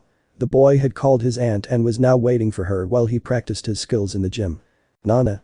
Entering the gym. It's good to know that you improved your handwriting and spelling with heat vision. Izuku. Aunt Nana. Landing. Thanks for coming. Nana. It's nothing. Izuku. After all, I haven't seen you much these last few days. From what I'm told, you spend your time with Miss Yaoirozu, rascal. Smiling. Izuku. You too. Stop it, she's just my best friend. Nana. If Himiko finds out, you'll be in trouble with fake indignation, but I assume you didn't make me come to the gym just to catch up, did you? Izuku. Well. Nana. With a serious face. I'll bet it has to do with the internship thing. You want me to be the one to help you, right? Izuku. Well. Nana. Haha, I knew it. Crossing her arms. Sorry Izuku, but this time I'll have to say no. Izuku. What? Confused. Hey, I know we said you take a more impartial stance on this, but I really need you. Nana. I know, and believe me, it's not because of that. Do you think I don't know that you need it? Izuku. So? Nana. It's just that someone already beat you, Izuku. Izuku. You're joking, right? Nana. No, I got the application a few days ago to be the fastest in the class. You looked a bit slow, don't you think? Izuku just resigned himself to lowering his head, discouraged, although at that moment, Nana stroked her nephew's hair. Nana. Hey, don't be discouraged, Izuku, you still have options. Izuku. They reduced them quite a bit. Aizawa-sensei told us what happened at his meeting. We can only go to agencies that have a good track record and that accept students. Nana. Well, that's true, but you should still have the files from the agencies that sent you invitations when you did your internship with Gran Torino. Izuku. Yes, I reviewed them in detail and ordered them, but the most suitable ones to help me have already been taken. Nana. Wow, so now you're in a bind. Izuku. Yes. The beautiful woman just closed her fists, her posture hardened. She knew a lot of people, not for nothing, the years of experience. The boy still had a choice. It wouldn't be the best, but if he accepted, it would definitely make a big difference in the green-haired boy. Nana. Sai. No, it may seem like you're lost, but there's still an option. Izuku. Really? Nana. Yeah, I don't know how good an idea it is, but… Izuku. But it can work, right? Nana. Yes, I think so. Izuku. Well, and who is it? Expectantly. Nana didn't respond, just looking away. Izuku. Aunt Nana, please tell me who it is. Nana. Turning to look at the green-haired boy, All Might's first and only companion, Sir Night-Eye. Izuku. Sir Night-Eye. The green-haired man, for his part, now understood why his superior had hesitated so much in responding. He knew about his father's old relationship with All Might, and although he now understood it, he couldn't help but feel nervous, but he had no other option. If he wanted to improve, he had to take that step. After all, past problems didn't concern him. Izuku. Looking directly at Nana. Okay, then it's decided, I'll go with Night-Eye. Nana. Izuku. Izuku. I will decided. The woman looked at her nephew carefully, there it was again, that look she knew perfectly, a look of determination that only meant one thing, that nothing and no one could stop him. Nana. Gosh, you Kryptonians really are stubborn, aren't you? Izuku. I think it's a family thing, haha, scratching the back of his neck. Nana. Okay, so if that's what you want, I'll warn you right now, this won't be easy, but I know just the person to introduce you to. Hearing this, the green-haired boy became slightly happy, still not knowing everything this would cause. On the other hand, in a place, which seemed to be an abandoned warehouse or factory, the atmosphere was rapidly increasing in intensity, because inside this place, a rain of blood had impacted the entire League of Villains. Some legs with denim pants next to a giant magnet had fallen in front of the feet of a man who did not seem impacted by this. ID. In shock, Magni. You made the first move. The cause of Magni's death was a slightly pale man whose thin build gave him a youthful appearance. This subject had short, disheveled hair and a brown tone, his eyes were thin, he had smaller eyes and a slight golden hue, with fairly long lower eyelashes and small eyebrows. This new enemy for the League also had 3 piercings in his left ear, although his face was not entirely visible, because half of it was covered by a magenta plague doctor mask, which had the tip and edges in a golden color. But filth trying to get Magni's blood off of him, that's why he hated this kind of thing. At that moment, driven by fury, Mr. Compress jumped up, ready to attack his enemy. Shigaraki. Stop, Compress. Mr. Compress. Forget it, he's a dangerous guy, I'll seal him with my compression. The magician was getting closer and closer to the stranger, but at that moment, and without realizing it, a small bullet was embedded in the villain's arm, who, due to adrenaline, anger and the shock of seeing his companion die, did not feel the impact and continued with his attack, although this anger turned into surprise. When he touched the villain, he did not disappear. Mr. Compress. I can't use my quirk. Disgusted and annoyed, don't touch me. The man quickly touched the old magician's arm, and it immediately exploded, causing the man to cry out in pain and faint from it. Magni's death had taken them by surprise, but now, seeing the attack on Compress had been the straw that broke the camel's back, because in a single movement, Shigaraki ran towards the stranger, who went from having a calm look to one of concern, because although Shigaraki did not see it, he did manage to see a small red object passing by the white-haired man without being able to hit it. Shield. The man quickly stood in front of his leader, with both arms crossed in anticipation of the imminent clash. Like his leader, he wore a beak-shaped mask and industrial-grade goggles. The man himself was by far more muscular than Shigaraki, but even so, the leader of the League of Villains didn't back down, reaching out to touch the villain's torso, which quickly turned a grayish color, beginning to slowly deteriorate. The man only gave a look of terror as he fell, dying before the immutable gaze of his boss. At first, it seemed that the stranger was lost, being only him, it wouldn't be very difficult to kill him. Twice, and ID were the first to deduce this, both villains separately were already thinking of ways to corner him and kill him, but at that moment, a huge explosion destroyed the wall, which was behind the League's new enemy, causing everyone to stop in their tracks again. That was close, Overhaul. A new group of people had appeared, all wearing black death masks, but of different sizes, one of them which had a white robe, landed next to the now known as Overhaul. Overhaul. You're late. Relax, I only missed one shot, but the first one had immediate effect, showing a pistol and looking at Mr. Compress. Twice. Alarm W. Wait, where did so many people come from? I kept a perfect watch, no one was following us, I swear. Shigaraki. I must be one of their quirks. Overhaul. Wow, things got complicated, it's hard to be objective this way, it's not productive to diminish our forces anyway, seeing the blood in Magni's weapon, let's leave it like this for today, 1 dead per team, let's let things calm down, think about it with a cool head, we'll talk another day. Starting to withdraw from the place with his team, we owe them an arm, I won't forget that. Twice. V, come back here, damn it, I'll kill you. ID. Tamura, can I kill him? I know I can, I will kill him, in fact, I will, I don't need your permission. Taking out his gun and activating his quirk. But for his part, the leader of this group of madmen only gave a simple order. Shigaraki. No. Twice. What the buck? I know I can do it, I'll take full responsibility. Shigaraki. No, seeing the group in front of him. New decision type of hands pointing at Shigaraki. Overhaul. You shut up too, speaking to his little subordinate. It doesn't have to be now, but please think about what I said. Without all for one in the world, you will need a true leader to teach you how to use your strength. The sooner the better. Throwing a card, think about it and talk to me. Retreating from the place. Twice. Looking furiously at Shigaraki. Hey, I know you're my boss, but you don't have to stop me. ID, talk to the doctor now. ID. Shut up and do it yourself, it's your fault. Magni died, take responsibility or I'll use your corpse to de-stress. Carrying Mr. Compress. Hey, can you stand up? Mr. Compress. Reacting slowly. My quirk, I couldn't use it. Damn, this really hurts. ID. Seeing his reflection in the barrel of his gun. Tamara, just this once I'll listen to you, but really, I'm going to kill them. Shigaraki. Walking, shut up to you. ID. Tamara. Shigaraki. You're not going to kill anyone, not yet. Those bastards have a lot to pay me for. With an annoyed look, seeing the small red object on the ground. The first confrontation, Yakuza versus villains, a fight that ended in a draw for both sides, but Shigaraki was no fool, and with the little he saw, he could deduce that there was something that Chisaki was hiding, and he would discover what it is. Back on the academy grounds, Izuku and Momo quickly entered the brunette's room to go to the balcony, both wrapped in laughter, with the good humor palpable in the atmosphere. Momo. That was amazing. Izuku. Izuku. It's not at all. Momo. Izuku, laser attacks, mixed with your icy breath, and to finish a powerfully charged blow, you were able to use your abilities simultaneously. That for me is an advance. Izuku. Well, yes, but. Momo. No buts, what did we say? You have to be more confident with your powers, stop being afraid of them. In the wrong hands, yes, they would be a weapon of mass destruction, that's for sure, but with you you're someone impressive. Izuku. I feel like you're flattering me too much. Momo. I just tried to make you feel more confident. Izuku. Haha, okay, I understand, thanks. Momo, looking at his watch. Although well, I think it's already very late, I should go and let you sleep, we trained all afternoon, and I don't want to take up any more of your time. Momo. What? No, calm down, it's the weekend, it's not that late. And watching as Izuku was preparing to fly. Don't move. Izuku. Huh. Confused. Momo. Well, if you can move obviously. Haha, just don't take flight. Embarrassed by her reaction. Izuku. Haha, okay, but can I ask why? Momo. Well, it's just that. Forget it. Izuku. What's wrong? Momo.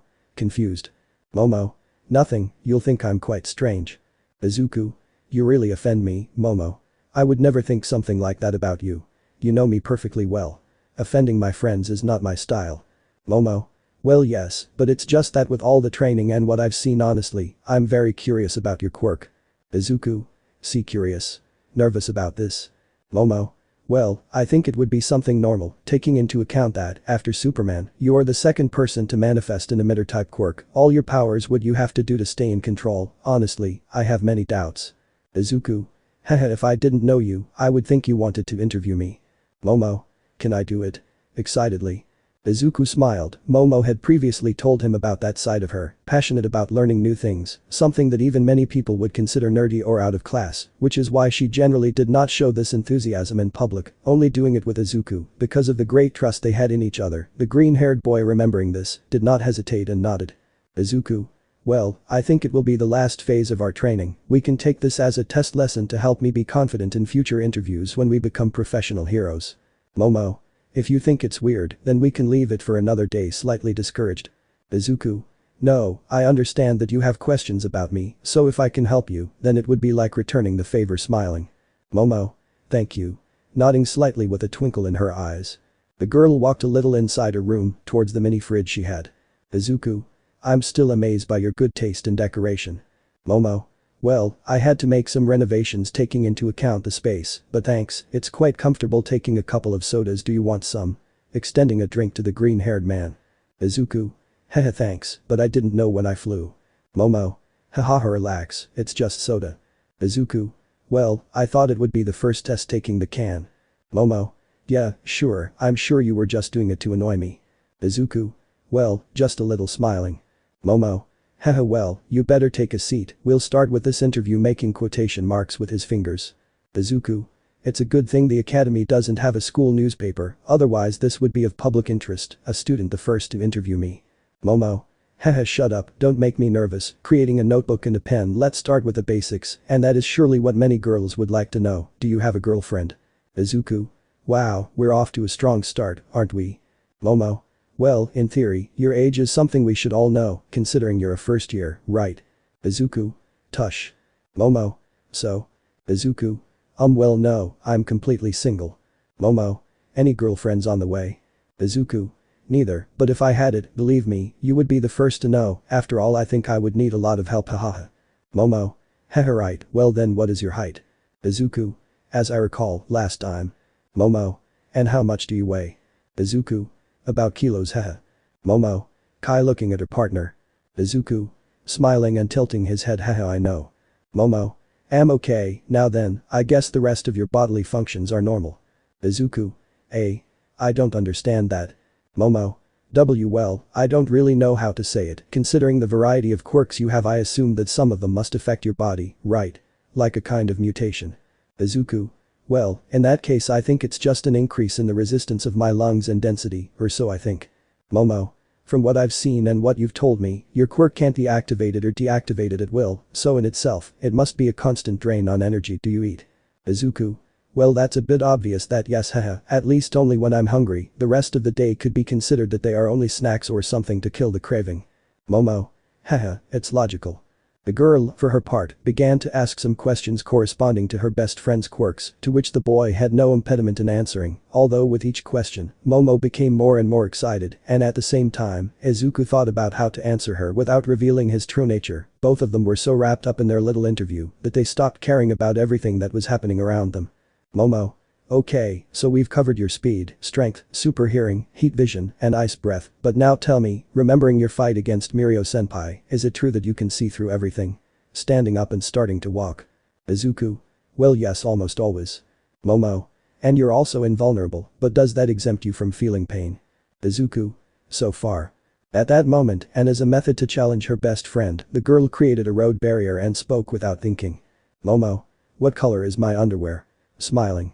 The question initially took the boy by surprise, who stepped back slightly, although after a few seconds of hesitation, and with great respect for his companion, he fixed his attention downwards, although equally, after a few seconds without answering, he put his hand to his chin.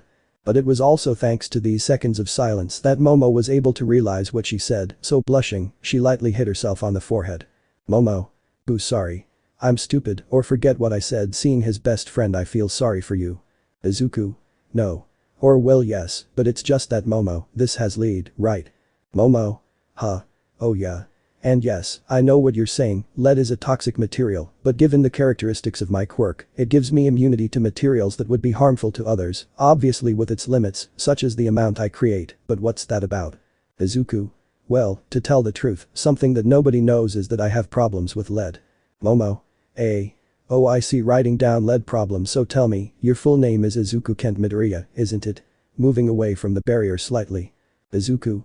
Well, that would be in America, although I still don't know if that applied in Japan and read. Momo. Huh. Izuku. Slightly lowering his head with a blush on his face read. At that moment and remembering her previous question, it was now the girl's turn to blush and she quickly returned to her original position, covered by her road bar. Izuku. Boo forgive me Momo, I didn't mean to make you uncomfortable or embarrass you, I'm an idiot embarrassed. Momo. No. And don't embarrass me, after all I asked, better tell me, you're half American, aren't you? Changing the subject and calming down. Izuku. Exactly, my father is American, from Kansas to be exact. Momo. Kansas huh? I see writing and do you like the color red? With a blush growing again on her cheeks, thinking. Idiot, what kind of nonsense did you just do? He must think I'm weird. The girl was a sea of nerves, her question so out of nowhere was something she didn't even think about. Momo was completely scared by the reaction her best friend could have, but what she couldn't see was that Izuku, still with a blush on his mind, smiled and nodded slightly. Izuku. I like her a lot, Momo looking at the brunette's eyes. This answer made the girl smile instantly, although after a few seconds, Momo walked away a few steps. Momo. Because. Izuku. Excuse me. Momo. Nervous why are you here? You know, at UA, what are your reasons for being a hero? Izuku. Haha well, I think if I could give a quick answer, it would be to fight for truth and justice for everyone. Momo. Thinking it was a joke haha yeah, with that goal in mind, you'll end up fighting with all the politicians in the country, before the villains themselves moving away a little from the green-haired man. Izuku. Haha I was serious Momo. Momo. I don't know looking towards the inside of her room, turning her back on the green-haired boy. Izuku. Momo calling the brunette's attention. I never lie. Again, the atmosphere remained silent for a few seconds. There it was, again, that look from Izuku that indicated without saying anything that again he was not playing. In the end, the girl cleared her throat, returning her attention to the improvised interview. Momo. Hesitating a little. How fast do you fly, by the way? Izuku. My flying speed. The truth is, even I don't know. I've never taken the time to time it. Momo. No. Izuku. Well, I once traveled a great distance when I just discovered I could fly, but it was a long time ago. Looking at the brunette. Although I think we could calculate that, right? I mean, after all, you are my trainer. Momo. Okay. And how would we see that? Izuku. Come with me. Shaking hands with the girl. Momo. Huh? Surprise. What are you talking about? Do you want me to? Izuku. Yes, come with me. At that moment, the girl smiled thinking it was a joke, but the truth is that Izuku with a determined but nervous step approached her. Izuku. You won't need this. Taking the notebook and pen from him, just make sure to set a timer for when we take off. Momo. Izuku, you're not serious. Do you really want to go flying? You're not Peter Pan. Izuku. Haha, ouch, that's offensive. Peter Pan flew with children in a fiction book, but this is real. I won't force you if you don't want, but I feel like it would be funnier this way, right? The hesitant girl hesitated her movements for a few seconds, but trusting her best friend, she reached out, taking the green-haired man's hand. Momo. If you let go of me, I swear I'll hit you so hard, you'll definitely feel pain. Izuku. If I let you go, it's a deal done. The green-haired boy approached his best friend until he was in front of her. The boy slowly wrapped his arms around Momo's waist. Momo for her part, feeling this, smiled as much as she could, although this feeling quickly turned to fear when she stopped feeling the ground under her feet. The girl looked down, only to see that they were already several meters from the ground. As a result, the black-haired girl clung more to her best friend, who only smiled. Izuku. Sorry, I should have told you first. Do you want me to drop you off in your room instead? Momo. You know that Yaoyorozu doesn't back down so easily, right? Izuku. Well then let's continue. Momo. But wouldn't it be easier for you to fly in another position? Izuku. Boo, well, I wouldn't mind, but only if you agree. Momo. Well, actually, it would even be more comfortable for me. After all, I need the stopwatch. The green-haired man, upon hearing this, turned completely red, but listening to the brunette, with great care and delicacy, he managed to carry the brunette who felt her blush growing with every second. But now, with this new position, the green-haired man began to advance. For a few seconds, the boys didn't say anything. The awkward silence between them was noticeable. Izuku didn't want to look like a pervert, and Momo didn't want to look like a freeloader. The green-haired boy began to rise, passing over the academy grounds. Momo was slightly scared by this, but when she looked up and saw the stars, she felt calm, confident. Obviously Momo felt cold, but it was also at that moment that she felt a heat from her chest which was getting bigger and bigger. Running through her chest, Izuku for his part didn't feel the cold, but somehow, he could feel a pleasant warmth coming from his best friend. It was comforting. Izuku. And tell me, how does it feel? I mean, I know it's not the same flying sensation as mine, but… Momo. It's nice, it feels good. Izuku. Hehe, yeah, to tell the truth, I don't know how high I can go, and curiously, I'm not one to fly at night either. It's quite peaceful. Besides, you can see the stars better. For example, look, if my memory and location serve me right, looking up there, light years away, should be the constellation of Corvus. In an inaudible whisper, Krypton. Momo. That's true. Very far away, but true, although look. There's Vega. Pointing her finger to the north, it's much closer, haha. Izuku. That's right, so if Vega is there, then we're also seeing the constellation of Lurs, which means if that's the north, then turning his head there's the star of Altar. Momo. In the constellation of Aquia. Izuku. Turning slightly, and there is Deneb. In the Cygnus constellation. Momo. So if we find Vega and Altar, that means he must be there. Izuku and Momo. The Milky Way. The green-haired man rose a little higher with the brunette in his arms, both looking at the spectacle and how wonderful the celestial vault was. This was necessary so that the discomfort and silence would end between the two. Now the pair of friends continued talking calmly. Izuku was not afraid to continue, and Momo was not afraid to hold on to her best friend. Insert love theme from Suorman. This was the way in which the flight, its speed and the interview went into the background to just be a conversation between the boys, enjoying the wind, the night and even the landscape in front of them. Izuku was comfortable. Somehow, being with the girl made him feel less alone. He wasn't an alien, just a high school boy who aspired to be a hero as great as his father. For her part, the girl felt calm, happy. She didn't have to be the polite and elegant Yaoyorozu next to Izuku. She could simply be Momo, a high school student. Momo. Thinking. I don't know if you can read my mind, Izuku. I really hope it's not one of your quirks, although surely if it was, I know you wouldn't do it, you know. It feels good to do this, to talk, to converse with you as if we were just normal people, as if quirks didn't exist and we were just two friends walking and enjoying the moment.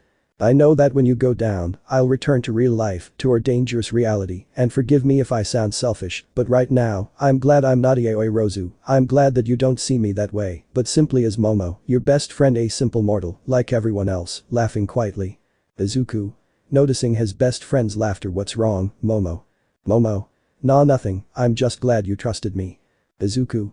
Well, trust is a precious treasure, it is earned with difficulty and easily lost, but I can say that you have my absolute trust, after all, you are my best friend, the person who without knowing me, also trusted me. Momo. Haha, well, thanks, but I also meant that I'm glad we're friends, after all, the first day we only exchanged a few words. I know it's not like what you experienced with Todoroki and Toga in the past, it's not even like the bond of brotherhood you created with Kirishima, but even so, here we are, you trusted me to help you with your powers. That wow, I don't even know how to explain it, to tell the truth, I don't know you at all, I don't know who you are. You could even be a supernatural being, and I would have no idea. Haha. Izuku. Momo. Momo. Before this, before I knew you were Superman's son, I was wondering, who are you?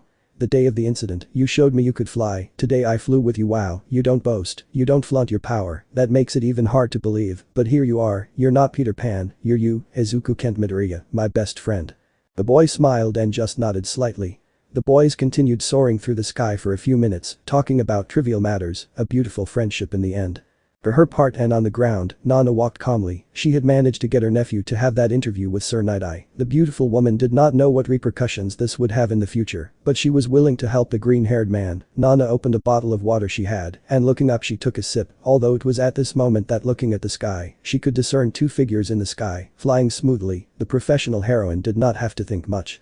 She knew well who it was, although what surprised her a little was seeing who accompanied the green-haired man, although after a few seconds, the female smiled. Nana. Haha, just friends, huh.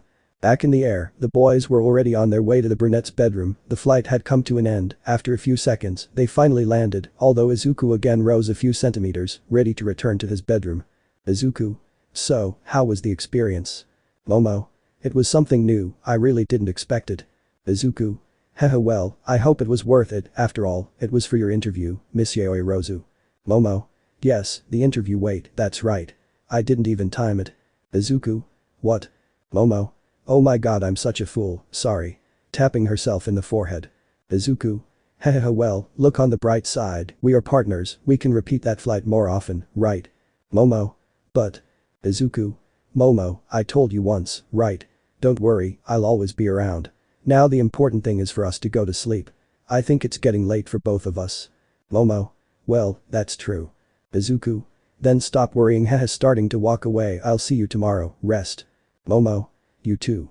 The boy just extended his hand and started walking away to his room while Momo slowly entered her room, but not before picking up her notebook and pen and then putting them on her desk. The girl was smiling, and after changing, she lay down, completely ignoring that in the same place where she put her notebook, next to it there was a magazine rack, in which among so many documents, you could see one that although incomplete, you could see what it said. Because the world. But this new experience, the day finally ended. The next morning, the green-haired boy was informed of the interview that Nana had gotten him. The green-haired boy was happy and grateful to his mentor, who hid having seen him the night before, as well as hiding the fact that it was she herself who prevented the other teachers, especially Aizawa, from punishing them again. So a few days of relative calm passed, everyone completely immersed themselves in their internships, the kids knew it, they couldn't relax anymore. But one day, the time for Luz's interview had arrived. The green-haired boy was called to a teacher's lounge, where upon entering, he noticed the presence of familiar faces. Obviously Nana was there, but what was unexpected was that Mirio, Toga and above all, Almight were also there. Nana. Come in, young Midoriya. Izuku. Yes, entering and closing the door behind him. Almight. Ben, let's get to the point. Nana told me that you wanted to do your residency with my partner, Sir Night-Eye, right? Izuku. Yes sir, looking at his superior without hesitation. Almight. Well, to be honest, I was surprised when Nana told me about this, so I understand that you're in a hurry and have no other options. Izuku. To tell the truth, it's not a rush, I can even say that I forgot I had a partner, Almight sensei, no offense, I focused on other types of agencies. Almight. Hahaha, I understand, don't worry, although yes, let me tell you that even though Night-Eye is my partner, my work as a teacher absorbs me a lot, so it is young Toga who you should ask if he can take you with him. Izuku. Wasn't he supposed to have an interview already? Mirio. Well yes, but I still had to be sure that you wanted to go, after all, Sir Night-Eye is not an easy person, I know this from my own experience, not for nothing I have been working with him for a year now. Izuku. I see, but could you confirm if I will go? Mirio. Well, I'm not one to deny it, we can leave the school, although I can't guarantee whether he will accept you or not. Izuku. Well it seems that it is a little complicated, but adjusting his glasses, I won't know what will happen if I don't try. Nana. He's right. Almight. Well, in that case it's decided, cancel your plans for today young Midoriya, leaving school, I will take you, although I will not stay for the interview, it is my mission as a teacher, to be as impartial as possible. Izuku. I understand, it's okay, thanks both of you smiling and nodding. The boy smiled without removing his serious expression, the green-haired boy had to behave, he didn't have to be rude, but he wouldn't be the object of ridicule from others either. Nana smiled at this, so the hours passed until the moment arrived, the green-haired boy said goodbye to his friends and left his things in his bedroom to head to the exit, where All Might was already waiting for him. Nana and Mirio, the trip itself was quick, and surprisingly enough, it was not uncomfortable at all. Izuku chatted a little with Nana, who made the trip more pleasant for the freckled boy. Once at their destination, only the two boys got out of the car, which started moving away from the place. All Might. He's going to need a stroke of luck if he wants Night-Eye to accept him, you know that, don't you, master? Nana. The fact that Izuku has already decided to do his residency with Night-Eye is already a stroke of luck, after all, he doesn't know what kind of things were said to Night-Eye in the past. All Might. We never tricked him into accepting one for all. Nana. But what about when they made him hate Superman? The blonde said nothing, just clenching his fists, paying close attention to the road in front of him. Back at the building with Izuku and Mirio. Mirio. Without seeing Izuku before we go in, let me ask you at least once. Izuku. What thing? Mirio. Tell me the truth, why do you want to be a hero? And most importantly, what kind of hero do you want to be? Izuku. Confused, what kind of hero? Me too, can I be a hero? Mirio. Yeah, you know, All Might rescued everyone with a smile, he was great as a hero, he never gave up, even though I know him, I've never asked him this, but yeah, I want to know your answer seriously. Izuku, for his part, meditated a little before speaking. The boy looked up at the blue sky and then turned to see the building in front of him. His mind brought back memories of his experiences with his parents and friends, the outings, the laughter, all of that passed through his mind, and at the same time, they gave him an answer. Izuku. I want no one to worry about me. Izuku, I don't know if I can stand this anymore. Izuku. I want to win and save everyone always, I know it sounds like something selfish, but I want to be the best hero. You help others reach their full potential, to bring out the best in everyone, but who will help you? Mirio. I see, well, I guess you still haven't organized your thoughts well enough to give an answer in speech format, have you? Well anyway, come on, I have to admit it was something cute, cheesy and simple, but cute. Izuku. Okay. Mirio, by the way, if you want some advice. I know everyone thinks Sir is very serious, I must admit, they're right, but there's something people don't know, and that's that Sir also has a great sense of humor. Izuku. Huh? Mirio. When I came here to do my residency, I made Night-Eye laugh, that's how he accepted me immediately. Izuku. Did you make him laugh? Mirio.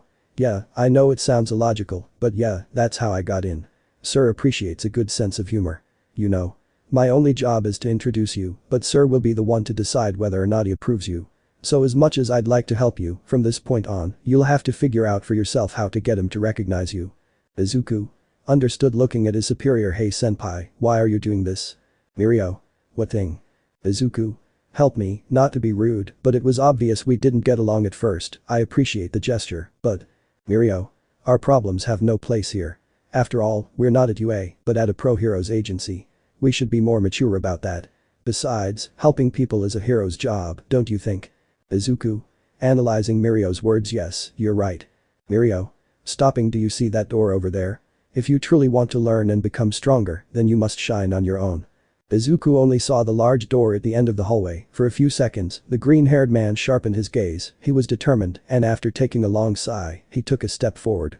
On the other hand, inside this office, a man in an elegant suit was talking to a woman with a bluish skin tone and a suit that slightly resembled Uraraka's about what had happened in the abandoned warehouse.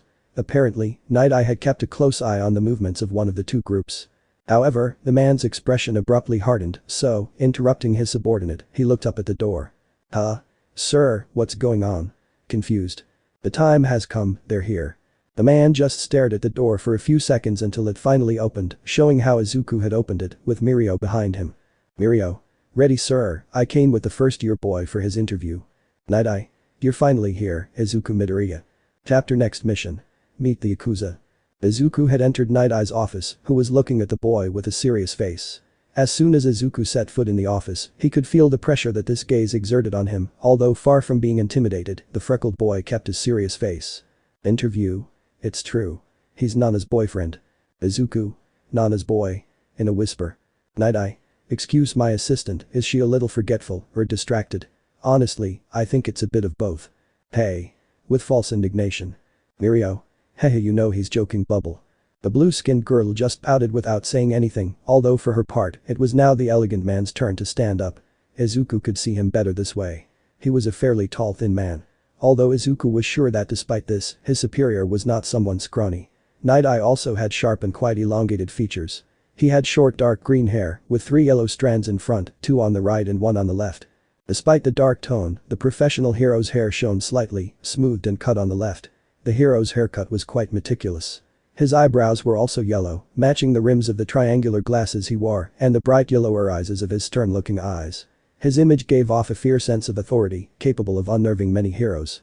As for attire, for a pro hero, Night-Eye seemed to prefer office attire, which consisted of a white suit with gold buttons, a white dress shirt, and a red tie with white dots, this over an elaborate hero costume, although the latter seemed to invoke the stereotypical image of a Japanese man.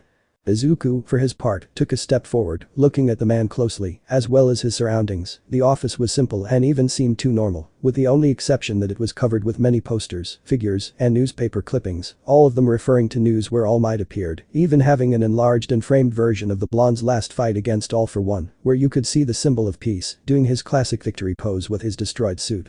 Izuku. Thinking. So this is All Might's partner's office, huh? Wow, there are a lot of All Might items, more than I've seen even in stores. I'm sure this guy has all the official merchandise that has come out. Bakugo would be really jealous, heh. It seems that he really is a fan. He even has the news from when he was in the United States. How did he get them? I'm sure that at that time they hadn't even met. Night-Eye. The famous Izuku Midoriya, huh? I heard you were able to hold off Mirio in your confrontation. Izuku. He wanted to help us understand what our internships would be about. No one really fought. Night-Eye. That's obvious, kid, otherwise, you wouldn't be here, or at least not in one piece. Izuku. The power that his quirks give him is something incredible, it took me by surprise in our fight. The black-haired man stared at Izuku as soon as he heard this. The man had already been notified by Mirio that apparently the green-haired man knew somehow of the existence of One for All. Although the freckled man did not say the name of the legendary quirk, Night-Eye did not take his eyes off him. For their part, Mirio and Bubble Girl kept a rather serious face. The female felt the heavy atmosphere. It was as if somehow she felt the hostility coming from one of those present. Izuku looked with respect at his superior, although at that moment, the green-haired man remembered Mirio's words. Humor would be something key, the key that would open the doors to the hero's agency. Izuku decided to play his cards carefully. The boy could have his father's powers, but the truth is that humor and skill with jokes was a field that the green-haired man did not dominate at all. Izuku knew he had to be careful with his words. He couldn't use All Might as a character in his joke. It would be silly, taking into account where he was, in the same way he didn't know if the man in front of him was sensitive to certain topics, which was also a serious problem for him, since he was running out of ideas. Night-Eye, for his part, continued to look at the green-haired man, keeping his face serious. Izuku finally opened his fists. He had no other option. It would be the most logical and even ridiculous option, but if he wanted there to be at least a small bit of acceptance, he had to use this last card to his advantage. Izuku. Taking courage and taking a step in front of him, a star crashed. The joke took Sir Night-Eye by surprise, who even relaxed his expression a little. Seeing this, the green-haired man took it as an opportunity. He knew it, his joke was absurd, it didn't even have the characteristics to be considered a good one, but Izuku decided to continue using this to his advantage. Perhaps involuntary humor would be his best weapon. Izuku. A screen. Taking another step forward. For their part and seeing it from the door, Mirio and Bubble Girl looked at this in disbelief. Izuku's spontaneity in saying this was something that had taken them by surprise. With just a few words, the tense atmosphere had managed to be slightly cut. Bubble Girl. Whispering to the blonde, you told him about your interview, right? Mirio. Whispering yes, although this is not what I had in mind. Night-Eye. Turning away with a slight smile, humor. Izuku. Thinking. I saw it, he smiled. Encouraged. Night-Eye. Returning to his serious expression, making the green-haired boy nervous again. So Mirio told you what he did. I must admit that in a certain part he didn't lie. I personally believe that there is no future for society without energy or humor. walking back to his desk. But you kid, I wasn't even thinking of enlisting you in my agency. You're someone simple, without any nuance of ability or anything relevant. You're too ordinary. Izuku, for his part, upon hearing this, clenched his fists. He knew it. The professional hero's objective was to provoke him, to make him say something that would make Night Eye kick him out of his agency. Izuku breathed deeply. He had to control himself. Izuku. So, with all due respect, why did you agree to the interview? I have nothing special to offer your agency. Night Eye. Easy, I did it only because Nanashimura asked me to. It could be considered as a way of returning the favor for training Almight in his youth. Izuku. Please. With slight annoyance in his words. It's one thing to mess with him, but another thing to do it to his family. Izuku knew it. Night Eye had nothing to do with the relationship between Almight and Nana. He wasn't there when she trained him, much less when she gave him one for all. Did the man in front of him idolize the blonde so much as to think that his work was a favor they did him? The green-haired man tried to control himself. He didn't want to fall into Night Eye's game. Bubble girl. Where did you get that kid, Mirio? Mirio? You said it yourself, he's Nana's boyfriend. Seeing his partner. Okay, calm down, he's a partner from UA, thinking.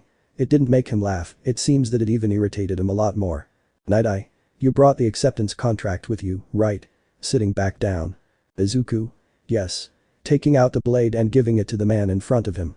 Night Eye. Well, kid, as you know, if I seal this, your residency at my agency will be official. Izuku. Yes, our sensei told us everything about the residences. Night Eye.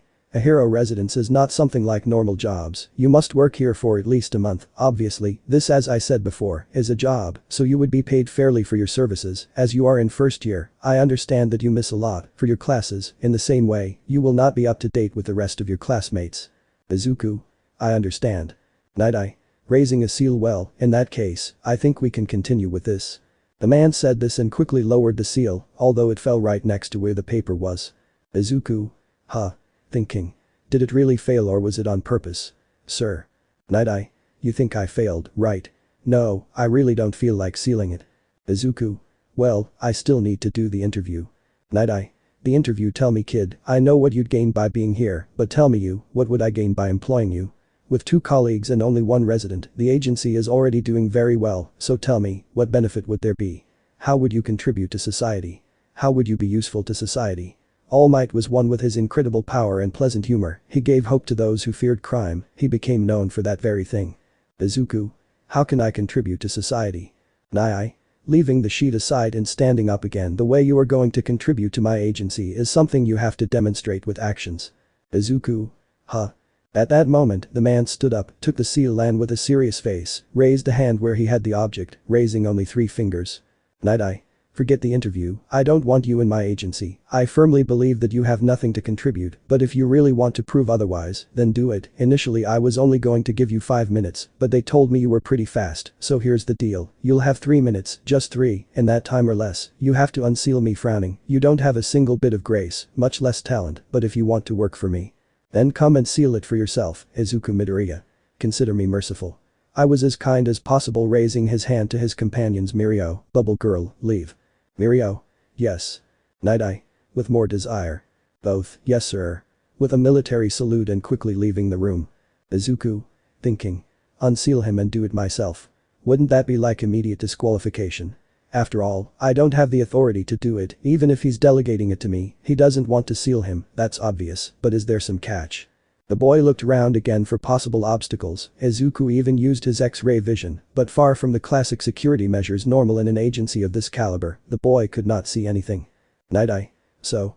What are you waiting for, kid?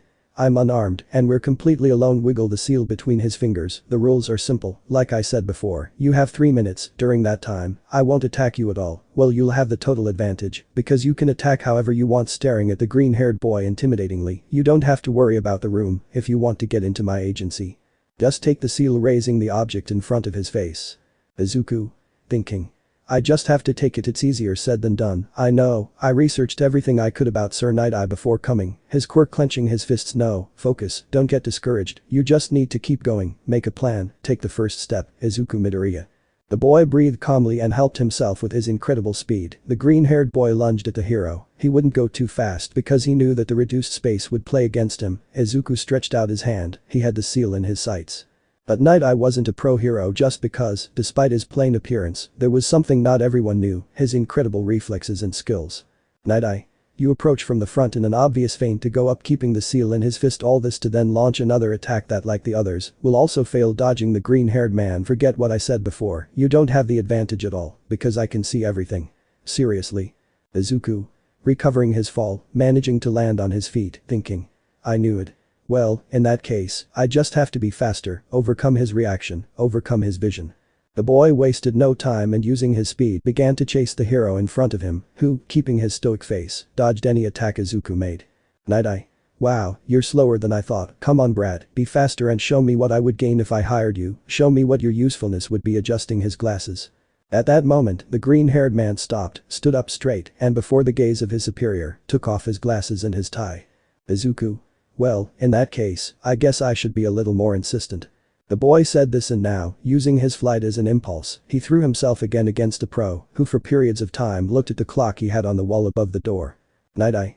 Imitating Gran Torino won't get you anywhere, kid. Dodging Izuku, and by the way, it's been a minute, now you'll move away a little. Seeing how the green-haired boy took a step back, and with this, you'll get nervous, you'll face the reality that you couldn't beat my prediction.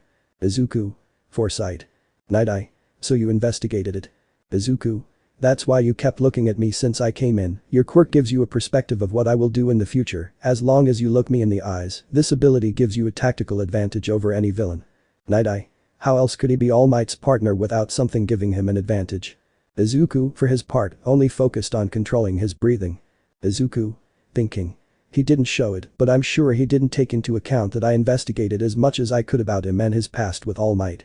The boy would not play anymore. He had 2 minutes, and with a small plan in mind, he would make them count, he would show what he was made of. Night Eye. I have to admit, I had slight expectations, but you don't have the strength to be a symbol. Taking out the seal again, opening his palm in an era where villains get excited and raise their voices. You don't have the courage to be like Superman, much less would you aspire to be as great as All Might.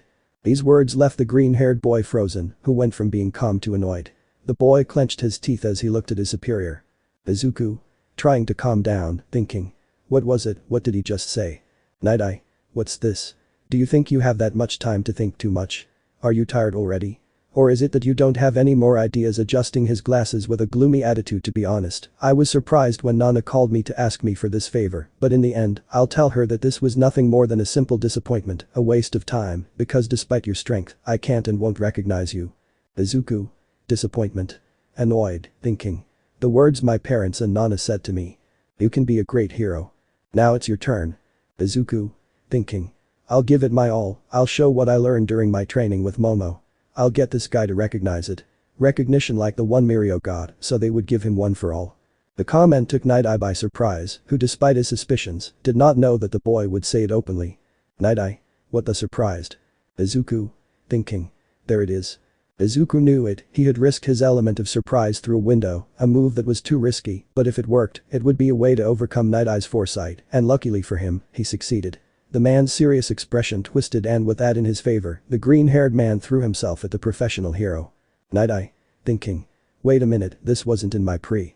The man could barely react, having Izuku just a few centimeters away, so in a quick movement, he passed the seal to his other hand and twisted his body, turning his back to the green-haired man. The man heard how something hit the wall with force, so thinking that Izuku had lost, he turned around calmly, although to his surprise, he found himself in front of Izuku, who using his flight, was at the same height as Sir, and with his eyes lit up, this caught Night Eye off guard, who by inertia jumped back. Night Eye. Looking at the wall, finding Izuku's backpack, thinking. This damn brat mentioned one for all to distract me and used his backpack to make me believe I had crashed. Turning to look at the clock. Your time is up, you failed, you are useless, you will not contribute anything to the society. Izuku. Smiling slightly. Are you sure I lost? Night Eye. The challenge was simple, kid, you had to take my sea without feeling the object in his hand. Izuku. I had to prove what I was capable of with my actions, didn't I? And for that, I had to take the seal. At that moment, the green-haired man extended and opened his fist, showing how in his palm, he had the seal that Night Eye protected so much. Night Eye. What the hell? At what Mo, thinking. He was supposed to use his heat vision to lightly burn my hand to remove the seal. This wasn't planned. Mirio. Sir, are you okay? I heard something crash against the wall, bursting into the room. Izuku. Thinking. My father's power, my Kryptonian heritage. I'll put my seal. Bubble girl. Are you done? We heard a very loud noise. Night-eye. Go ahead, do it Mirio, bubble girl, from this moment on, this boy will be your new partner. Mirio. Really? Incredulous. Bubble girl. That's great. Mirio. Did he manage to remove the seal? But that should be it. Night-eye. A good plan is based on anticipating the opponent's movements, also turning his gaze towards his room, seeing that all of Almight's items were intact despite the freedom of movement, thinking. He mentioned one for all to distract me, for a second I forgot the vision I had, and that played against me. Mirio. Midoriya, you did it. Night-eye. Though to be honest, I had already decided that I would accept her request since Nana told me about it. Izuku? What? Confused. Night-eye. I'm not stupid, I also know that you're not completely useless, although I still don't accept you walking towards Izuku in these times. People don't want a dim light, but a dazzling one turning the page this way. I'll be right, I'll show them who is the most worthy of the two. Izuku. Thinking. The ninth wielder of one for all, a power that is passed on by the will of the user. He only accepted me just to make me give up, All Might's partner. This is going to be difficult, but even so I sealing the leaf before Night-eye's gaze. I hope to work with you, closing his fist. Night-eye. Let's see what you're made of, Izuku Midoriya. He had done it. Without giving up, without letting himself be overwhelmed despite being at a marked disadvantage, the green-haired boy had secured his place in Sir Night-eye's agency. Bubble Girl took care of the rest of the paperwork and in the end, by Night-eye's order, she also took them back to the academy, where each went to their respective buildings. Upon arrival, Izuku sat down in one of the rec room's armchairs, sighing heavily. Physically he couldn't sweat, but he was trying to calm down, assimilating everything that had happened in a single day. Izuku. What a day, rubbing the back of his neck. At that moment, Momo entered the recreation room. The girl seemed tired, her clothes were common, which implied that she was not training. The brunette was heading to the kitchen, but when she saw the classic green hair of her partner, she turned the path, entering the room, happy to see her best friend back. Momo. Izuku. Greeting the green-haired boy. Izuku. Oh, hello Momo. Smiling, trying to cheer up. Momo. Noticing the kid's attitude. Hey, what's up? Is everything okay? You left in the afternoon and we haven't heard from you. Izuku. I know, sorry about that. Momo. Well, you should tell that to Todoroki and Toga. They looked worried. Toga accompanied Todoroki and Bakugo. Remember, they have their license recovery classes. Izuku. That's right, they started today. I completely forgot. Thinking. Damn, I didn't get to say goodbye to him. I'm letting my friends down. Momo. Calm down, I'm sure you have an excuse for that, right? Izuku. Well, I think so. I got an interview to enroll in an agency for my residencies. Momo. Really? Excited and happy for her friend. Izuku. Yes. Momo. And how did it go? Izuku. Well, I guess. At least they accepted me. Momo. Izuku, that's amazing, congratulations. Izuku. Heh, thanks, although I don't think it's that big of a deal. Honestly, it was a bit weird and I have a feeling that my residence will be a bit uncomfortable. Momo. Well, I guess if you say that it's for a reason, sorry, I wanted to cheer you up a little. Izuku. And he appreciated it, thank you very much, Momo, smiling at the girl. Momo. Although, now that you have an agency, it will most likely be harder for us to get together to study, don't you think? Izuku. Well, it will only be a month, although the fact that we all live together will mean that we won't be separated that much. Momo.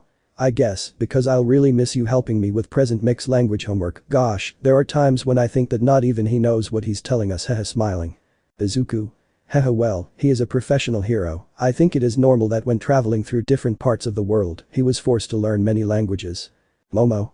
Says the one who is half American, it's because of your father that you are good at English, with feigned annoyance and a tender pout. Izuku. Well, being half American did make me a little curious, but I don't only speak English, after all, I was born here in Japan, so in fact, ren dif ngid mu shai k neng du circumflex u0 superscript 1 ye, translator. Anywhere is possible. The boy smiled as he said this, slightly surprising the brunette. Momo. Now you're going to tell me that knowing many languages is one of your powers. Izuku. Haha, no, it's just curiosity about the world. Since I was a child I have been very curious, so that led me to know a little about everything, you know, different cultures, regions and above all, languages. Momo. Well, I didn't ask that before, but tell me, how many languages did you learn? Izuku. Haha, that's a question I'd rather not answer for now, after all I'm still learning, smiling. Momo. Haha, well, although now I understand why you have such good grades. The girl stood up and without saying anything went to the kitchen, heating the food a little, then returned with 2 trays, one for her and the other for her best friend. Izuku. Thank you, Momo, with a slight blush on his face. Momo. It's nothing, besides you earned it seems you were a little hungry, let's say it's a reward for your effort. The girl gave the green-haired boy a tender look who blushed slightly, at the same time a slight heat began to spread through his body. Izuku for his part ignored this, talking with his best friend. Yes, he had an agency now, his days of calm were over, because tomorrow he had to deliver the documents to Aizawa so that he could take them to Director Nezu, who would give the approval and the school seal. Izuku was aware that these internships would squeeze his days even more, making it impossible for him to do many things, but even so, he would not give up. Now it was his turn for everyone to see the fruits of his training.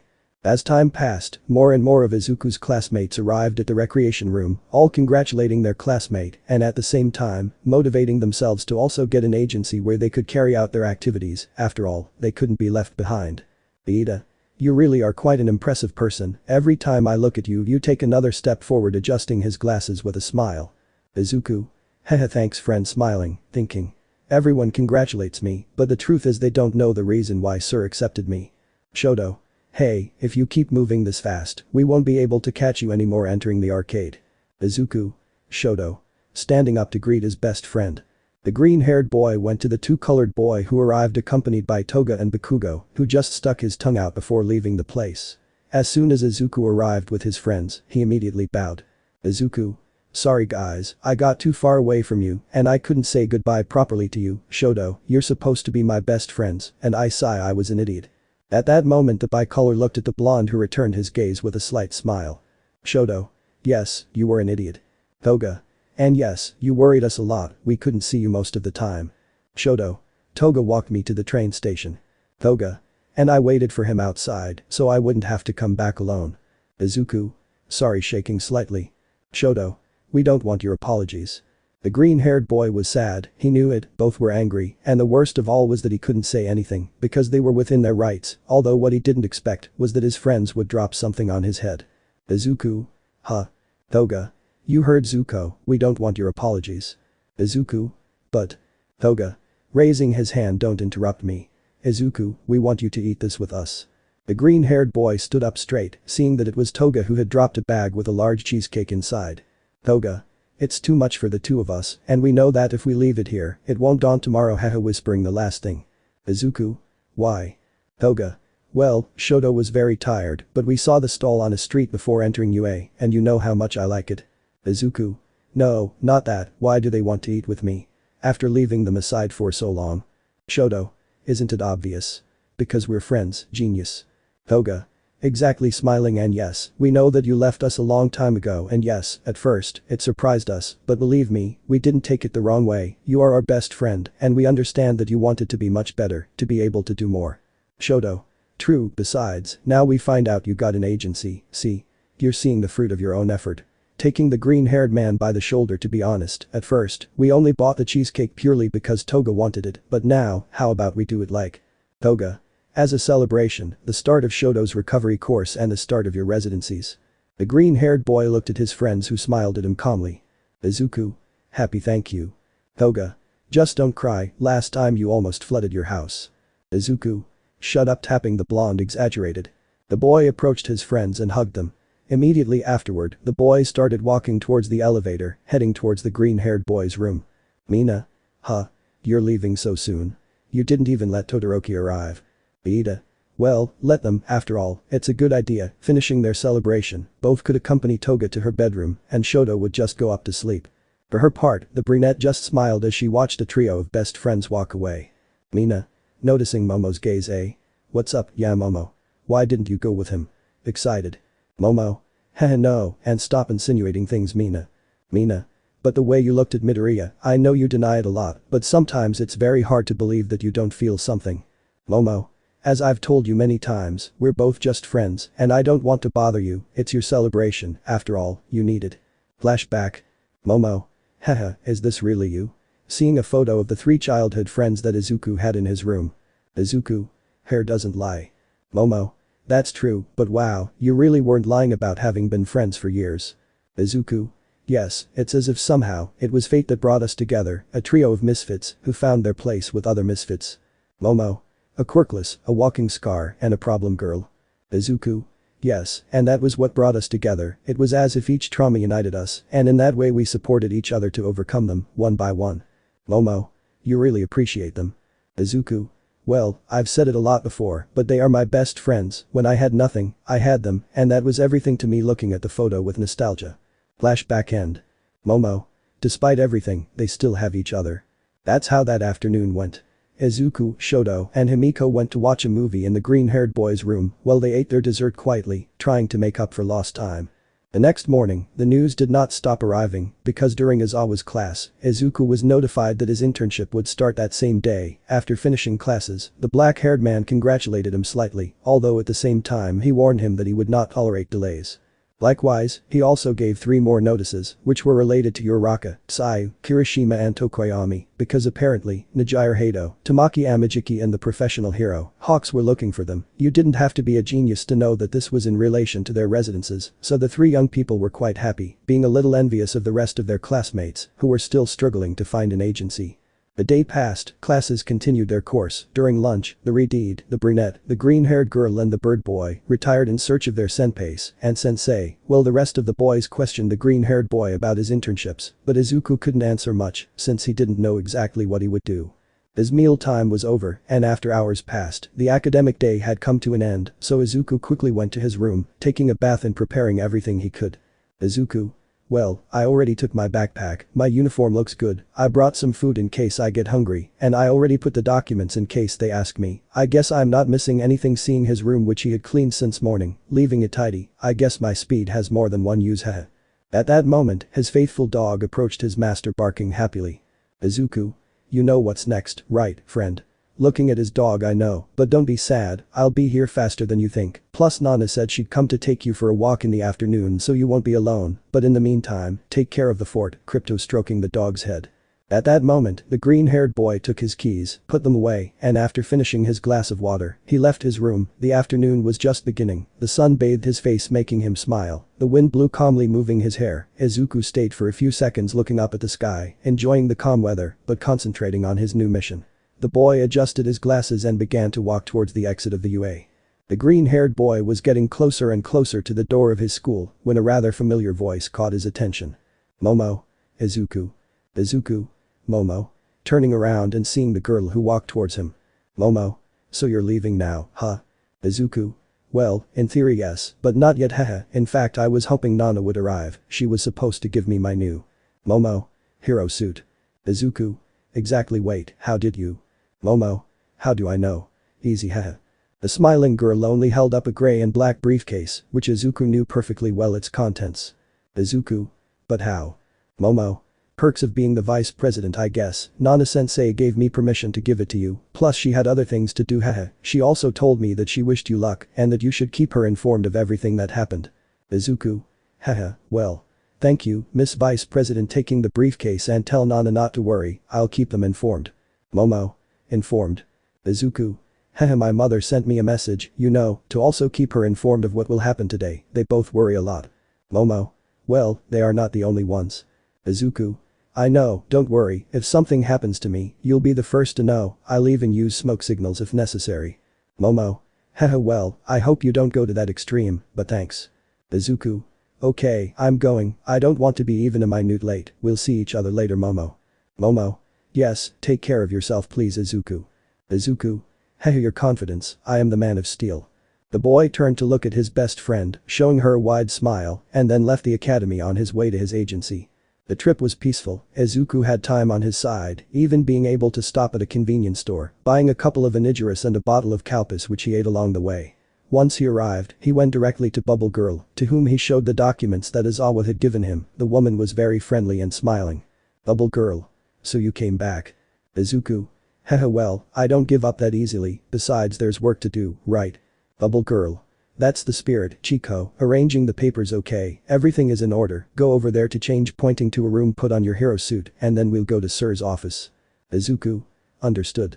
The boy just nodded and headed to the room they pointed out to him, where he tried not to take too long.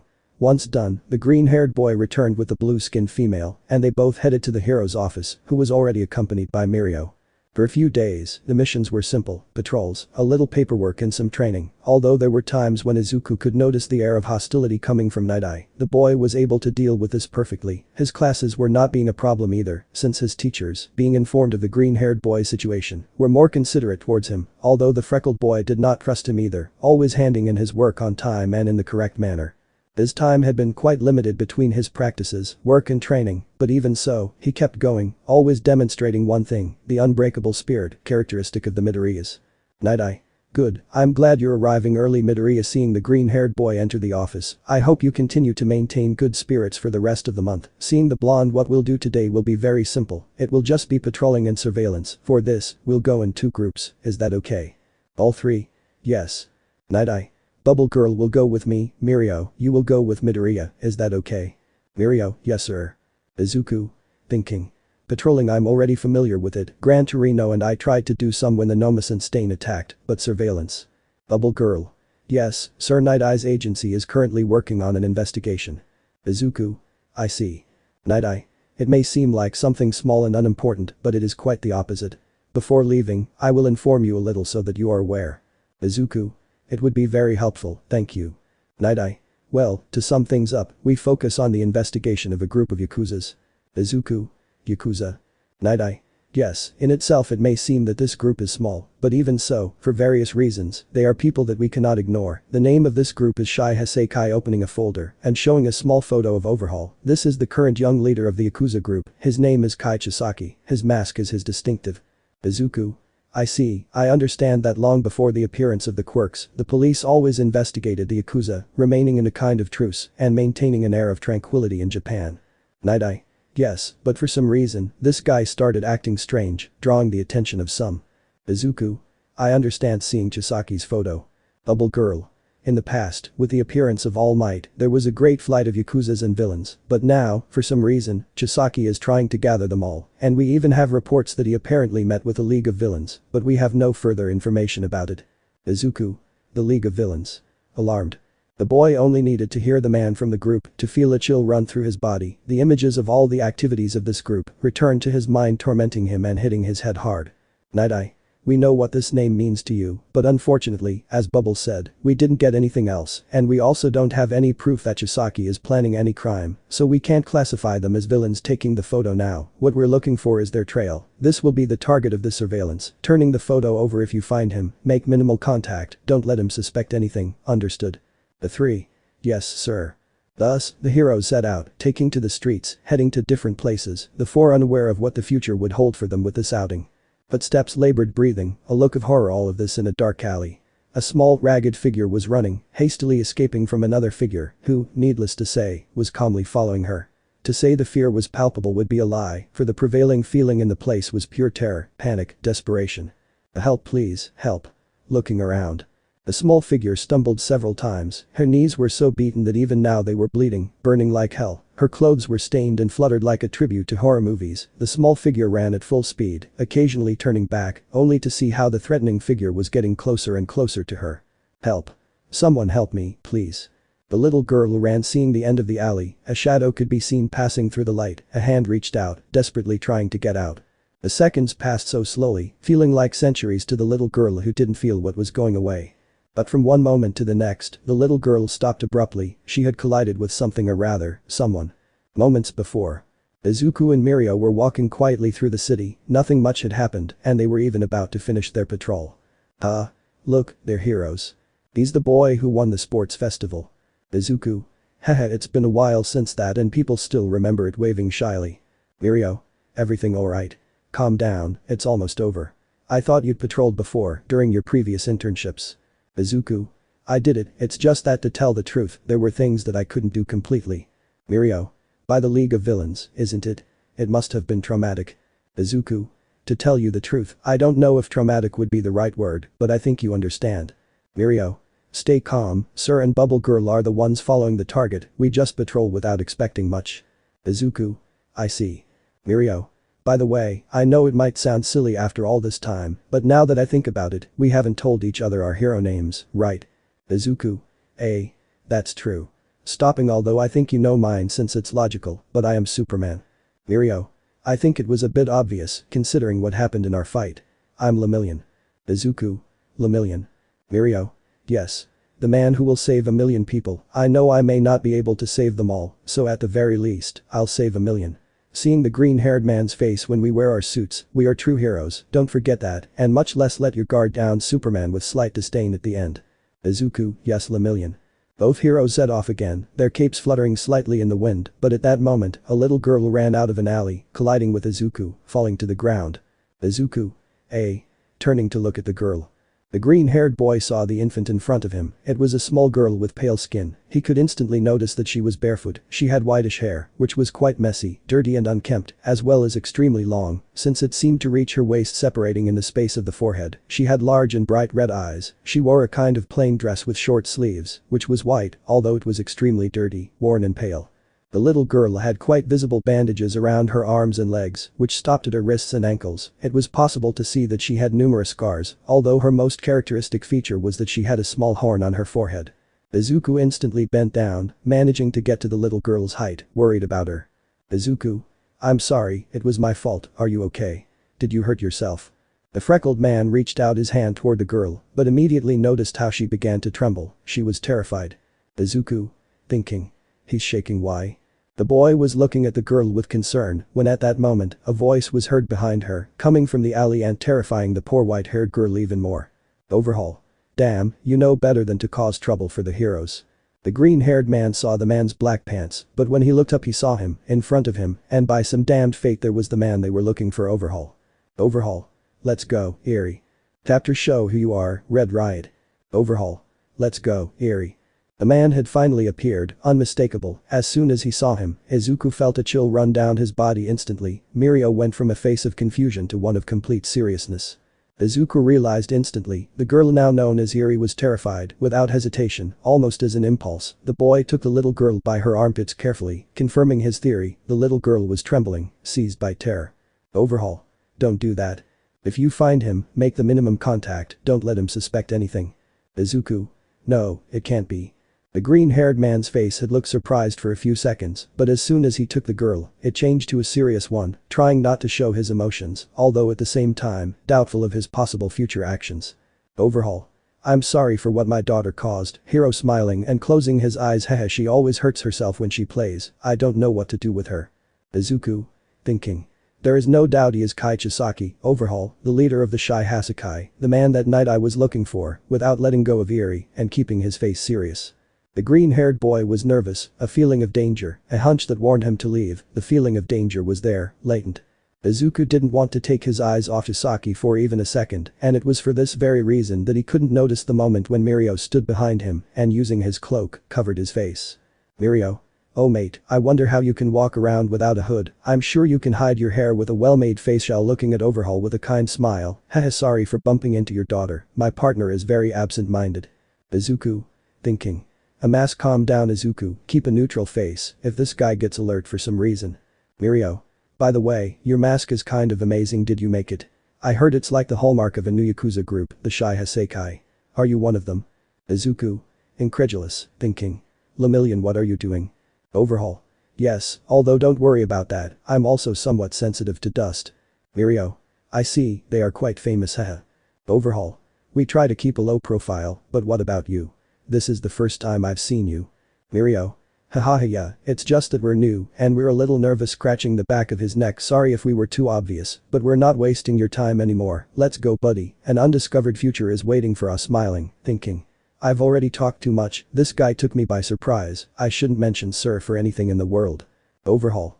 What agency are you from? Mirio. Well then. Izuku. Getting ahead of the blonde. Haha, we still don't have a fixed one, my partner already said it, we're new, we're adapting. The green-haired boy looked at the villain with a smile, trying to mix English with Japanese, trying to create a foreign accent, like his partner, Pony Tsunatori, would have. Overhaul. I see, you're American, right? Izuku. Yeah, I just got here, I'm from Kansas. I still don't fully adapt to Japanese, sorry about that. Haha. Mirio. Exactly. Besides, it would be presumptuous to have a permanent agency, don't you think? We're just looking for some experience in the field before settling in. Overhaul. I see. Mirio. Well, it's time to continue patrolling, we must finish before lunch, come on, partner. Izuku. Yes. The boy was going to stand up, but at that moment, he felt how Eri was now clinging to his hero suit, as if the boy was aboard in the middle of the ocean. Eri? Terrified, no, don't go, please, whispering through tears. As soon as Izuku heard this, he felt the pressure rise rapidly. He knew it, she didn't want to go back. You didn't have to be a genius to deduce it, because in addition to the bandages, the girl's body language said it clearly. Izuku felt the man's gaze on him, cold, dry, likewise, he could also feel Mirio's. The boy did not want to ruin the mission, but the little girl in front of him was screaming for help. Izuku. I'm sorry, it's just that your daughter I mean, sorry, he's shaking his head from side to side with a calm smile, it's just that your daughter doesn't want to let go of me. Overhaul. With an annoyed look, she's a little cheater, I just scolded her a little while ago, you see, Eri, don't be capricious.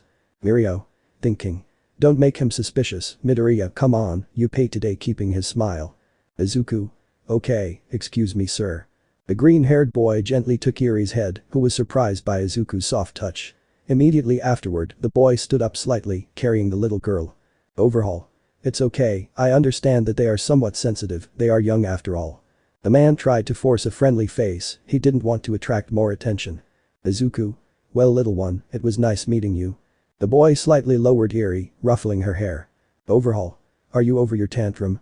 Seeing that Eri wasn't holding on to Izuku. Izuku. Haha, it's hard being a single dad, isn't it? Overhaul. How do you have no idea? Izuku. Well, your name is Eri, right? Looking at the girl with a smile, haha, you're a little shy, but calm down, everything's fine, just be more careful next time. The green-haired man stood up, looking at the villain one last time. Izuku. Sorry for taking up your time. Overhaul. It was nothing, sorry if I made you listen to my problems, good luck with your work. At that moment, the little girl returned with the brown-haired boy, her fear was still palpable, but for some reason, it was now evident that it had diminished considerably, only showing that she kept her little fist closed, which was trembling. Overhaul. It's time, seeing Eri. The little girl, for her part, just nodded without saying a word, with her gaze downcast. The green-haired man met up with his companion, who could only watch as the man went back into the alley, accompanied by the girl, although Izuku could notice how the man pulled up the white glove he had. Izuku. Intimidation. Mirio. What do you say? Izuku. If he didn't attract her by good means, he would use intimidation to make her come back. Mirio. I see, it's a good thing we didn't follow them seriously, we have to get in touch with Sir. Izuku. Yes, without stopping thinking about the girl. At that moment, light drops of water hit the ground, quickly turning into a fairly heavy rain. On the other side of town. Bubble Girl. Although they are weak, it was to be expected from the surviving Yakuza. In the distance, in a narrow alley, perfectly covered, Bubble Girl and Sir Night-Eye were watching what seemed to be the base of the Yakuza group, a large area which looked like a residential area, with the difference that the buildings had no visible windows, in addition to being heavily protected. Bubble Girl. High walls and almost no windows, with a nervous smile, it's a good base. The girl was still talking, but a vibration in her bag caught her attention, taking out her phone. Night-Eye. Lowering some binoculars, we've been keeping watch for a week and a half, but now they're coming in and out less. Bubble Girl. Calling the attention of her superior, sir. Showing her phone, it's Lemillion, he says they found Chisaki. Night-Eye. Lemillion. On the other hand, and underground, Overhaul walked calmly, being followed by Kronos, who was carrying a terrified Eri. Overhaul. Young people today are much more sickly. Chrono, run the bath. Chrono. Yes. Subordinate, scared, sorry boss. I just took my eyes off him for a second, and escaped. But the man could no longer finish speaking, since in a single movement of his hand and using his quirk, Overhaul turned his subordinate into a simple blood stain on the wall. Overhaul. Cleans that up too. Chrono. Yes. Eri covered her ears, closing her eyes tightly as tears streamed down her cheeks. Overhaul. How frustrating, everyone is infected with hero syndrome. For their part, and back on the surface, Mirio and Izuku had finally met Night-Eye and Bubble Girl, who invited the pair of students to eat. Mirio. I'm sorry, it was an accident, it never crossed my mind that we would run into him, as if he were any other person. Night-Eye. No, it's my fault, raising his hand, that would have been avoided if I had used my foresight on you. Bubble Girl. I'm glad you're okay, worried about the boys, if he had suspected, they would have been in danger. Izuku. He's a good liar, he tried not to look scary. Night-Eye. Adjusting his glasses, there was an incident the other day, some thieves ran away with a large loot in a truck, somehow the Shy Hasekai was involved, there were no deaths, the thieves just felt dizzy and fainted, but for some reason they weren't hurt, they even lost some old problems, such as rheumatism and cavities. We have enough clues to say that this was due to Chisaki's quirk, but since there were no deaths and no evidence, we couldn't accuse him of anything. Bubble Girl. Although the stolen money seemed to have been burned, nothing remained. The police found no signs of a crime, and so they couldn't act. But it's still quite suspicious. That's when our agency put the most effort into surveillance. We don't know what they're thinking, but they act when they should. Eating their okonomiyaki. Mirio. It was a great move of fate and good luck. Izuku. Thinking about Eri by the way, sir, I don't know if you already had this information, but it seems that Chisaki has a daughter taking a bite of his katsudon. Night-eye. A daughter. Izuku. He called her Eri. Her arms and legs were bandaged. I don't know anything about her, but it was obvious she was asking for help. If I could have protected her, I'd fly away clenching his fists in annoyance. Night-eye. Don't be so arrogant, brat without turning to look at him. Izuku. That. Night-eye. Haste only wastes effort. If you rush, they'll escape with disdain. You're not that special to save anyone. From now on, we'll ask for help from other agencies. Mirio. That's true. Night-eye. Our first step will be to predict what they'll do, and when we analyze it, we'll prepare well. The world isn't good enough to allow everything to be based on good intentions. Izuku. The wisest villains are those who hide in the shadows, remembering what Director Nezu said in the pre-camp exam. Night-eye. Things will sometimes take their time finishing his food. You two, go back to the office, patrol is over. Bubble, you and I will go back to keep watch. Bubble girl. Yes. The adults paid the bill for everything and without another word, they left the restaurant, leaving Izuku and Mirio alone who continued eating in silence, with a horrible feeling in their heads. Back underground, the young Yakuza opened the door to what looked more like a torture chamber than a laboratory, which terrified Eri in countless ways. Overhaul. Don't ever disobey me again, you hear me, Eri? You're the key to my plan. Pointing at the machine, don't make me get my hands dirty. As the man spoke, Chrono untied the bandages on the little girl's arms, but at that moment, a small creature with a white mask and a black body entered the room, holding the phone to what must have been its ear. Overhaul, they call you, it's Shigaraki, from the League of Villains. The man just turned immediately to look directly at his subordinate, who did not stop speaking. He says he's ready to give his answer for what happened the other day. The next day, classes at UA resumed, with the rest of Class A noticing that both Shoto and Bakugo were pretty beaten up. Mina. Huh. What happened to Bakugo? Did he get into a fight again? Mineta. And they haven't even seen Todoroki. The girls turned to look at the two-colored man, seeing that his condition was the same as the blonde man's. Mina. What's that? They ruined his face. Kaminari. The classes for your license really seem tough. Mina. Ideal for the two of the three most athletic boys in the class. Bakugo. We're here. Hitting his desk furiously. Iida. Class is about to start, Uraraka and Tsu haven't arrived yet. Momo. Don't you remember? The girls said they wouldn't come today. Jiro. That's right, Kirishima won't arrive either. Zero. Didn't they tell you? The three of them have already found a place to live. Jiro. Really? Kirishima didn't tell me anything. Mineta. Calling the green-haired boy's attention. Hey, how did it go yesterday? Was there a perverted thief? Izuku. Downcast. What did you say? Bakugo. Stop talking like you're better than me. Hearing his companion scream, the green-haired boy felt like he had returned to reality, coming out of the trance he had gotten himself into, but at that moment, tormenting him again, the boy could feel the grip on his clothes and the weak words. No, don't go, please. The green-haired boy had once again entered his own world. Images of Nana, Almight, his parents, Night-Eye, Mirio and a terrified Eri came to his mind. The only thing that could get him out of this trance had been a blow from Cementus, who, noticing the boy's distraction, called his attention by hitting him with a book. Izuku just shook his head for a few moments, earning laughter from some of his classmates, as well as a worried look from a certain brunette.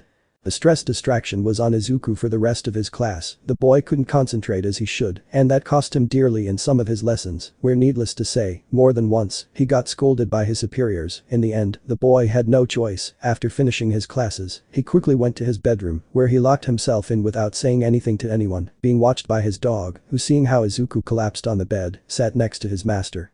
Without detaching himself at all, trying to cheer up the green-haired boy until he fell asleep. The next day, things didn't improve because at first, the green-haired boy seemed to be still in the same trance as the previous time, moving almost as if it were pure instinct. The green-haired boy didn't even realize that there were times when his body began to float, walking on air. In the same way, and to everyone's surprise, Crypto, Izuku's faithful dog Wolf, had come to the academy with the freckled boy, taking care of his companion, making sure he was okay at all times. At first, although this was not annoying, it was something strange for the teachers, who tried to get the animal out, without any success, even seeing themselves slightly intimidated by the white-furred wolf. Aizawa was the one who suffered the most from this, because the man, after all, more of a fan of cats, did not know how to deal with canines, so his attempts to chase the green-haired man's pet only resulted in the dog biting his sleeping bag or pulling his capture bandages.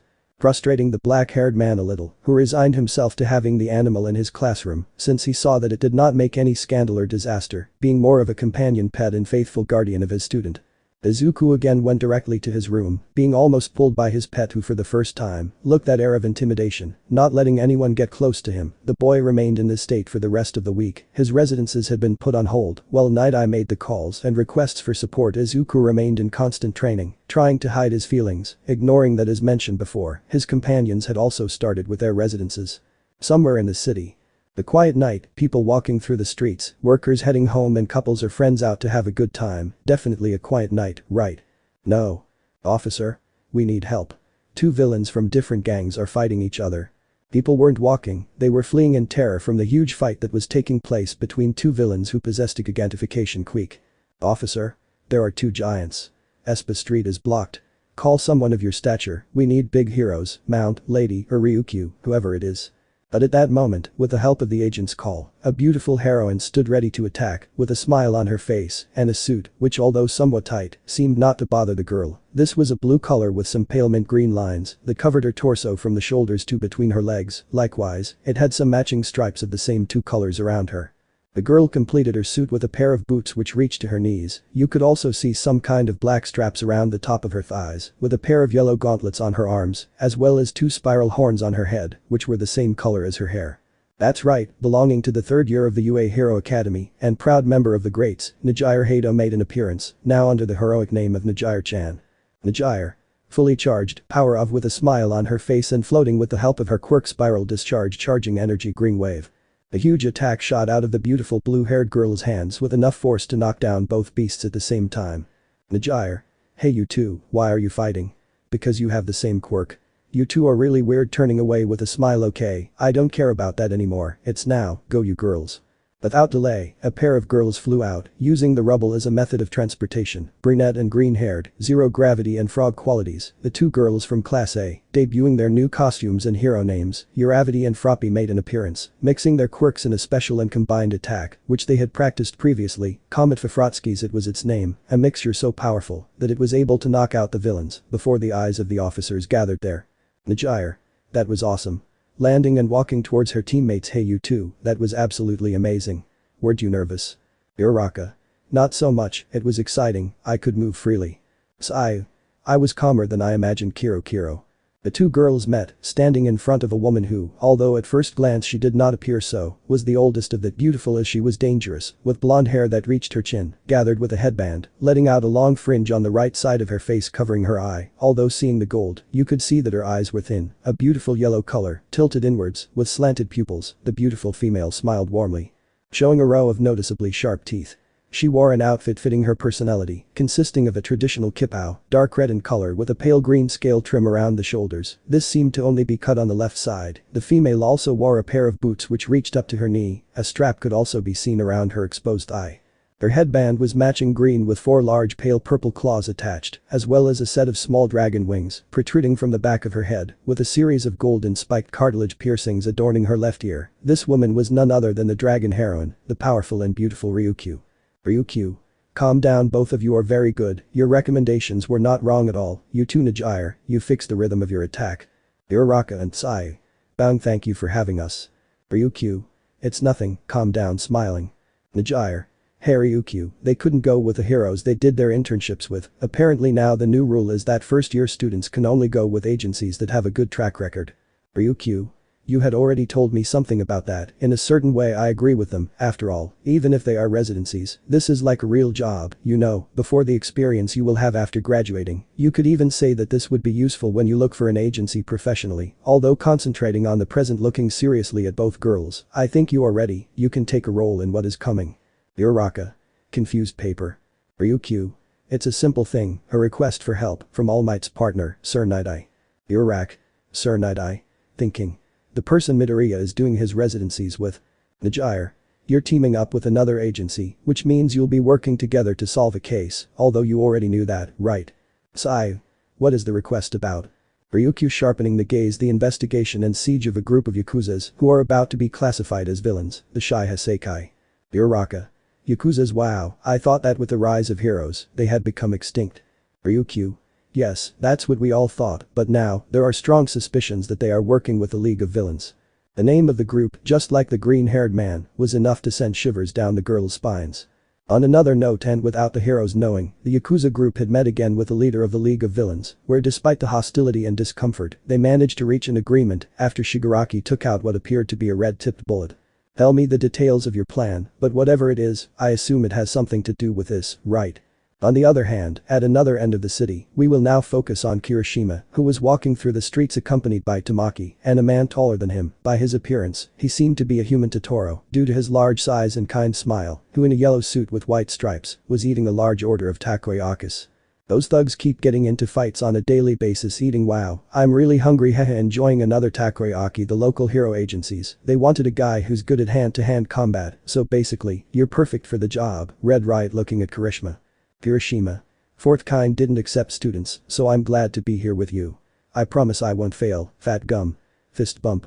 Tamaki. Whispering, you're just like him. I wish you had gone with Mirio. Both of them are very energetic, they're scary. Fat gum. You know, Tamaki would really be great if only he could do something with his personality. Smiling nervously. Tamaki. Hey, don't forget I'm here too. Your words hurt. Clutching her chest. It's always like this. Sometimes I think she just recruited me to torment me. That's abuse of power. I want to go home. Covering her face. Kirishima.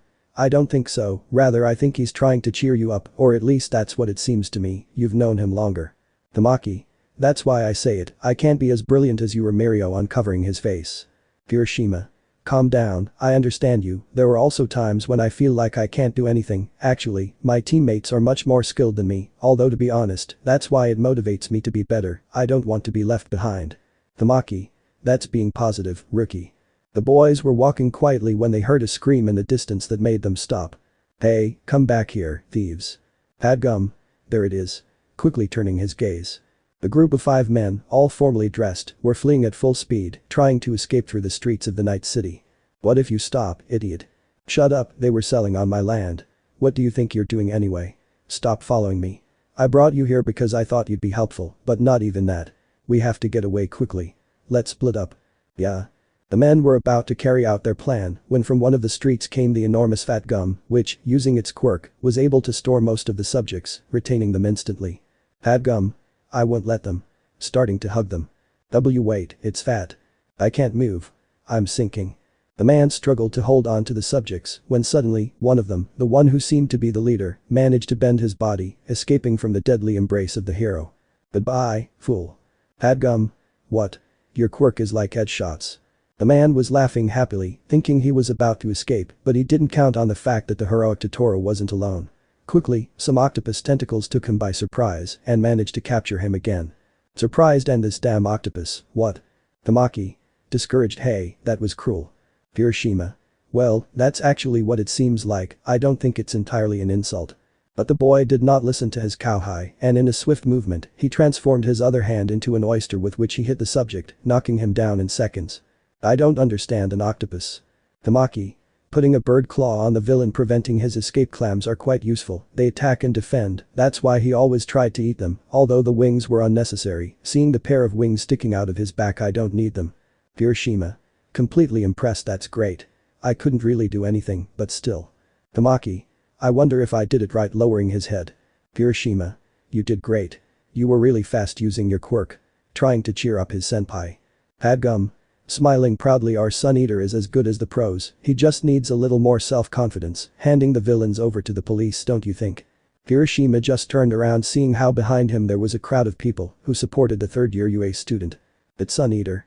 Great. People clapped and cheered for the boy, who seemed terrified by all the attention he was receiving. Although among the crowd, there was one who did not seem entirely happy, a guy in a suit identical to the captured villains, and although he seemed more like a coward, while he saw the scene, he only thought of one thing. Thinking. I need to save my teammates. The man, although trembling, did not doubt it, and taking advantage of the fact that no one could see him due to the noise, he took a pistol out of his trench coat, which shone with the light, drawing Fat's attention, who turned around and could see the armed man. Padgum. Gunman, everyone on the ground. The reaction of the man in the yellow suit was quick, but unfortunately, it was not effective. The man fired and the bullet hit Tamaki's shoulder before Kirishima's gaze, which went from one of concern. When Compress was shot, he couldn't use his quirk for a while. What's that? What are you planning to do with this? Tell me everything. One of annoyance. I will break the status quo. Boss, run away. With the gun still pointed at Kirishima now. I have already spread my roots throughout the country, little by little. Kirishima. Covering Tamaki Sun Eater. Padgum. Sun Eater, Red Riot. Running towards his pupils. The shooter pulled the trigger again, now hitting Kirishima in the head. The Redeed stepped back as the people looked on in fright. The preparations are almost ready. But what scared the cowardly criminal was seeing how this bullet not only had no effect on the red-haired hero, but the projectile even. Bounce. Surprised. Kirishima didn't hesitate and with emotion in his body, he looked back ahead, activating his quirk throughout his body. Kirishima. I'll catch him. Who is that idiot? Scared. The people had fled even faster after hearing the second shot, exposing the cowardly criminal, who began to tremble. Tamaki. Raising his body a little. It hurts less than I thought. Kirishima. Sun Eater. Are you okay? Great. The criminal, without hesitation, took advantage of the boy's distraction to run back, trying to escape. Step aside. Passing through the crowd. Kirishima. I'll go after him. Starting the chase. Tamaki. I'll use the octopus. The purple-haired boy extended his hand, but to his surprise and terror, he witnessed how only a few small tentacles emerged from his fingers, which returned to his body. Tamaki. Thinking. I can't use my quirk. Scared. Kirishima. Come back here, idiot. Running after the criminal. Padgum. Don't rush it. Be careful, or things might get out of hand. Standing next to Tamaki Sun Eater. If you're okay, I'll leave the rest to you, I'll go support Red Riot. Starting to move. More heroes will come soon, work with them. Tamaki. I'm not hurt, but my quirk won't activate. This was like a bucket of cold water for the hero in the yellow suit, who, surprised, stopped and turned to look at his partner. Padgum. Was it erased? Is Eraser still here? On the other hand, and already quite far from the heroes, the criminal continued his terrified flight, trying to get rid of Red Riot. Don't come near me. Stop following me. Kirishima. Then stop running. At least try to save your teammates. Why are you bothered? Kirishima. You heard my partner. Running away after shooting someone is cowardly, not manly. Both were so wrapped up in their own affairs that they didn't realize that the path they had taken was a dead end. Seeing the wall in front of him. Kirishima. Gotcha. Be quiet. The villain, in an attempt to buy some time, activated his quirk, pulling out 3 blades from his forearm, with which he hit Kirishima directly in the face, although this obviously did not stop the enraged Redeed, who raising his fist, hit the villain in the face, quite hard, throwing him meters back. Kirishima. Red counter. Seeing the criminal on the ground, it wasn't a full power blow. Now, you better not resist, gunslinger. The Redeed clenched his teeth trying to contain all the fury he felt, although this feeling turned into one of surprise when he heard a wailing sob coming from the criminal. Kirishima. Huh? Are you crying? It's not fair, my quirk only allows me to draw centimeter swords, they're the same as a cutter, it's not fair. Crying. I want to save my companions, idiot. But I'm scared. You should praise me for shooting. Kirishima, feeling sorry for his rival, approached at a slow pace, each step with the necessary caution, but willing to try to make his rival give up by good means. Kirishima. Hey, calm down, also, have common sense, if you're going to end up crying, then you shouldn't do bad things. The boy managed to grab the white-haired criminal's arm, lifting him carefully. Kirishima. Come here, come on, can you stand up? Sniff. I just wanted to be strong, I thought that if I hung out with strong guys, there would come a point where I would be strong too. Kirishima. Calm down, I understand you. Power is attracted, power is gained, joining them, I would also be just as powerful. The criminal spoke, distracting the Redeed, who did not notice the moment when the subject took out a small bottle with a red liquid. For a guy who could be a hero to come and tell me he understands how I feel is ridiculous. Injecting the contents of the bottle. Don't say it. The subject did this, but immediately afterward, he began to writhe while screaming in pain, scaring the Redeed. Kirishima. What is this? What did you do? Holding the guy by the shoulders. Hey, are you okay? After a few seconds, the subject remained silent, his irregular teeth were still exposed in the same grimace of terror. Kirishima continued to wonder what was happening, although the answer would come seconds later, and in a single blink, the subject took out thousands of blades from all over his body, throwing the UA boy backwards. Kirishima. What is this? The guy for his part just smiled, looking at the hero in front of him with a grimace of victory. Hiroshima. TCH, this guy just distracted me, what the hell is going on? Putting himself on guard.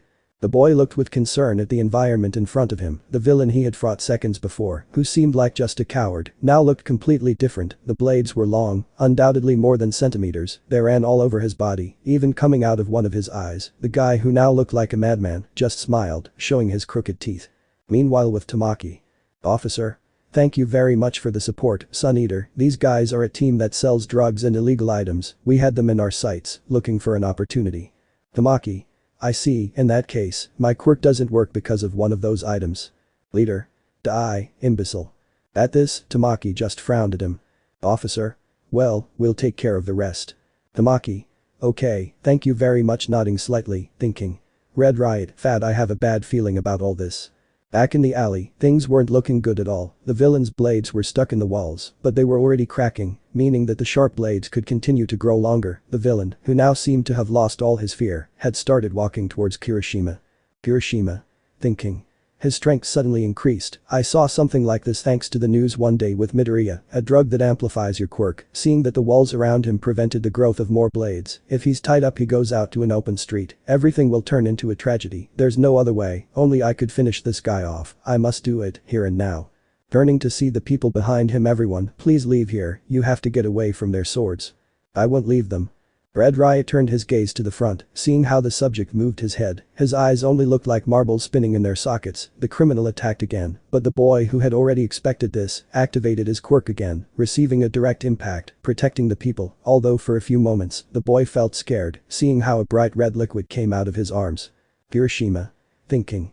Huh. Blood. This guy, he managed to cut me. This way, I won't be able to get close. Don't get distracted. You don't look so calm anymore, do you? You're very conceited, kid.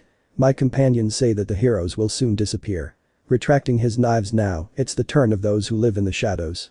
Ha ha ha ha, this is incredible. I feel the surge of power, it's incredible. You know.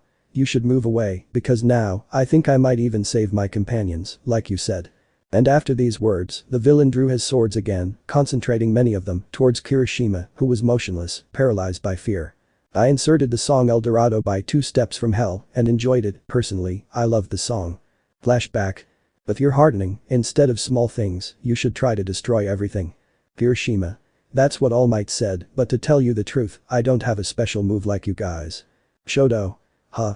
Hiroshima. You guys have wide range attacks and good mobility, the rest of the class too, well, except for Kaminari, but I don't have anything like that. Iridid leaned completely back on the recliner chair before the eyes of Izuku, Shoto, Toga, Momo, Uraraka, Ida and Sayu, who were all looking at the boy intently. Hiroshima. Honestly, even my quirk seems mediocre to me now. When we become professionals, how could I maintain myself? Kaminari. Passing by, you sound like a coward. Hiroshima. I'm not complaining, I'm just thinking downcast. Izuku. Calling Kirishima's attention. Hey, aren't you supposed to be the indestructible wall of the UA? Hiroshima. Huh. Izuku. In the cavalry battle, you said that you would be an impenetrable wall. Looking at the boy, we all have something we are good at, and we are supposed to be here to train, to give our all on the battlefield, polish our techniques, be a better version of ourselves, turn our flaws into weapons, never give up, never betray our ideals, even in the presence of death. For example, if I could only count on my invulnerability. In that case I would train that and also focus on increasing my strength and endurance. Hiroshima. But. Izuku. If you don't fall, then keep going and show how strong you really are. Flashback end. At that moment, the boy reacted. A powerful beat of his heart brought him back to reality. His expression was now decisive, full of courage. He would not take a step back. If he wanted to win, then he had to continue, and above all resist. Hiroshima. Thinking. Harder, putting on guard more and more. Activating his quirk again. The villain's gaze was completely mad, his wide eyes were open to their maximum capacity, a vision that would terrify anyone, but not Hiroshima, who, inspired by his partner's words, continued to exert force with his quirk. Hiroshima. Thinking. My body and my spirit. All of that, they have to become tougher. And in this way, they become an impenetrable wall. The knives were getting closer and closer, but Kirishima was ready, arms, legs, chest, hair, even his eyes. The boy hardened his own, hardening and lowering his body. The boy waited for the impact, which did not take long to come. The people behind the redeed only saw how the knives stopped in their tracks, and even, they began to bend, until yielding to the pressure, they broke, causing the villain to suffer severe pain. "It hurts." Backing away. The monstrous appearance was what stood before the villain, but with an unbreakable spirit, an immovable object and a clear ideal, saving people behind him, an ideal that would not give in to anything or anyone. The flame of power lit in his red eyes, which even shone in the dark, showing that he was willing to move forward, because that is what the heroes did. Hiroshima. Thinking. After following Izuku's advice, I trained my toughening to its limits. This is the highest toughness I've reached. Taking a step forward. Red Riot. Unbreakable. Scared? What's all that noise? Is your whole body creaking? Hiroshima. Thinking. I can only hold on like this for seconds at most, but it doesn't matter, I only need that much to save the people. During this transformation, I won't be broken. Running towards the villain. Come here and look at me. Raising his fist. Crazy wretch retracting his broken blades. I'll end this in one fell swoop and run you through. The guy said this and then took out a huge pile of swords, which collided with Hiroshima. The boy planted himself firmly against the ground, managing to avoid being moved. The incandescent sparks came out non-stop, but the redeed was not thinking about anything else. Hiroshima. Thinking. The people behind me haven't escaped, and there will most likely be more people inside the shops, so it's a good thing that all their swords are pointed at me. Looking the guy straight in the eyes. I'm a tough man now. Instead of smashing small things, I'll smash everything at once. The redeed raised his fist and with a single blow, he managed to destroy most of the swords that were behind him, but without stopping, he continued on his way, giving another blow that finished off those that were pending, making sure that there was no longer any impediment in his path. Hiroshima. Thinking. If my quirk is based on hardening, then I'll train that in my own strength. I won't fall anymore. Special move, raising his fist. Red. The boy reached his rival, and without giving him a chance, he put all his strength into his arm, unleashing a punch that hit the criminal in the pit of his stomach. Hiroshima. Gun turret. The impact was such that the villain was sent flying several meters back again, spitting blood in the process, defeating him instantly, giving victory to the redeed who had returned to his natural form, leaving the people behind speechless. Extra. He's young, but he's got guts. Extra, it's great surprised. Hiroshima's body was steaming, and due to the cuts from his transformation, he was left without the top part of his suit, but still with energy given by the adrenaline, he raised his guard again. Hiroshima. Hey, you still want to keep fighting? Thinking. Just in time, just breathing with some difficulty. The boy approached the villain, but he, seeing the hero again, began to cry again. Wiping away her tears. No. Go away. Hiroshima. Thinking. She started crying again. Has the effect worn off? No, she already fooled me like that once. I should be more careful. Crawling. I just wanted to be stronger. Please let me go. Is it wrong to want to get stronger? Hiroshima. You won't make it. Sorry, I know how you feel, but you shot Sun Eater. He's my partner, he trusts me and who cares about you, idiot? The guy smiled again and using the last effects of his drug, he pulled some swords from his back, managing to get the necessary momentum to move away. Hiroshima. Damn, I'm an idiot. Does this guy still have any strength left? Elbowing, destroying the blades. I was just careless for a second. They're predictable, very predictable. Smiling, I'm saved. Haha, look at me, I'm escaping, I'm going to escape and you won't be able to stop me. The subject was already very close to the end of the alley, so much so that he could already feel freedom in his hands. Maybe he couldn't beat the armored hero, but nothing, because before the villain could think otherwise, Fat Gum appeared in front of him with a sour face. Fat Gum. Sorry I'm late, kid. Intercepting the shooter. Hiroshima. Fat Gum. Fat Gum. Don't forget, Red Riot. In a confrontation, the villain wins when he kills us. By capturing the criminal, who was uselessly using his knives trying to escape by running away. Hitting relentlessly, etc. We only win when we capture him without killing him, by successfully restraining the villain. Remember this the next time you go off on your own, Red Riot. The key to winning is how quickly you make them not want to fight anymore. Hiroshima. Arriving with his superior, thinking. I tried hard and still, I could barely defend myself, but he managed to finish him off, in just a moment. Smiling. It's impressive, thanks. Extra. Thank you very much, young man. With a smile. The redeed was surprised by this, turning his gaze towards the people who saw him with a smile of admiration. I inserted the theme Lone Cowboy by Thunderstep Music and enjoyed it. I don't know what made me want to put soundtracks like this, but for me they sound great with the essence of Hiroshima. Extra. It was amazing, I'm impressed. Extra, you were preventing him from attacking us, right? Extra. You're not like other heroes, those swords would have scared anyone. Extra, you saved us. Fat Gum. You know what? I think despite everything, it was a spectacular debut. Looking at Kirishima with a smile, you were completely different from me in my first work. I think I'm a little jealous, but only a little, hahaha. Ultimately, you saved us. Tapping the reed on the shoulder, I'm sure that one day you will be an incredible hero. The boy couldn't hide a smile at those words, which only widened, proud of himself, happy to see what he had achieved with his own effort. Kirishima. Thank you. Extra. Hey kid, what's your name? Extra, that's right, what's your hero name? Kirishima. I'm Red Riot. Excitedly. Extra. Red Riot, huh? I'll never forget it. Extra, thanks for saving us, Red Riot. Kirishima. Smiling proudly, thank you, it was a pleasure. The boy bowed, yes, now he saw it, unlike before, unlike that moment. Why I didn't go. Kirishima. Thinking. It's true I've changed too, even if it's just a little, but all in all, I'm more thanks. A debut, an attack, and the discovery of something, the pieces gradually fell into place, all marking the path toward an event that would make a difference for everyone involved, both heroes and villains. Chapter next time, we'll rescue you. Officer? You say it amplified his quirk. I've heard something like that before. It was a drug that quickly became popular among criminals, although I understand that with the arrival of Superman, it was banned in Japan. It's most likely an Asian copy, taking into account how short the effect lasts over the original. Padgum. How long does it last? Official. Yes, the American version lasts at least 2 hours. Kirishima. Wow, he really knows a lot about the subject. Officer? Well, to be honest, I was there the day the raid was made to strip the criminals of that drug. It was a mission commanded by Superman, Gran Torino, Nana Shimura and Endeavor. It was really simple, taking into account the distribution points that Endeavor and Superman had found previously.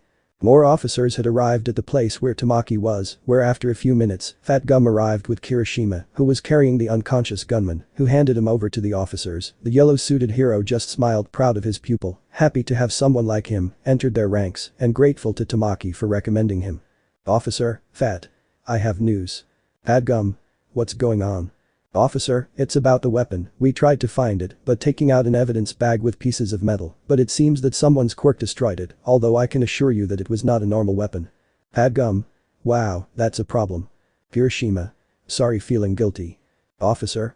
It's okay, kid, it was an accident. Besides, you stopped a villain who could have been fatal if he had gotten to the open field. You should feel proud of that. Taking the bag, and for this, don't worry, we will investigate it and inform you of everything we know.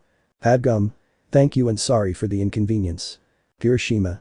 A drug that amplifies quirks and a bullet that nullifies them. Senpai, are you okay? Looking at Tamaki. Tamaki. It's depressing. Lowering the hood of his suit, covering his face. Kirishima. Not being able to use your quirk, I get it, that's depressing for any hero. Tamaki. I'm supposed to be the one who should defend you, after all, I brought you, and yet remembering how Kirishima was willing to take the bullet without hesitation, you defended me, just like Mirio. You are someone who shines like the sun. Kirishima. Hey, cheer up, old man, you shine much more, because you brought me here in the first place. I should be the one thanking you. Tamaki. And just for that, you are someone impressive. Kirishima. Let's just say that we both are in our own way. After all, you are more experienced in this than I am. Haha. Also, don't say that it shone like the sun, after all you are Sun Eater. Iridi just smiled, stretching out his fist towards his partner, who was infected by the rookie's good mood, also stretching out his arm, bumping his fist with Iridi. Padgum. Okay guys, it's time to go. You've called our attention enough. I'm going to take you to the hospital to get checked out. I don't want you to leave until I'm sure you're in perfect condition. Also, I want to investigate something. Tamaki. It's okay. Kirishima. Yes. Padgum. As a reward for your good effort, I'll treat you all to whatever you want. That battle really made me hungry. Haha. Stroking his stomach. The boy started walking, following the pro hero, who despite his relaxed attitude, had a serious, worried face. Padgum. Thinking. I understand why they made a drug that amplifies the use of a quirk. In the past, it was originally intended to help people with weak quirks, but one that disables the user from accessing the use of their quirk. I've never heard of something like that. I don't want to accept it, but looking at the moon honestly, I have a very bad feeling. It took 2 days for Kirishima, Tsuyu and Uraraka to rejoin the rest of their classmates, but like Izuku, the 3 students were distracted by the freckled boy, who had his eyes fixed on his notebook. Next to him was Crypto, who apparently had already joined his owner's classes, without leaving the green-haired boy, being accepted by his teachers, who did not see a problem with him. Even Cementus seemed to enjoy the dog's presence. Always bringing him something to eat whenever they had classes, Izuku was in his own world, until Kaminari's energetic voice brought him back to reality. Kaminari. Kirishima, this is so cool. Look. It's your name. You're all over the internet. showing his cell phone, which had a photo of the Redeed's back during his fight against the sword-wielding criminal rookie of the moment. Red Riot debuts as Fat Gum's partner, defeating a criminal. Mina, Sayu and Uraraka also appearing behind Kaminari with a phone in their hands. Sayu. New Ryukyu agency members, young hopefuls defeat a gigantic problem. Uraraka. That's true, what a joy. With excitement, taking Mina's phone. Sayu. Who took the photo? Kiro. Mina. That's impressive. At this rate, I have no doubt they'll have more fans than Mount Lady when they go pro. Hagakure. How jealous. Waving her arms in excitement. Kiro. That's right, Kirishima is on many internet sites saving a picture of the Redeed discreetly, thinking. Wow, he really looks heroic. Momo. And not just them, Izuku too. Showing her phone in which Izuku appeared in his hero suit holding two men by the shirt collar, the symbol of inspiration, young aspiring hero, prevents an armed robbery. Izuku. Did they really take note of that assault? It wasn't that big a deal, rubbing the back of his neck with a slight smile. Momo. Hey, what have we talked about? Give yourself more credit, tapping the boy on the shoulder. Ida.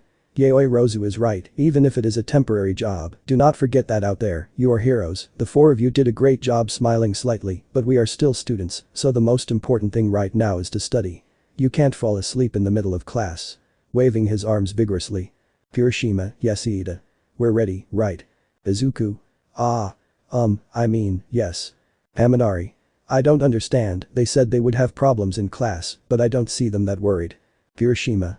The teachers will give us extra classes. Zero. I see, now I don't know whether to feel relieved or not to avoid the residences, after all it's a lot of pressure, it would be difficult to do both. Izuku. Well, if we take it that way, we were warned beforehand that something like this would happen, also, I considered it a challenge, one of those that when you manage to overcome them, they make you breathe a sigh of relief and confidence. Momo. Exactly, if we want to be professional heroes, we will have to be able to deal with things like these and many more, never give up, never let our guard down, without distractions. Mina. Wow, the way they compliment each other is so cute. Momo. Well, I know what you feel, after all I'm also doing my internships, I understand the pressure from Izuku, Kirishima and the girls. Mina. I didn't know you were also doing residencies. Momo. Haha, well, they are not as action-packed as theirs, but yes, in fact at first I thought my grades would drop, but no, fortunately I have received a little help, smiling. Izuku. Haha, by the way, speaking of help, do you think you can still help me with my chemistry homework later? Momo. You know I do, but you already know what the deal is. Izuku. Understood, English smiling. Mina. Wow, I wish someone would help me like that, but Kaminari is as stupid as me. Kaminari. Hey. I'm not going to carry your phone anymore, picking up the pink-haired girl's phone.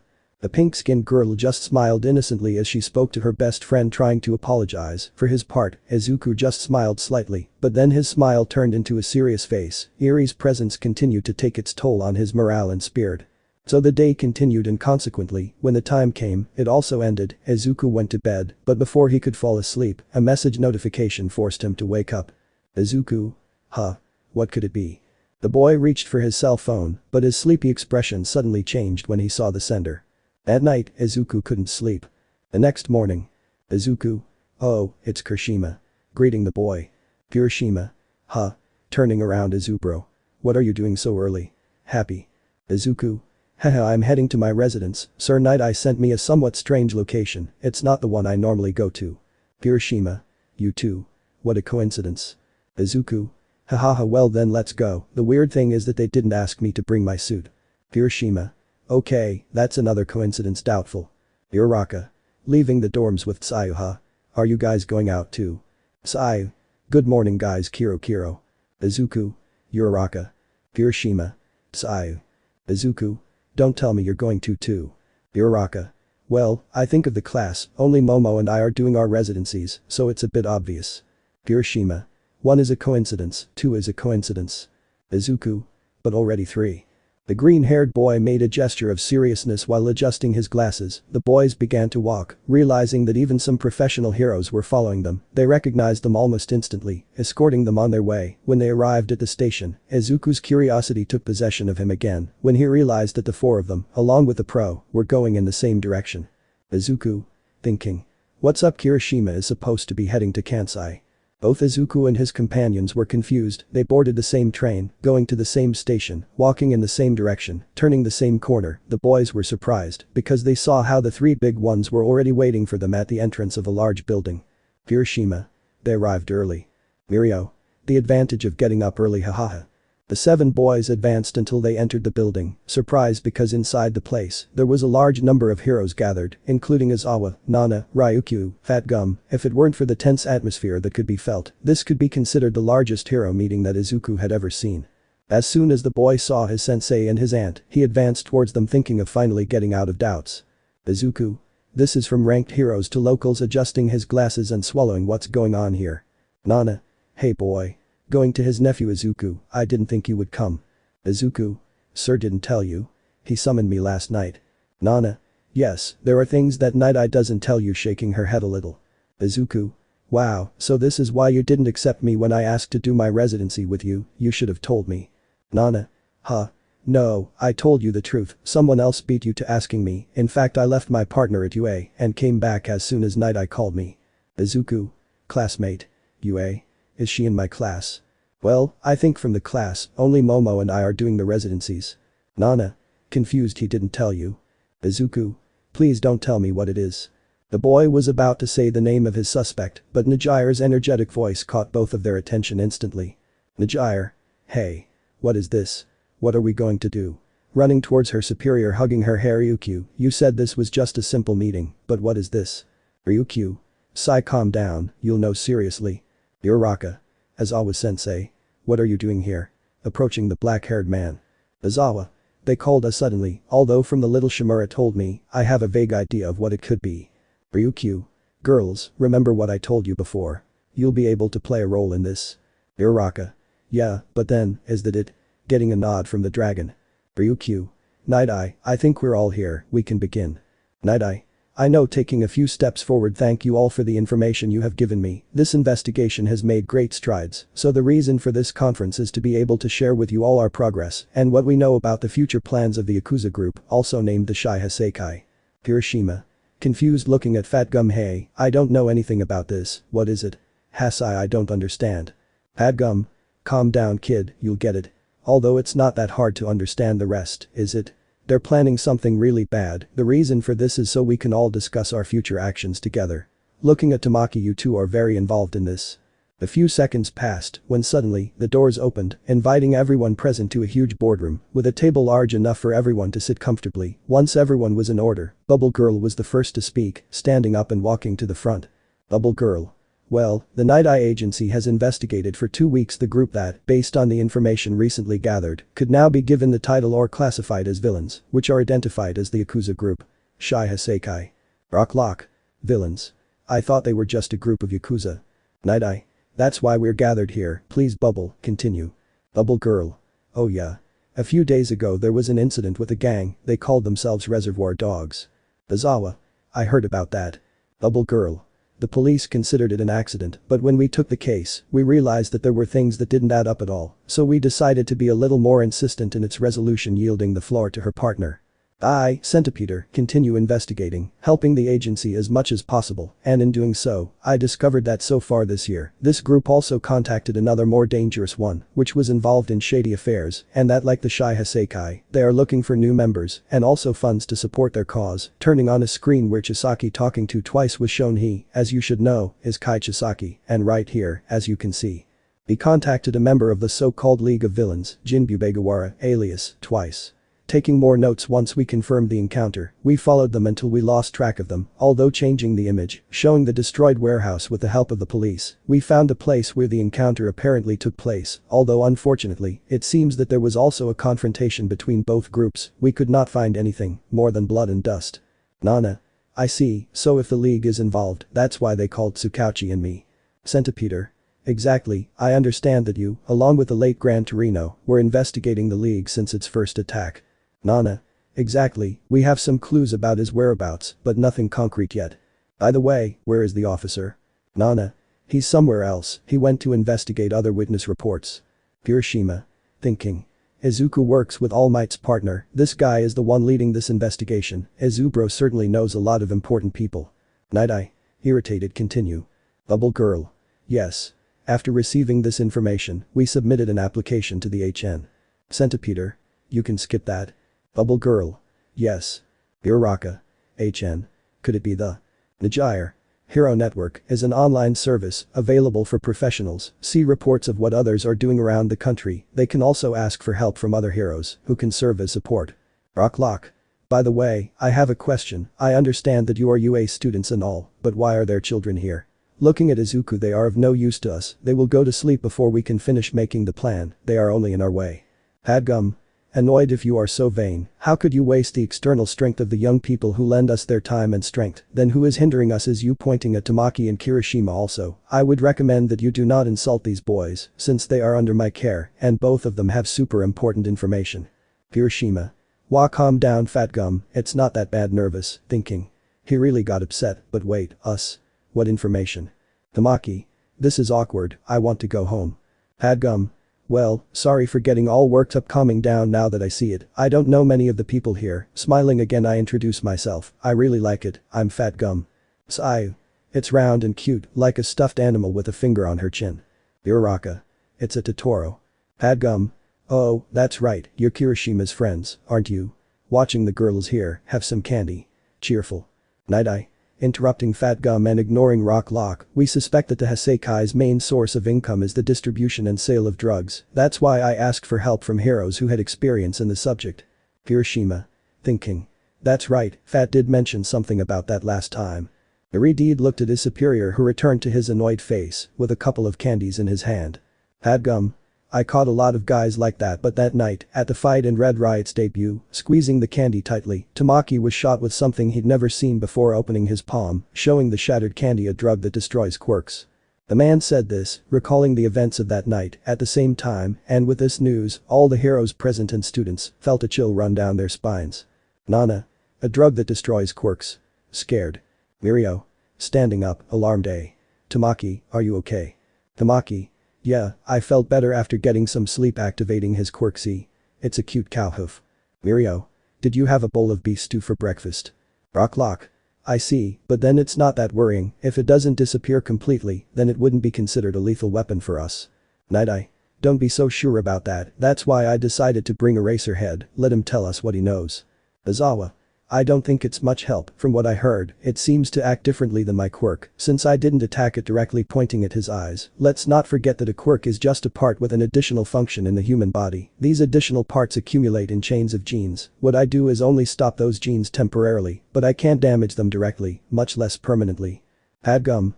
After the fight ended, we took Tamaki to the hospital directly. We were told that his gene clusters were damaged. Luckily this wasn't permanent, and with a little rest he was able to recover to %. Night-eye. Did they analyze the area where the shot was fired? Hadgum. In itself, there was nothing wrong with his leather. That shot only damaged his quirk. Besides, the guy who shot him won't say anything. His gun was destroyed in the fight, and he only had one more shot left. Aizawa. One more shot.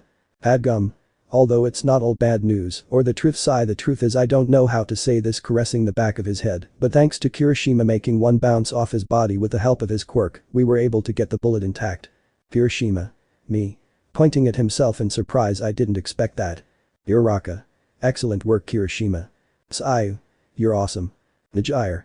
Your quirk is hardened, right? It was perfect. Izuku. Haha, I told you. You're really a tough nut to crack. Kirishima. Thanks, thinking. But I don't understand any of this. Hadgum. Yeah, our Red Riot is somewhat impressive, but putting on a serious face when I sent the content to be analyzed, I saw something that made me sick.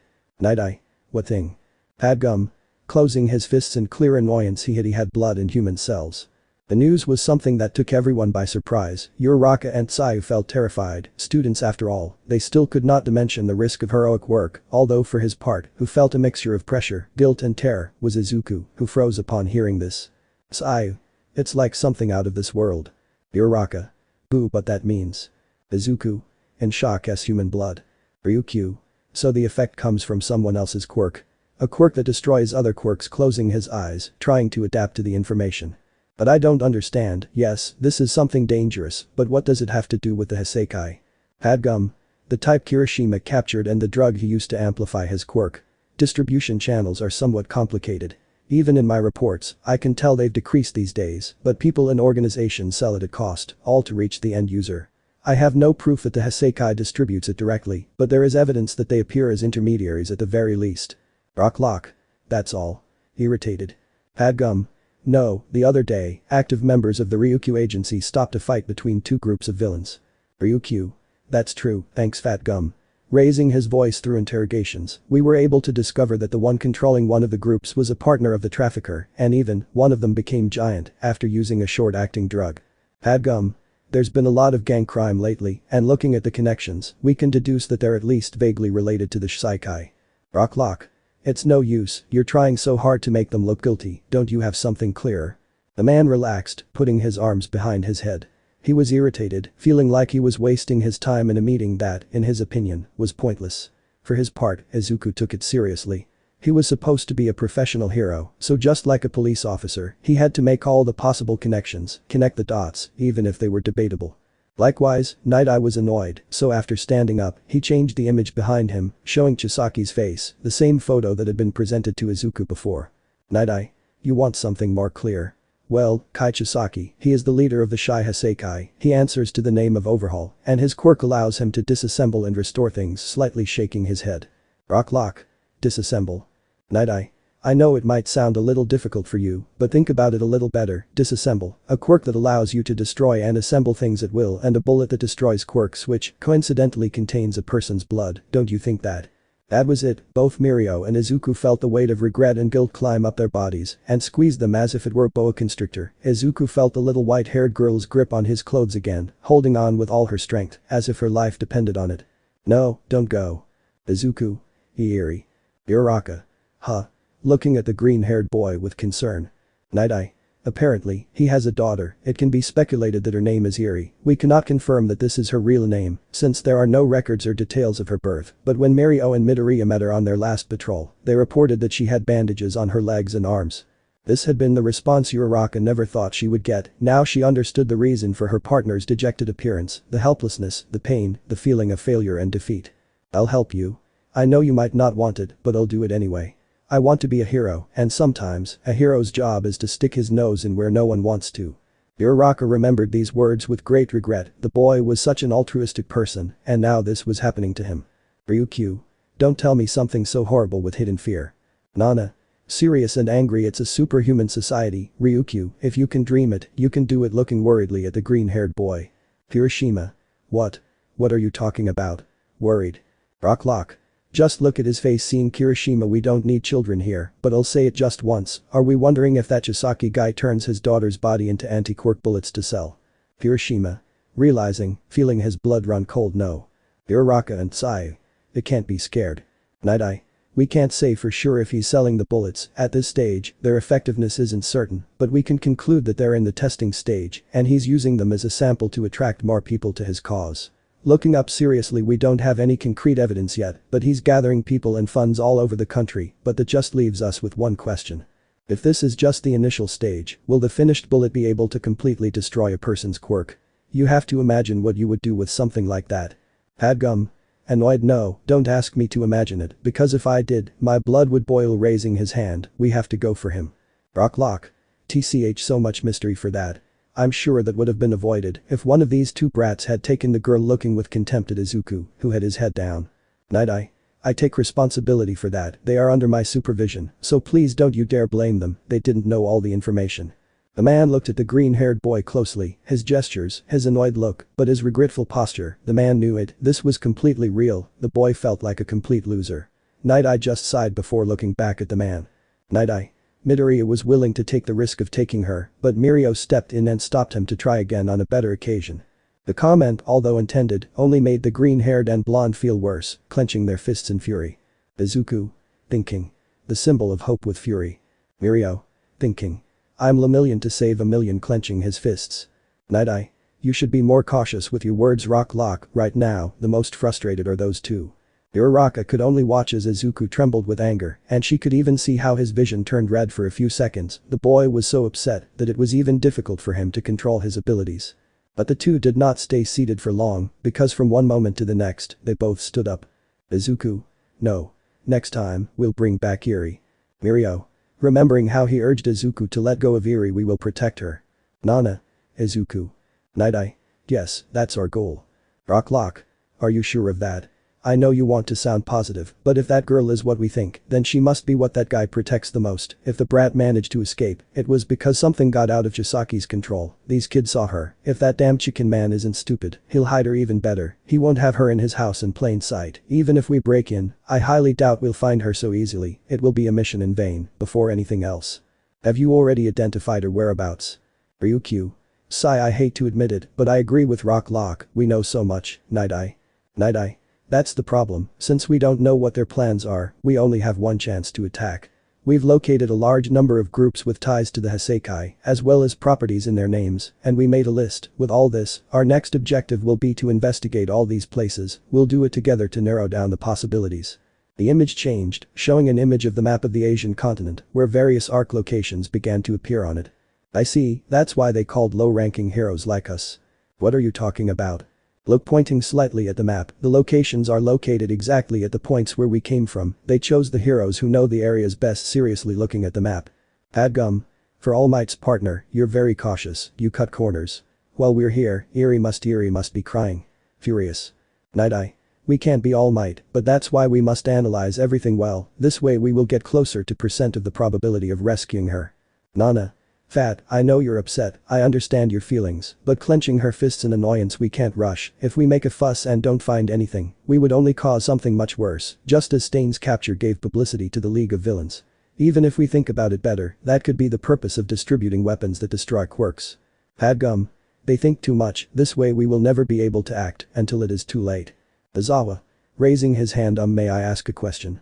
Receiving a nod from Night-eye. I don't fully understand how your quirk works, Sir Night-eye, but if you can see the future, then why don't you use your foresight on us? Because if we continue to take steps blindly, it would only be acting illogically.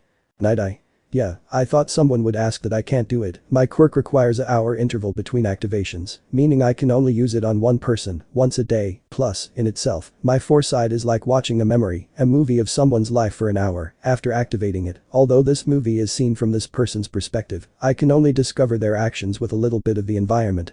Aizawa. An hour, that should be enough to find out a lot. You say you can't do it, but it sounds more like you don't want to. Night-eye. And if that person's destiny is death? Would you be willing to act even knowing that the future of that person is a horrible death?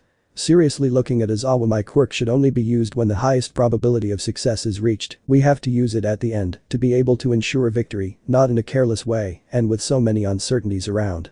Padgum. Huh. Death is information too. If we know, we can make a plan to prevent it. Night-eye. My quirk isn't some kind of divination, there are no clues to avoid. Rocklock. What a stupid idea. Go ahead, use it on me, Night-eye. I'll show you I can avoid your stupid predictions. Night-eye. No. Lowering his head slightly. Rocklock. Didn't you hear me? Standing up menacingly, I told you. Izuku. Standing up, facing Rock. The quirk should not be forced to be used, otherwise, even if it is only because of your wounded pride, despite being a professional hero, you would act the same as Overhaul. The boy said this without thinking, earning many of the pro-heroes gathered there to look at him in surprise, including Night-eye, who did not expect this comment from the green-haired boy, although for his part and contrary to the others, Rocklock became enraged, grabbing the boy by the collar of his shirt. Rocklock. Brat, do you think you're so smart? Night-eye. Annoyed Rocklock, I don't have to use my quirk to tell you that if you try to hit him, two things will happen. Rocklock. Now you want to talk, right? Come on, tell me, what's going to happen? Night-eye. 1. You'll probably break your hand, and 2. Erase her head and Nanashimura will stop you immediately, although I can tell you it won't be in a very nice way. Adjusting his tie also, I think I should remind you that that boy is under my care and that you're just a guest. Ryukyu. Trying to lighten the mood. Sigh, you know what? Let's do it, we shouldn't unleash our anger on each other, especially when there's a girl in danger, saving her should be the most important thing now. Night-eye. Standing up, confirm her position and put her under protection with the most accurate information, please, I count on your help. In this way, the meeting ended, the heroes withdrew, leaving only the young students, who had nothing to talk about. Even the Redeed was somewhere else, avoiding seeing the green-haired boy. Tamaki. Seeing Mirio, thinking. This is the first time I've seen Mirio so depressed. Izuku. Thinking. If I had taken her, even by force, if I had ignored everything around me now. Eerie. The green-haired boy could only remember his encounter with a little girl. How he'd collided with her, how scared he was, her face. After that, all the boy could see was destruction all around him, blood, rubble. Uraraka. Midoriya. The brunette couldn't help but worry about the green-haired boy. After all, she always saw him so lively, smiling, so capable of encouraging everyone to keep going, but now. At that moment, the elevator opened showing Aizawa coming down from it with his hands in his pockets. Aizawa. What's wrong? Who died? Sai. Sensei. Aizawa. We're not at UA, tell me Eraserhead arriving with the boys. To be honest, I was going to force them to cancel their residences starting today. Hiroshima. What? Why? Quickly approaching his teacher. Aizawa. You heard, the League of Villains might be involved, that changes everything. The man looked at his green-haired student, remembering his words. Next time, we'll bring back Eri. Aizawa for his part just sighed tiredly, passing his hand behind his head. Aizawa. Also, let's not forget that you were involved in some way in what happened with Bakugo. Midoriya still hasn't fully regained my trust. Izuku. Huh. I would appreciate it if you would follow these procedures in the future and act appropriately to regain trust. Aizawa. I'm not stupid, I know you and I know that even if I forbade you, you would go on your own, so you leave me no choice. Crouching down to be at the green-haired boy's height, I will watch you closely, so if you're going to do this, you better do it right. Lightly hitting the green-haired boy's chest. Did you hear me, problem boy? The green-haired boy looked at his teacher for a few seconds and without saying anything, nodded slightly. Tamaki. Mirio, raise your head. Najire. Yes. I understand your frustration, but complaining won't change anything. Mirio. Yes. Aizawa. This will help you grow. Looking at Izuku, the hand you didn't take didn't have to turn into despair for Eri, remember that, and raise your head now. Izuku. Wiping away tears and adjusting his glasses. Yes. Uraraka. Aizawa sensei. Aizawa. I already told you I'm Eraserhead. Hiroshima. I'll follow him forever, Eraserhead. Aizawa. That's too much, it's scary. Hiroshima. Sorry. Sai. Calm down, Kirishima. Tamaki. Mirio, I know you don't like him, but… Mirio. I know. Standing up. Midoriya, what happens between us doesn't matter. Next time, you and I will save her. Izuku. Looking at Mirio. Yes, we will. The green-haired boy was sad, he didn't show it, but he was still very depressed. For his part, Kirishima looked at him with a serious face, something rare in him. Thus, the boys decided it was time to return to the academy. On the way, no one said anything until they reached the academy, where they parted ways with the third years. The boys entered the dorms where their friends were already gathered, waiting for them with a smile. Shoto, Toga and Momo were the first to notice their presence, walking towards the green-haired boy with a friendly face, but at that moment, taking everyone by surprise, Izuku fell to the ground with a single blow. Behind him, and under the look of surprise, mixed with fear of Tsuyu and Uraraka, Kirishima had his teeth clenched, his quirk activated and his fist raised. He had been the one who struck the blow, with no one able to stop him. Kirishima. Because you abandoned her, Midoriya. Shedding tears furiously. Chapter mission established. Hiroshima. Why did you abandon her, Midoriya? The Redeed had hit Izuku, attacking him from behind, managing to knock him down. At first the green-haired boy was confused by this, but upon hearing what his friend had said, he immediately knew everything. Uraraka. Kirishima. Kirishima. Answer, Midoriya. Izuku. The Redeed took advantage of the fact that Izuku wasn't getting up to kick him. Ijiro knew it well. In his natural state, a blow with that force would have seriously hurt Izuku, but with his quirk activated, although he felt great pain, it was more bearable. Shoto. Kirishima, what are you doing? Momo. Creating a sedative. Iida, call Aizawa sensei, now. Iida. Yes. The girl created a dart gun, starting a series of shots towards Kirishima, who upon having his quirk activated, only managed to make the bullets bounce off his body. The Redeed lifted Izuku by the collar of his shirt and hit him again. Kirishima. She trusted you? Hitting him so many powers and you couldn't save an innocent girl. The boy repeatedly hit Izuku in front of his friends and classmates, who were confused by this sudden display of violence from the most honorable of their classmates. Even the violent Bakugo was amazed to see him. Kirishima. Defend yourself, Midoriya. Hitting defend yourself with all that strength you didn't use to save a life. Delivering repeated blows. Shoto was ready to use his ice to stop his friend, although in a change of plans, he had to use it against Toga, who had come out of the kitchen with a knife in hand, ready to attack the Redeed. Toga. Let me go now, Shoto. I'm going to. Kirishima. Defend yourself with those powers that weren't able to save someone you had in your arms. Izuku. No. Kirishima. Use your strength. The boy continued hitting Izuku, who didn't respond to any of the Redeed's attacks, who although without realizing the moment when his quirk was turned off, continued to give blow after blow. Izuku managed to stand up, raising a hand behind him, making Momo stop her attack and his friends stop any intention of ending the fight. Kirishima. Defend yourself. The boy threw one last punch, though Izuku just raised his face. Izuku. No, not from you. Hearing this, the Redeed hesitated for a few seconds, but again, wiping his tears, he tried to hit Izuku again, although he couldn't hit because Aizawa had entered the arcade with his quirk activated and using his bandages, he had managed to hold Kirishima, who only struggled for a few seconds until he was knocked down by Nanashimura, who pulled Aizawa's bandages. Aizawa. That's why I was thinking of cancelling your residencies, holding his bandages tightly. Nana. Ijiro Kirishima, to your room, now. In a commanding and annoyed voice. The boy stood up with difficulty and walked towards his room without saying anything, although he was followed by Mina. Bakugo. Damn shitty hair, he's a sentimentalist idiot going to the kitchen. Nana. Are you okay, kid? Going to Izuku. Izuku? Yeah, I'm not really sure right now. Momo. Here, handing him his glasses. Izuku. Thank you. The boy just put on his glasses and then left the room before the gaze of Aizawa, who looked at him worriedly. The boy arrived at his room, where he sat on the bed. No, don't go, please. Because you abandoned her, Midoriya. She trusted you. So many powers, and you couldn't save an innocent girl. The boy couldn't take it anymore. His morale was rock bottom, his spirit shattered. Crypto approached his master, but the boy just leaned his elbows on his legs, covered his face with his hands, and burst into tears.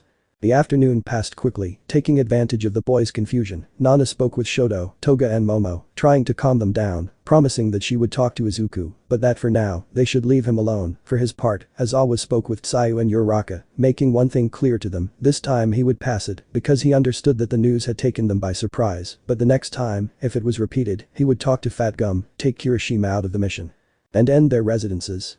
Thus, the day ended for the young people of the High Alliance, who, still with doubts, continued their actions for what remained of the light, all ignoring that in another place, very far away and underground, a little white-haired girl was terrified in a large children's room, full of toys, but all still in their boxes. Eri never left her bed, completely covered by her blankets, as if they were the strongest and most powerful armor she possessed. Despite the fact that the room had every appearance of being childlike and clearly intended to make her feel safe, it was the lack of light, the terrifying atmosphere, and her obvious tortures that told her day after day that this wasn't the case. The door opened, the girl quickly stood up, putting a hand in front of her, watching as a man entered with a cynical smile on his face and his hands in his pockets. Calm down, Eri, it's just me, don't worry, I just came to see if you were still here, and well, walking towards the girl's bed, passing between the boxes of toys. Hey, you haven't touched any of your toys yet, and I bought them especially for you, I already told you not to fear me, I'm your friend, smiling in a forced way, thinking. You have to cooperate, damn brat, otherwise, I'll be the next to die, arriving with Eri. Patting her hard on the head, don't be afraid of me, do you understand? Now tell me, do you want something? Receiving a refusal from Eri. Okay, if I get in the way, I'll leave, you see. The man just stood up, walking towards the exit, while remembering Chisaki's words when he put him in charge of Eri. You'll be Eri's next caretaker, you better make sure she doesn't feel like running away, give her incentives, become someone Eri can trust. Thinking. Yeah, sounds easier said than done, after all, I don't understand kids at all, maybe something with glitter or rhinestones, it has to be something flashy. For her part, and returning to the darkness of the room, Eri was lying on her side, terrified, but thinking about something else, something that had happened recently, and that had somehow given her back something she thought was lost a long time ago. Eri? Thinking. No, remembering how Izuku caressed her hair gently and carefully, it was completely different until now, no one had touched me like that, covering her ears with her pillow. Sorry, did you hurt yourself? Can you get up? Your name is Eri, right? Haha, you're a little shy, but calm, everything's fine. The little girl couldn't help it, and she began to shed several tears while remembering this. Eri? Thinking. His hands were kind, very kind, with tears in her eyes. The little girl was sobbing until a last memory came to her mind. They could be considered the last words Izuku spoke to her. They were a whisper that only she could hear, but that gave her the strength to continue. Don't give up, little one, just wait, I'll rescue you. It was those simple words and the way Izuku treated her that made Eri regain something she thought she had lost a long time ago. Hope. Back at UA, no one spoke to anyone. Uraraka and Tsuyu refused to say anything to the rest of their classmates because they knew it was something confidential. Shoto, Toga and Momo were somewhat insistent, but the answer was always the same. In the end, the boys gave up, each going to their rooms, although with a threat from Toga to Kirishima, which was clear, she did not want to see him around because the next time he did something like that, there would be no one to stop her from attacking him mercilessly. Momo, for her part, tried to find out something by asking Nana directly, but the beautiful woman limited herself to giving her a vague answer, which did not convince the brunette at all, but it did not give her any reason to ask again, because in some way, it must be a subject so serious as to cause such a reaction. The next morning, things didn't improve. Izuku acted serious, more than usual, completely focused on his practices and classes. The boy didn't even talk to his friends, much less to the rest of his classmates. Kirishima didn't talk to the green-haired boy at all, always staying away from him, unlike Sayu and Uraraka, who tried in vain to cheer the boy up. On the other hand, the pro-heroes began the plan to monitor and find the exact location of Chisaki and the rest of the Shai Hassaikai. Back at UA and after classes ended, Aizawa spoke with the students, more specifically with Kirishima, whom he reprimanded for his past attitude, in addition to telling sensitive information to the rest of his classmates about Eri. Aizawa. Sighing tiredly, I didn't say any of this to Fat Gum, just this once, but if you repeat it. Kirishima. I know, turning his gaze. Aizawa. That said, it is my duty to inform you that with the exception of the big three, who are also in their third year and are almost at a professional level, Asui, Uraraka, you are here of your own free will, you decide whether to be a part of what will happen or not, so tell me, what will you do? Uraraka. Eraserhead. I know we don't have an important role in all of this, like Midori or Kirishima, but after hearing what happened to Eri, I can't just stand by and refuse to help. Sayu. That's right, if you're not going to prohibit us from performing, then we want to participate. Kiro. Uraraka. After all, looking at Izuku, the job of a hero is to go where no one calls them. The green-haired boy turned to look at Uraraka, who looked back at him with a smile. Kirishima. I don't know exactly how it works, but if my quirk helps save that girl, then count me in. Eraserhead. Aizawa. You were taken by Fat Gum because of what happened. Kirishima, calm down, although well, if you've already decided that, then take this into account, our goal is only to save little Eri, we won't do anything else. As you know, despite what happened, Night Eye doesn't believe that the League of Villains and the Shai Hassaikai are related, so it's unlikely that any member of the League will appear in the assault, but in case they're wrong, and a single member makes even the smallest appearance, you would be out. The four. Understood.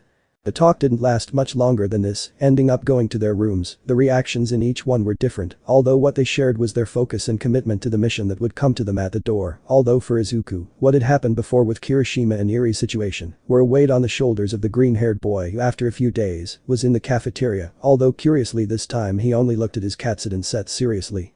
No, don't go, please. She trusted you. So many powers, and you couldn't save an innocent girl. Izuku. Thinking.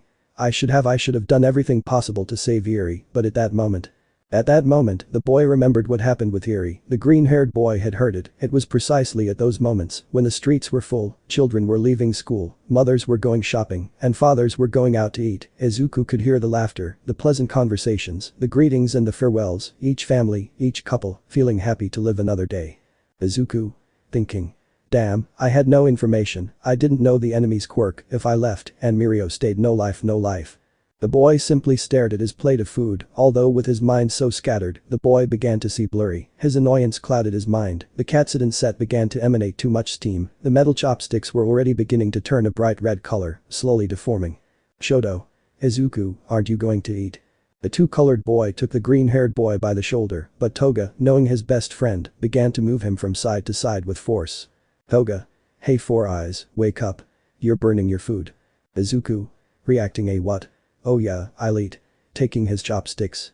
Ida. Wait, didn't you hear Toga? You were using your heat vision, you deformed the chopsticks, are you really okay? Shoto. I don't know if it was a good idea for you to do your residency. Ida. What do you mean? You know how important they are to us. Toga. What he means is, in case you haven't noticed, Izuku has been very down since he started with that thing. Ida. Down. Izuku. Seriously?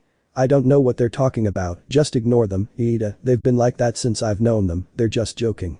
The green-haired boy forced a smile, took the wooden chopsticks that came with his food, separated them and took a portion of his Katsuden with them, but despite that answer, Ida looked at Izuku's smile, remembering something from his past, so immediately, he moved his hand in front of his green-haired companion's face, getting his attention. Izuku. Looking at the blue-haired man. Ida. If you feel bad, just tell us. If you feel desperate, we will talk it over, and if possible, we will help you solve it. Momo. Creating a new pair of metal chopsticks for Izuku. That's true, after all, we are friends, right? At that moment, Izuku opened his eyes in surprise. He had completely forgotten about it, even though it happened relatively recently. I know how you feel, Ida, and if you feel desperate, you can talk to me, we are friends after all, right? Ida. It was the same thing you told me when I was acting like an idiot, remember? The boy smiled at the green-haired boy who left his plate back on the table, while a few tears began to fall on the table, catching the attention of Shoto, Toga and Momo, who knew that the boy was carrying so much on his shoulders. Ida. Worried about his best friend. Hey, what's up, Midoriya? Did I say something wrong? Izuku. Haha no, it was nothing like that, I'm fine, in fact, thank you very much, thinking. I know I can't tell you anything, but still thanks for that, eating, thinking.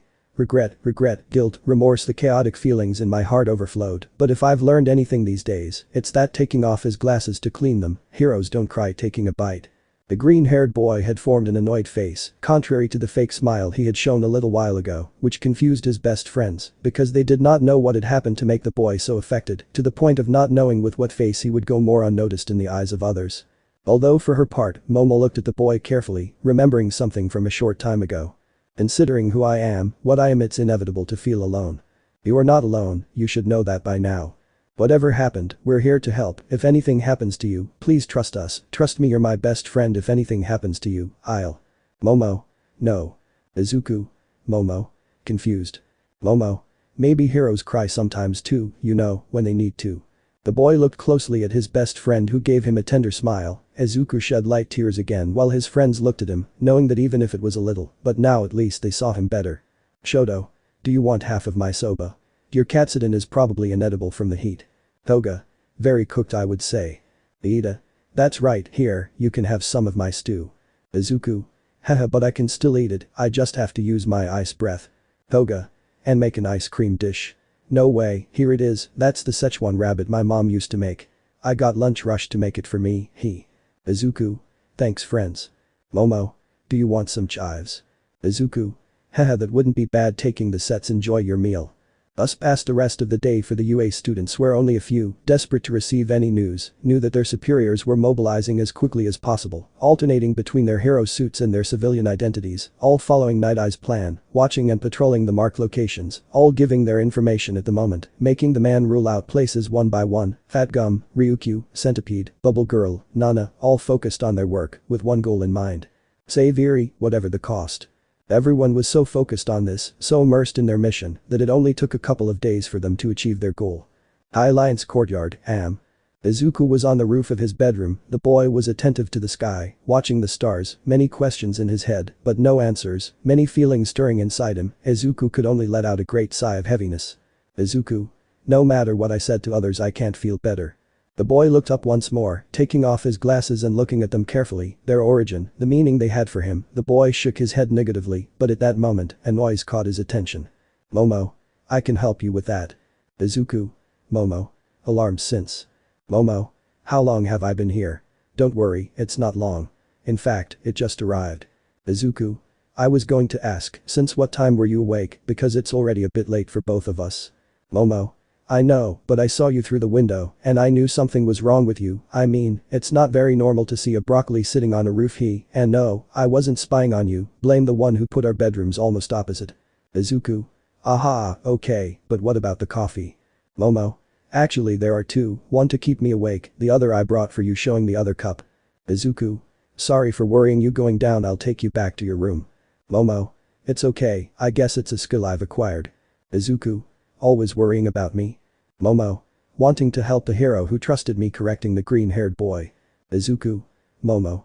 Momo. I told you, didn't I? I want to help you. I know you can't talk to me about what's happening to you. Even Nana-sensei told me so, but I see your eyes. You're carrying everything, and I don't doubt that you can do it. But they say that two people carry less weight, right? I promise not to tell anyone. I just want to know what's got you this bad. The boy just looked at his best friend for a few seconds, unable to make a decision. He wanted to refuse, take her to his room and lock her up if necessary, but if there was one thing he had to admit to the brunette, it was that only she knew how to break his armor of stubbornness, no matter how strong he made her. The boy didn't even realize the moment when he took Momo by the shoulders, lifting her up to the roof of his bedroom, the same place where he was alone. Momo. I know it's a complicated topic, but still, here I am smiling, giving her her cup of coffee. Izuku. Thank you, blowing into the cup before taking the first sip. And so, Izuku told the girl everything that happened regarding Eri, his mission, overhaul and Night Eye, obviously without telling her about the anti-quirk bullets, only saying that she was kidnapped, that she clung to him, and that therefore, he could not save her. Momo listened carefully to the boy, every word. The girl could feel the pain in Izuku's heart, palpable in every sentence, the regret, the guilt. Now Momo understood the weight that Izuku carried for not being able to save a life. Izuku. I couldn't do it, Momo, I had her in my hands and still I could only watch as she walked away with him. I just let her go, despite my strength and my skills, I couldn't save a little girl. Momo. But Izuku, it wasn't something you wanted to do, you didn't know anything about the rival. Izuku. So what? I'm supposed to carry the S, I'm supposed to be the symbol of hope, and that's exactly what I took from an innocent little girl. Momo. But Izuku, seeing her partner's face, let's see, tell me, at that moment, what exactly went through your head? What did you feel? Izuku. That doesn't matter. Momo. Of course it matters. Izuku, was there something that made you make that decision? I want to know what it was. Izuku. It was the people around me when I had Eri in my arms. I could also hear everything that was happening in the streets, the laughter, the talks. There was a mother who promised to visit her family that same afternoon, a father who was heading home at that moment, and yes, I knew nothing about my rival. I had no idea what he could do. In my mind I saw it, if I took Eri, what would happen next? Kisaki could have started an attack in the middle of the city. How many deaths would have been there before the professional heroes arrived? If Mirio stayed, would he be fast enough to escape? If he fell in combat, it would be my fault. I would have ruined a mission of months just because of an impulse. Momo. Izuku. Izuku. At that moment I looked Eri in the eyes, but there were people around me, a lot shedding tears. I didn't want more people to fall, much less when a fight hadn't even started. I could have hit him and knocked him out with minimal effort, frozen him before he could do anything else, taken him to the other end of Japan, but when he recovered, what would I do next?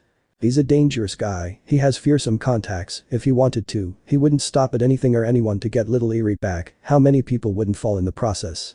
If he wanted to, he could easily find out that we're from UA, and then, that would be his objective, a full-scale attack, and if he gets help from the league. Momo. Calm down, it wasn't your fault. Izuku. Yes it was. Releasing his frustration for the first time. Momo, it was my fault, because at that moment, I asked myself, what was more important?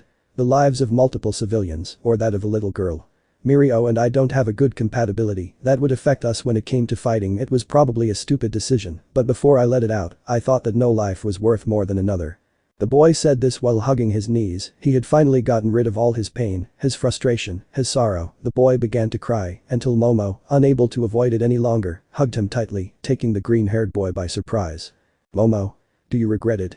Izuku. If there had been a way to rescue Eri at that time, without resorting to a direct confrontation, I would have taken it without thinking twice. Momo. Then you shouldn't feel bad. Izuku, I understand that it's painful and that you feel guilty, but don't see it so much as a failure, but as an opportunity. Now you know more about your rival, you know what his quirk is, and if the pro heroes don't take long, you'll soon also know where he's hiding. You'll be able to rescue Eri. Izuku, you didn't steal his hope. Izuku. But I couldn't. Momo. Listen to me carefully, taking him by the shoulders. Izuku, you showed her that in a world where she had only known pain, torture and suffering, there is also kindness, concern and the courage to want to do the right thing. More than taking away her hope, I think you gave it back to her, the hope of a better tomorrow, a future where she would finally be free, where she could smile. The green-haired boy looked closely at the black-haired girl who smiled tenderly at him. Momo. Did you fail? Maybe so, there's no denying it, but now you only have one thing left to do. Train, strive, and when the time comes, prove that Superman's legacy lives on in this world, more alive than ever. The boy just kept shedding tears while he watched as Momo kept smiling at him. Momo. You want to get depressed? Go back in there and don't come out. Pointing towards the academy. You can go and play chess with Principal Nezu too, but if you want to get ahead, then take the initiative. Momo couldn't hide it anymore and without saying anything, she caressed Izuku's cheeks, wiping away his tears. Izuku. I don't want to lose you or put our friends at risk again. I have the power, it is my duty to defend them. Momo. No, it is our duty to protect ourselves. Having you is just one more point. Haha, remember that beyond the hero, you are a person who wants to do the right thing. The boy looked at his best friend until suddenly, a smile formed on his face. The boys looked into each other's eyes for a couple of seconds, illuminated by the moonlight, until embarrassment took control of them, making them both blush, looking away, sipping their coffee. Although it was the same distraction that helped a certain Redeed with shark teeth go unhurt on his way back to the dorms, with a feeling of guilt inside him. You can't talk about cowardice when you two stopped at that moment. Momo. You know, I think that despite the wind ever since I got together with you, I stopped feeling the cold. Izuku. I swear I'm not using my heat vision, raising his hands innocently. Momo. Haha, really? I don't believe you. The girl smiled and approached her best friend, poking his ribs playfully, making the green-haired boy smile too. Momo. Yes, that's the smile I remember, now it's you. The green-haired boy just smiled, lowering his head, to which his best friend took the opportunity to ruffle his hair, annoying the green-haired boy, so both boys could talk a little more. Izuku felt a little better, somehow, talking to the brunette always made him feel better, calm, at peace. The boys continued their conversation for a few more minutes, but at that moment, they both heard the green-haired boy's phone start to ring. It was a message. Instantly, Izuku looked at Momo, who nodded, encouraging the green-haired boy who, upon seeing the content, took the girl and quickly took her to her room, leaving her on the balcony, although before he could leave, Momo took him by the hand. "Momo, do you think you can sleep?" "Izuku, I have to do it. Concentrating on the mission is the most important thing. You already said it, I have to prepare myself." "Momo, okay, I won't take up any more of your time." "Izuku, hehe, you know. It's because of you that my heart is calmer now. You have nothing to apologize for, rather I should thank you, rest Momo." "Momo, whenever you want, that's what friends are for, after all, even heroes need help from time to time." Smiling rest, Izuku. The green-haired man smiled, but before leaving, the girl stopped him again. "Momo, take care of yourself, please." "Izuku, I already told you, if something happens, you'll be the first to know." Also turning to look at her, "I'm the man of steel." The green-haired man began to walk away before the eyes of the brunette, who smiled, putting a hand to her chest. "Momo, I'm sure you'll make it. You're capable of achieving anything you set your mind to." "Izuku, rescue that girl with all your strength." The green-haired boy arrived at his room, where he saw that he had another message, this time from Uraraka. "Uraraka, were you notified?" "Izuku, yes, I just received the message from Night Eye." "Uraraka, the time has come." The green-haired man didn't reply, going straight to sleep, clearing his head of all kinds of problems. The next morning, Izuku woke up earlier than usual. The boy had breakfast, prepared his uniform, took a shower, and once he had the academy uniform, he left his bedroom, saying goodbye to Crypto, and going directly to the entrance of the High Alliance, where after a few minutes, the Big Three and the rest of their classmates arrived. Shortly after, Aizawa also appeared, who took them back to Night Eye's meeting place. Upon arriving, they realized that it was once again crowded with heroes. Only Nana was missing, although Izuku already knew that since she was involved in another case, she wouldn't be able to help this time. Once they were all there, Night Eye went on to give all the details regarding the information gathered. It was surprising how in just 2 days they had found Erie's location. All the heroes had put their best into it, Night Eye being the one who, following a hunch and using his foresight on a suspect, had managed to discover that Irie was at the main base of the Shai Hassaikai and the home of the young leader, Kai Chisaki. Bubble Girl had been in charge of getting the order, and now, with the heroes ready, there was no excuse. They had a goal and the mission established. "Bubble Girl. We already spoke to the police, they're waiting for orders, now striking a pose, all we have left is." "Padgum. Get in there." "Bubble Girl. She stole my phrase." The green-haired boy, upon hearing this, only formed a serious face. This time he was not going to stop. If he was going to do things, he would do them well. The boy held his briefcase tightly. He had asked May for something last minute before going to sleep. It was something tiny and could even be considered ridiculous, but even so, it had a great meaning for the green-haired boy. Izuku. Thinking. Irie. Uraraka. Taking the green-haired boy by the shoulder. "Hey, strongman, calm down, this time, I'm sure you'll save her." Izuku. Uraraka. Uraraka. So you better stop that long face, because it doesn't suit you. Izuku. Hehe, yes, you're right, this time, Irie will come with us. Smiling. Uraraka. I like that voice. Going to her dressing room. "By the way, stop calling me Uraraka, will you?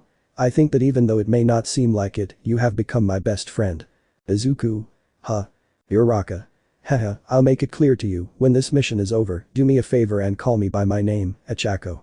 Izuku. Understood. When this is over, I assure you I will. Nodding.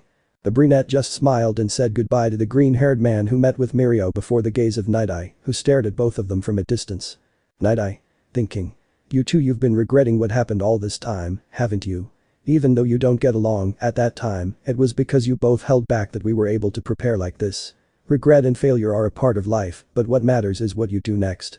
Once in the locker room, the Lemillion and Superman suits were taken out of their respective briefcases, and after a few minutes both young men left again with the other heroes. Night Eye. Well, if we're ready, then it's time, let's go. Meanwhile, with the Shai Hassaikai. In the Yakuza hideout. Chrono was talking on the phone, a tone of unease in his voice. Chrono. Hanging up the call. Understood. Turning his gaze to Chisaki. Boss, it seems they discovered this place. Avahal. Are they coming? Chrono. Yes, the police are already mobilizing, and the pro heroes will soon arrive. Overhaul. Good. Getting up. Proceed as planned. Chrono. Okay. Overhaul. Get ready, Mimic. Mimic. Yes. The Katano didn't waste any time and headed towards the door. Chrono. Boss, where are you going? Overhaul. I have to take care of something.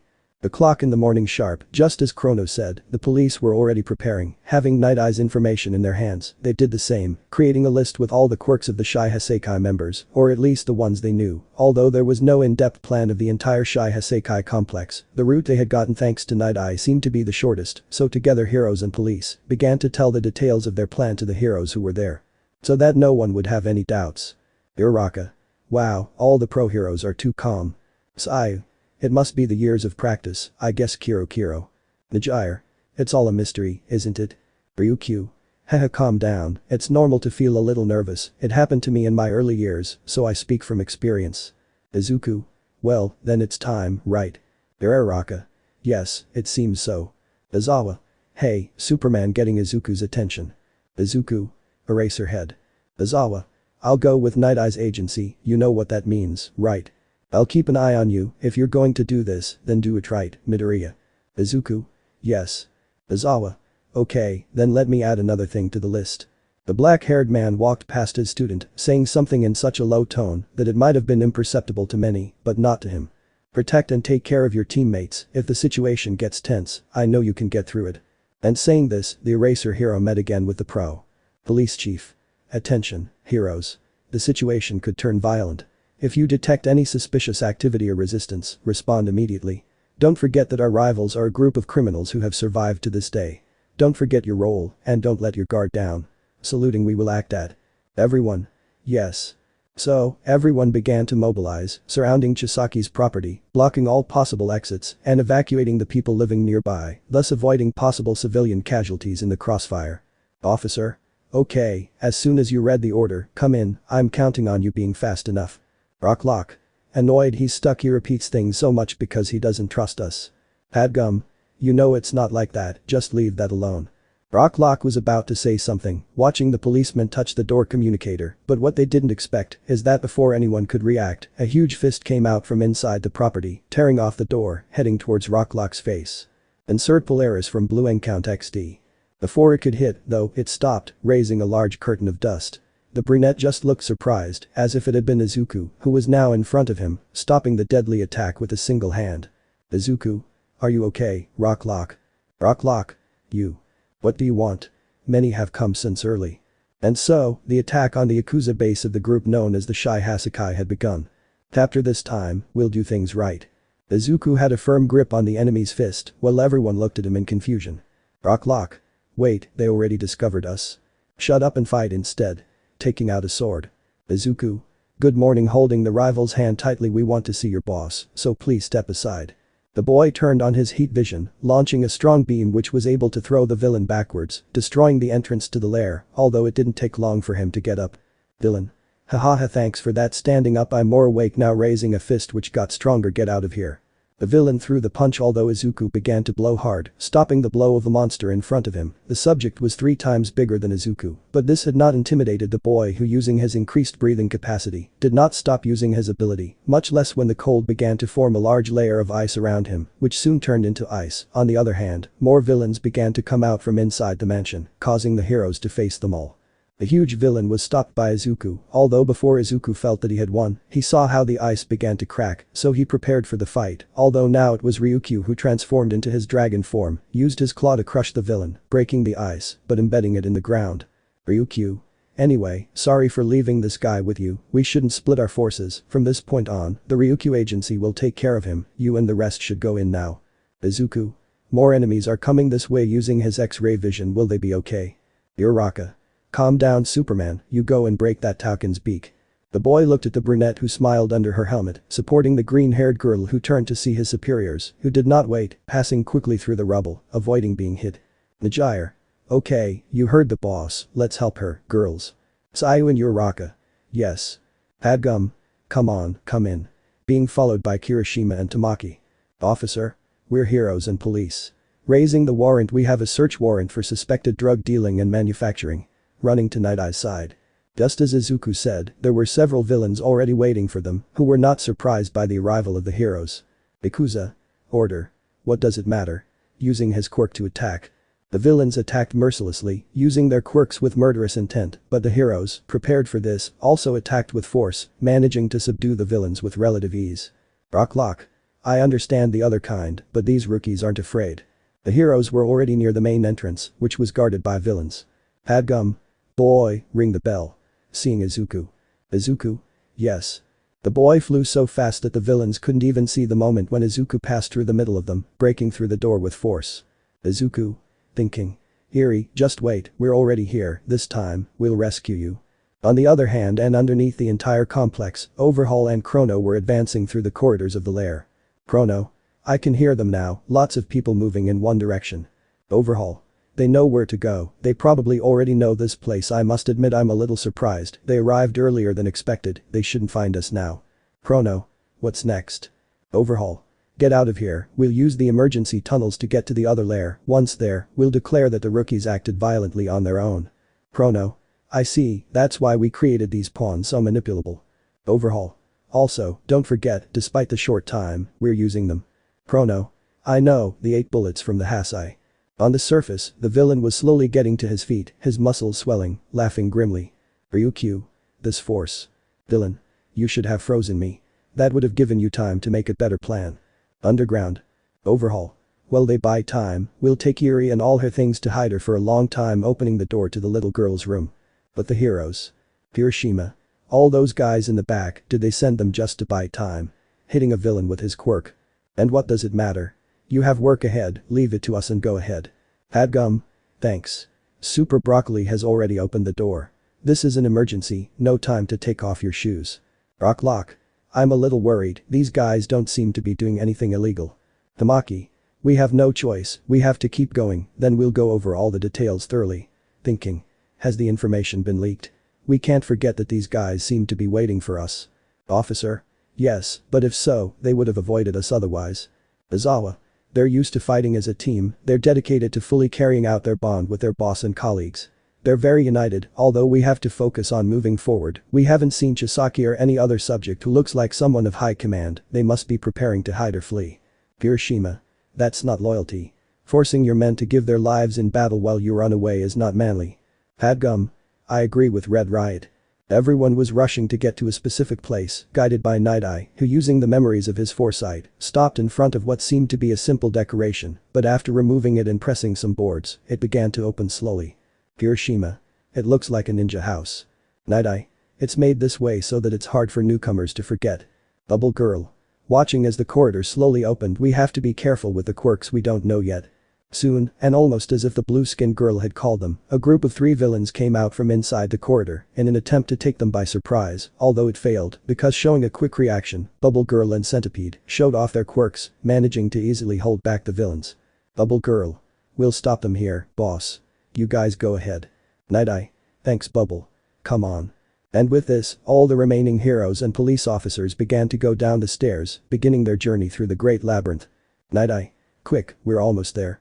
The heroes soon managed to get down and turn around, although unfortunately for them, they only found that at the end of the corridor, a wall was waiting for them. Rocklock. A dead end. Padgum. Are you sure you didn't get confused?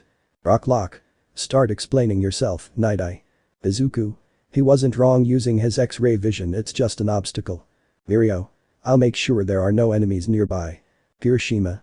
Wait Lemillion, if you use your quirk, your clothes. But the blonde didn't say anything, simply running away, using his quirk, only to go through his face, corroborating what Izuku had already said. Tamaki. Relax Red Riot, Lemillion's suit is made with fibers from his hair, which allows him to have an alloy, which molds to his body and his quirk. Hiroshima. Huh. Tamaki. Every time he uses his quirk, his suit disappears with it. Mirio. Leaving the wall, there are no mirrors along the coast, the path is clear as they both said, the only bad thing is that the wall is too thick. Rocklock. Can Chisaki's quirk do something like that? Padgum. What a dirty trick. Hiroshima. It's like he's trying to warn you that it's bad to go out there. Activated his quirk, but don't think this is going to stop us. Red. Iridid prepared to throw a strong punch, but he didn't count on Izuku launching himself before, using his speed and strength to destroy the wall with a single blow. The greenhead was undoubtedly upset, and it was noticeable. Rocklock. Damn, that kid isn't that bad. Padgum. He got ahead of me. Hiroshima. Midoriya. Mirio. Don't stop, Suppi paved the way for us. The heroes continued their walk, going with extreme caution, although unaware that elsewhere, Mimic was injecting himself with something, which made him writhe in pain, change size, and, breaking his suit, blend into the wall. The heroes soon felt a great movement around them, it was so strange the entire corridor began to move, walls, floor, ceiling, they seemed like quicksand, with nothing firm to hold onto. Izuku? What the hell? The path is rising slightly, avoiding being moved, the path is shifting too much. Rock lock. Okay, this is definitely not Chisaki's quirk. Officer? No. According to the report, the only one capable of doing this is Director Uraraka. Holding onto the wall, his quirk is mimicry, he can enter objects and control them from within, he entered the cement of the labyrinth and gave it life. Rock lock. That's crazy. I couldn't control anything bigger than a refrigerator. Padgum. Angry unless he's boosting his quirk with drugs. I was expecting him to hide it in some object, but I never imagined something like this. Night-eye. It can't be easy for him. Padgum. Eraser, can't you erase his quirk? Aizawa. I have to see the target for my quirk to work. Hamak. If the road continues like this. Izuku. They'll have plenty of time to escape. Tamaki. In the end, these guys managed to create a contingency plan against this kind of event. We won't make it in time, this is our end, they'll escape and we'll die here, this is our end, having a panic attack we don't know. Mirio. Tamaki. That won't happen, calm down. You're Sun Eater, this is just a small obstacle. We have to keep going. And saying this, the ninth bearer of One for All didn't waste any more time and started running, even though the path kept changing constantly. Night-eye. Lemillion. Izuku. Wait, don't go alone. Lemillion. Time is of the essence on the mission, they know it, that's why they're dragging it out so much. I'll go ahead. Izuku. Wait. The boy was about to accompany the blonde when a concrete pillar came out in his direction. Izuku demonstrated once again his quick reaction, because with just a burst of his heat vision, he managed to cut the concrete without problems, although at the same time, Mimic did not stay still, starting to attack the heroes who defended themselves as they could. Izuku hit everything he could without stopping, waiting for the slightest opportunity to accompany Mirio. But using his quirk went through the walls. Mimic. Seeing Mirio, this guy, it doesn't matter, he'll never be able to get close to Chisaki, not even as a joke, although now, it's time for plan B. Back with the heroes, they continued fighting, until they saw how a huge hole opened under them, swallowing them in one bite. Izuku, seeing this, was about to grab Aizawa, but a concrete pillar took him by surprise, pushing him with the rest of the heroes. Izuku. This guy. Rock lock. He managed to get us even more lost than we already were. Aizawa. If only I could see it. Wow, wow, wow, just look at this, it looks like it's raining heroes. The group turned their gaze to the front, watching as a trio of villains seemed to be waiting for them, ready to attack. Padgum. Yeah, and this rain hits really hard, cracking his knuckles, we're gonna show you the power of a prof. The hero was ready to start the fight when he was stopped by Tamaki. The boy had apparently recovered from his attack a little while ago, regaining confidence and courage. Tamaki. Save that strength for when we have the target in front of us. Haha, it's not that, I can only try hard just because you're here, Tamaki. Tamaki. If you're just here to stall, then I'll stop you, I'll be the one to buy you some time. Taking his hood, showing a serious face. Hiroshima. Wait, Lemillion. We all have to go. Oh yes, please come all, I'll kill you one by one, raising a katana ready for the fight. Officer? No. He's Satsuno, we can't use weapons against him, we have to go. Satsuno? So you know, huh? Well, I don't care, even if you do, nothing will stop me from killing you. At that moment, the man raised his sword and launched himself at the heroes, but Aizawa didn't hesitate for a single second to activate his quirk, seeing the three subjects. Aizawa. No. Don't even think about it, holding his bandages, put that gun down. Satsuno. Huh? That guy erased my quirk. Wow, she's like a lower version of Eri taking out his gun. I've heard that there was a hero with a quirk like that staring at Aizawa, but I don't care, our mission is just to stop them long enough, aiming directly at the hero's face. Padgum. Think twice, bullets and swords will just bounce off my body, you better give up now. Satsuno. Ha. With those words it seems they fear for their lives. Officer. Eraser erased their quirks, now we can use our weapons, drawing his pistol, shoot these clowns. At this order, all the police officers present drew their weapons, ready to obey their boss's command.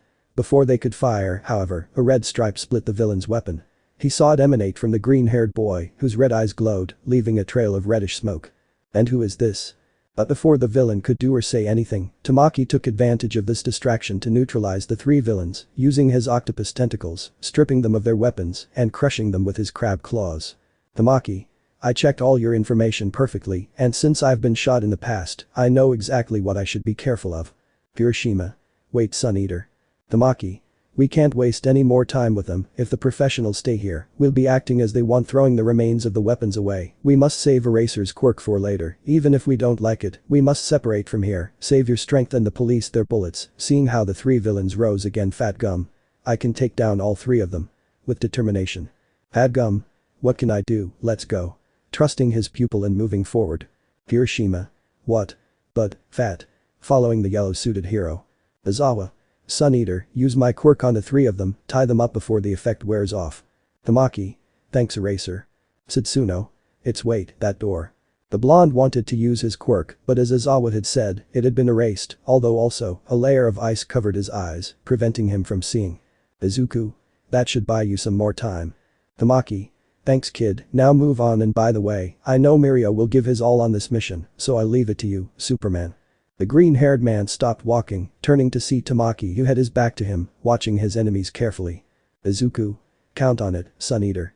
And with that, the green-haired boy took flight, following his companions, leaving the violet-haired boy alone, in a battle he was determined to emerge victorious from. Hiroshima. Why did we leave him alone? Fat, he needs our help. Rocklock. It's your agency, so it's your decision. But I support your partner, won't he have some problems? Padgum.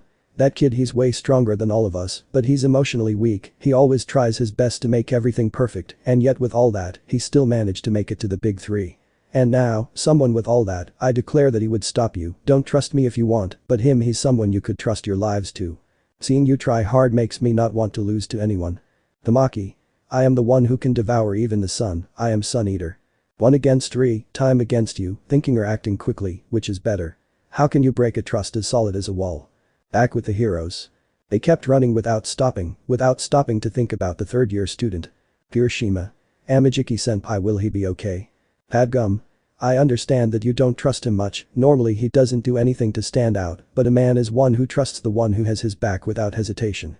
Hiroshima looked up at this statement, seeing the professional hero in front of him, although he also turned to look at the green-haired man, who was flying above him. Hiroshima. Who has your back without hesitation? Izuku. Hey, by the way, Eraser, have you noticed? Aizawa. Yes. Rocklock. Realize. What? Don't hold back information. Aizawa. You're supposed to be a hero who uses the city to his advantage. Haven't you noticed? See the path in front of you. Padgum. The way, wait, keep going straight. Hiroshima. We didn't trip over anything. Rocklock. That's right. Aizawa. It's not the same as when we were up there. Izuku. Fatgum, the drug you saw in action, how effective is it? Padgum. I couldn't get a good look at it, that's a question you should ask Hiroshima. Hiroshima. It was enough for a guy who could only pull out swords of barely 10 centimeters from his forearm to be able to create swords from his entire body, as long as he wanted. Aizawa. In the case of Mimic, although this is a great evolution of his quirk, I suppose that like everything it has a limit. Izuku. Manipulating an area as large as the entire basement must be impossible for him. I assume that once he got rid of us, he took care of the police officers who asked to stay upstairs. Aizawa. Then we don't have time, before he does something again in the place. Izuku. Yes, but thinking about his hero analysis and Mimic's reports, it's also our chance. Rocklock. Opportunity. Izuku. Yes, because once he wants to come for us, then he would have to come down here, and once he does that. Aizawa. He has to be close when he wants to move something, so at this moment, we have to open our eyes, because when something moves, he will have to show a part of himself, and when he does. Izuku. Thinking. Yes, but he's close, then he also saw what we did with the other 3 guys over there, so he would also know what Aizawa did. I've heard there was a hero with a quirk like that before. Izuku. Thinking. They knew he was coming, they just had to identify him, which means their target. The green-haired boy was ahead, when thanks to his super hearing he could hear it, something coming out of the wall. The boy turned his body, seeing how although it was not late, a concrete hand was pushing his teacher towards a hole in the wall. Aizawa. Thinking. I'm his target, this guy knows that if I look at him. Izuku. Eraser. The boy began to fly towards Aizawa, but at that moment, Fatgum caught his attention. Fatgum. Boy, lend me your strength to save your teacher. The green-haired man just looked at Fat, who smiled at him calmly. For his part, the hero was about to fall into the trap when something pushed him out of this death zone. A yellow suit caught his attention. Fatgum had appeared in front of him, pushing him away from danger. If Mimic gets what he wants, the time Sun Eater bought us would have been wasted. Fatgum. Eraser, erase it. The hero could only say this before falling down the hole, under the gaze of the Eraser hero. Aizawa. Fat. The hero for his part was swallowed by the hole, rolling down a long corridor until he fell to the ground, quickly getting up, although seeing how Kirishima was under the padgum. Red Riot, what are you doing here? Kirishima. I jumped in to cover Eraserhead. He was closer, and with my quirk, I thought he wouldn't hurt me. But you suddenly appeared, and I sank into your body, haha. Padgum, wow, well, what's done is done, now focus. The two heroes stood up, they were in a dark, spacious, but gloomy room. But there was no time to continue looking at the landscape because suddenly they began to nod as the seal under them began to shake because a figure was approaching dangerously and quickly. Kirishima quickly raised his defense, activating his quirk. Padgum. Stop. Kirishima. Otherwise watching the guy raise his fist, don't blame me when your hand breaks. The boy trusted his quirk, standing firmly on the ground, faithful believer that his quirk would do its job like that time in the alley. But unfortunately, this time it would be Red Riot who would learn a hard lesson. His quirk wasn't enough to prevent the powerful impact from throwing him back, hitting the wall, as if it were a cannonball, scaring and surprising Fatgum, who couldn't react, before receiving a barrage of punches from the new villain which, due to their size and strength, made the entire body of the huge hero bounce, quickly destroying his hero suit. This beating lasted only a few seconds, but it was an eternity for Fatgum, who couldn't even breathe, such was the power of these impacts. At once they ended, the rival's fists and Fatgum's body were releasing steam. Fatgum. Raising his guard, Red Riot, you're. The man turned his gaze slightly, only to see with fear how his student had crashed so hard against the wall that he had made a huge crater in it and that, despite the fact that the boy still had his guard up, his entire body was shaking, releasing pieces of what appeared to be his hardened skin. The most worrying thing being that in the part that had received the impact, it could be noticed that there were 2 holes in Kirishima's armor, revealing his muscles. Kirishima. Sorry, my arms. I think that in a fight, weapons have no place. Calling Fatgum's attention with them, anyone can win, and that's not a real fight. Raising his fists, the good thing about a fight is trying to kill each other with your own strength, that's where the real excitement lies, you know. Fatgum looked at his rival for a few seconds, big, maybe even bigger than him, as robust as a log. His fists were as big as his head, although he wore a mask like everyone else. You could see long hair sticking out from behind. The villain had no armor or anything covering him, more than what appeared to be a white t-shirt, dark pants, and a kind of cape which went behind them, in addition to some kind of knuckle dusters which appeared to be metallic. Fatgum analyzed the rival quickly before preparing, raising his fist and throwing himself at him. Fatgum. What do you think you're doing, you bastard? Angry. The man did not hesitate for a second and launched a powerful blow, although unfortunately for him, it did not touch the villain because a yellow barrier absorbed the impact, surprising the pro hero. Fatgum. Thought. A barrier. Damn, things are getting complicated. Coming out from the shadows I see, it's Fatgum and the boy who can harden his body, both have defensive type quirks. Rubbing his head, I feel sorry for you, Rappa. But the villain didn't listen to his partner, throwing himself again to hit the poor Fatgum, making a hole in the hero's clothes, who couldn't defend himself. Fatgum. Thinking. Damn, his punches, they're too strong, even for my fat, they feel like bullets. Rappa. Defensive. But they don't even defend well, although I must give them credit.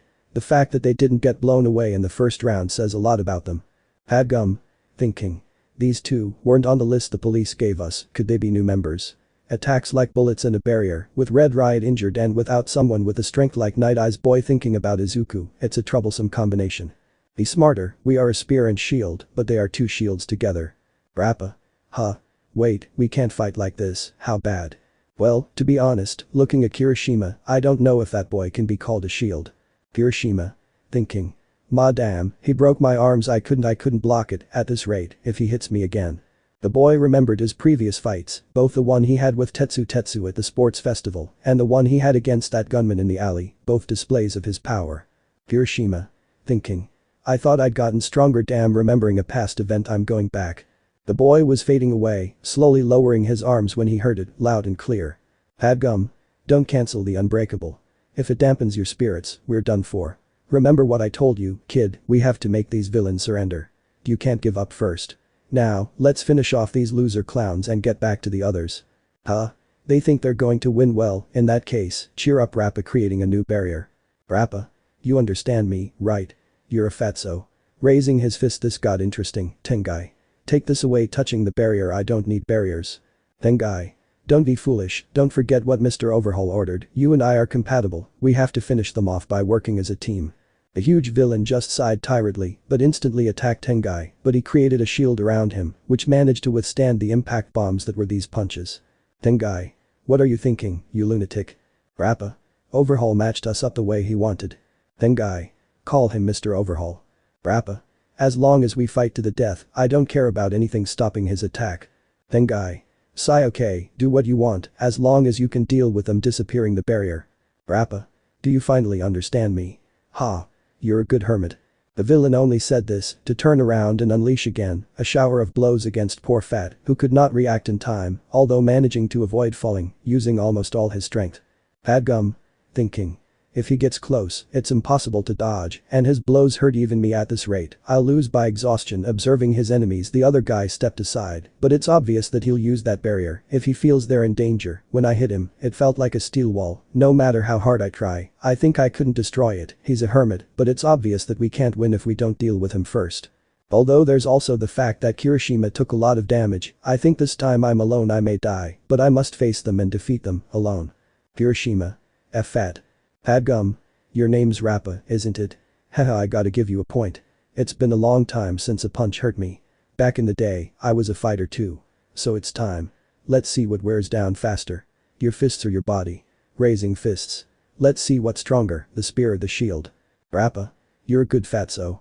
Excited Tengai, the barrier. Tengai. I won't use it. Rappa. I'm surrounded by good people. And saying this, both subjects launched themselves into the attack, both with their guard up, ready to give their lives in the battle, all this, before the winded gaze of a disappointed Kirishima. Kirishima. Struggling to stay conscious, thinking. Fat, he's protecting me, but he still doesn't block all the damage, watching how the hero took the blows without flinching. Damn, what am I doing? I jumped to the rescue because I thought I was stronger, but this guy destroyed my ability in a single instant, now I'm just a hindrance and shock. Padgum. Thinking. Damn, this hurts so much, it's getting faster and faster, I don't know if I'll have time. Kirishima watched this, completely terrified, not knowing what to do, unable to move. Padgum. Don't let me down, fatty. Don't fall yet. Pausing his punches to take a breath. Not now that I've warmed up my arms. Loading a new barrage of punches. Kirishima. Trying to move forward, thinking. I can't do anything. Fatgum will die because of me. Seeing how Fatgum rolled his eyes, on the verge of tears. I have nothing else. Without the hardening, I can't do anything else.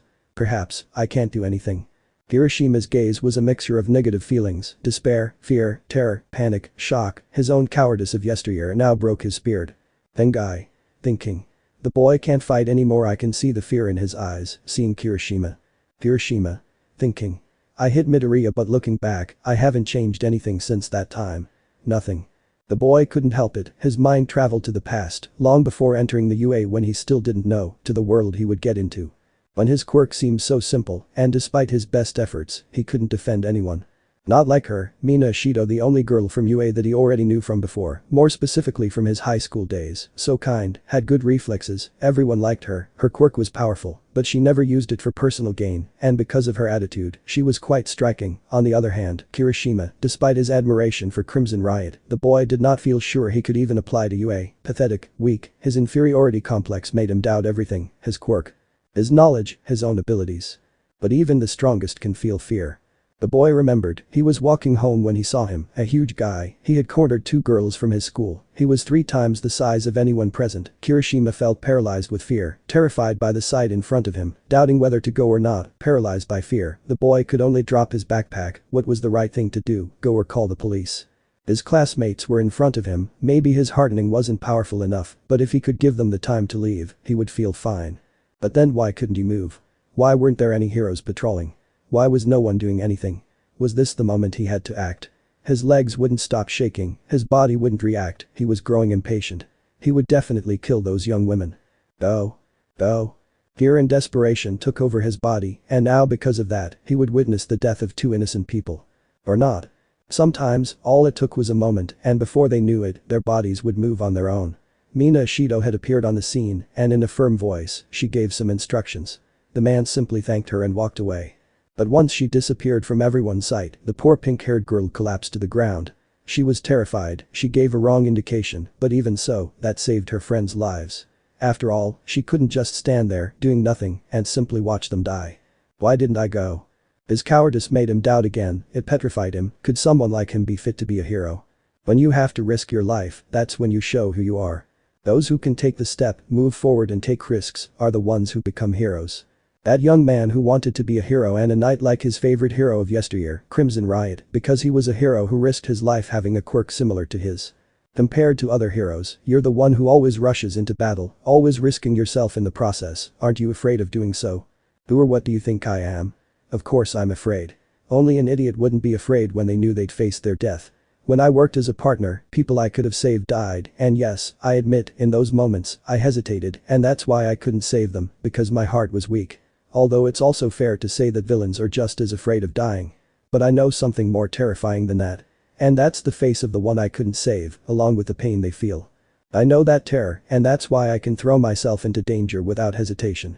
For you, what does it mean to be a gentleman? Immense it. It's not about being confident or fearing nothing. I protect people because I'm a hero. That's what I decided, and that's what I abide by. For me, being a gentleman means living without regrets. In the past, he didn't understand those words. He listened to them with devotion, but he didn't know the meaning behind them, the weight they carried, or at least not until that moment. Armed with courage, with an ideal in his mind, the boy trained as well as studied, day and night, and when the day of the test arrived, his quirk shone with him, in total synchrony, demonstrating his strength and power, which gave him the necessary weapons to enter, being able to speak with that girl, who had also served as an inspiration to him. Mina. Huh. And that red color. Now you have horns like me too. You've changed your appearance. Hiroshima. Yeah, don't make fun of me. Because from now on, I won't have any more regrets. I'll be a hero who can protect people. This is my farewell to the pathetic me you knew in middle school. Mina. Regret. That day was very hard for you, wasn't it, Hiroshima? Hiroshima. Any problems? Looking away. Mina. Starting to hit the boy on the shoulder. Don't blame yourself too much. Hiroshima. Hey, stop. It hurts. No, it doesn't hurt at all, but what are you doing? Mina. Ceasing her attack and putting a finger on her lips with a smile. When you get over it, let me know, I'll go tell everyone about your change of appearance. Haha. Hiroshima. Smiling with relief. Thanks. Flashback end. Hiroshima. Thinking. Damn, until now, I've been scared many times, always thinking that I've already forgotten what happened that day, but nevertheless. Because you abandoned her, Midoriya. Hiroshima. Thinking. At that moment. Flashback. Mina. Annoyed you said you were over him. But you hit him, you attacked someone from behind, without giving him time to explain himself. Hiroshima. He could have done it, he could have saved her, he had her right in front of him, he could have helped her. He has the skills and. Mina. And he knows it. He knows what he could have done, and believe me, right now he must be feeling like the biggest piece of garbage of all, but still, you stopped yourself from attacking.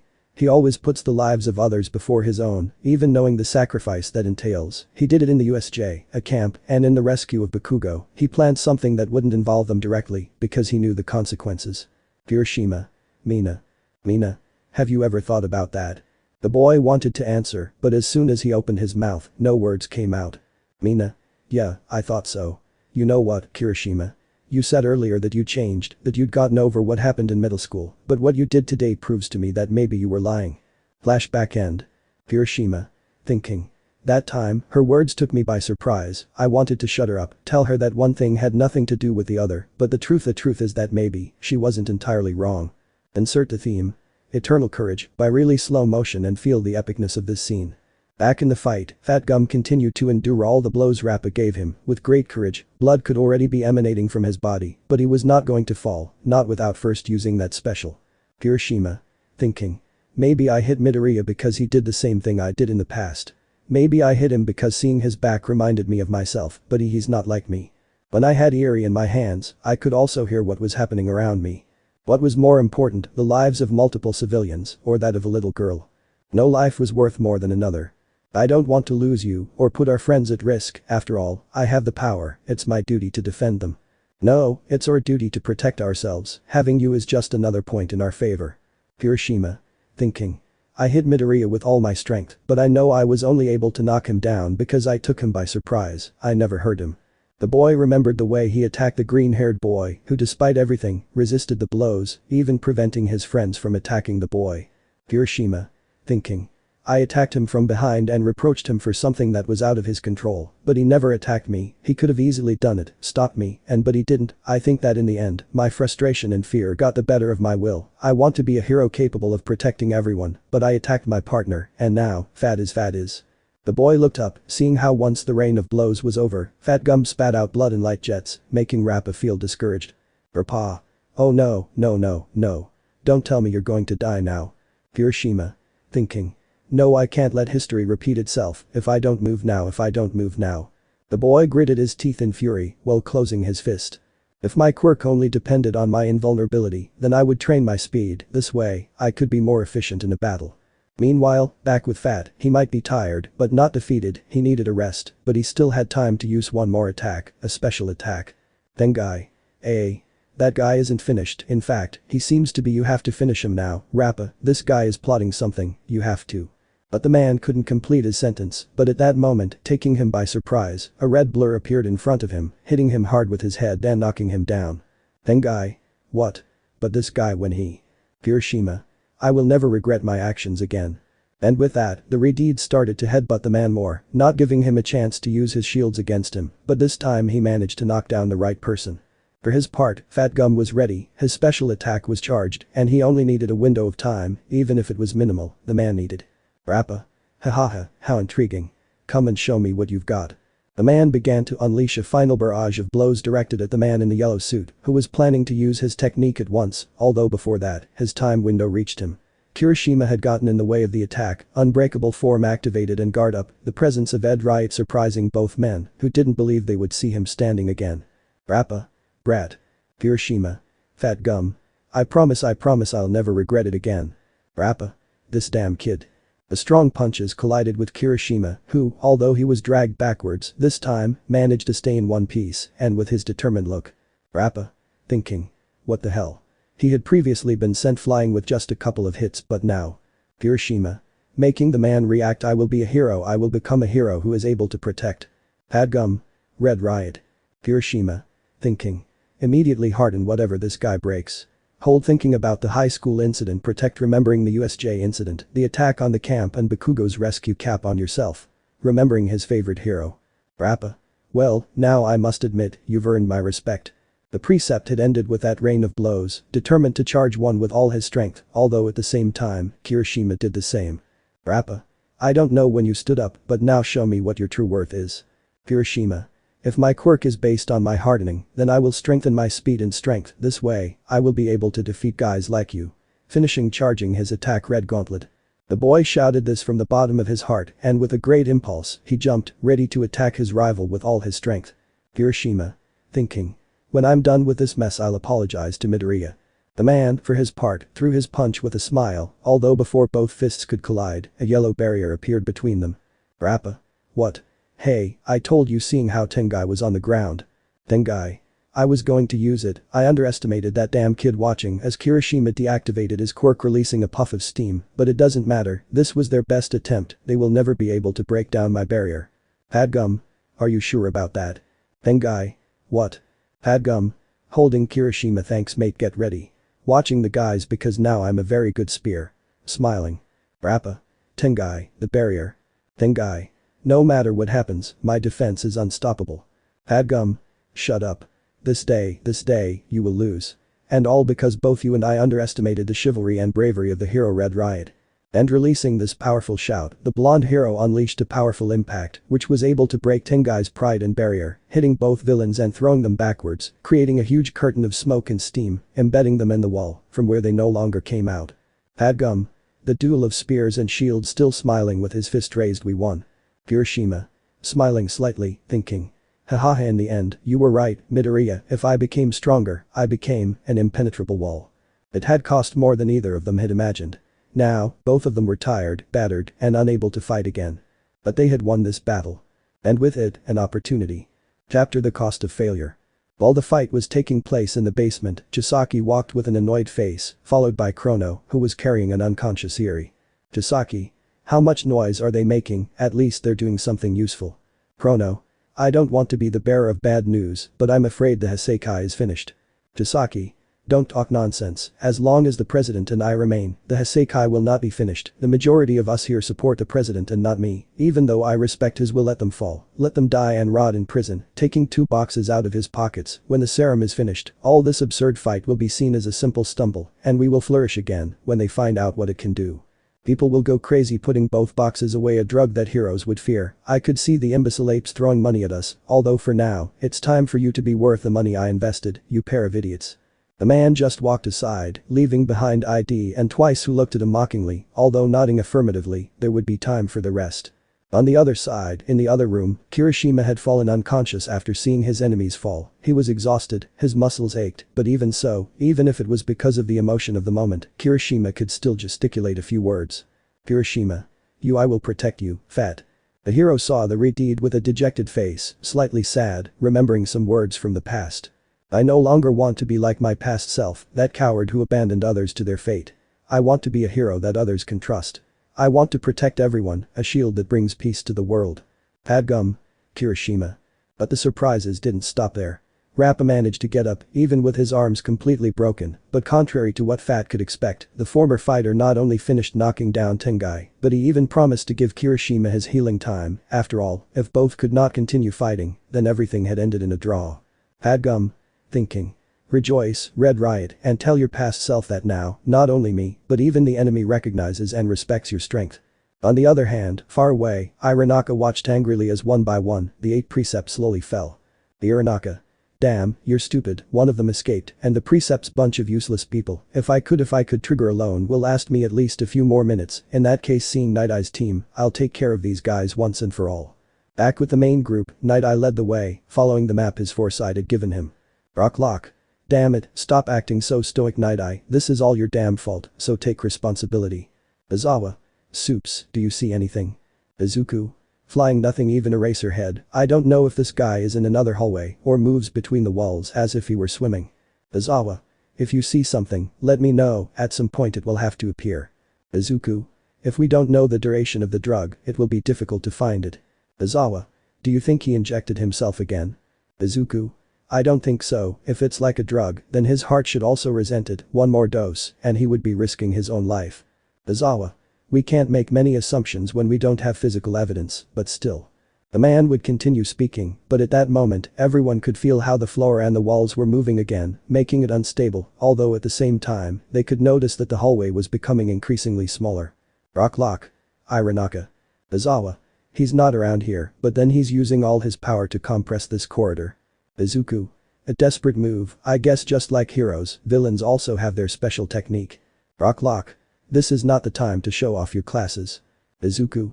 A special move that can determine your victory. That means if he's using his full power, then the drug's effect is about to wear off. Aizawa. Then we have to be faster. Izuku just nodded slightly, and at the same time with his hands, he held the ceiling, preventing at least this part from continuing to contract. Izuku. Run. Rocklock. Seeing Izuku, fine, let me lighten your load. The man quickly got to work, using his quirk on the walls, blocking them, preventing them from moving further. Rocklock. My quirk will prevent it from moving further. It's not perfect nor will it last forever, but it'll do the trick. Now run and don't complain if it's a bit tight. The men began to run under the annoyed gaze of the Yakuza, who was getting fed up with the constant intrusion. The Uraraka. Damned heroes, die at once. The Yakuza, wrapped in madness and power, once again manipulated his surroundings, sending concrete blocks towards the heroes, although this time they were stopped by Izuku, who, holding them with both hands, prevented the attack from continuing to move, and with a simple blow he destroyed this attack, although that did not prevent the precept from using the same technique again, trying to finish off the green-haired man, although this time, Izuku used his heat vision in a powerful ray, which ended the attack at a great distance. Uraraka. Damn persistent brat. For his part, Izuku was quite upset. He had to keep moving forward. Further ahead, Eri was waiting for him. The boy couldn't help but think about Ryukyu's words at that meeting, as well as his friends. With a little girl's life at stake, we can't take any breaks. Izuku. Thinking. Ryukyu's agency is outside. When this is over, do me a favor and call me by my name, call me Ichako. Izuku. Thinking. Fat Gum's agency bought us time by risking themselves for us. I'll leave it to you, Superman. Boy, lend me your strength. Izuku. Remembering his last encounter with Eri, thinking. No, this time, I can't just stand there, doubting what I can or can't do, whether I have the strength. If you want to move forward, then take the initiative. The boy still had red eyes, injected into his heat vision, when he saw it, even in the distance, a human eye, furious, but visible. Izuku only had one name in his mind before this organ hid, camouflaging itself in the wall. Izuku. Uraraka. And saying this, the green-haired boy flew towards his rival, leaving the others behind. Rocklock. What speed, amazed. Aizawa. That only means one thing. Night Eye. Yes, he found it. Izuku flew towards the spot where he saw the Yakuza, raising his fist. Uraraka. Thinking. This brat knows where I am. I have to stop him. And saying this, the man launched attack after attack towards Izuku, although he managed to repel them all using his strength, his heat vision and his icy breath, although before he could reach him. Uraraka managed to put a thick metallic wall in front of the green-haired man, which although it would not stop him for almost any time, it would be enough for Uraraka to say something to the newly entered villains. Uraraka. I'll take care of him, you guys go after the others. It only took a couple of hits from Izuku for this wall to be destroyed, causing Izuku to pass through, ready to tear Uraraka off the wall. Izuku. Last time, Chisaki managed to escape due to my own stupidity, but today, this day, we are going to defeat all of you. Uraraka. Insolent brat, if you don't know where I'm going, you'll never know where to attack. Izuku. Do you want to contribute? Uraraka. I wonder what is more powerful, your work as a hero, or your sense of duty in wanting to help others. The green-haired man paid extreme attention to the sound, the man's voice sounded throughout the hallway, even with his super hearing. Izuku. Thinking. Does this guy blend in with the whole environment? Or does he just move really fast? Also what he said, wait a second, Aizawa-sensei. The green-haired boy turned his gaze, watching as multiple walls began to appear, dividing the team of heroes and police officers. The green-haired boy saw this, starting to advance, although at the same time, he heard a voice that, unfortunately, was quite familiar to him. At this point, I'm more of a Yakuza than a villain. Izuku. ID. The green-haired boy hurried his flight, destroying a wall, finding Aizawa checking Rock Lock, who was on the ground, although the strange thing was seeing another Rock Lock, which approached Izuku. Izuku. What happened? Rock Lock. It was something dangerous, an impostor approached me and tried to kill me, luckily I was able to dodge him and attack, because if not. But Izuku only took a step back, before launching a beam of his heat vision, which although it had low intensity, it did hit the hero, throwing him back. Aizawa. Sup. Izuku. I saw Rock Lock's wound, it was a stabbing weapon, the last time I saw her, she was using a firearm, but that doesn't stop me from hearing her voice. The black-haired man turned his gaze, seeing how the false hero had disappeared. Aizawa. We have to be faster than her. Izuku. Yes, from what I know, he can hide his presence, so you have to keep your eyes open. The green-haired man couldn't finish speaking, as he quickly moved, preventing the girl from attacking him with a knife. ID. Izuku. Am I seeing correctly? My cute baby came to see me. I'm so happy. The girl with light pink blonde hair was quite moved when she saw the green-haired boy, a blush could be seen on her face, her pupils dilated, and her smile widened quite a bit, even the girl stopped her attack to adjust her clothes, opening her already pronounced cleavage a little more, before Izuku's confused gaze, although this lost time was well used by Aizawa, who using his capture bandages, tangled them around the villain's neck, who looked quite annoyed by this intrusion. Managing to demonstrate exceptional skill, which took both subjects by surprise, managing to use Aizawa's bandages to her advantage, attracting him towards her, and managing to fit a red crystal into her shoulder, although the villain couldn't do much either, as she was knocked down with a push by Izuku, who pulled her away from his teacher, although this was again taken advantage of by the villain who disappeared. Izuku. Go. Ready to chase her. Aizawa. Wait. We have to control Rock Lock's bleeding. Izuku. Yours too. Aizawa. I'll be fine, he was stabbed in the side, and I've heard you have experience suturing wounds of this type. Izuku. Your Avity told you? The black-haired man only smiled slightly in response, making Izuku sigh, and then approach Rock Lock, who although unconscious, was still alive, at least. Izuku. Well, at least he won't know if it hurts unless he wakes up from the pain, we'll know soon enough. Izuku turned on his heat vision and launched a small burst, which had enough intensity to cauterize the wound. Aizawa saw how his student had better control of his ability, smiling secretly. Aizawa. Thinking. Yes, this is the change I was hoping to see. Izuku. Sensei, I think you know that if I'm done with Rock Lock. Aizawa. Okay, but after this, remind me to tell you that you'll have more homework. The man just smiled slightly at the joke, an action that was followed by Izuku, who approached his teacher, using the same lightning, making the teacher grunt a little in pain. Aizawa. If ID is here, it means the rest of the league. Aizawa.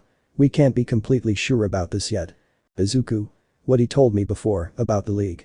Aizawa. Your companions are scattered, we don't know how many more of these guys are out there, and there's still Uraraka on the loose. If your concern is what I said before about the league, then pay attention to this, go there, defeat Overhaul, rescue Eri and protect your companions, bumping his fist against Izuku's chest. Did you hear me, super brat? The green-haired boy stared at his teacher for a few seconds, it was true, being so close to his goal he couldn't stop with doubt, not well that girl probably still trusted him and his words. Izuku just smiled. Izuku. Loud and clear, erase her head.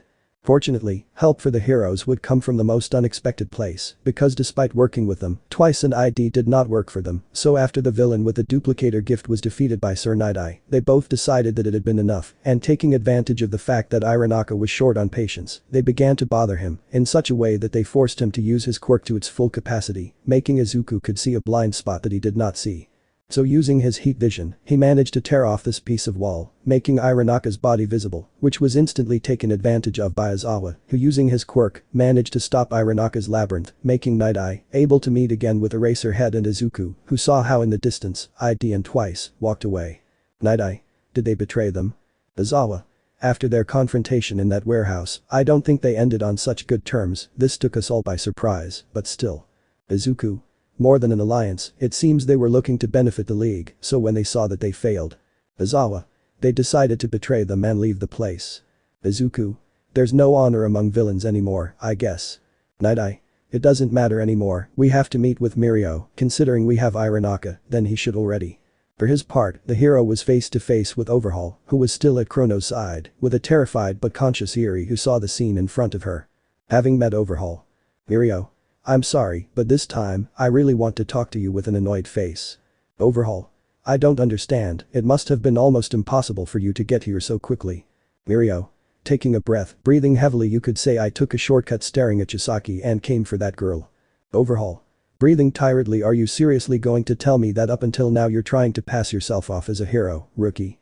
The man just stared at the blonde with his face fixed, remembering their previous encounter, the fake smile, the way he spoke, that irritated the brown-haired man.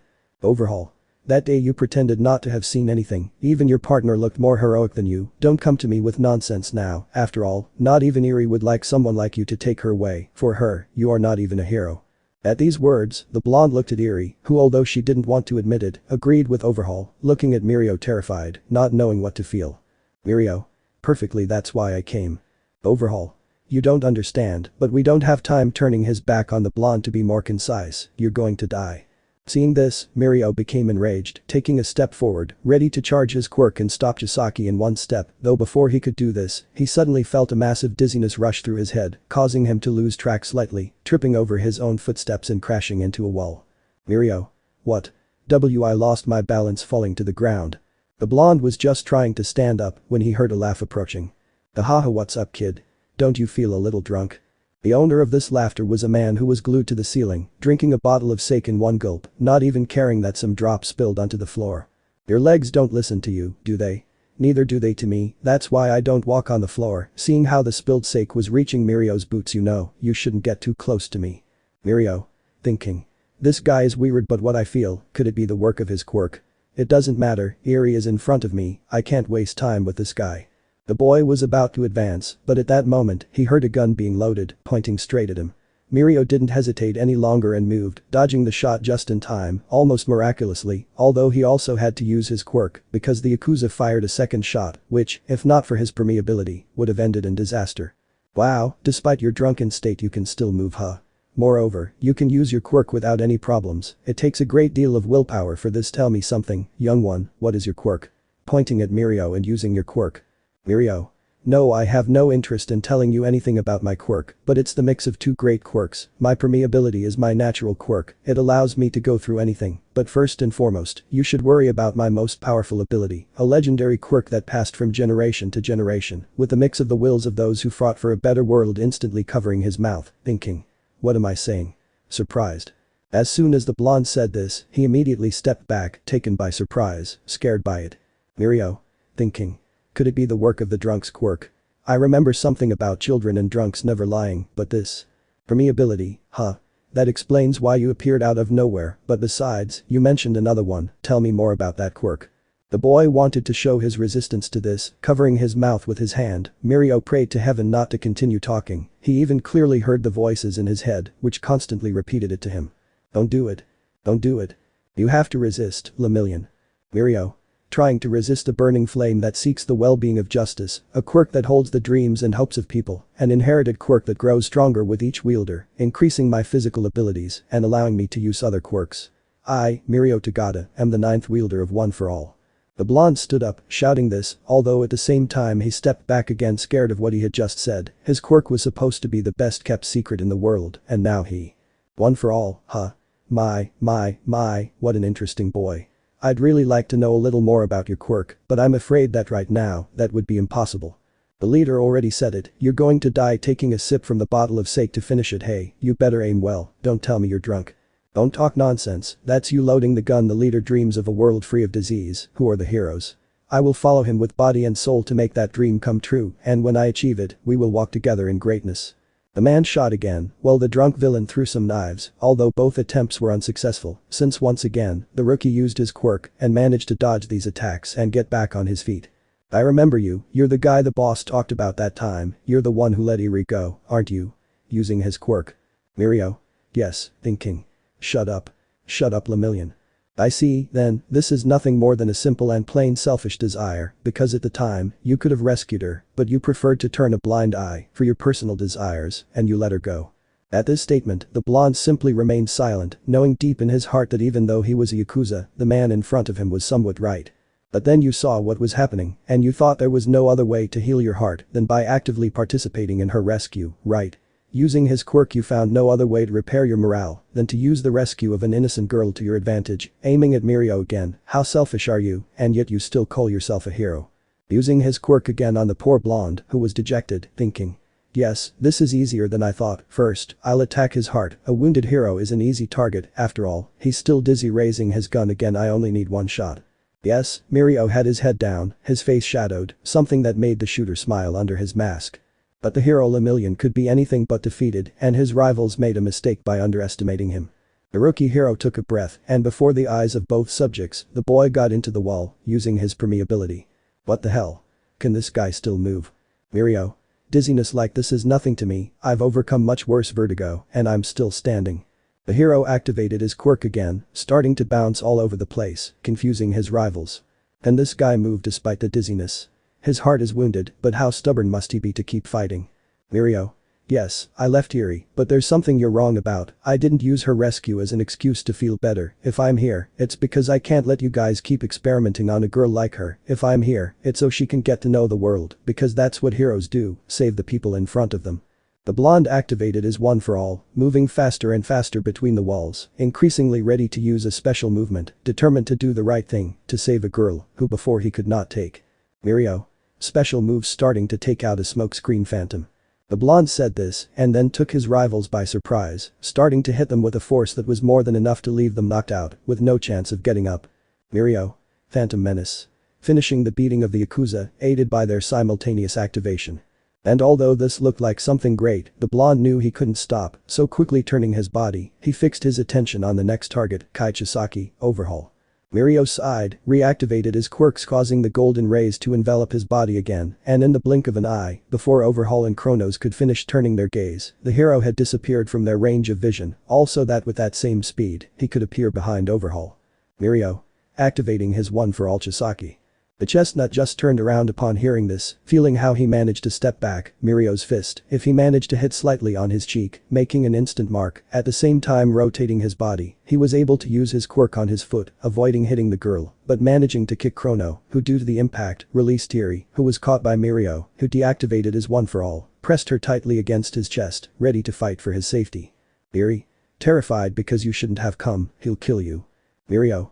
I won't let you suffer any longer. Forgive me if I couldn't do it before. I understand that maybe you don't see me as one, but I promise you, this time, I will become a great hero. Determined.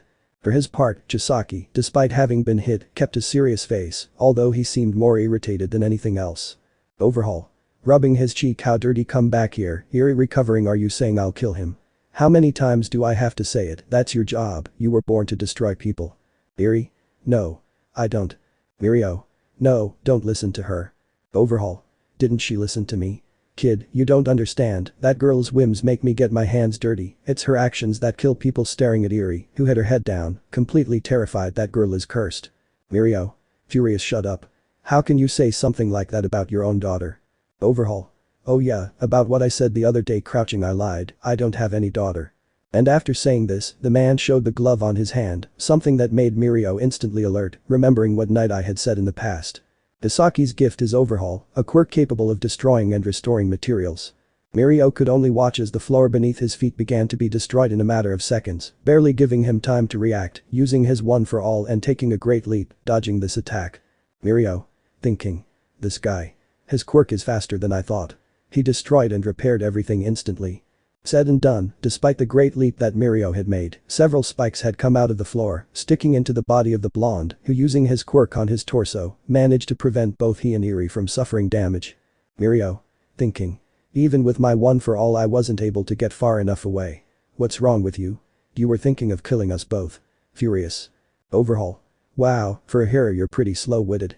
Shaking his head negatively. I was really thinking of killing you, she doesn't really matter to me, after all, if she breaks, I'll be able to restore her, as long as it's immediately, I know I can return her to her original state, even if she doesn't look like her, and Eri knows it too, because I've experienced it before, many times.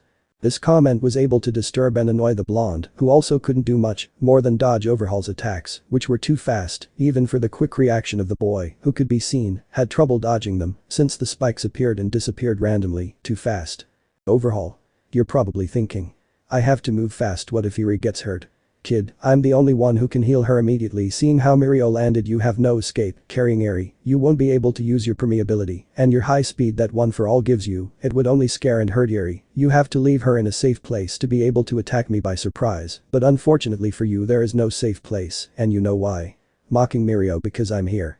Overhaul said this and continued with his attack, which Mirio had to dodge, now using the variety of quirks that one for all, which, contrary to what happened before, did not fail, flowing in sync with its user, although even with these abilities, the blonde did not seem to gain any ground. Mirio used his black whips, the Fajin, the smokescreen, even with his danger sensor active, Overhaul was very close to hurting Mirio on several occasions, without any option of being able to hit him back. Overhaul. Tell me, would you face me despite this disadvantage, student? For his part, Chrono, who was not unconscious, slightly reacted, taking his weapon being seen by Mirio. Mirio. Thinking. Is he still conscious? I thought I landed a good hit on him, but I missed. Is that drunk's quirk still affecting me? Overhaul. You better be aiming for the arm he's holding Eri with, idiot. Chrono. I've got my eye on him, I didn't think he was that good at using his quirks, we should thank the other for making him talk to us about him, otherwise we'd be in trouble. Overhaul. Yeah, it's obvious I train hard, thinking. I'll give him a free kick, I'll destroy the spikes and create a structure that he can't escape through. The villain thought this, and before Mirio's eyes, the attacks began to disappear rapidly, although this only made the blonde alert. Mirio. Thinking. If that guy is going to shoot, there can't be any obstacles clouding his vision, even though I can't see his face, there's no doubt, he's Overhaul's right-hand man, Chrono. Looking at Eri with a smile. Excuse me little one, thinking. I saw his quirk on the list, I can't let him touch me. The Yakuza began to attack Mirio, although he instantly covered himself and Eri with his cloak, using his quirk, making the bullets pass through only the cloak with such good luck that they did not touch both of them. Chrono. That guy hit his body so it would fail, using his quirk. I thought capes were just for looks. Both men only saw how the red cape fell to the ground, only noticing a small bulge, which Overhaul quickly deduced was not the student. Overhaul. Chrono. Overhaul's great intellect was able to decipher Mirio's plan, so using his quirk, he managed to push his partner away, with such good luck that he was able to be faster than the blonde, who only managed to take the weapon from Chrono. Chrono. Sorry. Overhaul. This guy is strong, but looking at Eri you left her unprotected. She's mine. The man was about to use his quirk, but Mirio was much faster, managing to appear in front of him, throwing a punch that using his quirk, went through the Yakuza's hand, but managing to hit Chisaki in the cheek with force. Mirio. I know how you are, the purpose of the capes is for heroes to protect the girls who are suffering with them. The words made Eri's head resonate, who clung to the gnawed and perforated piece of cloth, although this inspiring moment could not last long, because despite the strong blow, neither of her two rivals were defeated. Chrono had taken advantage of this distraction to run in the direction of his weapon, although using his intellect and speed increased by one for all, Mirio managed to reach him again, kicking him in the stomach, thus throwing him off. Mirio. Thinking. You're not sir, but remember what he always says, predict your opponent's moves, watch their moves, predict everything they can do. Turning to look at Chisaki, he doesn't move like a normal Yakuza, he's strong starting to sink, but I'm stronger than you. Appearing in front of the Yakuza and above all. The brown-haired man managed to hit Chisaki again using his one for all with power, at the same time, Eri looked at him attentively. I won't let you suffer anymore. Forgive me if I couldn't do it before, I understand that maybe you don't see me as one, but I promise you, this time, I will become a great hero. Mirio. I won't let you take her, and I won't let you hurt her anymore. Don't you understand? I defeated both of you, Chisaki.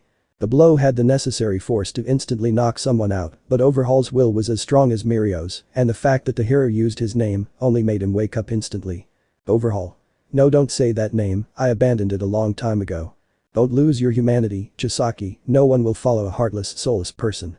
The brown-haired boy began to use his quirk to its full potential, spikes, walls, Mirio stopped at nothing, trying to get close to his rival, looking for the possibility of landing the blow that could ensure his victory. Then teach me senpai, teach me how to hurt myself with my own quirk. The blonde remembered Izuku's words during their confrontation, this time the boy felt it inside his body, his one for all, which before acted erratically, and even painfully, now flowed in perfect synchrony with him, encouraging him, giving him his strength to get the girl out of that hell, in which Overhaul had put her. But to Mirio's surprise, a dark tearful figure appeared from one of the wounds in the wall. It was Nemoto, who, like a faithful dog following his master, dragged himself shamefully, looking for Chisaki, who, upon seeing him, knew that he had the perfect opportunity to achieve his victory. Overhaul. Nemoto. Nemoto. Overhaul, I came all this way to walk by your side. Mirio. Thinking. What the hell? This guy is still conscious.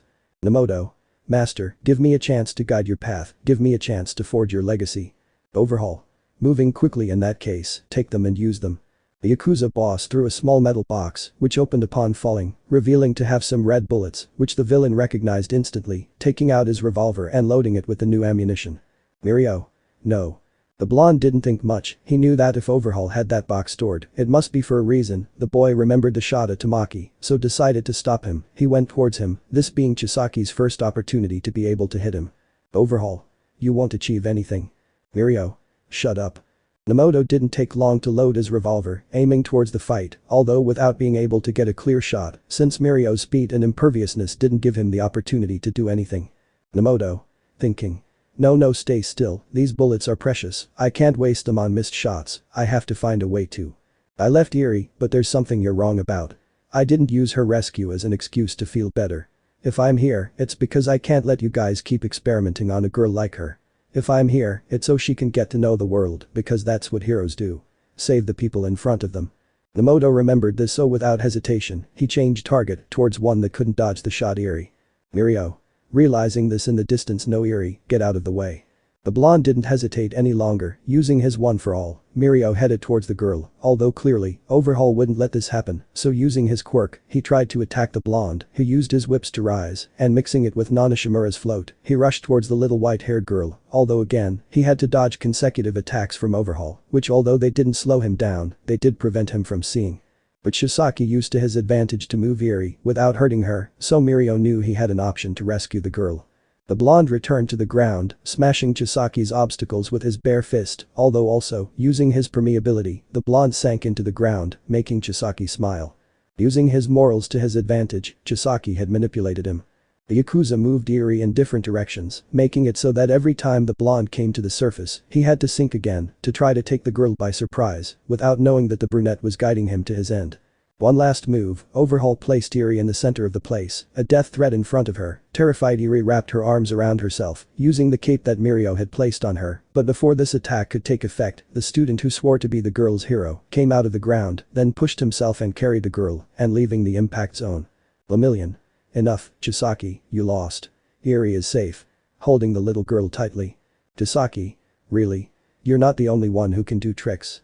The wall in front of Mirio, the boy, focused on his work and rescuing Eri, thought he had reached the end of the room, but this was nothing more than a false illusion, because soon, this wall split, letting Mirio see that Nemoto was standing in front of him, aiming straight at his face. Nemoto. What will be stronger, your sense of duty or the importance of your quirks?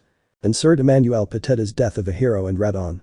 Mirio quickly stopped, but Nemoto didn't have time to waste, so as he said these words, the man pulled the trigger, causing the deafening sound. I want to be a hero. What do you say? Heroes are great, they save people, and they always care about their safety. Son, our quirks are as strong as they are dangerous, one wrong step, and we can end up split in two. Knowing this, do you still want to be one? Yes. I know it sounds dangerous, but if it's to save people, then I'll face any adversity. Well, in that case, your father will always support you. Yes. I will be a hero who can save everyone. The hero was strong and fast, one for all enhanced all his senses, including his reaction capacity, but at such short distance, Mirio turned his body, protecting Eri with it, looking at the girl with a smile that conveyed tranquility and security, but that didn't stop the powerful blonde from feeling the impact. Making its way into his body as if it were the most potent poison, Mirio could feel how the bullet's liquid quickly mixed with his DNA, destroying his super powerful cells. The poor blonde could feel it, with each millisecond that passed, his permeability abandoned his being, leaving him at the mercy of Chisaki's attacks. But no, if Mirio thought this would end there, he was wrong. The man didn't hesitate, and knowing of Mirio's quirk, he pulled the trigger again, now hitting him in the side. This not only caused him incredible powerful pain, but with this second shot, the blonde knew what was coming. Mirio Toga could hear the screams of agony in his head, the cries for help from his 7 predecessors, who were trying in vain to stay with their wielder. Almight's successor could hear the voice of Nana, of Dagoro, of each and every one of the wielders, until reaching the first. For seconds that seemed like millennia, these screams filled his head, screams that he was sure would never let him sleep, although it only took a couple more seconds for everything to fall silent. All the noise inside her slowly lowered in volume, until it became a kind of static, which only hammered at her mind. But after a few more seconds, the static subsided, becoming just white noise in her head, reminding her of the sadly obvious. The warmth that the flame provided was now gone, the energy surrounding his body and embracing his being was now only a coldness that almost made him fall to his knees. Mirio felt his strength abandon him as he tried to activate any of his quirks. The golden rays that once shone with blinding intensity now looked dull, lowering their luminosity to the point that they stopped emanating from the boy's body, who knew that now, there was no doubt, his permeability and more importantly, his one for all, had ceased to exist. Mirio Toga, your willpower and pure heart demonstrate the courage of a true hero. No matter the adversity, you knew how to overcome it. So I can proudly say that you are worthy of carrying the flame of pride, the torch of freedom and symbol of justice that one for all represents. Use it wisely and train hard so that the time will come when you can tell the world that you are here. After the House of the Rising Sun, Izuku. The soft arpeggiation is what begins this story in a bar in Japan where people listen attentively to a green-haired singer. There is a house in New Orleans. They call it the Rising Sun. And it's been the ruin of many a poor boy's. And God I know, I'm one. The freckled man's soft voice grabs everyone's attention, sounding calm, people focus on the song, ignoring the truth behind the melody. It's not just a randomly chosen song, it's a story, a warning, a cry for help. With each stanza, memories come to Izuku's mind, each one being a demon ready to torment him. He was never really someone popular, he was intelligent and skilled in some things, but he never stood out, or at least not like his partner Bakugo would, who always had everything handed to him on a silver platter. No, Izuku really was a loser, someone no one would miss. Maybe that's why he decided to give up in the first place. Maybe that's why he gave up everything. Or maybe it was because he simply didn't want to bother anyone anymore. My mother was a tailor. She sewed my new blue jeans. My father was a gambling man. Down in New Orleans. Izuku remembered it precisely, the boy had an account of all the fights that there were between his parents, many were because of him, since Izuku was always used as a simple punching bag, although some others were simply because his father was simply in a bad mood. Midoriya was what could be considered a loving mother, always attentive to her son, focused on her family, how she could keep the house in one piece, take care of Izuku and put up with her husband, was a titanic task that despite her years, Izuku could not understand. Inko was always proud of Izuku, the woman always said the same thing. You are made for great things, you will change the world, son. Izuku almost shed a tear at this, if his mother saw what he became. Where has that adorable boy gone? Now the only thing a gambler needs. It's a suitcase and a trunk. And the only time he's satisfied is when he's on a drunk. Isashi Midoriya on the other hand Izuku perfectly remembered when he was an exemplary father, attentive, always making sure that nothing was missing at home. What the boy could not remember was the exact moment when that kind and protective father had become the monster that beat him and his mother every day. That guy who hated his son being hit but hated even more the fact that despite enrolling Izuku in multiple self-defense classes, the boy still preferred dialogue over fists. In the words of his father. Words are weapons that the weak use due to lack of ability. Izuku remembered everything with great precision and pain in his chest. Maybe he should or shouldn't have felt guilty, but now that didn't matter. Now, the green-haired boy was taking out all his pent-up anger in a single song. The abuse, the abandonment, the divorce from his parents, everything he had to see and live through was now being exposed like a nerve to an audience that was paying close attention. When did that change happen? At what point did he go from helping everyone around him to focusing only on himself? At what point did he belittle and minimize the problems of others? Maybe he'd never know, maybe he never really cared. But what Izuku and no one knew is that moments before, at the beginning of the song, someone entered the place, a girl with a thin build, small stature and short violet hair. The girl was carrying a bass that had accompanied her all her life, a gift from her parents, veteran expert musicians. The girl met the owner of the place who smiled when he saw her. But look at what the wind brought here, the dwarf star ladies and gentlemen, haha. Hey, stop bothering me with that, it took me a long time to get a good name with fake annoyance. Oh that's right, excuse me Miss Earphone Jack with a smile. You never change, how have you been Ivan? Ivan. It's been a bit boring since you left. We miss your fights here, haha, but far from it. Everything's going great, Jiro. But tell me, how are you? The fact that you're feeling so special here is almost a miracle. How was your first tour, Ricky? Jiro. Everything was great, tiring though, although I would do it again without hesitation with a smile. Ivan. Hahaha, I understand very well. By the way, how is your father? I haven't seen him around here in a while. Jiro. Well, oh well, you know how it is, with that lung cancer getting a little more serious. Ivan. Yes, but I told him in the past that this would happen if he smoked a pack an hour a day. If cancer didn't kill him, your mother definitely would, hahaha, trying to cheer the girl up. The female just smiled until the tone of that iconic song made her turn towards the stage, seeing the boy for the first time. His clothing was too simple, white tennis shoes, light brown pants, an equally white shirt without any print, a blue jacket, and finally a grayish cap from which a few strands of green hair managed to escape. You could see that his beard had been recently shaved, having a light shadow of hair. Kayaka Jiro turned her head slightly confused. Jiro? Who's the rookie? He looks like a bum. Ivan? He's a pretty strange guy. He came here almost 2 or 3 weeks ago, or was it already a month? Anyway, to be more exact, I think he came here the same day you left. He asked me for a chance to come up and play a song. I accepted, and since then, there he is, every day, it's just a song. Jiro? Just one song? Wow, so he's just doing it for fun, I guess. Ivan? I think so, I wanted to offer him a job. Jiro? Hey. Interrupting him, I almost had to beg you to let me work here. Ivan? Calm down Jiro, I do it because I think he really needs the money, you said it yourself, he seems like a bum. Approaching the girl, but the funny thing is that he always says no. The same thing happens with the pay. He collects the tips that people give him, but when I give him the payment for his service, sometimes he takes it, sometimes only half, sometimes he just eats and leaves. The truth is I thought it would only be something for a few days. But look at him, I don't know why he comes back, because it's definitely not because of the food. Laughing sarcastically, now I remember, his name is Izuku Midori or something like that. The rocker girl stopped paying attention to her superior, focusing more on the song. The guitar seemed to be a Gibson JE which was a little worn, but even so, the sound was still impressive, managing to play those notes clearly and without mistakes. Jiro started walking towards the stage lightly while listening to the green-haired man's voice. At first, it reminded him of the version that Bob Dylan performed, although after listening to more of the lyrics, it reminded him of the voice of the actor who played Kenji Endo in the movie Th Century Boys, when he sang the acoustic version of Bob Lennon. The girl couldn't decide on this when it was time for the light solo that the song had, only in the absence of a keyboard. The green-haired man went from playing a fingerpick to a powerful strumming that took the girl by surprise.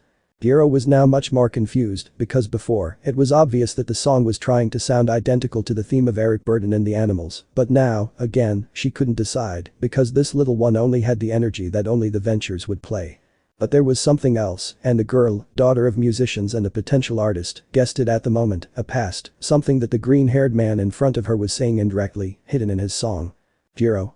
What do you mean? Whispering while looking closely at the boy.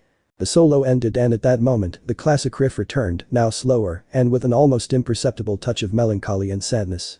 Oh mother, tell your children not to do what I have done. Spend your lives in sin and misery. In the house of the rising sun. The green-haired boy just smiled at this irony. After the divorce, his mother had remarried, this time to a policeman whom Izuku considered the hero and symbol of peace. After all, he had achieved the impossible. Getting his mother out of the hole Hisashi had put them in. Inko now looked happy, and after a few years, Izuku found out there was a new infant in the family, now a girl. The green-haired man was tired. In the past, he was a loser, but at least he was happy. However, when he tried to become the opposite, he failed. He used his charm and false kindness to his advantage. Getting girls was not that complicated. He did not have Bakugo's arrogant and aggressive attitude. He was quickly able to enjoy the honey of the lips of many women from his academy, Uraraka, Sayu, Hagakure, even from other classrooms and grades such as Yui, Kinoko, Nijire, Kendo and surprisingly enough, even the religious Abara. And although at first, he thought he was just playing, in the end he was the fool, because when it was his turn to think about being someone good, it was his girlfriend at the time, Momo who with the help of Shoto Todoroki, showed him the great socio-economic difference that existed between them. After all, they were the richest families in Japan. A union would not take anyone by surprise. Well, Izuku, who was not aware that on that occasion, the toy was the women stopped seeing him as someone tender, and he became just an object of fun, even for his teacher Namiri Kayama, who knowing about Izuku's misadventures, used the boy's libido to her advantage, just bothering him for pleasure, to satisfy her masochistic side, until she got bored. Shortly after, the green-haired boy met Toga, and hell followed. The people she hung out with, her team, gang or as she called it, league, weren't the kindest people in the world, and Izuku soon discovered it. At first, he thought it would be easy to gain their trust and move on, but sooner rather than later he knew, once again, they were just using him, and if he stayed there, his destiny was jail or worse, death. Well, I got one foot on the platform. The other foot on the train. I'm going back to New Orleans. To wear that ball and chain. Leaving the Toga League was not easy, as I had expected. It almost cost him his life, but once he was out, the boy wanted to correct his path, continue on the path of good, do things the right way, but as the saying goes, make a name for yourself and go to sleep. Izuku's bad reputation followed him everywhere. He tried to apologize to the girls, but they, warned by the rumors, stayed as far away as they could from the green-haired boy, who didn't even try to do more. He knew it, he deserved it, besides it was normal for something like that to happen. After all, he showed them that he wasn't what they thought. After this failed attempt, it was now time to try new things. Izuku tried to make use of his career and went to apply for a job at his old academy as a teacher, but again, the same thing happened. His old high school was already in the eye of the hurricane due to past problems, and accepting the green-haired boy knowing what he brought with him would be a new problem that they were not willing to face, so with the pain in their hearts, they closed the doors to him and said goodbye. With nowhere else to go, Izuku gathered all his savings, determined to go to the United States. His stepfather had gone there, and it was there that he became the policeman he was now. Somehow, Izuku felt it as a sign. Maybe that was the way to find his dream job. Developing as a writer was something that had always caught his attention. A fictional world where powers and heroes were commonplace, a world of adventures where he was the protagonist, a world where he could help people, like they didn't help him. The boy wandered aimlessly for a few days until he met her. Blonde hair, round glasses, Melissa Shield was her name, daughter of the famous scientist and engineer David Shield. At first, it was just a small, sincere friendship, but it soon escalated into something more. The first kiss was just the beginning. But Izuku knew better than anyone, he had lost. Melissa was not for him, she deserved more than a liar. For her part, what she felt was honest, but if there was one thing her father always made clear to her, it was that trust is the mother of any relationship, and as painful as it was, she didn't feel she could have that trust from someone who could have been the love of her life. Both ended on a healthy note. And as the song says, Izuku returned to Japan, bought a guitar, and since suicide never worked for him, he started playing in that bar. Well, there is a house in New Orleans. They call the Rising Sun. And it's been the ruin of many a poor boy. And God, I know I'm one. It's ironic, Japan is called the land of the rising sun, and just now, he was singing a song called The House of the Rising Sun.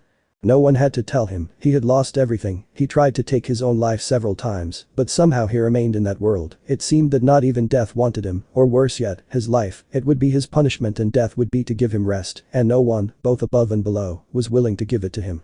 There wasn't a brothel here, it wasn't even just one place that became his downfall, but many in general, but still, wow, had life been as cruel to others as it was to him? Most likely it had. Izuku could bet all his money that those present in front of him were people with problems just as bad or much worse. Oh God, of course I know. The green-haired boy dropped his hand over all the strings in a tone that everyone understood was the final note, the song, and the silent story had ended. People began to applaud, asking for another one with emotion. But Izuku did not please his audience. Instead, the boy lowered his head and slightly raised his right hand, a pose that many considered an allusion to victory. After only a few seconds, the freckled boy took off his cap, made a small bow and left the place. The music started to play through the speakers of the place. The people calmed down little by little, until they returned to their own affairs. After receiving and saving the tips, Izuku put his guitar in its case and walked towards the exit. His apartment was the next destination, but first he had to eat. Izuku had already taken a look at the bar menu since he entered, so he already had his decision. Carefully, the freckled man reached the bar. The cold beer and a hamburger with fries would be what would fill his stomach that night. While he waited for his order, the boy took out a cigarette and his lighter, took the first drag, seeing figures in the smoke, which took seconds to disappear. The green-haired man just made a face of tiredness and looked down, taking a sip of his beer. The night was quite warm, maybe he would even dare to buy another beer, or better yet, a full bucket. This time it had gone quite well for him. Izuku only slightly looked back, seeing all the people laughing and eating peacefully. Unlike them, he looked like a bum. Izuku. At least people like my misfortunes. The boy only smiled slightly at his joke before taking another drag on his cigarette and a sip of his beer. The chef of the place had already placed the green-haired man's burger in front of him. Izuku just raised a glass bottle in gratitude. Then, he threw the little ash that the cigarette had to put it on the ashtray. Izuku took the hamburger, but before he could raise it to take a bite, someone stood behind him. Jiro. You're Izuku Midoriya, right?